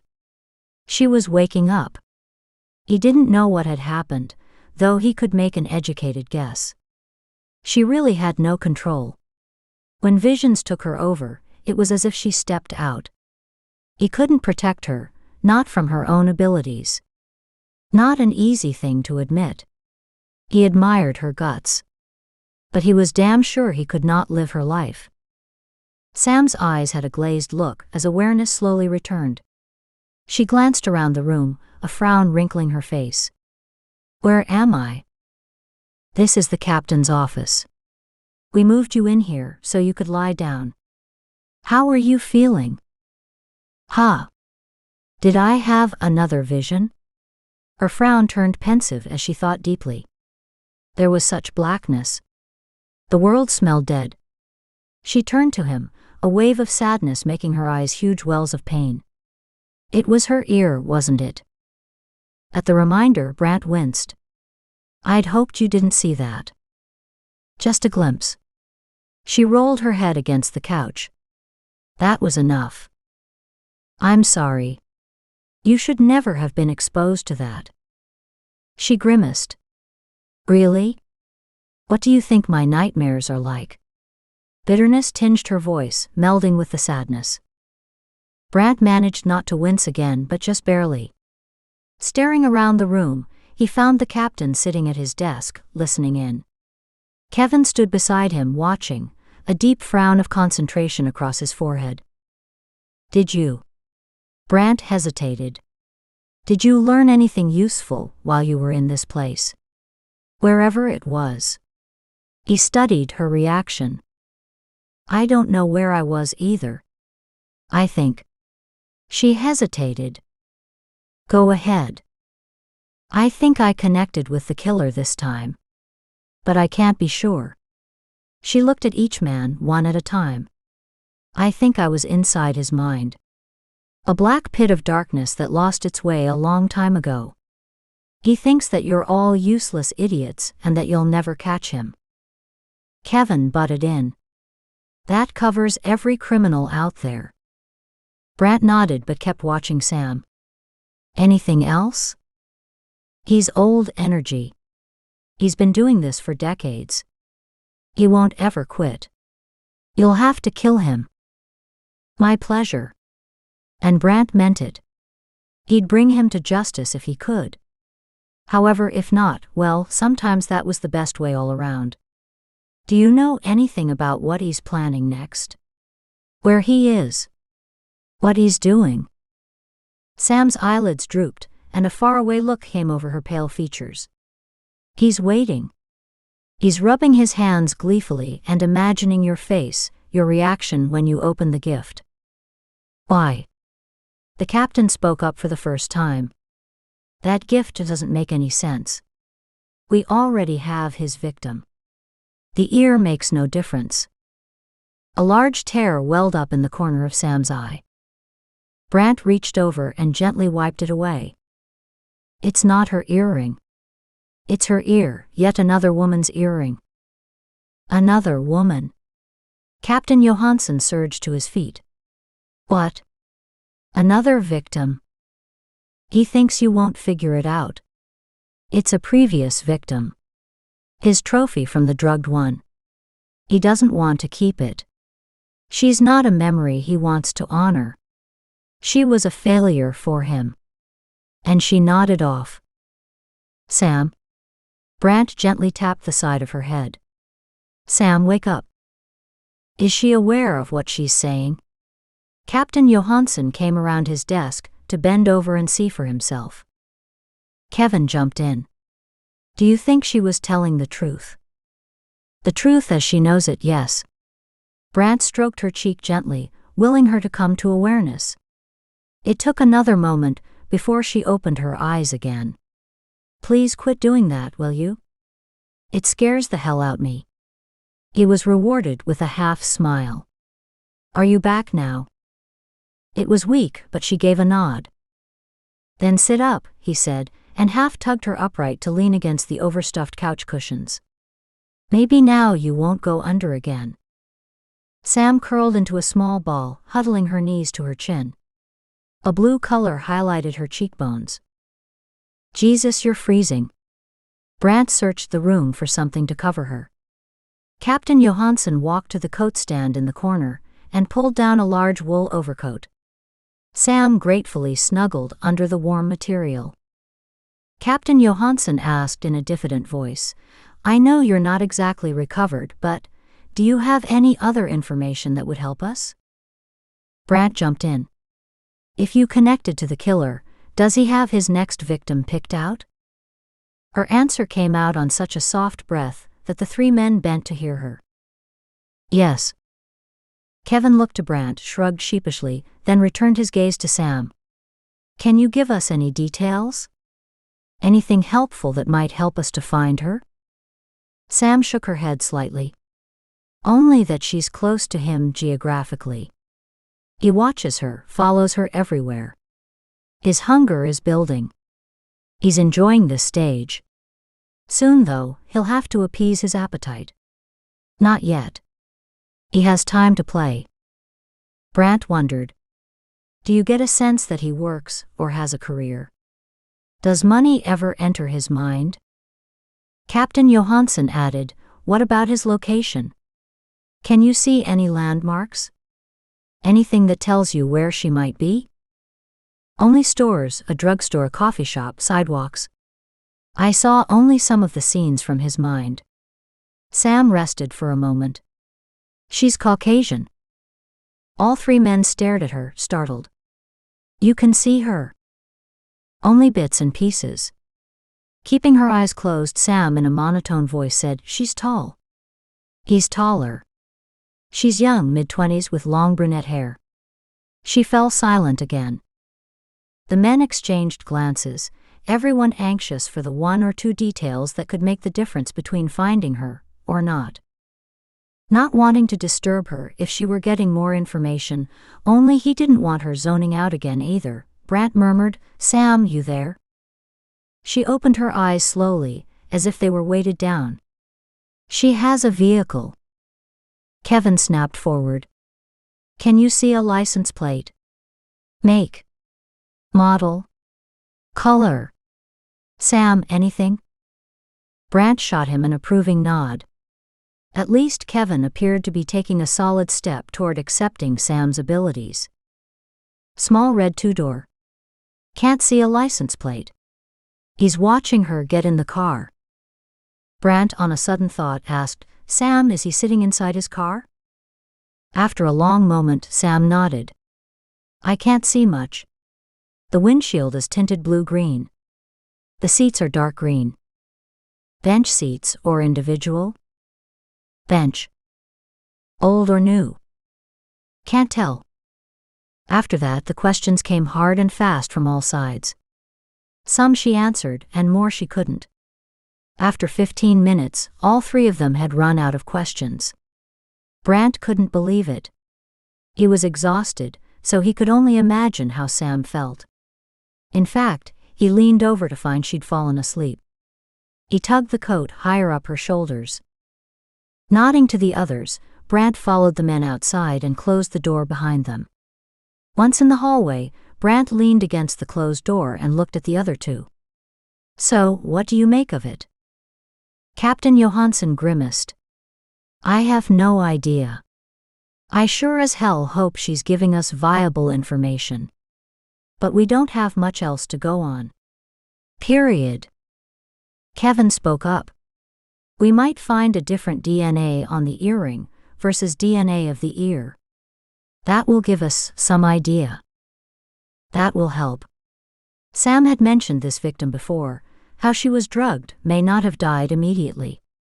I came up with 2 possible women. One is in the morgue, and one is in a coma at Portland General. We can check to see if one of the women was wearing the matching earring.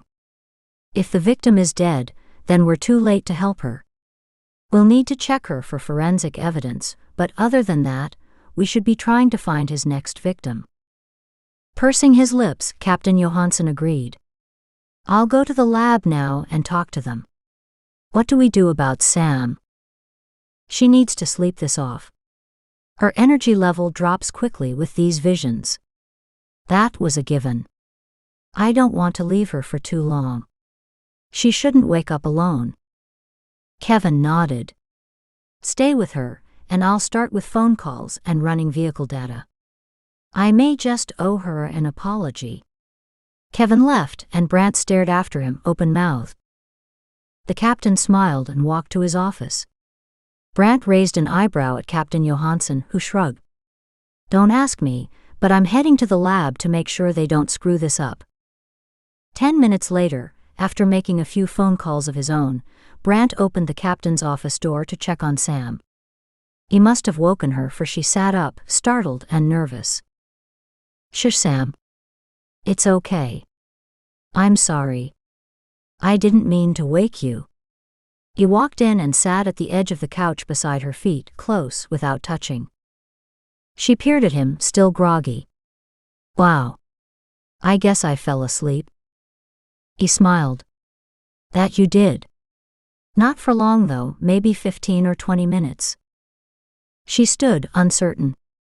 What time is it? Can I leave now? She searched around anxiously. Where's my purse? Take it easy. First, it's not that late. You've been here for just over an hour. Your purse is in my office, and yes, you can leave. He opened his arms, closing them around her as she walked into his embrace. There. That wasn't so hard, was it? She stared at him, fatigue pulling at her features. Brant hurt for her. She had to be exhausted. I want you to stay and to rest for a bit. I'm fine. She visibly straightened and produced a stronger smile. Brant wasn't fooled in the least. Have you eaten? Confusion clouded her face. I think so. He nodded. I may have found the drugged woman. She came in during the right time period, and with one earring missing. Her name is Analia Watson. I'm on my way to check that earring against the one that just arrived. The lab has taken swabs of it to match DNA if need be. The woman is alive, but she's in a coma. Sam's eyes widened. But that's wonderful. So far, so good. Come on. Let's find your purse and get you some food. 1:50 p.m. Kevin hurried to his desk. He couldn't believe what he'd seen. Or heard. His mind had been blown, and it still had a frazzled edge to it. If he hadn't been there and seen it for himself? Well, he couldn't even go there yet. All his life he'd thought he understood the ways of the world. He just didn't know anymore. He did know one thing: she couldn't have been making this up. He'd watched her very carefully. Her eyes had been blind, the pupils dilated and unfocused. She'd been almost comatose at one point, then completely awake at another. Her face had gone dead white, then flushed cherry red on her return. Her skin, God, her skin had been so thin and so blue. He shook his head. No one could have faked that. 2:15 p.m. Now wasn't that interesting? Dylan kept his face impassive as he watched the chaos going on around him. He'd been on the phone when the woman had screamed. Detective Sutherland had a hell of a reputation with the ladies, but not this kind. Thinking she must be an informant of one kind or another, Dylan had initially ignored her. Until she'd screamed. Still, he'd thought, hearing about the gruesome delivery, that it had to have been her reaction to the gift. But not after the preferential treatment she received in the captain's office. When that was followed by an intense session later, Dylan's interest was truly piqued. So this was the psychic Brant was working with. Unbelievable. He laughed. By the time she walked out of the office, he had to admit, she did appear as if she'd been pushed through an old wringer washing machine. Brant's careful handling confirmed one thing. Brant must be sleeping with the weirdo witch. Brave man. And smart too. That was the best way to control a woman.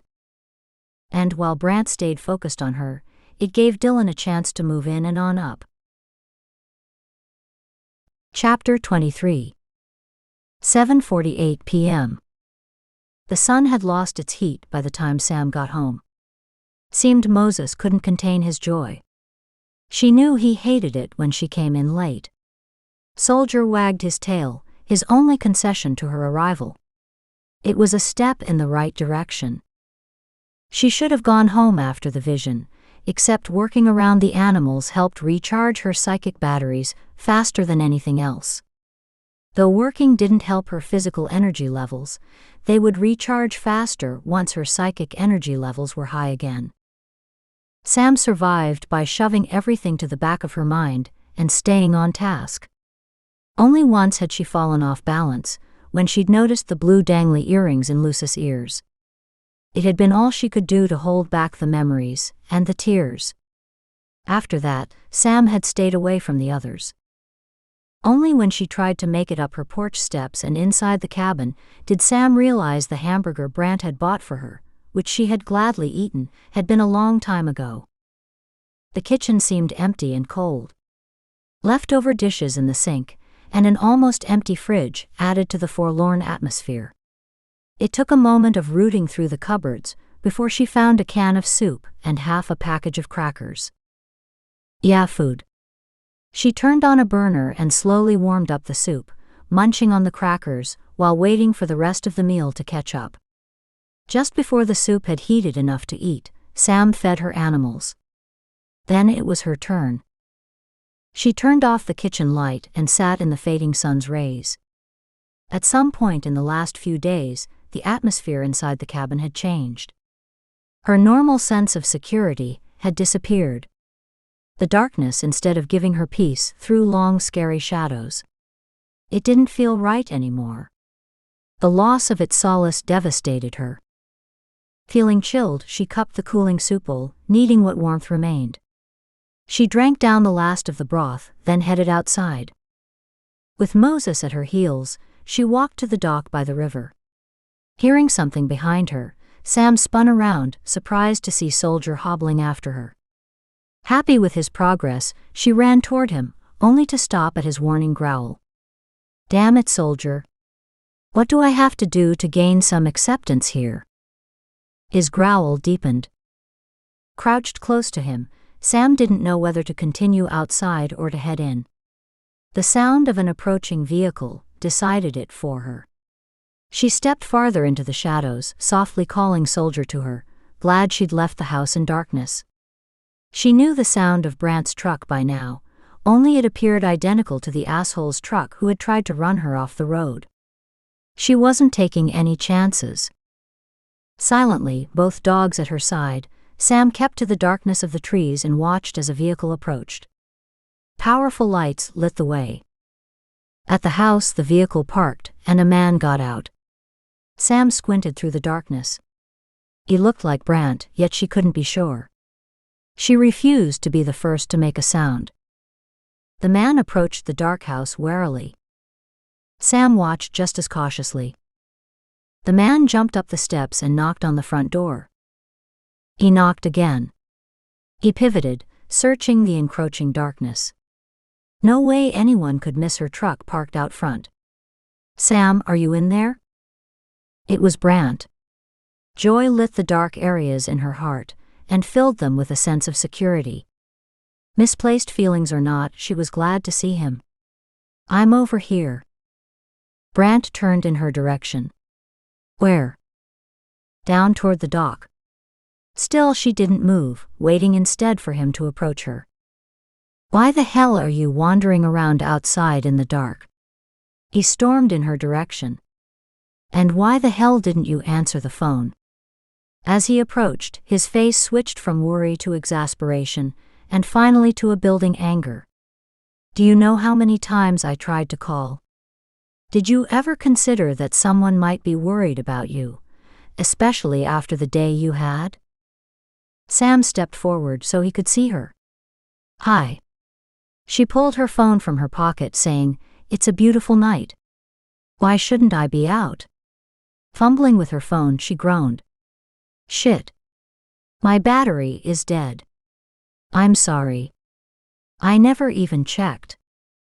He shook his head. Right. Of course it is. There's no reason to be extra careful or accessible, huh? Sam defended her actions. I said I'm sorry. Besides, I have the dogs with me. Not a lot of good they will be against a bullet or two, will they? Remember the last time? She didn't need this. So did you have an official reason for this visit, or did you just come to yell at me? Sorry. He smiled slightly, reached out and snagged her into his arms, where she cuddled right in. I am sorry, but you scared the hell out of me when I couldn't reach you by phone. I've been trying for hours. Leading the way, Sam walked to the cabin. As you can see, I'm fine. She didn't wait to see if he caught up with her. As she passed his truck, he stopped and opened the passenger door. Curious, she turned in time to see him pull out an overnight bag before locking up the vehicle. Sam glanced sidelong at the bag, but reality didn't hit until she'd opened her front door. Excitement unfurled deep in her tummy. Her breath hitched, even as a kernel of outrage sparked at his audacity. She didn't know how to react. How to feel. Excited and comforted, all mixed up with relief. She needed to know for sure. She turned around. What's the bag for? If you won't look after yourself, then someone has to do it for you. Brant walked around her and stepped inside. Therefore, you have a house guest. He walked over to one of the two worn-out couches and dropped his bag with a heavy thunk. Besides, I have a couple questions I need answered. Sam didn't want to give in so easily. He had a lot of nerve making this decision without her. And yet she couldn't be happier. Did you ever consider asking me? Asking? Oh yeah, that's one of the questions I'd planned on putting to you earlier. But... oh right, you wouldn't pick up the phone. So now I don't need to ask, do I? He kicked back on his chosen couch, his arms behind his head. His grin split his face in two. Whatever. Sam pushed the door shut with a little more force than she'd planned. She reached for her answer to all life's ailments, tea. So why didn't you know about the souvenir? Sam stilled. Turning away from him, she pulled out 2 cups from the cupboard. I won't go away. Sam sighed, poured 2 cupfuls, before walking over to sit down opposite Brant on the other couch. Are you sure? He grinned. Positive. Sam sat in silence, then sipped her tea, staring quietly at the irritating and highly amused man in front of her. Get it through your head. I'm here for the long haul. Sam tilted her head to stare at him in confusion. Quickly she glanced down again. Surely he hadn't mean that, had he? But God, she hoped he had. She didn't know much about long hauling, but she'd like to. He sat up and leaned toward her. So tell me why. She tried to focus on the conversation. As much as she didn't want to revisit the case, she knew he wouldn't lay off. I didn't know because it was sliced off after the woman died. After I disconnected. Brant's face was a study of emotions as he considered her words. Then I guess it's a blessing that you didn't know. With a frown, Sam sat back. I'm not always so lucky. Sam stopped as her emotions rose dangerously high. She swallowed heavily. Once the victims die, I have a couple minutes of adjustment. How they die and how long it takes them to disconnect determines how long I am caught in limbo. Sometimes I'm aware of what happens to their bodies after death, if I'm still stuck there. Staring down at the coffee table, her fingers traced the old pattern showing through the melamine top. And sometimes, she said, raising her gaze slowly, and sometimes people think the victims are dead, but... Tears clogged her voice. But they aren't 100% gone yet. Sam wiped her eyes with the back of her sweater sleeve. They and I can feel every little thing then. Her vision blurred with tears, and through it all, she tried to see if Brant understood. The look on his face broke her heart. I'm sorry. I shouldn't have told you. No. No. Don't feel that way. He reached across the table, his hand a protective cover over hers. He squeezed her hand. It's just disturbing that you have to go through this all the time. His thumb stroked the soft skin beside her thumb. Working in law enforcement, I'm exposed to every horrific human experience. I should be used to it. It still catches me sometimes. Sam gently caught up his fingers in hers. I know. It's the same for me. People can be vicious to each other. His lips twisted in a wry grin. That's often why relationships don't work for law enforcement officers. If we marry someone not in the same field, then the partner doesn't have the understanding of what we go through every day. And if we marry another officer, then there is no leaving the work behind. Living with this level of violence every day slowly wears down the relationship until nothing can hold it together. How horrible! Moses barked, startling her. An odd sound rustled outside the cabin. Frowning, she went to the front door and stared out the window to the one side. The blackness showed nothing untoward. She opened the door to let both dogs outside, then followed them. Brant was suddenly at her side. What did you hear? I'm not sure. Something was moving out here. Wildlife? She shook her head. No. The dogs wouldn't react like that. In the distance, a faint rumbling sound could be heard. A vehicle. Can you hear the highway from here? Occasionally. It depends on the weather. As her voice died away, so too did the engine sound. It has to be on the highway. Unless someone drove partway and then walked the rest. The two stared at each other, uneasiness hanging heavy in the evening air. Brant nudged Sam back inside. The dogs will let us know if something's off. Let's just stay inside for a bit. Sam stepped closer, linking her arm with his. I forgot to say thank you for coming. I really don't want to be alone tonight. Survival had meant being alone before. She didn't know what to do with Brant now. Having sex once was one thing. Didn't other people easily toss off sex as a momentary passionate lapse? Twice, well, didn't that constitute a relationship? She didn't do those. Or she hadn't had one in a long time. And she was pretty sure that he didn't do them either. Better to clear the air and tell him, no matter how uncomfortable. I need to tell you that I don't do relationships. Oh, wasn't that smooth, Sam? Good job, Sam. How to advertise your inexperience and total lack of social skills. Brant slowly turned around to stare at her. Why not? Heat pooled in her tummy at the sensuous vibes emanating from him. Her cheeks warmed, but she stood her ground. I'm no good at them, she said baldly. How would you know if you don't do them? He asked in a reasonable tone of voice. Sam stared at him, unsure of how to go on. I tried. So that's it. You tried and failed, so you're doomed to a life alone. Haven't we been around this block once before? Yes. No. I don't know. Maybe. Sam shut up, too flustered to answer clearly. You don't know because you're too afraid to go on.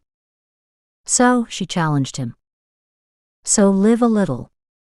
Don't spend your life so afraid of trying and failing that you live alone. Take a chance and let someone in your world. He reached out and cupped her chin, raising her face to meet his gaze. I want to be a part of your world. I thought I'd proved that already. He was saying the words she'd yearned to hear all her life. Moisture collected at the corner of her eyes. It's all she could to not start bawling. In spite of herself, her bottom lip trembled. His thumb soothed even as it rubbed her lower lip, gently teasing it to a smile. Sam couldn't resist. She kissed his thumb as it made its next pass. He stopped. Dangerous. Sam's lips twitched. His thumb moved again, this time much slower, more seductive in its sensual mission. The tantalizing movement slowed when it reached the middle swell, where it sat heavy and waiting. Sam raised her eyes to his. Is asked a question. Sam hesitated. Did twice mean a commitment? Or given her lack of social skills and inexperience, did twice mean still dating? Could she really walk away? Did she even want to? No. If at the end she was devastated, then so be it. At least she'd have enjoyed life, and him for a little while. Closing her eyes, she let her body answer for her. Her lips parted slightly. Her tongue slipped out to caress his thumb. Sliding first to one side, then to the other. Brant bent his head, his eyes absorbed with her every tiny movement. From under half-closed lids, Sam watched his eyes deep and darken. Sliding her tongue out farther, she slowly curled it around the top of his thumb. Instinctively, she'd invited him inside. He didn't resist. His thumb gently caressed the inside of her lips. Sam closed her teeth on his skin, tugging his thumb ever so gently inside. She sucked it lightly, her eyes wide, watching him watch her. His eyes became heavy-lidded, his breathing harsh and rasping. Sam half-smiled. She sucked harder. His mouth opened, his tongue gently licking across his own lips. His nostrils flared. The weight became unbearable. Sam closed her eyes to enjoy the simple sense of arousal. Nerve endings she'd tamped down surged to life, making her body tingle in places she didn't even know could respond. Then he pulled away his thumb. Her eyes snapped open. Blinded by sensation, her whole being focused on his mouth, as he lowered his head and replaced his thumb with his lips. Stunning hot liquid engulfed her as Brant kissed her slowly, leisurely, and very, very competently. When he lifted his head long minutes later, Sam sagged against him. Holding her close, his lips against her ears, he whispered, "Too much?" She shook her head and whispered, "Not enough." He needed no encouragement. Bending and lifting her in his arms, easily carrying her to the single room upstairs. He lowered her feet to the floor. Lowering his head, he gave her a long, slow kiss. When he broke it off, she stretched on tiptoes to recapture his lips. "Sam, I need to know. Are you sure? I don't want just a moment. I want to see where this goes. To give it a try. To give us a try." Sam didn't want to talk, but Brant reached up to hold her face in his warm hands as he dropped soothing kisses on her forehead, her cheeks, her closed eyelids, and even the corners of her mouth, but never on her lips. "Are you sure?" he murmured insistently. Sam moaned as his teasing lips moved to her ear and down the smooth line of her neck. Shivers ran down her spine. She melted deeper against him. "Sam?" She smiled. Her tongue slid against his lips, darting inside to stroke his tongue. Brant took her mouth in a deep, drugging kiss. He finally broke off the kiss, breathing in deep, sharp rasps. "Sam, answer me," he ordered. Sam forced her heavy eyelids open to stare at him in confusion. "Say yes." With her gaze fixed on his, she whispered the promise they both needed to hear. "Yes." 11 p.m. Brant let the dogs back in, happy when they stayed downstairs. He returned to her room, lay gently beside his sleeping Sam, and studied his surroundings. The bare bedroom fascinated him. What an insight into her personal life. All the walls and the painted ceiling were bare, not even a poster to break up the bleakness. She had no dressers, closets, or storage of any kind. He could only imagine how her life had been up until now. Her bed held cheap army surplus blankets, with even more stacked on the floor. He glanced at the odd stack of blankets. His face grew grim as understanding crashed in on him. They were spares, in case what happened to the one on the couch happened again here on her bed. His cell phone rang. His heart sank. Gently disengaging himself from Sam's arms, he hurried to find the phone before she woke up. Hello. His cell phone showed it was just past 11. Moonlight cast a pale shadow on the bedroom floor. Brant. We've got trouble. Brant listened, glaring into the night. What the hell? Not again. Who did this? I don't know. I have called the station, but no one is talking. If it takes a court order, I will find out. The ring incident was minor compared to this. You need to warn Samantha. Oh, I will. Don't worry about that. I get first dibs on the asshole who did this. Don't go jumping to conclusions, warned the captain. I'm not. Go ahead. Get all the proof you need, then he's mine. Brant's mind fired on all cylinders. They actually gave her name? How irresponsible is that? They say it never occurred to them that she might be in danger. Many psychics need publicity to stay in business. I don't think they understand what they've done. But don't worry. You look after Sam, and I'll sort this out. His voice brooked no argument. Fine. You get the first shot. Sort it out or I will. Brant hung up. 11:05 p.m. Oh shit. Dylan leaned forward to stare at the television newscaster, his handful of chips frozen in midair. Sam's face filled the screen. Dylan's chest constricted. He didn't do this. He didn't give the media a picture of her. Oh crap. He dumped the chips into the bowl and rubbed his hands through his hair. It wouldn't matter if he'd done this or not. If anyone found out what he had done, he'd be blamed regardless. He was so fired. He'd talked to the reporter, but had only mentioned a psychic being part of the investigation. How could they have put the rest together? He didn't give them any details. He sure as hell wouldn't have given them her name. They had to have a name to get a picture. Or the reverse. That's it. Someone could have seen her and recognized her at the station. Then it would have been easy to have followed up on her.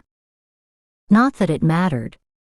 Once the others knew he'd talked to the media a little bit, no one would believe that he didn't give them everything. Everyone would assume the worst. Given his behavior to date, he couldn't blame them. The woman's face stayed on the screen so long that Dylan wanted to throw something. What will he do? No doubt about one thing. If Brant and Sam were right about a killer taking out women in the area, no doubt which woman would be his next victim. He needed to save his neck. Shit. There was only one way. He reached for the phone. 11:06 p.m. What the hell? Beer spewed from Bill's mouth. He leaned forward to hear the newscaster's voice clearer. A fucking psychic. The small apartment closed in on him for a long moment. The picture on the screen wavered before focusing in tightly again. Whoever she was, she looked like hell. The picture was grainy and old, the woman hardly identifiable. He leaned back, unsure what to think. After a minute, he started to laugh. A slow rolling barrel laugh peeled across the small room. Oh God, that is too funny. Fucking incompetent cops. They can't solve anything. Their heads are stuck so far up their asses that they had to bring in a goddamn psychic. With his beer safely down on the long pine coffee table, he laughed and laughed. This was so perfect. Abruptly, the laughter died in his throat. He glared at the picture still on the screen, committing her features to memory. She'd better not sense him. He'd fucking kill her. Chapter 24. 11:15 p.m. Brant gazed down at the sleeping angel beside him. God help him, he was just as much to blame for this mess. He could have done so many things. He could have talked to the news station himself about who supplied the picture of the ring. He could have put the fear of God into Dylan and Kevin, let them know he was suspicious of them. Most of all, he should have beat the shit out of that asshole deputy from her past. He closed his eyes and groaned. Guilt squeezed his heart. Stupid. He'd never knowingly do anything to hurt her. Ever. But just as bad, he'd promised to keep her involvement private and he'd failed. His arm tightened around the tiny woman who had broken into the locked places in his heart. Lowering his head, he dropped tiny caresses to the side of her face tucked into his shoulder. Unbelievable. He cared so much, and just the thought of anything happening to her made his arms squeeze tighter. With a muffled protest, Sam, still asleep, shifted slightly out of his grasp. Sorry, sweetheart. Brant shifted to give her more space. His phone rang again. Casting a worried look at Sam, Brant slid upward to sit against the wall, cell phone in hand. Hello. Captain Johansson's next words had Brant hopping out of bed to the far side of the room. He stopped in front of the window. What? He hissed. Brant shook his head at the next piece of information. He what? What the hell was he thinking? Yet he says he didn't give them her picture and name. Brant, remembering Sam was still asleep, took several deep breaths. Do you believe him? Brant, tucking the phone against his shoulder, quickly pulled on his briefs and jeans. Trying not to wake Sam, he walked downstairs and into the kitchen. The captain's heavy sigh was unmistakable. Yes. I do. He's an idiot, mostly a harmless one. Do you have a picture of her in the file? No, I don't. Right, and he wouldn't have gone to the trouble of digging one out. He's too damn lazy for that. Chances are someone else did it. I just don't know who yet. The station did admit this information came from a different source than the one who provided the ring, which confirms Dylan's story. Christ, what a mess. Knowing the captain agreed didn't help any. Brant, you know what has to happen. I'll deal with Dylan. You have to get her to a safe house. Brant laughed a short, angry bark. That's not as easy as it sounds. She won't be happy. To hell with keeping her happy. At this point, I'm only concerned with keeping her alive. If she won't come willingly, you know what to do. The captain rang off, leaving Brant glaring at the phone in his hand. Someone had deliberately put Samantha in danger. Whoever had done this might as well have pointed a gun at her head and pulled the trigger himself. What if that was exactly what this asshole intended? Deputy Brooker came to mind. The more Brant thought on it, the more his suspicions grew. It shouldn't be too hard to pick him up.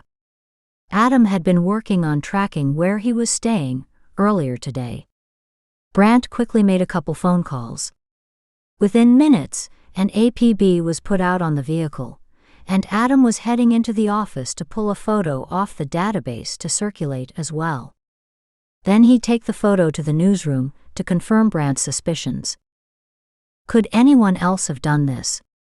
Sam said only a few people knew about her skills. After today's mess at work, that select few had grown considerably. Several of those might have wondered about her skills before, not after today. God damn it. He highly doubted Kevin would have done something like this, particularly after seeing Sam in action today. Besides, he would never put the department at risk. What won't make me happy? Startled, Brant turned around to find Sam, with a blanket wrapped around her shoulders, leaning against the doorway. Tousled and tiny, she appeared so lost that Brant couldn't help himself. He walked over, tugging her into his arms. He didn't want to tell her. Brant grimaced. No way around it. She had to know. That was the captain. One of our detectives has fessed up to telling the media that you were helping the police with this case. He swears that's all he said. But on the news tonight, there was a little more to it than that. Exactly how much more was there? Her voice was quiet, too quiet. So were her eyes. His heart sank. She already knew. Your name and picture. She froze. Brant rubbed her back soothingly. It's okay.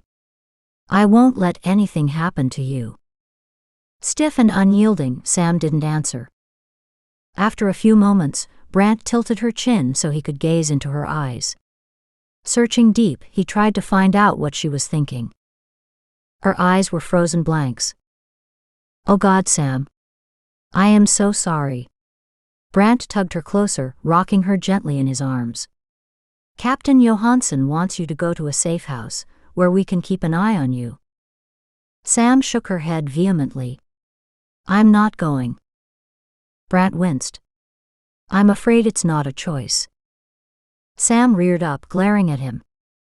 Brant, damn his hormones, couldn't resist noticing the gentle sway of her breasts.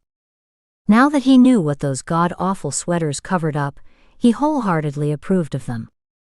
He didn't want every other male getting an eyeful. Christ, she was gorgeous when she was mad. Peachy tones flushed her normally pale skin, giving her a lively bloom that was so often missing from her skin. Like hell. You can't force me, she declared defiantly. He sighed and tried to tug her against him, only she was having nothing to do with it. Actually, I can, but I don't want to have to. He shifted slightly, realizing his body's interest in her nude state wouldn't be received well at the moment, knowing he could do damn little about it. Sam, be reasonable. The killer now knows who you are, and it won't take him long to find where you live. Do you realize what you've done? It's not just the killer. It's my job and my friends. Sam stopped, a stunned look on her face. She snorted. Okay, so they may not be friends in the forever sense, but they were friendly to me. Why is it I'm only just understanding what that means, now that I'm about to lose them? Not everyone will see the news. Sam snorted. This is a small town. Whoever doesn't see the news will be told by 9 a.m. tomorrow. She was probably right. That doesn't mean they will treat you any differently. Besides, he couldn't let anything else matter.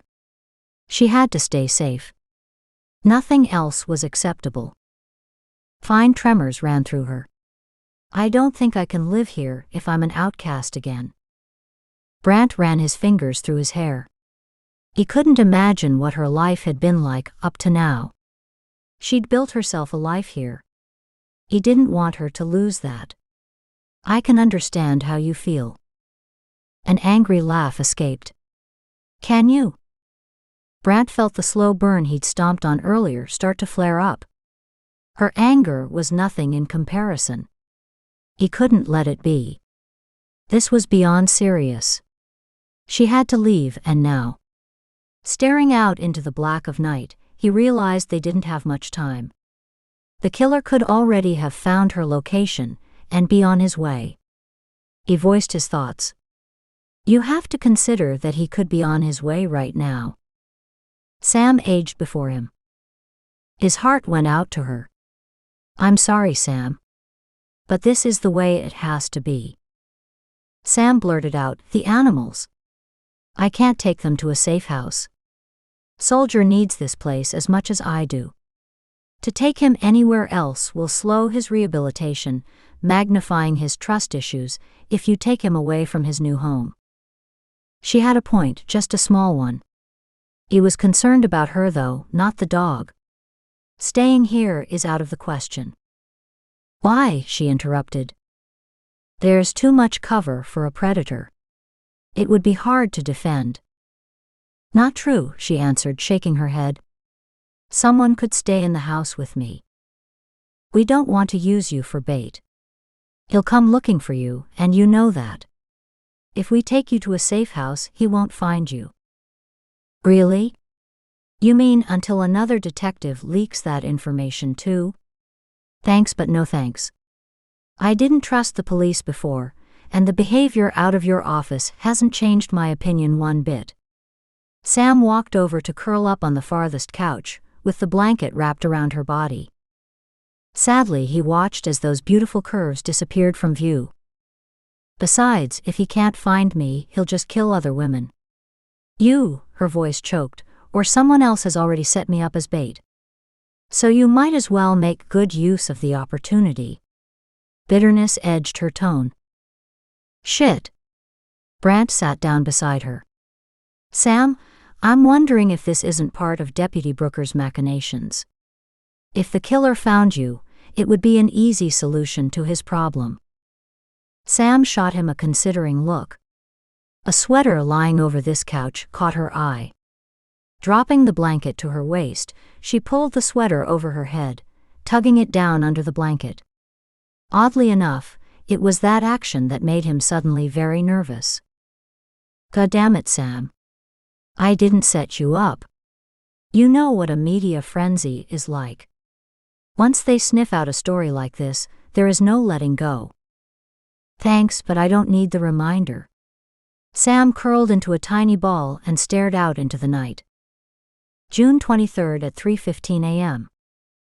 Now fully dressed, Sam curled up in a small ball in the corner of her preferred couch, where she could look out. Darkness still blanketed the valley, giving it an eerie glow. She wouldn't leave her home. The police had created this situation, so they could damn well fix it. She wasn't being stubborn, she was being sensible. They wanted to protect her, fine. They could do it here. Moses pushed his cold, wet nose against her arm. Hey boy. That's right, isn't it? We couldn't possibly move you and Soldier.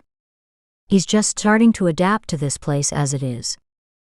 She peered around at the simple room. This was her home, and she wasn't leaving. She knew better than most what this killer was capable of doing. Brant walked down the stairs. Her heart twanged. She didn't want to see him. She didn't like this sense of betrayal. If Brooker had done this, then it wasn't Brant's fault. Except he'd promised to keep her name out of this. Unfair or not, there it was. She geared up for the fight to come. Still, the feelings of resentment were hard to maintain as he walked toward her. Her nostrils flared. Her heart and mind flooded with images of last night. It couldn't be. She refused to be swayed by sweet memories. Damn it. Ruthlessly, she forced down tears. Brant gingerly stepped over the sprawled dog to sit on the couch with her. You may not be feeling very generous toward me at the moment. However, I need you to understand and believe in one thing. I didn't set you up. I couldn't do that to you. And I will do everything in my power to keep you safe. When she stared at him but stayed quiet, his shoulders sagged. Please, he whispered. Just believe in me, in us that much. We'll work out everything else. I promise. This time she couldn't hold back the tears. They pooled at the corner of her eyes, before slowly running down her cheeks. Burying her face in her arms, she tried hard to stifle the sniffles. When his arms wrapped around her, lifting her to his lap, the dam broke. Brant held her tight, murmuring nonsensical things in her hair. Finally her sobs ran down, until she rested quietly in his arms. Where did she go from here? How to go on? She'd lived so isolated for so long that she didn't think she could handle being pointed at and laughed at again. She shook her head slightly.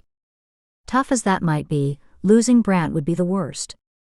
For the first time, she was experiencing this connection, this sense of belonging with another person. He fit like her other half, making her whole. Honestly, I don't think many people will recognize you. Apparently, it's an old picture. Sam stilled, then tilted her head. Did you read my mind? He smiled and dropped a tender kiss on her nose. No.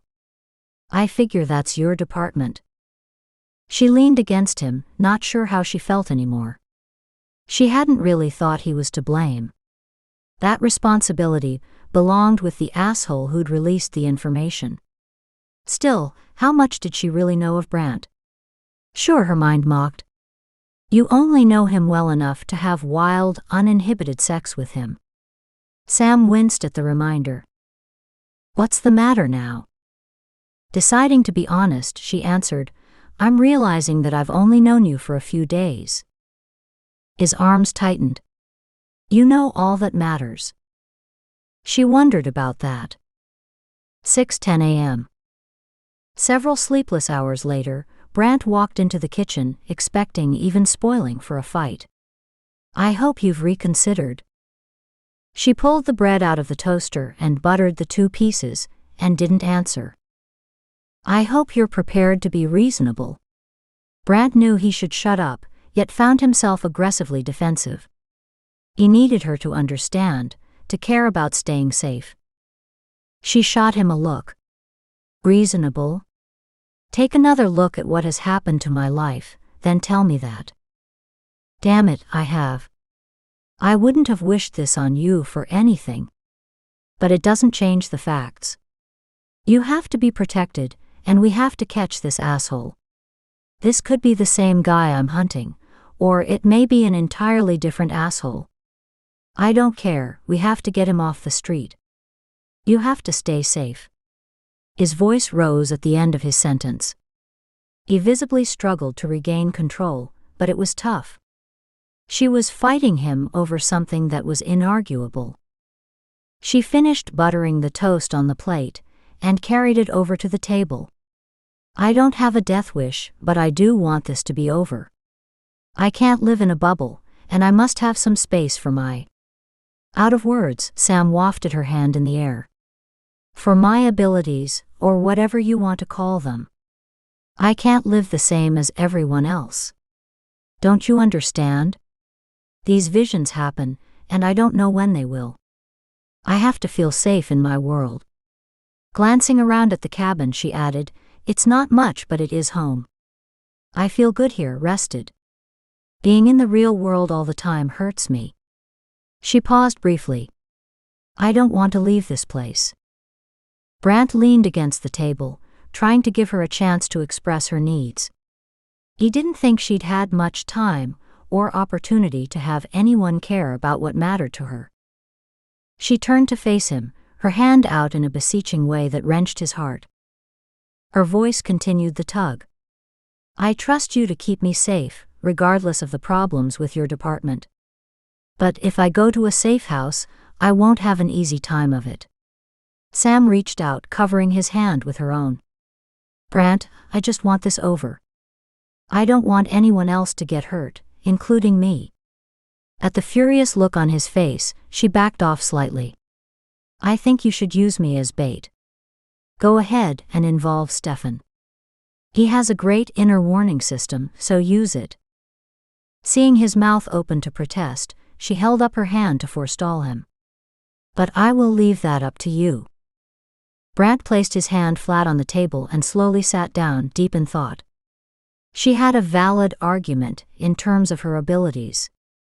She wasn't the same as everyone else.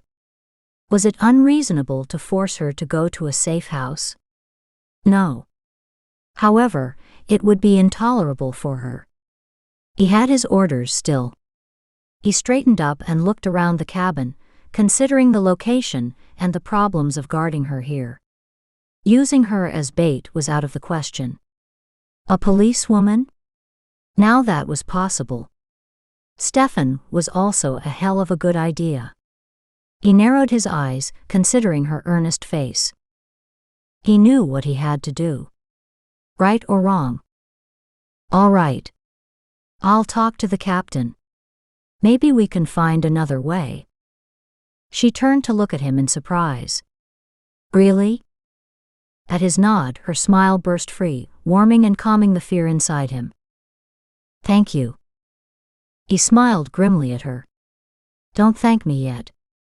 The captain won't be happy, and may order you to be picked up regardless. Even if that means bringing you in for questioning, where we can hold you for 48 hours. She swallowed hard. I understand and thank you. Thank you for considering my needs. She shrugged. Maybe he'll understand. Brant didn't think so, but he'd made his decision, and he'd stand by it. But he wasn't looking forward to telling the captain. 10:15 a.m. Sam kept to the rear of the vet clinic as much as possible. It helped that business was brisk, and that plenty of animals needed her attention. It also helped her ignore the 6'4" security guard who stood just inside the door, watching her every move. He'd arrived at her house just before 7 this morning. Open-mouthed, she hadn't had time to protest. As this guy had walked in, Brant walked out.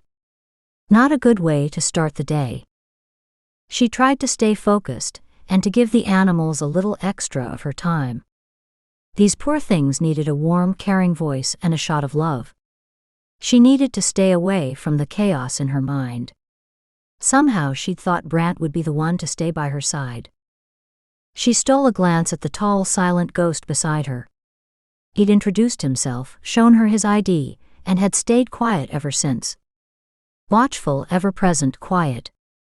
Sam, so used to silence, found his unnerving. Lucy pushed open the door and walked toward Sam. She cast a nervous glance at the man standing silently to the side. Sam, can you give us a hand? We need another person for a moment. Sam nodded and followed her into the surgical ward. No animal was on the table. She turned around in confusion. What do you need help with? 3 women converged on her. Sam, are you okay? Why do you have a bodyguard? Was that you they were talking about on the news last night? Their questions came hard and furious. She stared from one to the other, more than a little overwhelmed. It didn't take long to realize their questions came from a place of caring. Dr. Wascott walked in. He headed straight for Sam, where he gave her a quick hug. I can't stay and talk. But you take care of yourself. That psycho could be after you. A wry smile lit Sam's face. That's why the bodyguard. OMG. The girl's excitement and fear melded and blended until sentiments were impossible to tell apart. It took several minutes of explanations before they finally ran down. They gave her a big hug each and ran back to their duties. Sam stood there bemused, a warm glow inside and out. So that's what having friends felt like. She could get used to this. 11:35 a.m. Plans, and more plans. He'd done what research he could. There was little enough to find. Bill hoped she was enjoying her celebrity status. Because soon he'd make her famous. He could see the headlines now, psychic who couldn't see what was coming. Served her right. He preferred to study his victims, to learn everything he could about them. That was the best part. He loved finding out where the women worked, who their friends were, and especially about the lovers they slept with. Every tidbit helped him to know them just a little bit better. Once he'd collected all the little details, then he could choose the perfect time and method for her death. Not time for all this now. He couldn't take the chance. She also didn't fall into the same category as the other women. They were chosen. She was just an irritation to be taken care of. He smiled. Cutting her brake line would be too easy. He already knew that she owned an old Nissan truck. He'd found that out within minutes of hearing her name. He used that method sometimes, just not with the chosen ones. Besides, he couldn't guarantee the success like he needed to now. Many people deserved death. Not every one of them deserved his personal attention. Sometimes men needed killing too. His old boss was one of them. The asshole had the audacity to fire him. Bill didn't like the damn job anyway. He frowned. That reminded him. That asshole had escaped. His damn girlfriend had borrowed his Mercedes, dying in his place. His stomach soured. Now he'd be sure to take care of that bastard personally. But Bill had more pressing issues to take care of first. Parksville was only a few miles away. The psychic wouldn't know what hit her. The cops were particularly stupid. She'd be placed under police protection, and the cops would be waiting for him. Bill was too smart for that. His mind spinning with ideas, he couldn't help but appreciate the extra challenge. It definitely added a little spice to brighten up his day.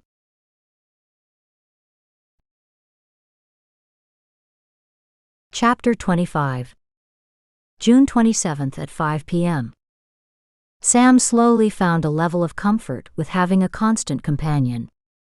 Her daytime watchdog changed shifts regularly and Brant stayed for the nights. There had been a suggestion of a policewoman moving into the house to replace Sam. She'd nixed that. What if the poor woman was killed? Sam didn't want that on her conscience. Sam still looked over her shoulder at odd times. At unexpected moments, she felt eyes on her. No matter how fast she spun around, she could never find her stalker. Still, as time passed, she adjusted. The detectives were busy doing their thing. They'd found out where Brooker was staying. He'd denied anything to do with the media, and hadn't planned for Sam to identify that the picture shown on television had been taken during her time in Nicola County. He'd blustered for hours, but Captain Johansson, paired with Brant's and Sam's evidence, convinced the overweight bully into giving them a cowering confession. Kevin wanted him to confess for trying to run her off the road, but Brooker wasn't going for it yet. A crew had gone to her cabin, searching the area for evidence where a soldier had been shot, in an effort to pin that on him too. Sam didn't ask for the details. That asshole was a minor blip in her life now. Brant's mother was having an easier time of it too, now that the colonel had woken up. He couldn't remember what happened, which wasn't unreasonable, considering his injury and age, but he knew Maisie. She'd stayed at his side these last few days, only leaving for showers and changing of clothes. Brant would be heading over tomorrow to take both back to the care center. As for Sam, she was surrounded by friends, and her bodyguards were reserved yet friendly. That suited her. Best of all, Brant came home every night and slept on the couch that he'd moved into her room. She didn't invite him into her bed again, and he'd never mentioned it either. The unspoken word later hung in the air. There would be time down the road to talk, and to sort through their convoluted relationship. Not that she didn't wake up in the night and reach for him, because she did, then hugged her pillows close when she found herself alone. The temptation to go to him often overwhelmed her. The knowledge that her advances wouldn't be welcomed stopped her. He considered himself to be on duty. She planned to present him with a ready dinner tonight. Return some normalcy into their lives. Not that they'd had a chance to experience such a commonplace thing yet. That was for other people, other relationships. By the time she'd made pork chops with a creamy mustard sauce and stuffed tortellini on the side, with slices of cucumber and tomato in apple cider vinegar, she felt quite proud of herself. Brant arrived just in time, only stopping outside to speak with the guard briefly. Sam's heart lifted at the sight of him. Sam walked to the front door. "Hi, how are you doing?" There, that was just the right note, casual and friendly. She waved goodbye as the guard hopped into his car and drove off. Brant walked in, sniffing the air. Whatever it is, it smells wonderful. He dropped his coat and laptop bag on the end of the couch and walked over to sweep her into his arms, where he twirled her around so he could check out the pots bubbling on the stove. Laughing, she squeezed him before stepping back. "It's ready. Wash up." "How was your day?" he asked, walking over to the kitchen sink. Sam started serving the plates. "The same as usual." "Yours?" "Same old." "How's Soldier?" Not impressed. Soldier had objected strenuously to the added male presences. One of the guards had made the mistake of walking too close. Soldier had barely missed snapping his hand off. Sam had been horrified, apologizing profusely, and had gone to calm down the dog. The guard had been wary ever since, and had passed on the word. Soldier spent his days in peace and quiet, his mornings and nights on full alert. She appreciated the fact that he never ventured far away from her. The two of them had an unspoken truce. She helped him to heal and to regain his strength, while he kept her company and worked to keep her safe. That it kept the men away from her and him was a benefit to them both. By the time bedtime rolled around, Brant and Sam had spent several comfortable hours talking. They discussed everything from global warming to hybrid cars and even favorite recipes. By bedtime, Sam had a warm glow of friendship around her. She'd really enjoyed tonight. Still smiling, she fell asleep immediately. Sometime in the wee hours of the morning, Sam surfaced from her dreams to hear unfamiliar voices in her living room. Listening from under her covers, she heard Brant move around. Something was wrong. Concerned, Sam hopped out of bed, grabbed her old terrycloth robe and slipped downstairs. Brant stood at the bottom of the stairs, fully dressed. "What's the matter?" she asked, frowning. "The hospital raised the alarm. Your suicide victim has been attacked." Sam wrapped her arms around her chest. "Oh no," she whispered. "Is she okay?" He shook his head. "I don't know the details. We put a guard on her too, once we matched the earring to her." "You did?" Sam felt warmed at his concern for the unknown woman. He was a good man. "Why didn't you tell me?" "Because you would just worry even more." He reached into his pocket and pulled out his keys. "The guard has been injured, as have 2 nurses." "Oh God. This asshole was a sick bastard. What makes you think he's not on his way here?" The hospital security chased him outside and saw him take off in his car. The police have picked up his trail, heading north to Washington. He's probably planning to run across the border. He walked up the stairs and kissed her on the cheek. "Just in case, another cop's on his way here. I'll wait until he shows up and then head out." Sam wrapped her robe tighter around her. "I can't believe how many people he's hurting. He's a serial killer, and the noose is tightening. He'll do everything he can to survive." Lights shone through the trees into the living room. "Here he is. I'll see you in a couple hours." He headed to the door and opened it. "Get some sleep. Remember, the cops are on his ass and should have him in handcuffs within hours." Sam frowned. "He's too smart for that." "Not this time." David, an older man, walked in, smiling at her, then turning to Brant. "Good news, huh?" "Yeah. But I'll feel better when he's behind bars." With one last glance at Sam, he said, "I won't be long, but it's important to get to the hospital as soon as possible. We need every bit of evidence we can to nail this bastard. I shouldn't be more than a couple hours." Sam nodded, giving him the reassurance he needed to leave. She couldn't quite believe that this was almost over. This worry had been with her for so long. It didn't seem possible that the end was near. She smiled at David. "Thanks for coming. I'm heading to bed. Maybe I'll sleep for the first time in weeks." David tipped his cap. "Go rest easy. We'll get this guy." Sam nodded, as expected, and walked into her room. She didn't have the same level of confidence. She knew this asshole had evaded cops for decades. A car chase was small change for him. He'd taken out a guard and injured 2 nurses tonight alone. Who knew what other damage he could inflict tonight? June 28th at 2 a.m. Brant drove fast, carefully. The long, twisting dirt road didn't offer much opportunity for speeding. He hated to leave Sam. Reaching for his cell phone, he called Captain Johansson for the latest. "I don't have an update. I'll get one and call you back." "Where are you?" "Almost 20 minutes out from the hospital." Brant hung up, turned on his sirens, and slammed his foot down on the pedal. His stomach churned with nerves.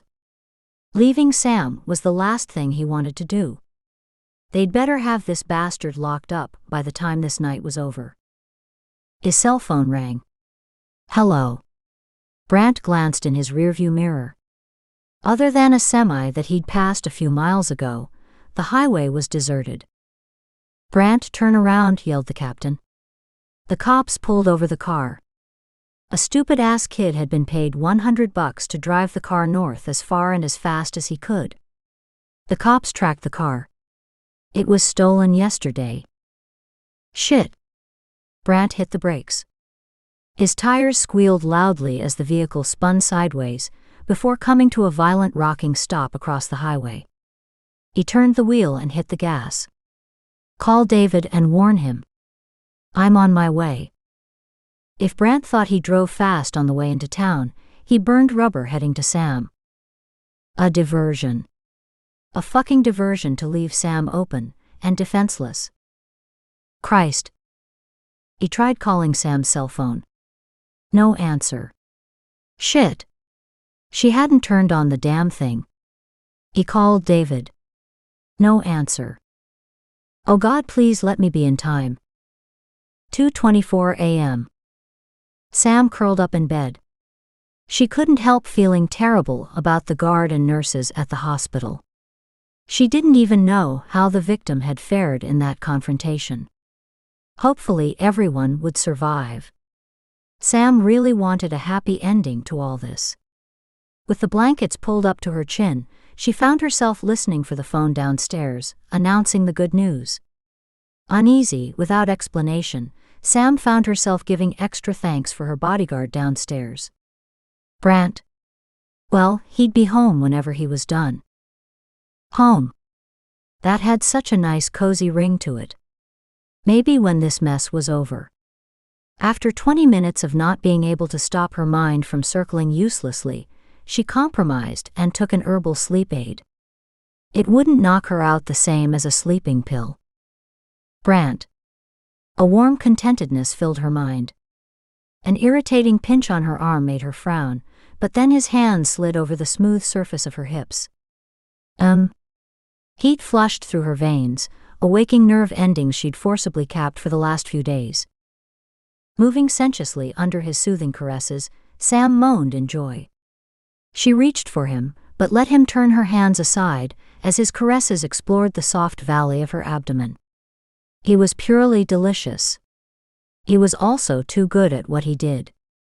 Lost in the sensations of building lust and the unique experience of enjoying her lover's attention, Sam slid deeper under his spell.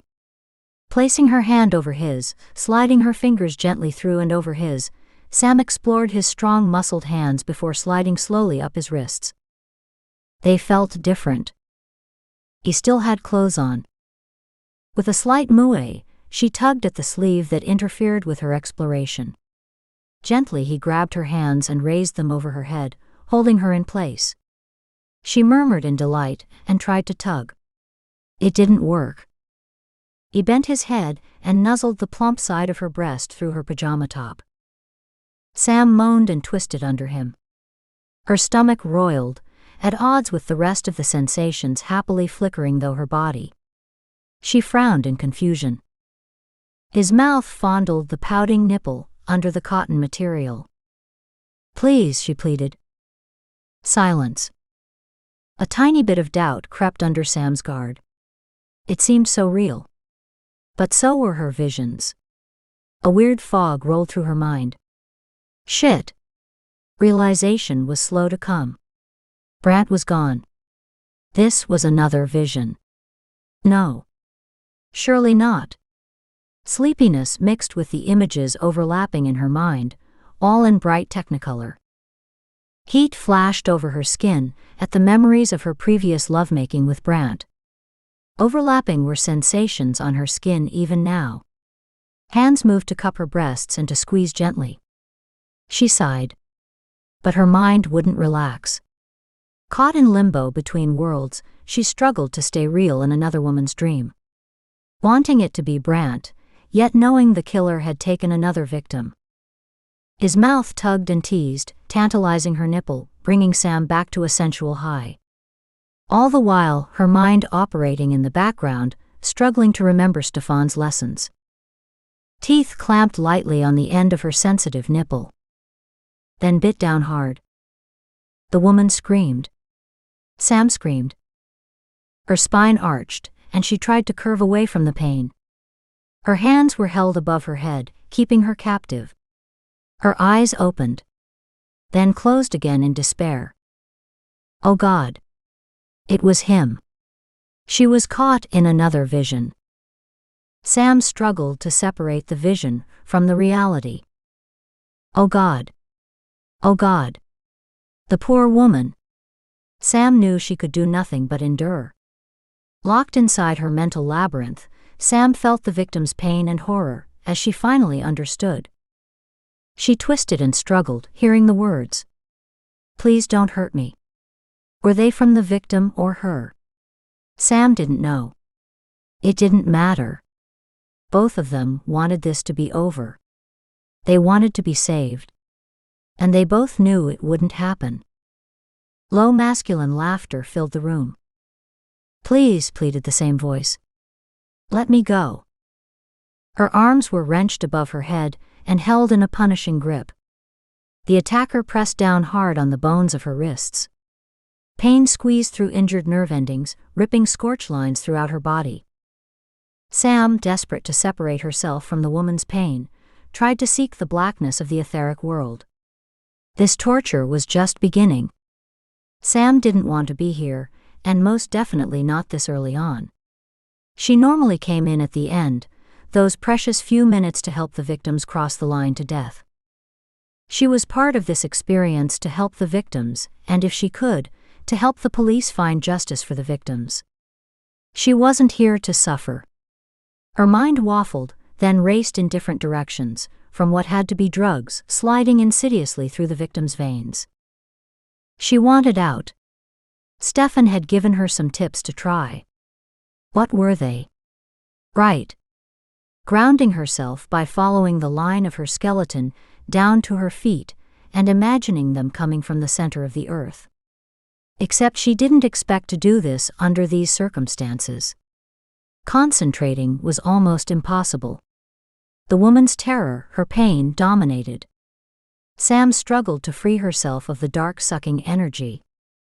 Samantha. Sam's mind froze. Then her heart slammed into her chest.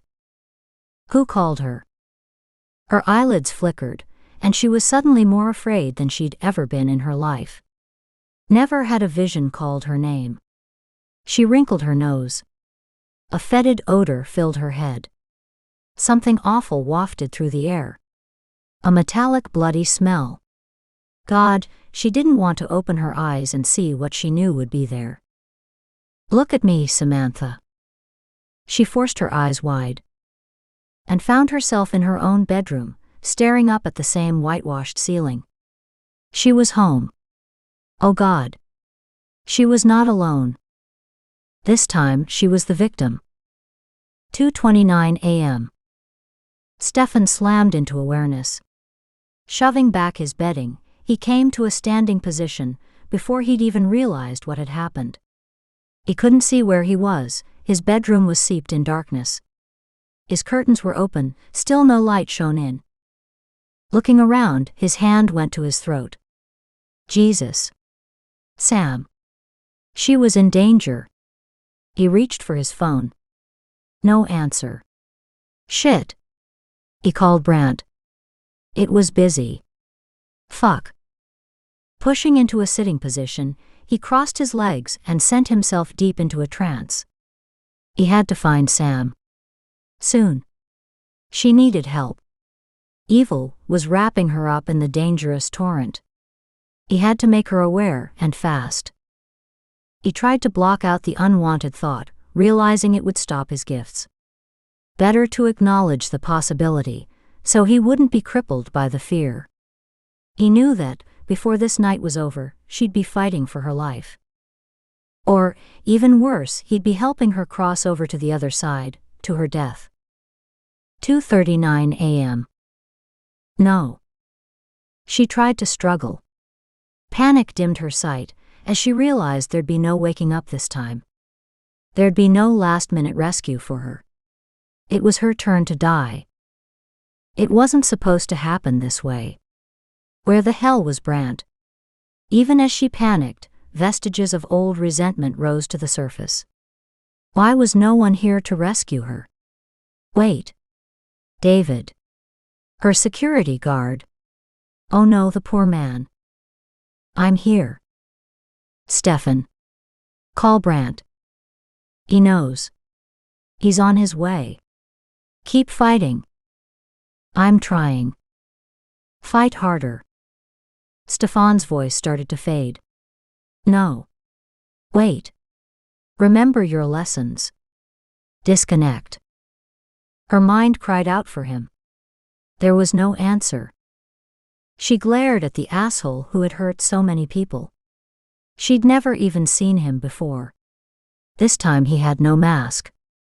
Why? As she tried to focus in on the details of his face, his features zoomed out, leaving her with a faint impression of dark, wide-set eyes with heavy brows and thick cheekbones and a prominent nose, his eyes black empty holes. His face looked oddly colored, out of proportion. Drugs. Of course he'd given her drugs. Different ones this time. Her mind tried to puzzle through the convoluted maze of thoughts, then quickly frazzled out. It didn't matter anymore. What kind of useless psychic are you? You couldn't even see this coming.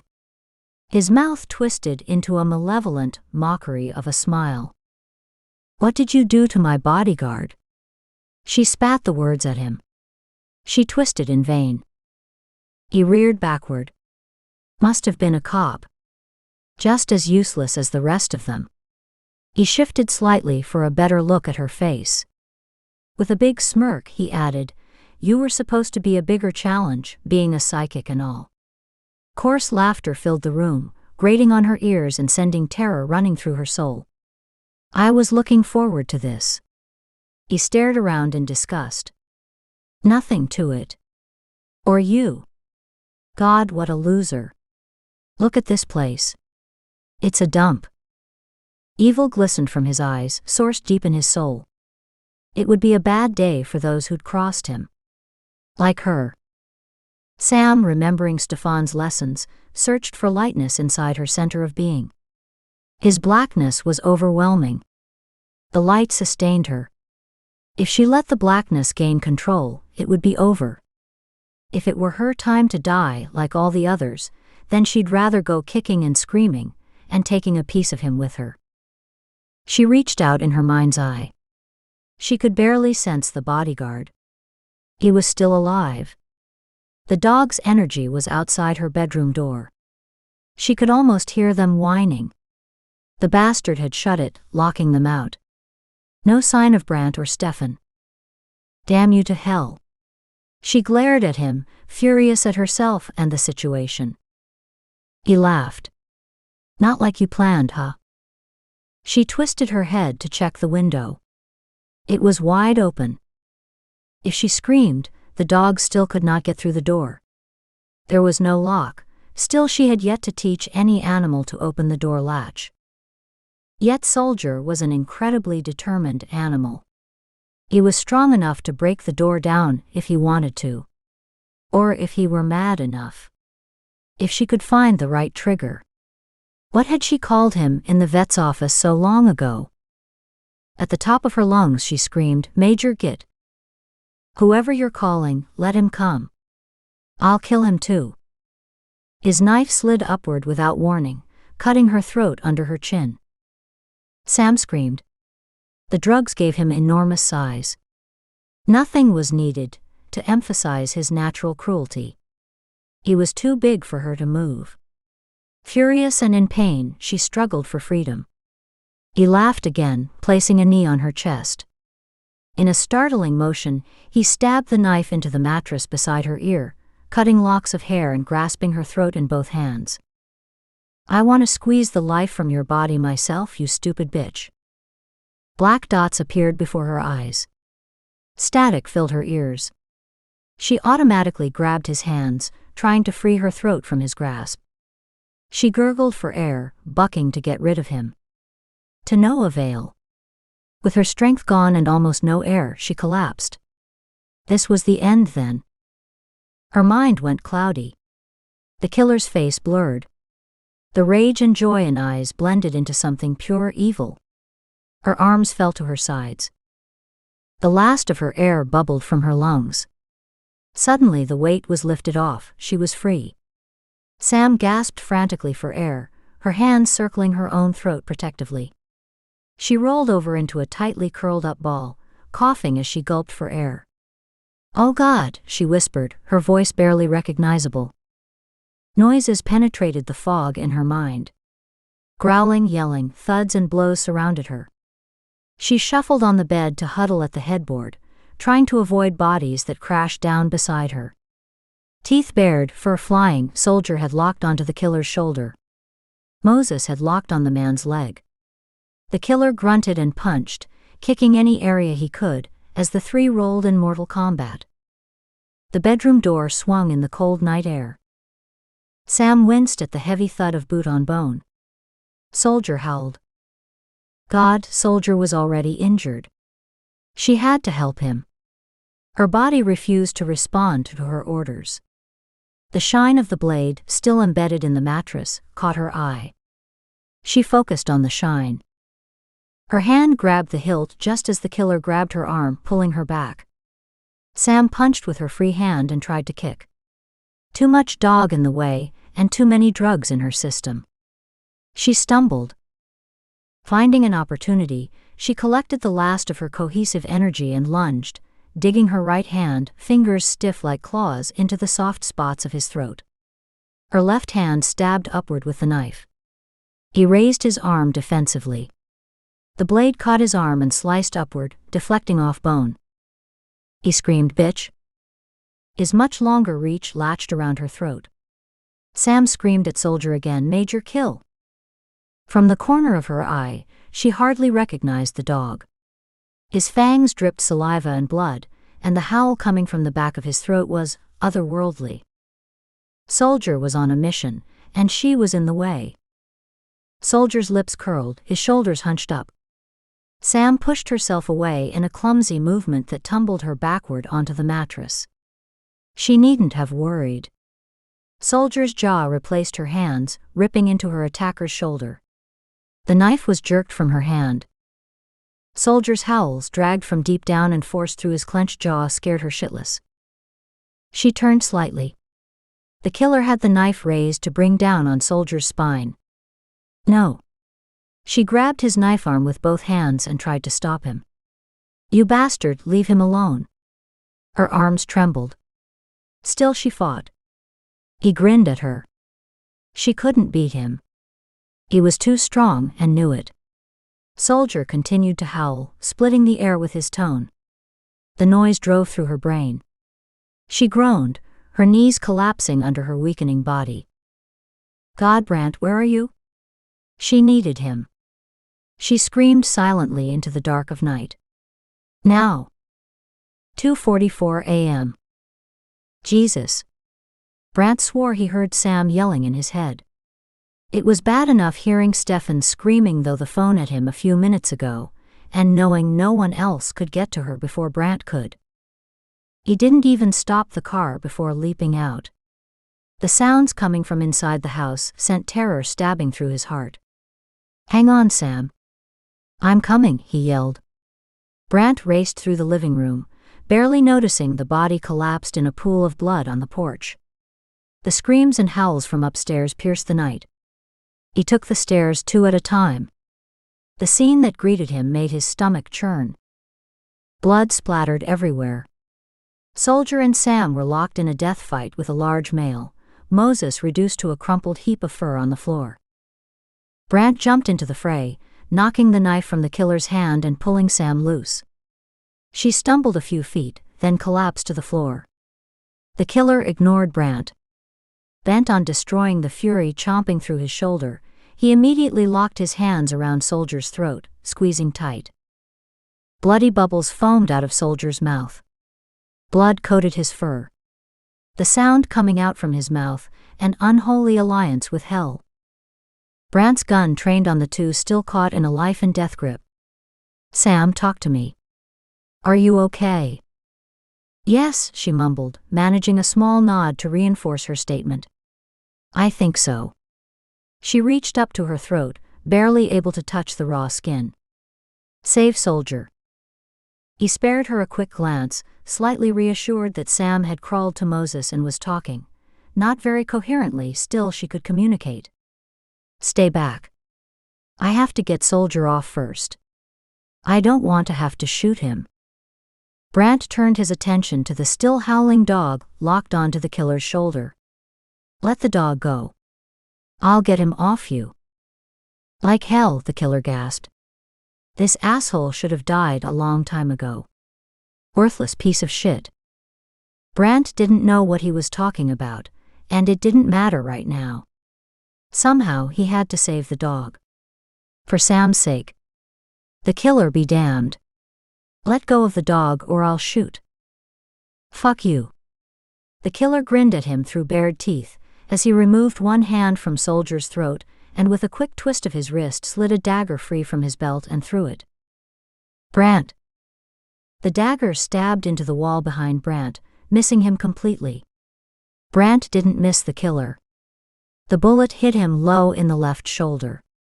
The grin fell off his face as he stumbled to the floor. Soldier, now with the upper hand and caught in a bloodlust of his own, lunged again. He reclamped his jaws into a tighter grip. "Soldier." Brant ordered. "Soldier. Stand down." He repeated it twice before the dog stopped trembling and unlocked his jaw. Brant stepped closer, his gun trained on the killer. Soldier curled his lip at him. "It's okay, boy.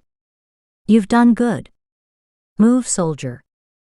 The dog dripped blood from the killer's open tissue wound, shining wetly in the dark.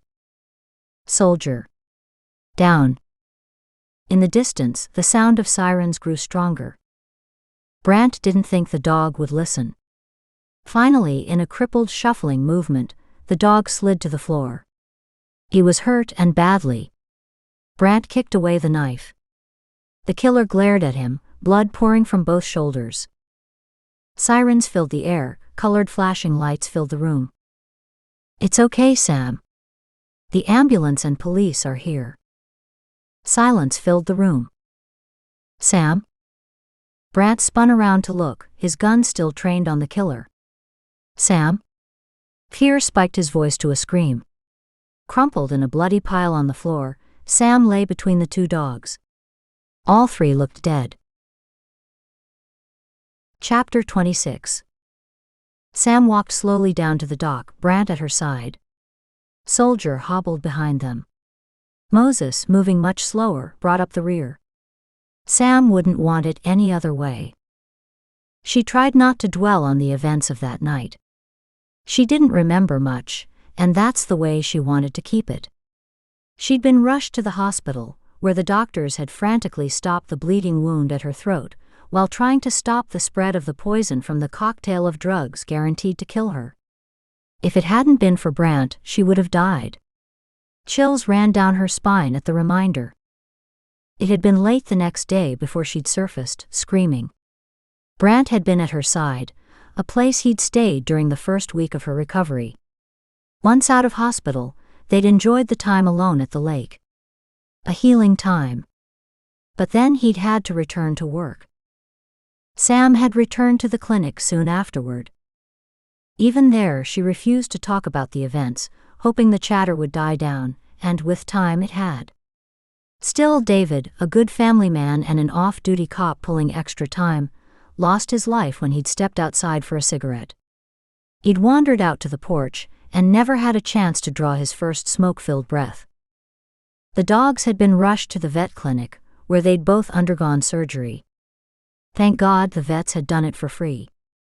Sam didn't have that kind of money, and although Brant had joked that his department should pay the dogs' medical costs, she didn't want to ask for it.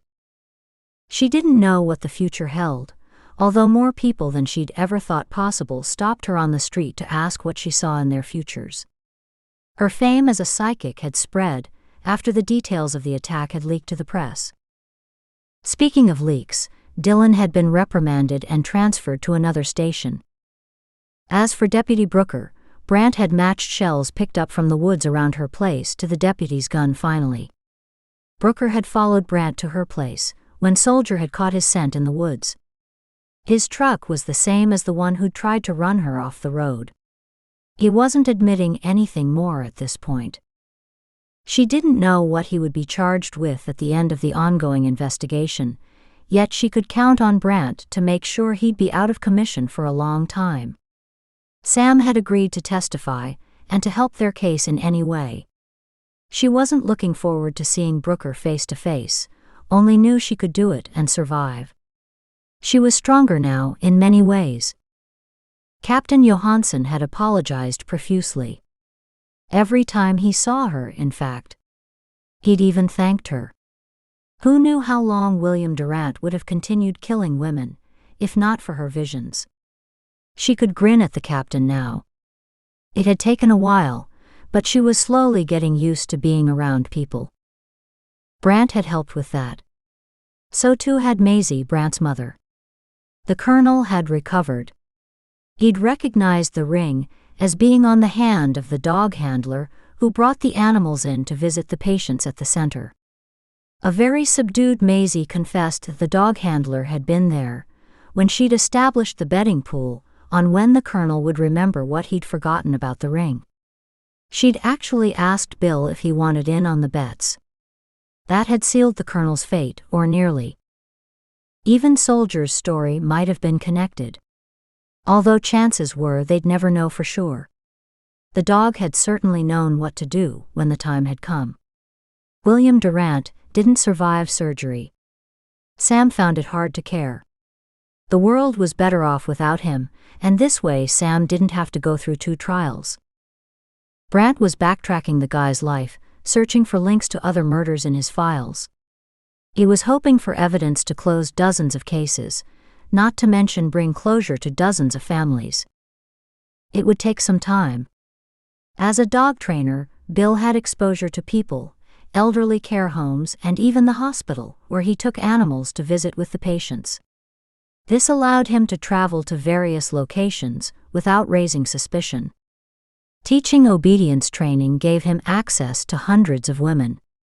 An opportunity he'd taken full advantage of. Louise Enderby's longtime partner had come forward after seeing the news. He'd been on the board for the city's animal shelters.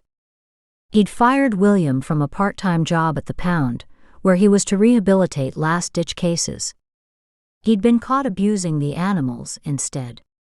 Probably where William had first crossed paths with Soldier. As an organization that relied heavily on donations, the Pound didn't want any negative publicity, and had agreed not to press charges if Bill disappeared for good. The police could only speculate, yet it appeared that Louise had become an innocent victim of a war she didn't even know about. The best that Sam could understand, Bill picked his victims out of numerous loving couples, where the man had been supposedly considered to be the best man, theoretically underlining that Bill himself wasn't good enough. Sam didn't understand the psychology of it all. Who could understand a twisted mind like his? Who would want to? Stefan had even shown up at her cabin during her first week of convalescence at home, threatening to do her serious harm if she ever got herself in that situation again. Said it had cost him 10 years off his life. He'd also moved her training schedule earlier to avoid a repeat of this mess. Sam smiled. Stefan was a special man, and she loved knowing he was in her life. They had a closeness that she had never known was possible. She could only imagine it was similar to the relationship between twins. As for her and Brant, well, they were slowly adjusting to life as a couple. They both had things to learn, and Sam wasn't sure she was ready to live together, although the topic was under discussion. At the same time, she didn't sleep nearly as well alone. Not that she had the chance to. Brant refused to sleep alone. According to him, he was planning on always waking up with her beside him. She hoped he meant it. She wanted to believe in a happily ever after. Her visions wouldn't ever stop, but she'd become accustomed to them. It wasn't about accepting them any longer. It was about understanding and utilizing them. Progress. Her visions didn't make her an easy partner. Then Brant's job wouldn't be easy on her either. They'd work it out. For the first time ever, she could see a future. It was bright and rosy. She'd like to have a vision that told her Brant was her future, and that she'd be spending the next 40 years happily at his side, but as she'd found out, visions didn't work that way. Brant glanced at Sam, standing at his side, staring out over the water. He couldn't help but feel protective of this woman, so slight, so strong, and so damaged. She'd been a tormented soul, who walked with one foot on the dark side of the universe. Now there was a lightness to her. She was everything to him. He stepped closer, wrapping his arms protectively around her shoulders. He'd do anything to keep her safe. In this world and the next. They were a matched set. Their future wouldn't be the standard 2-story house and white picket fence kind of life. No. But it would have its own rewards. And he would make sure they received each and every one of them. This concludes Book 1 of Psychic Visions, Tuesday's Child. Now hear about Hide and Go Seek, Psychic Visions Book 2.